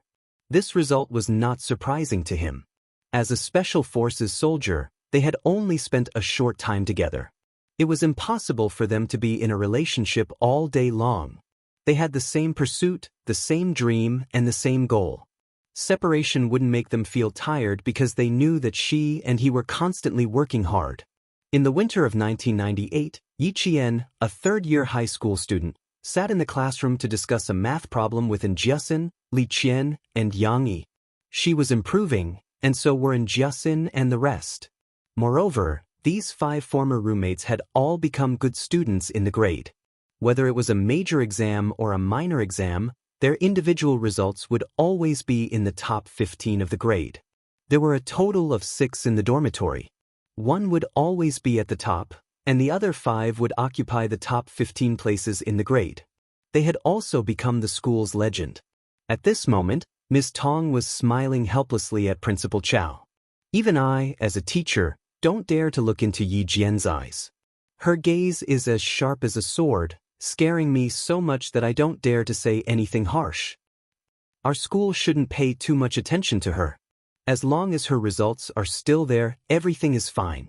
Although Principal Chow didn't know what Yi Qian was doing in private, he was sure of one thing. Old Shen had said that her goal was to enter the military academy. Other than that, there was no other choice. West University called me again. They want to give the last direct enrollment spot to Yi Qian. You'll have to take the college entrance examination in the first half of next year. Why don't you talk to Yi Qian? Let her accept such a direct recruitment quota?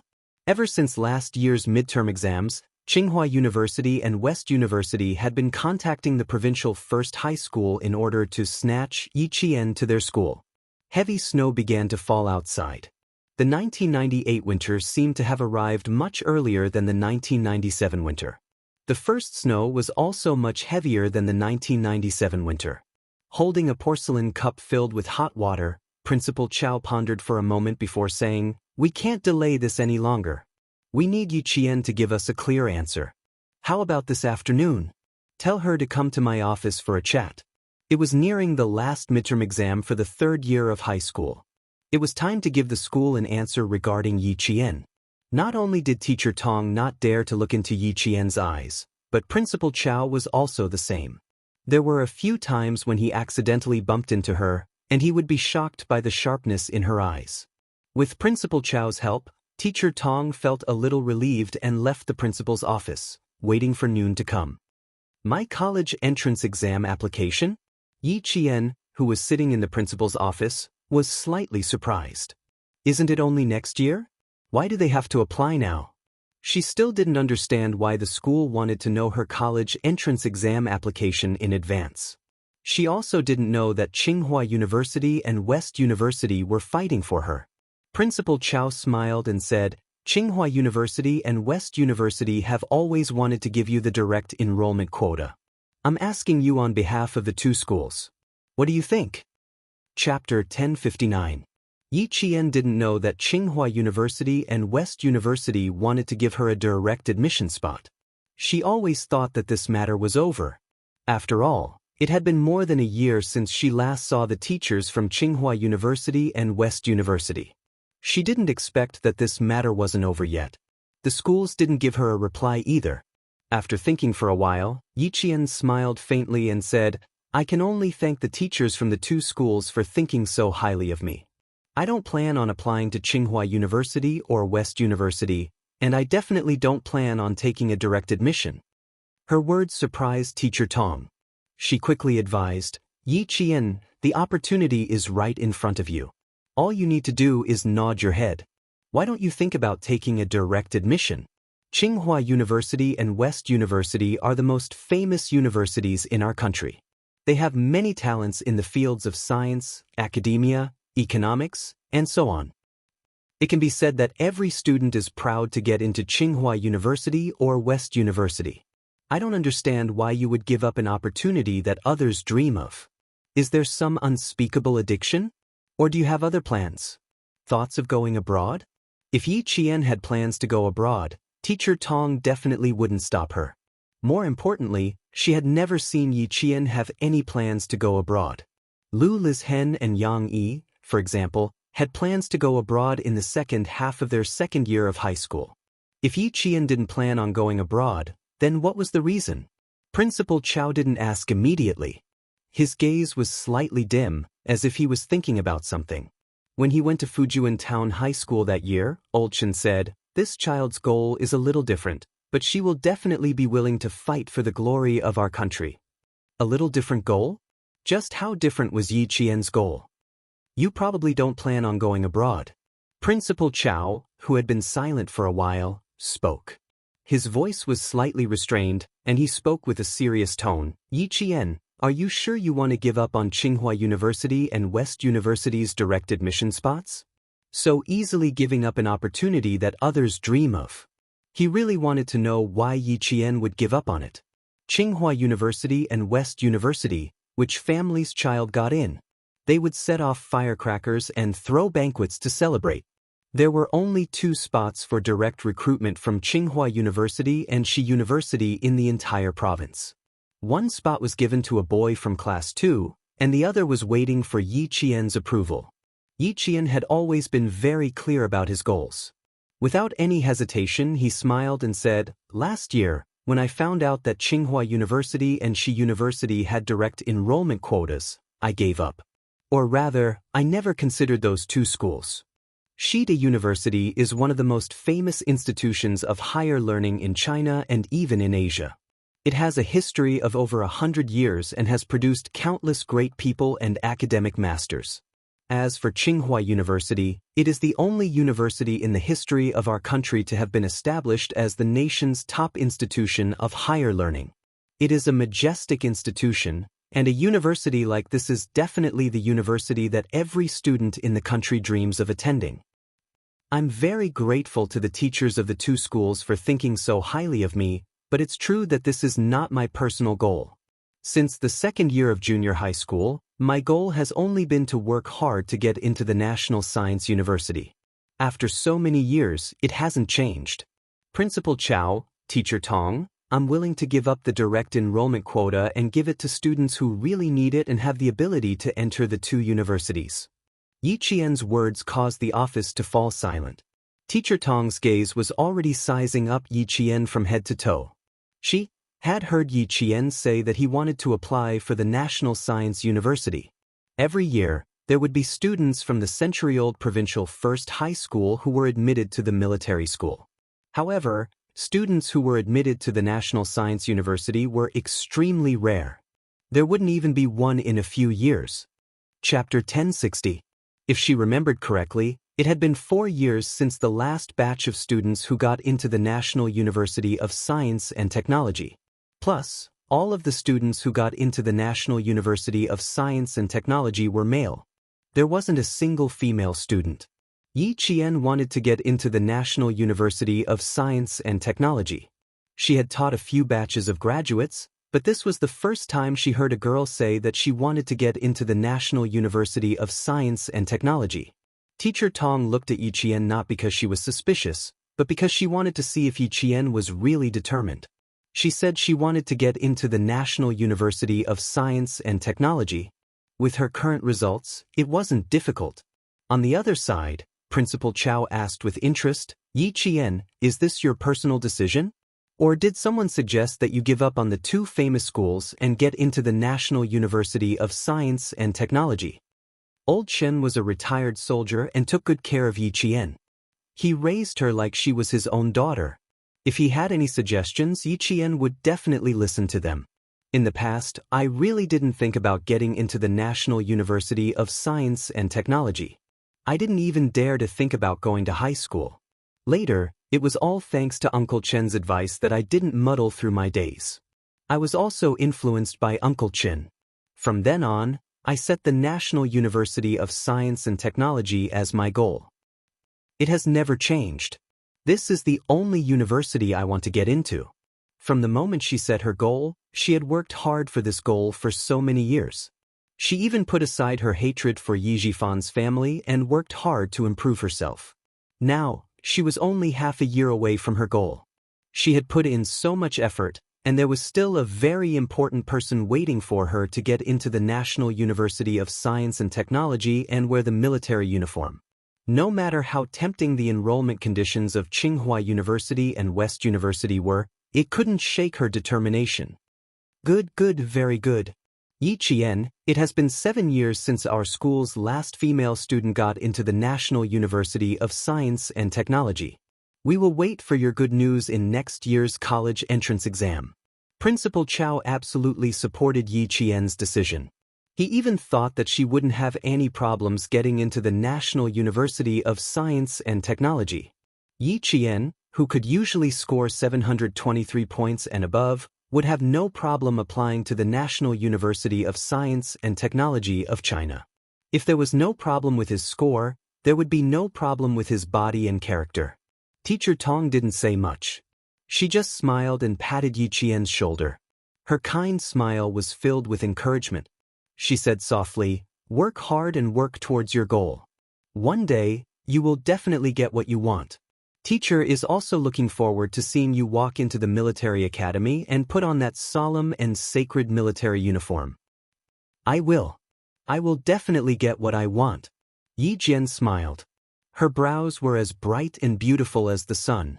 She was so confident and so proud. Her black eyes seemed to be filled with a vast sea of stars, resplendent and bright. Teacher Tong and Principal Chao were both waiting for the day when Yi Qian, the confident Yi Qian, would get what she wanted. Yi Qian, who gave up on the direct enrollment spot for Hua University and Shi University, caused another stir in the provincial first high school. In the end, the spot that he gave up didn't go to any other student, but was directly lost. When Mengwen found out, the usually proud and arrogant girl had tears in her eyes. She ran to Yi Qian's desk and supported herself with both hands. Her breathing was a little heavy as she asked, "Yi Qian, did you give up on the direct enrollment spot because you promised me last year that you wouldn't take up the direct enrollment spot?" After a year of being together, even Mengwen, who had always secretly competed with Yi Qian in her studies, had to admit that Yi Qian was definitely a girl who kept her promises. As long as she promised something, she would do it no matter how difficult it was. Chapter 1061. Seeing the guilt in Mengwen's eyes, Yi Qian couldn't help but laugh. "Why are you crying for no reason? I didn't promise you anything. I just wanted to tell you that I really didn't want the direct enrollment spots from the two schools.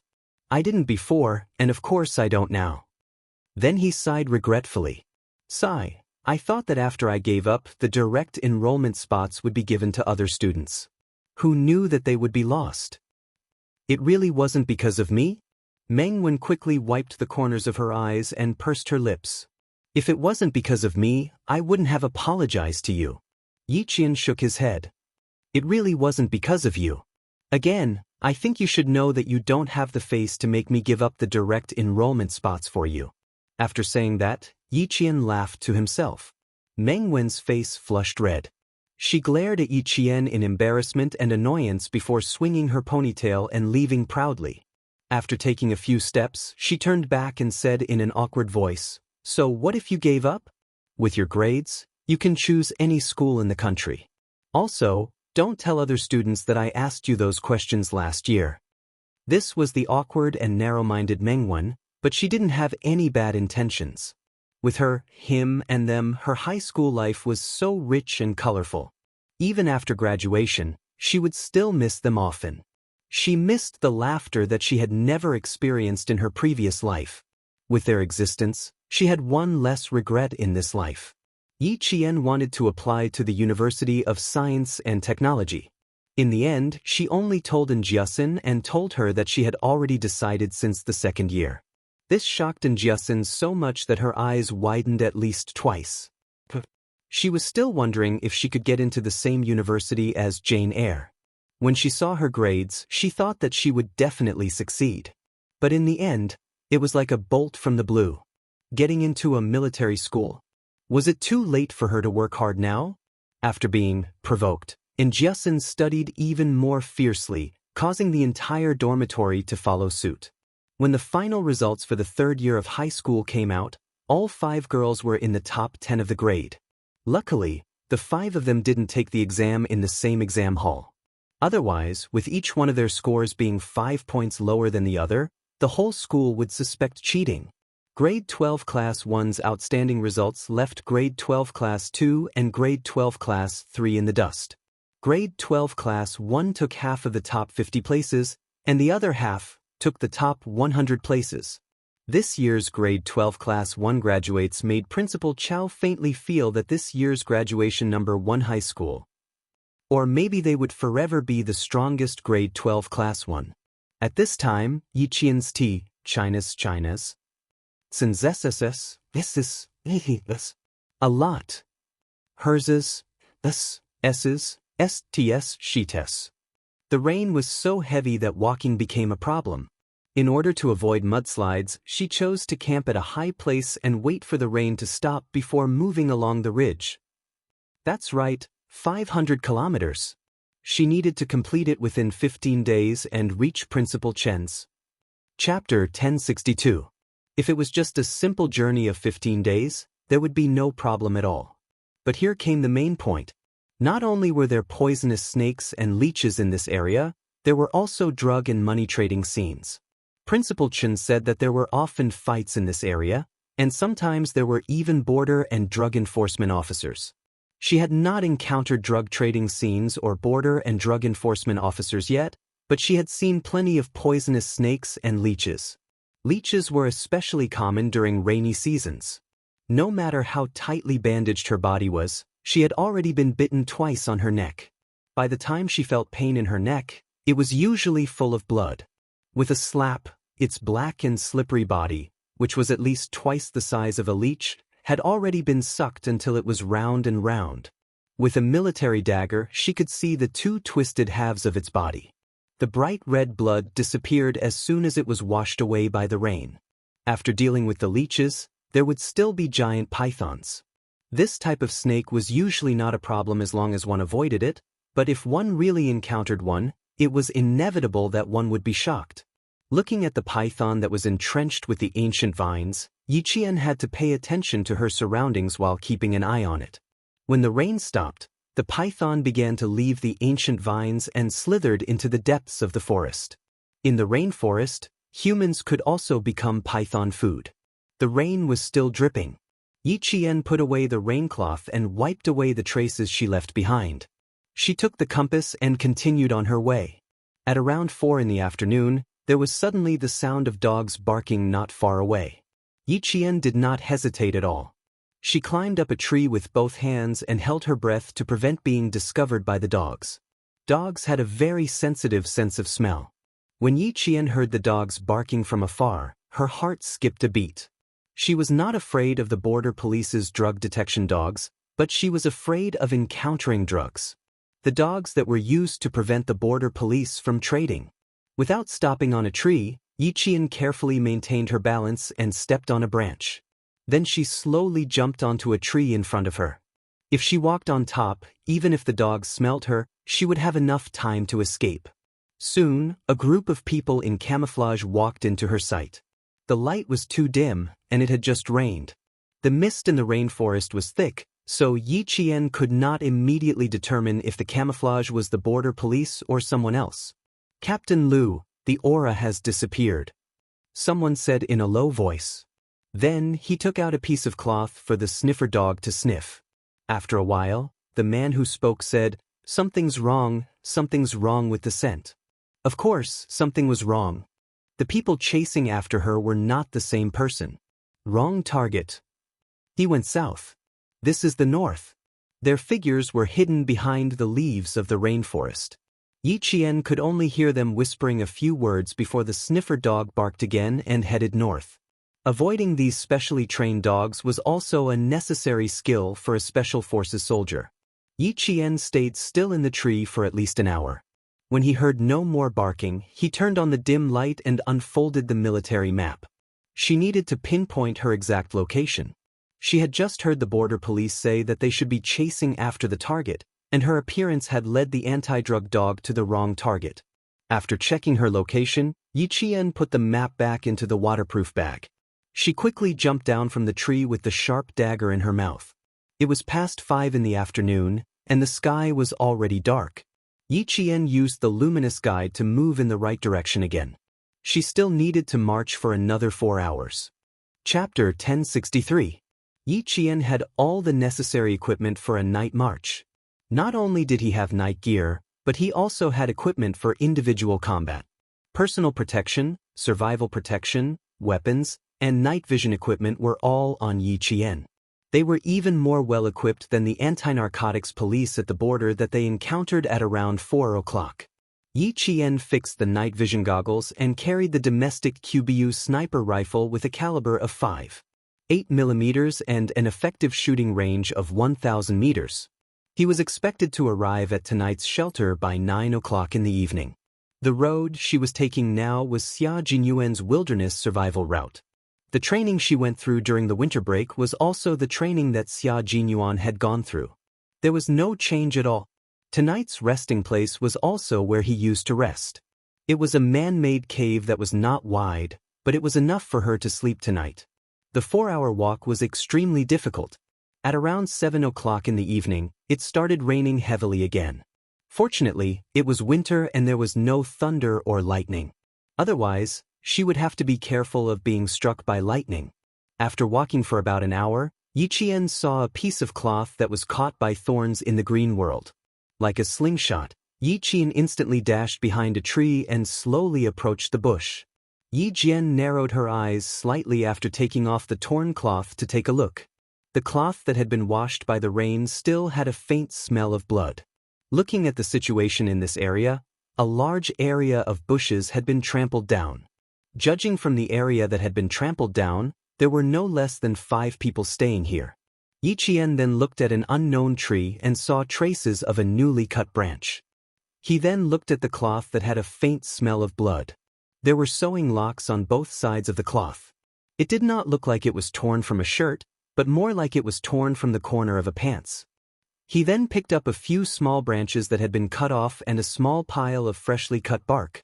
There was blood, fabric at the corner of a pants, freshly cut branches, and freshly cut bark. Someone's leg was injured and they had to walk with their legs spread. The traces left behind were not erased. Either they were in a hurry, or they did not have the awareness to erase the traces. The border police they had encountered before could be ruled out. They would not have left such obvious traces. Even if they had rested midway, they would have smoothed it out when they left. No one was injured. At least when she saw the small team, no one was injured. It can't be, right? You're so lucky that you've bumped into some of the people thereafter? Yi Qian muttered softly. He put the torn cloth back in its original position and then made a slight change. He tied a knot. Then, he found some gravel elsewhere and placed it in a way that the armed police could understand. After everything was done, Yi Qian erased the traces he had left behind, put on his raincoat, and marched again. About 10 minutes later, the sound of dogs barking could be heard from the mountains. Not long after, a group of border anti-narcotics police wearing camouflage raincoats appeared where Yi Qian had stopped. "Captain Liu, over here." An armed police officer in charge of reconnaissance pointed at the cloth tied to a bush, and then pointed at the gravel under the cloth. "Slip knot, number of people. Our people have been here." A man who was not burly, even thin, walked over. He was not of good height, but his whole body was thin and cold. He removed the slipknot with his slightly thick fingers and looked at the gravel on a few wide leaves. He pondered for a few seconds and said, "It's not one of our people. Someone discovered it and left a mark to guide us." Chapter 1064.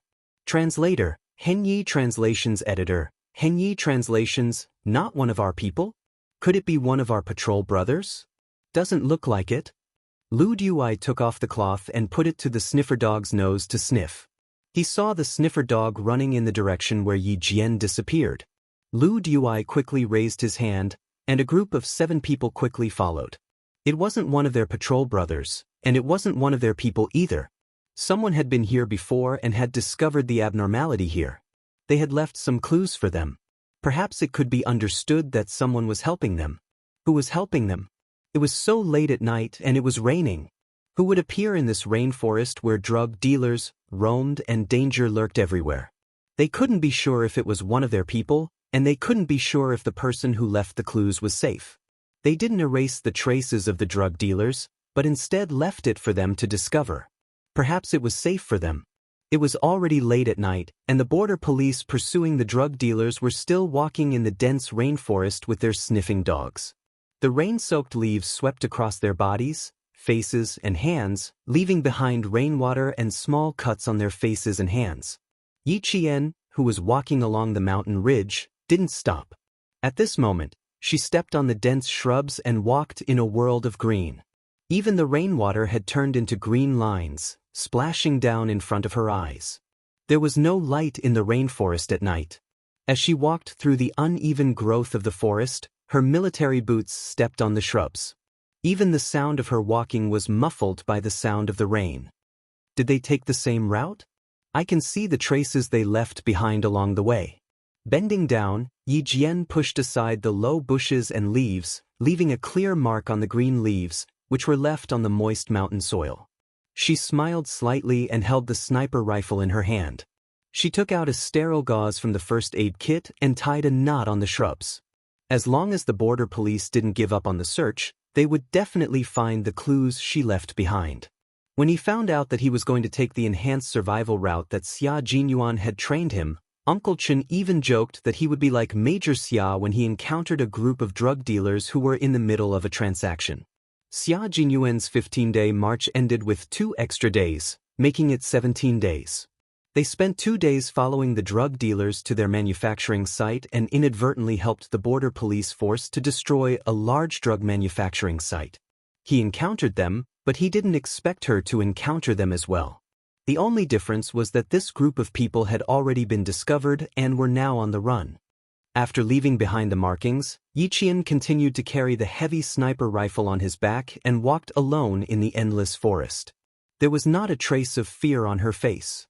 She walked extremely calmly and fearlessly. She walked on the ridge that Xia Jinyuan had once walked on without any hesitation. On a mountain road about 20 kilometers away from Yi Qian, the group of 5 had no choice but to stop running because of the rain. They hid under the leaves to take shelter from the rain. Brother Hong, there are still dozens of kilometers to go. When can our people come to help us? The person who spoke in Mandarin with a local accent. He spoke very quickly and looked around as he spoke. From his expression, it was obvious that he was afraid. For anyone, the fear of the unknown was present at night. Walking on the same mountain road during the day and at night would greatly change one's mental and psychological state.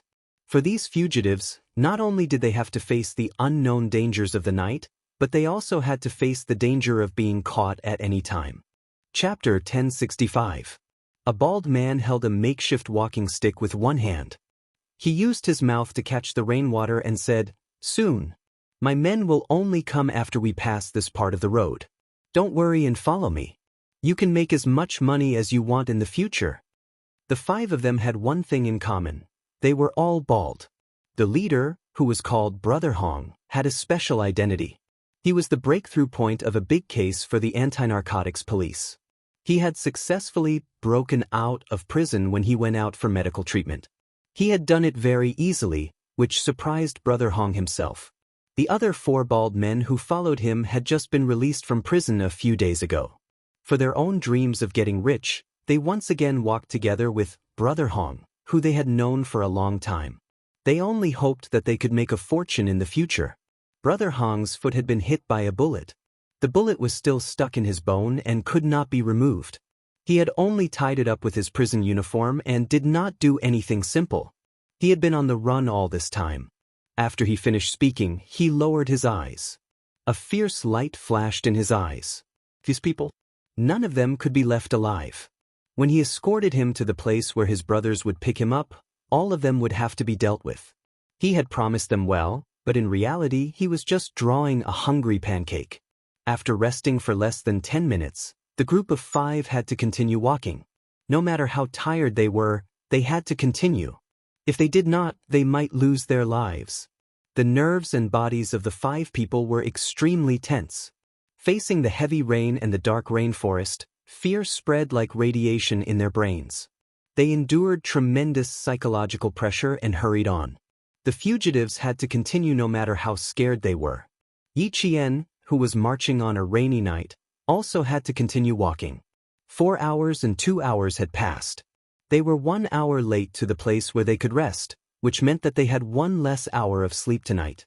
They could only move forward to reach their destination. The rain became heavier again. Yi Qian wiped the rainwater off his night vision goggles. Like a ghost in the rainforest, he passed through the trees and shrubs. Yi Qian, who only had 1 locator on him, had not spoken to anyone for a few days since he entered the rainforest. He was either faced with poisonous snakes or leeches. Furthermore, he was drenched in the rain every day. Yi Qian's behavior was very normal. There were no abnormalities. He maintained a calm mind to calmly analyze the things that he encountered and the environment he faced.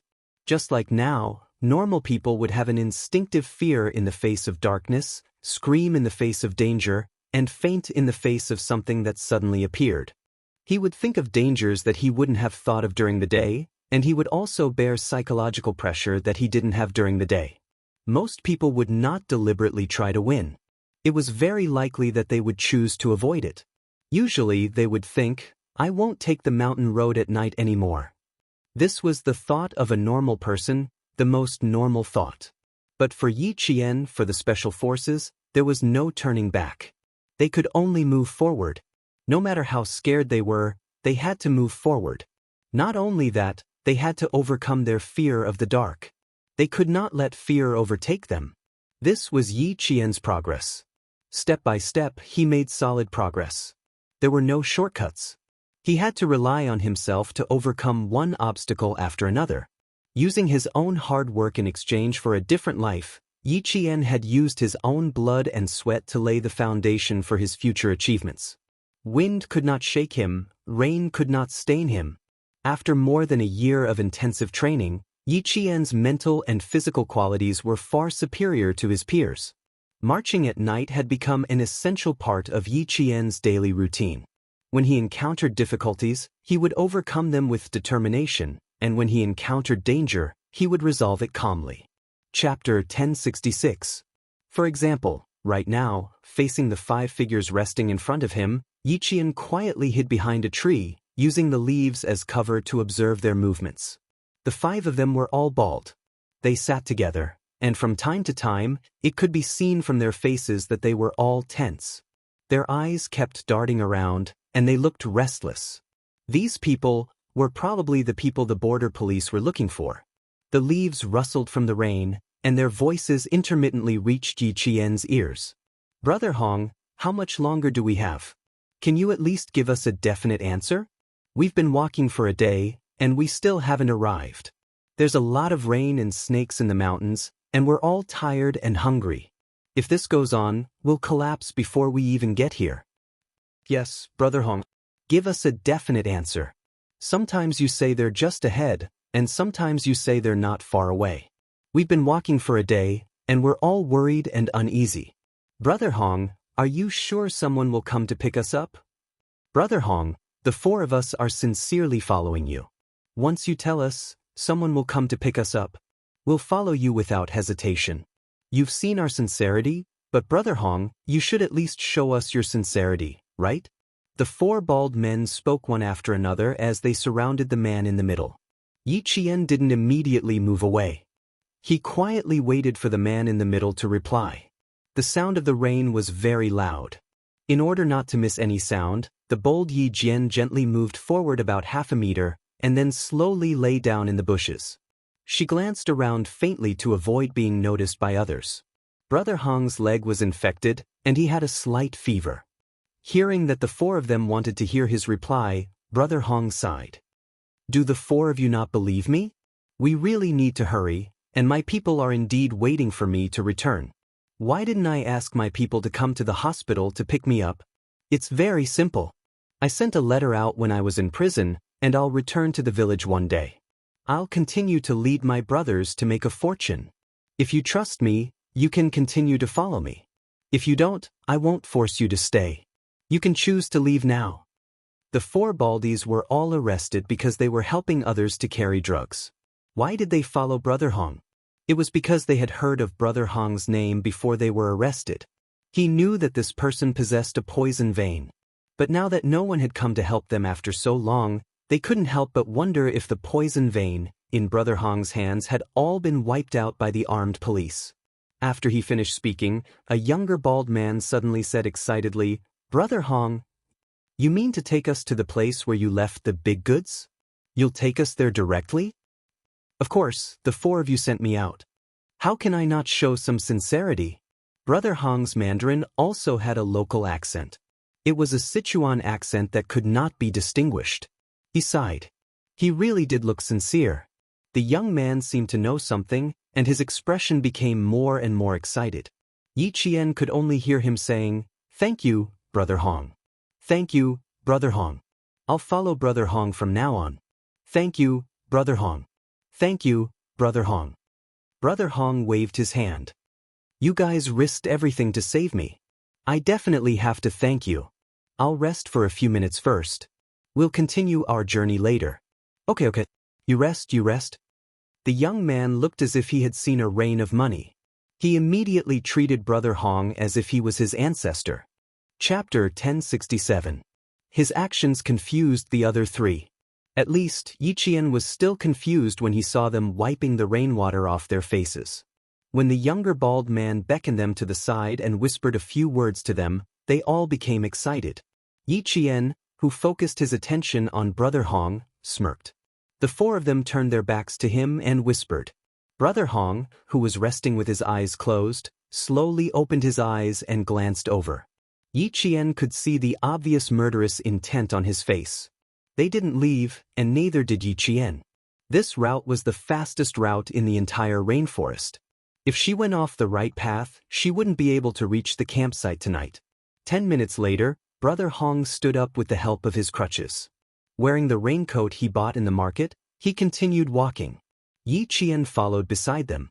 Occasionally, he could hear Brother Hong instructing the other four which way they should go. Yi Qian couldn't help but let out a sigh of relief. Just like her. The border between the two countries had always been the area with the most drug trafficking. It was normal to encounter drug trafficking in the rainforest. It was close to the end of the year. Criminals from all walks of life wanted to make a fortune before the new year. Drug trafficking was risky, but it was the easiest way to make money. People who wanted to make a fortune every day would take the risk. If they were always on the same side, Yi Qian still hoped that the border anti-narcotics police could find them as soon as possible. Half an hour later, Lu Duai led the team to the place where the five of them were resting. "Look around. Let the Jiao rest for a while." The Jiao was the name of the anti-narcotics dog. It was a member of the team. Lu Duai, on the other hand, was looking around to see if there were any new marks. Soon, his gaze fell on a bunch of vines that had been deliberately wrapped around a few times. He looked around carefully and saw the marks left by Yi Jian. At the bottom of the tree was a newly carved arrow. Under the arrow was a 5-pointed star. Lu Duai's eyes narrowed. He reached out and touched the moss growing on the roots of the tree. Sure enough, he saw a very small 5-pointed star. At the bottom was a small sword and the number 1. They really were on the same side. They knew the border anti-narcotics police's secret code. How could there be someone else?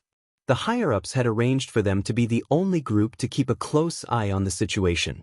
It was impossible for there to be other brothers keeping a close eye on the situation.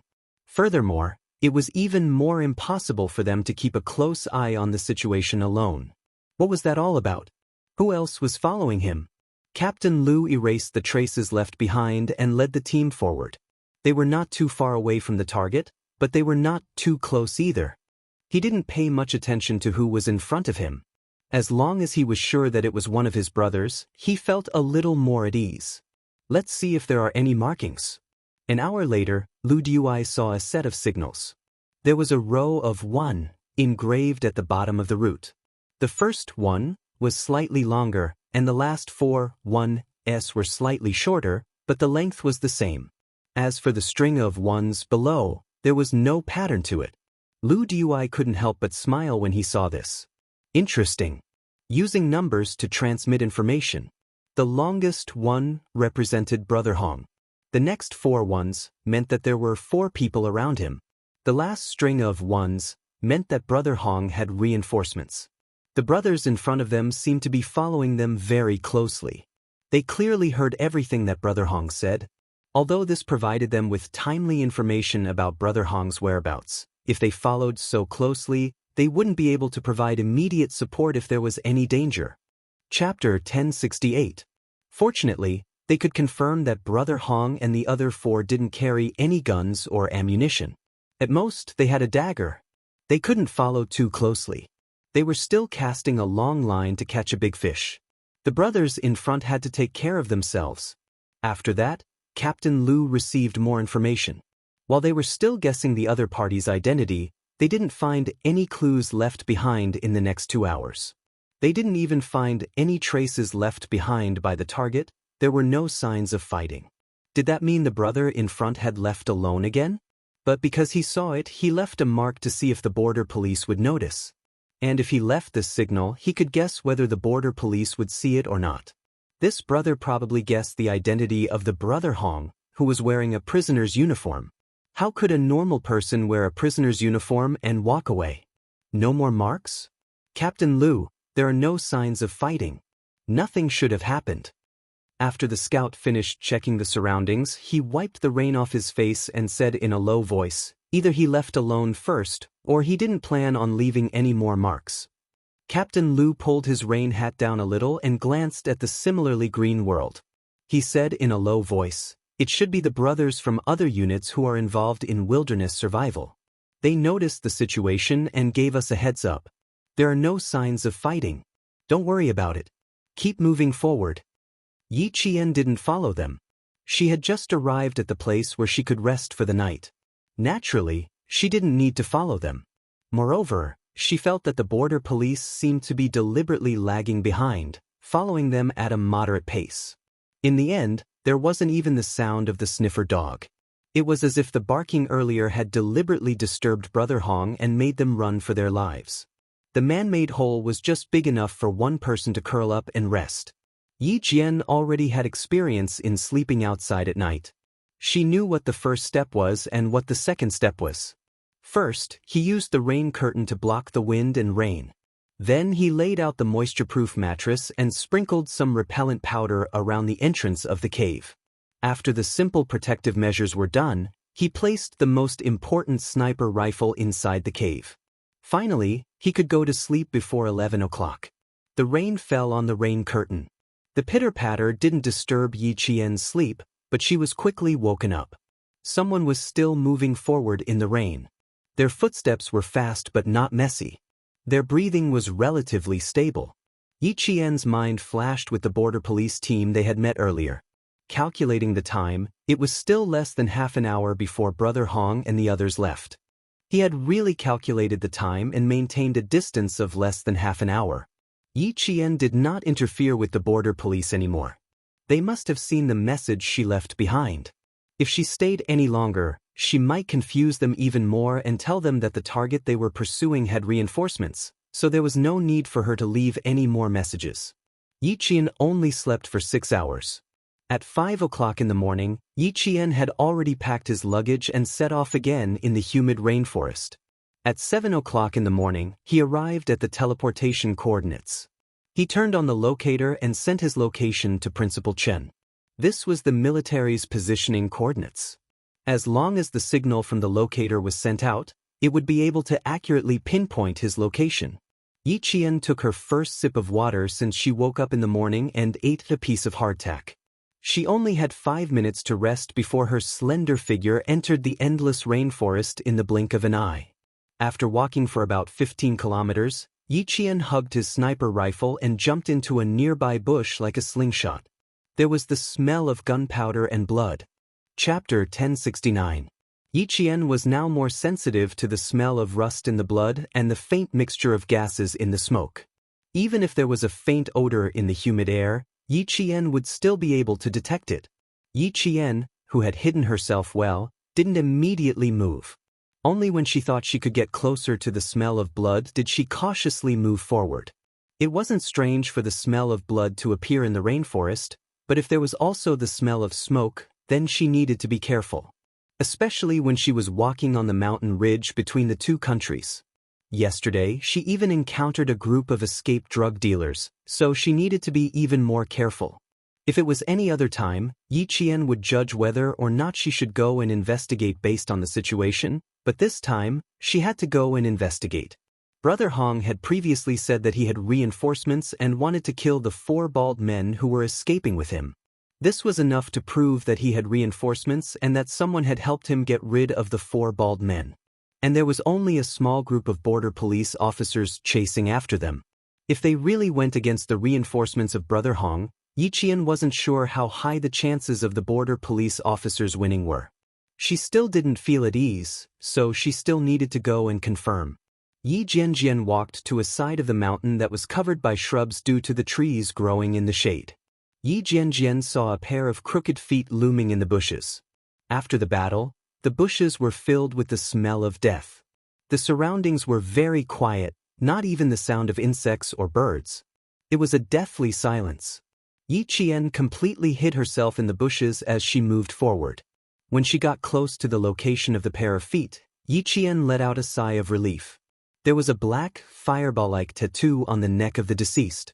Just from this point alone, she was sure that this wasn't the border police officers. In the bushes, Yi Qian picked up a bullet. It was China's own 5.8mm bullet, used in the Type 87, which was the rifle that the border police officers were issued. There were a total of 6 corpses around the area. Their necks had a tattoo that looked like a fireball. They were all killed by Type 87 assault rifle bullets. Looking at the time, the gunfight that took place here was about 3 hours ago. It was now 8:40 in the morning, and the gunfight would take place around 5 to 6 o'clock in the morning. There were 3 hours between the gunfight and the gunfight. Based on the soldiers' speed, as long as they kept moving forward, they would be at least 35 kilometers away from her. However, based on the current situation, she was afraid that she would be. Before Yi Qian could finish his thoughts, a bird flew out of the mountain and soared into the sky. 1 second, Yi Qian was still deep in thought. The next second, she plunged into the rainforest and headed towards the direction where the mountain birds had fled. Although it was not raining today, the air in the mountains was extremely humid. Yi Qian climbed to a high spot and climbed up the tree like an agile monkey. Under the cover of the leaves, he saw a figure running left and right among the branches and leaves. He picked up the sniper rifle and adjusted the scope to the maximum. From the scope, he could still see a figure chasing after him. Bang! Bang! 2 consecutive shots were fired. The figure running at the front fired 2 blind shots behind him, trying to force the opponent to hide temporarily and buy time for himself to escape. The figure chasing after him was the border police officers. The one who fired the shot was the one Yi Qian saw a familiar black fireball tattoo on his collar. Without hesitation, he aimed the sniper rifle at the opponent's right hand. She didn't need to open or close one eye to shoot. She only needed to focus and aim at the target to accurately complete the shot. Chapter 1070. The gunshot rang out again. The man with the tattoo fell backward from the recoil of the sniper rifle bullet. The bullet pierced through his shoulder, and even the gun in his hand was thrown into the air. The man fell into the bushes, and then they heard the man's painful groan after he was shot. The border police had already leaped onto the tree. They aimed their Type 87 rifles in front of them and quickly searched for the shooter. Yi Qian had already put away his sniper rifle and nimbly came down from the tree. The man who was shot in the shoulder was in so much pain that he was struggling in the bushes. Although Yi Qian was completely sure that the pursuing police was the scout he saw last night, he didn't immediately expose himself. Instead, he chose to take a detour and quietly approach. Yi Qian, who was on guard and approaching at the same time, walked to a distance where the target on the ground could hear the conversation between him and the scout. He lowered his voice and said calmly, "One of us." "One of us? A woman? A female soldier? Why was there a woman? A female soldier?" He quickly turned around and pointed his gun at the source of the sound. The scout saw the leaves about 2 meters away shake slightly, but he didn't see anyone. Yi Qian didn't approach and was still observing. The scout was the same. He carefully looked around and asked in a low voice, "Unit number?" "I saw you guys yesterday. The leader is surnamed Lu. You are the scout," Yi Qian said and reported his unit number. More than 80% of the scout's suspicions were eliminated. He then heard the female soldier say calmly, "You guys were chasing a fugitive called Brother Hong, who was still wearing a prisoner's uniform. There were 4 people with him. I found a few dead bodies in front of us. They all had the same black tattoo on their necks. Otherwise, I wouldn't have suddenly opened fire." The two began to approach each other. One was on guard above and to the right, while the other was on guard below and to the left. Yi Qian was the first to salute the scout. "I was doing wilderness survival training when I accidentally saw you guys chasing Brother Hong and the others. I was afraid that you would arouse unnecessary suspicion. In the end, I left a message under the tree root saying that Brother Hong would have reinforcements. I didn't leave it behind. When I was resting at night, I saw you guys again. I slept through the night. I didn't expect you guys to still be chasing." Only then did the scout put away the last 20% of his suspicions. He was familiar with Yi Qian's aura. It belonged to a soldier. He had the aura of a steel gun. After returning Yi Qian's salute, he wiped the sweat that had reached his eyebrows. His slightly tanned face with a friendly smile and said, "So you really are comrades in arms. It's just that we didn't expect it's a female soldier. Thank you for your help just now. This is a whistle that was sent to inform us. If we didn't catch up to him, all our preparations would have been in vain." He didn't say anything else, but he knew that Yi Jian knew. Yi Jian did not ask further. Everyone had their own duties. She had no right to know their deployment. He then pointed at the figure moving within the black tree. His tone contained a bit of killing intent as he said softly, "Directly deal with it?" "Yes. Kill him on the spot. There's no way to bring him back." The scout finished his sentence and shot at the struggling figure. It wasn't that they were cruel. They had to do it. Being kind to them was being cruel to their own people. Being on the opposite side, they naturally had to choose the side that was beneficial to their own people. Chapter 1071. Seeing the body twitch a few times in the bushes, the scout retracted his rifle and turned to Yi Qian. "If you want to continue forward, I'm afraid you'll have to change your route or rest here for a while. We have troops ahead." If they changed the route, they would have to take a long detour, and resting in the same place would also waste time. No matter which way it was, Yi Jian did not want to choose. After pondering for a while, he said, "I need to reach the pass in Laos. This route is the one we have planned. I need to go around it within the specified time. Can you contact Lu Dui? I'll pass through your deployment area." At this time, the scout's gaze fell on the Type 88 sniper rifle in Yi Qian's hands. His eyes lit up. Sniper? The female soldier in front of him was actually a sniper? They had 2 sniper rifles on their side, but after scouting, there was another position that was best equipped with another sniper. If this female soldier in front of him agreed, it would not work. If the female soldier agreed, they would have to see if the command center agreed. The scout shook his head and said, "I can't answer you. If you need to pass through our deployment area, Lu Dui can talk to you. Can you tell me your serial number and name? I'm afraid we'll have to verify your identity when we get back." Talking to Lu Dui of the Border Police Force was a solution. Yi Qian did not hesitate to tell the scout his name. "I can contact my commander directly. My name can confirm my identity. As for my serial number, sorry, it's not convenient to say." She really did not have a serial number. She could only use her name as proof. Every soldier had their own serial number, just like their ID number. It was unique and would not be repeated. Seeing this, the scout did not ask again. After cleaning up the scene, the two immediately set off. After walking less than 5 kilometers, the scout signaled Yi Qian to hide and wait. He needed to leave alone and ask Lu Dui to come over. Even though there was no problem with Yi Qian's identity, the scout did not bring him to the command center for safety reasons. Instead, he brought him to the area guarded by the armed police force, just in case. Yi Qian already felt several gazes on him.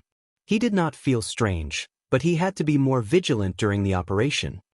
The brother who helped us last night was a female soldier? Lu Duai was a little surprised. Has her identity been confirmed? It was actually a female soldier? A female soldier who trained alone in the wild? He had never heard of a female soldier training alone in the wild, let alone in such a dangerous place. The scout nodded. Confirmed, there's no problem. She's now within our security perimeter, waiting for you, Captain Lu. She needs to complete the field marching training within the stipulated time. After that, her eyes lit up and she whispered, "There's another piece of good news, Captain Lu. She's a sniper." Sniper? A ready-made sniper rifle? Captain Lu's eyes lit up.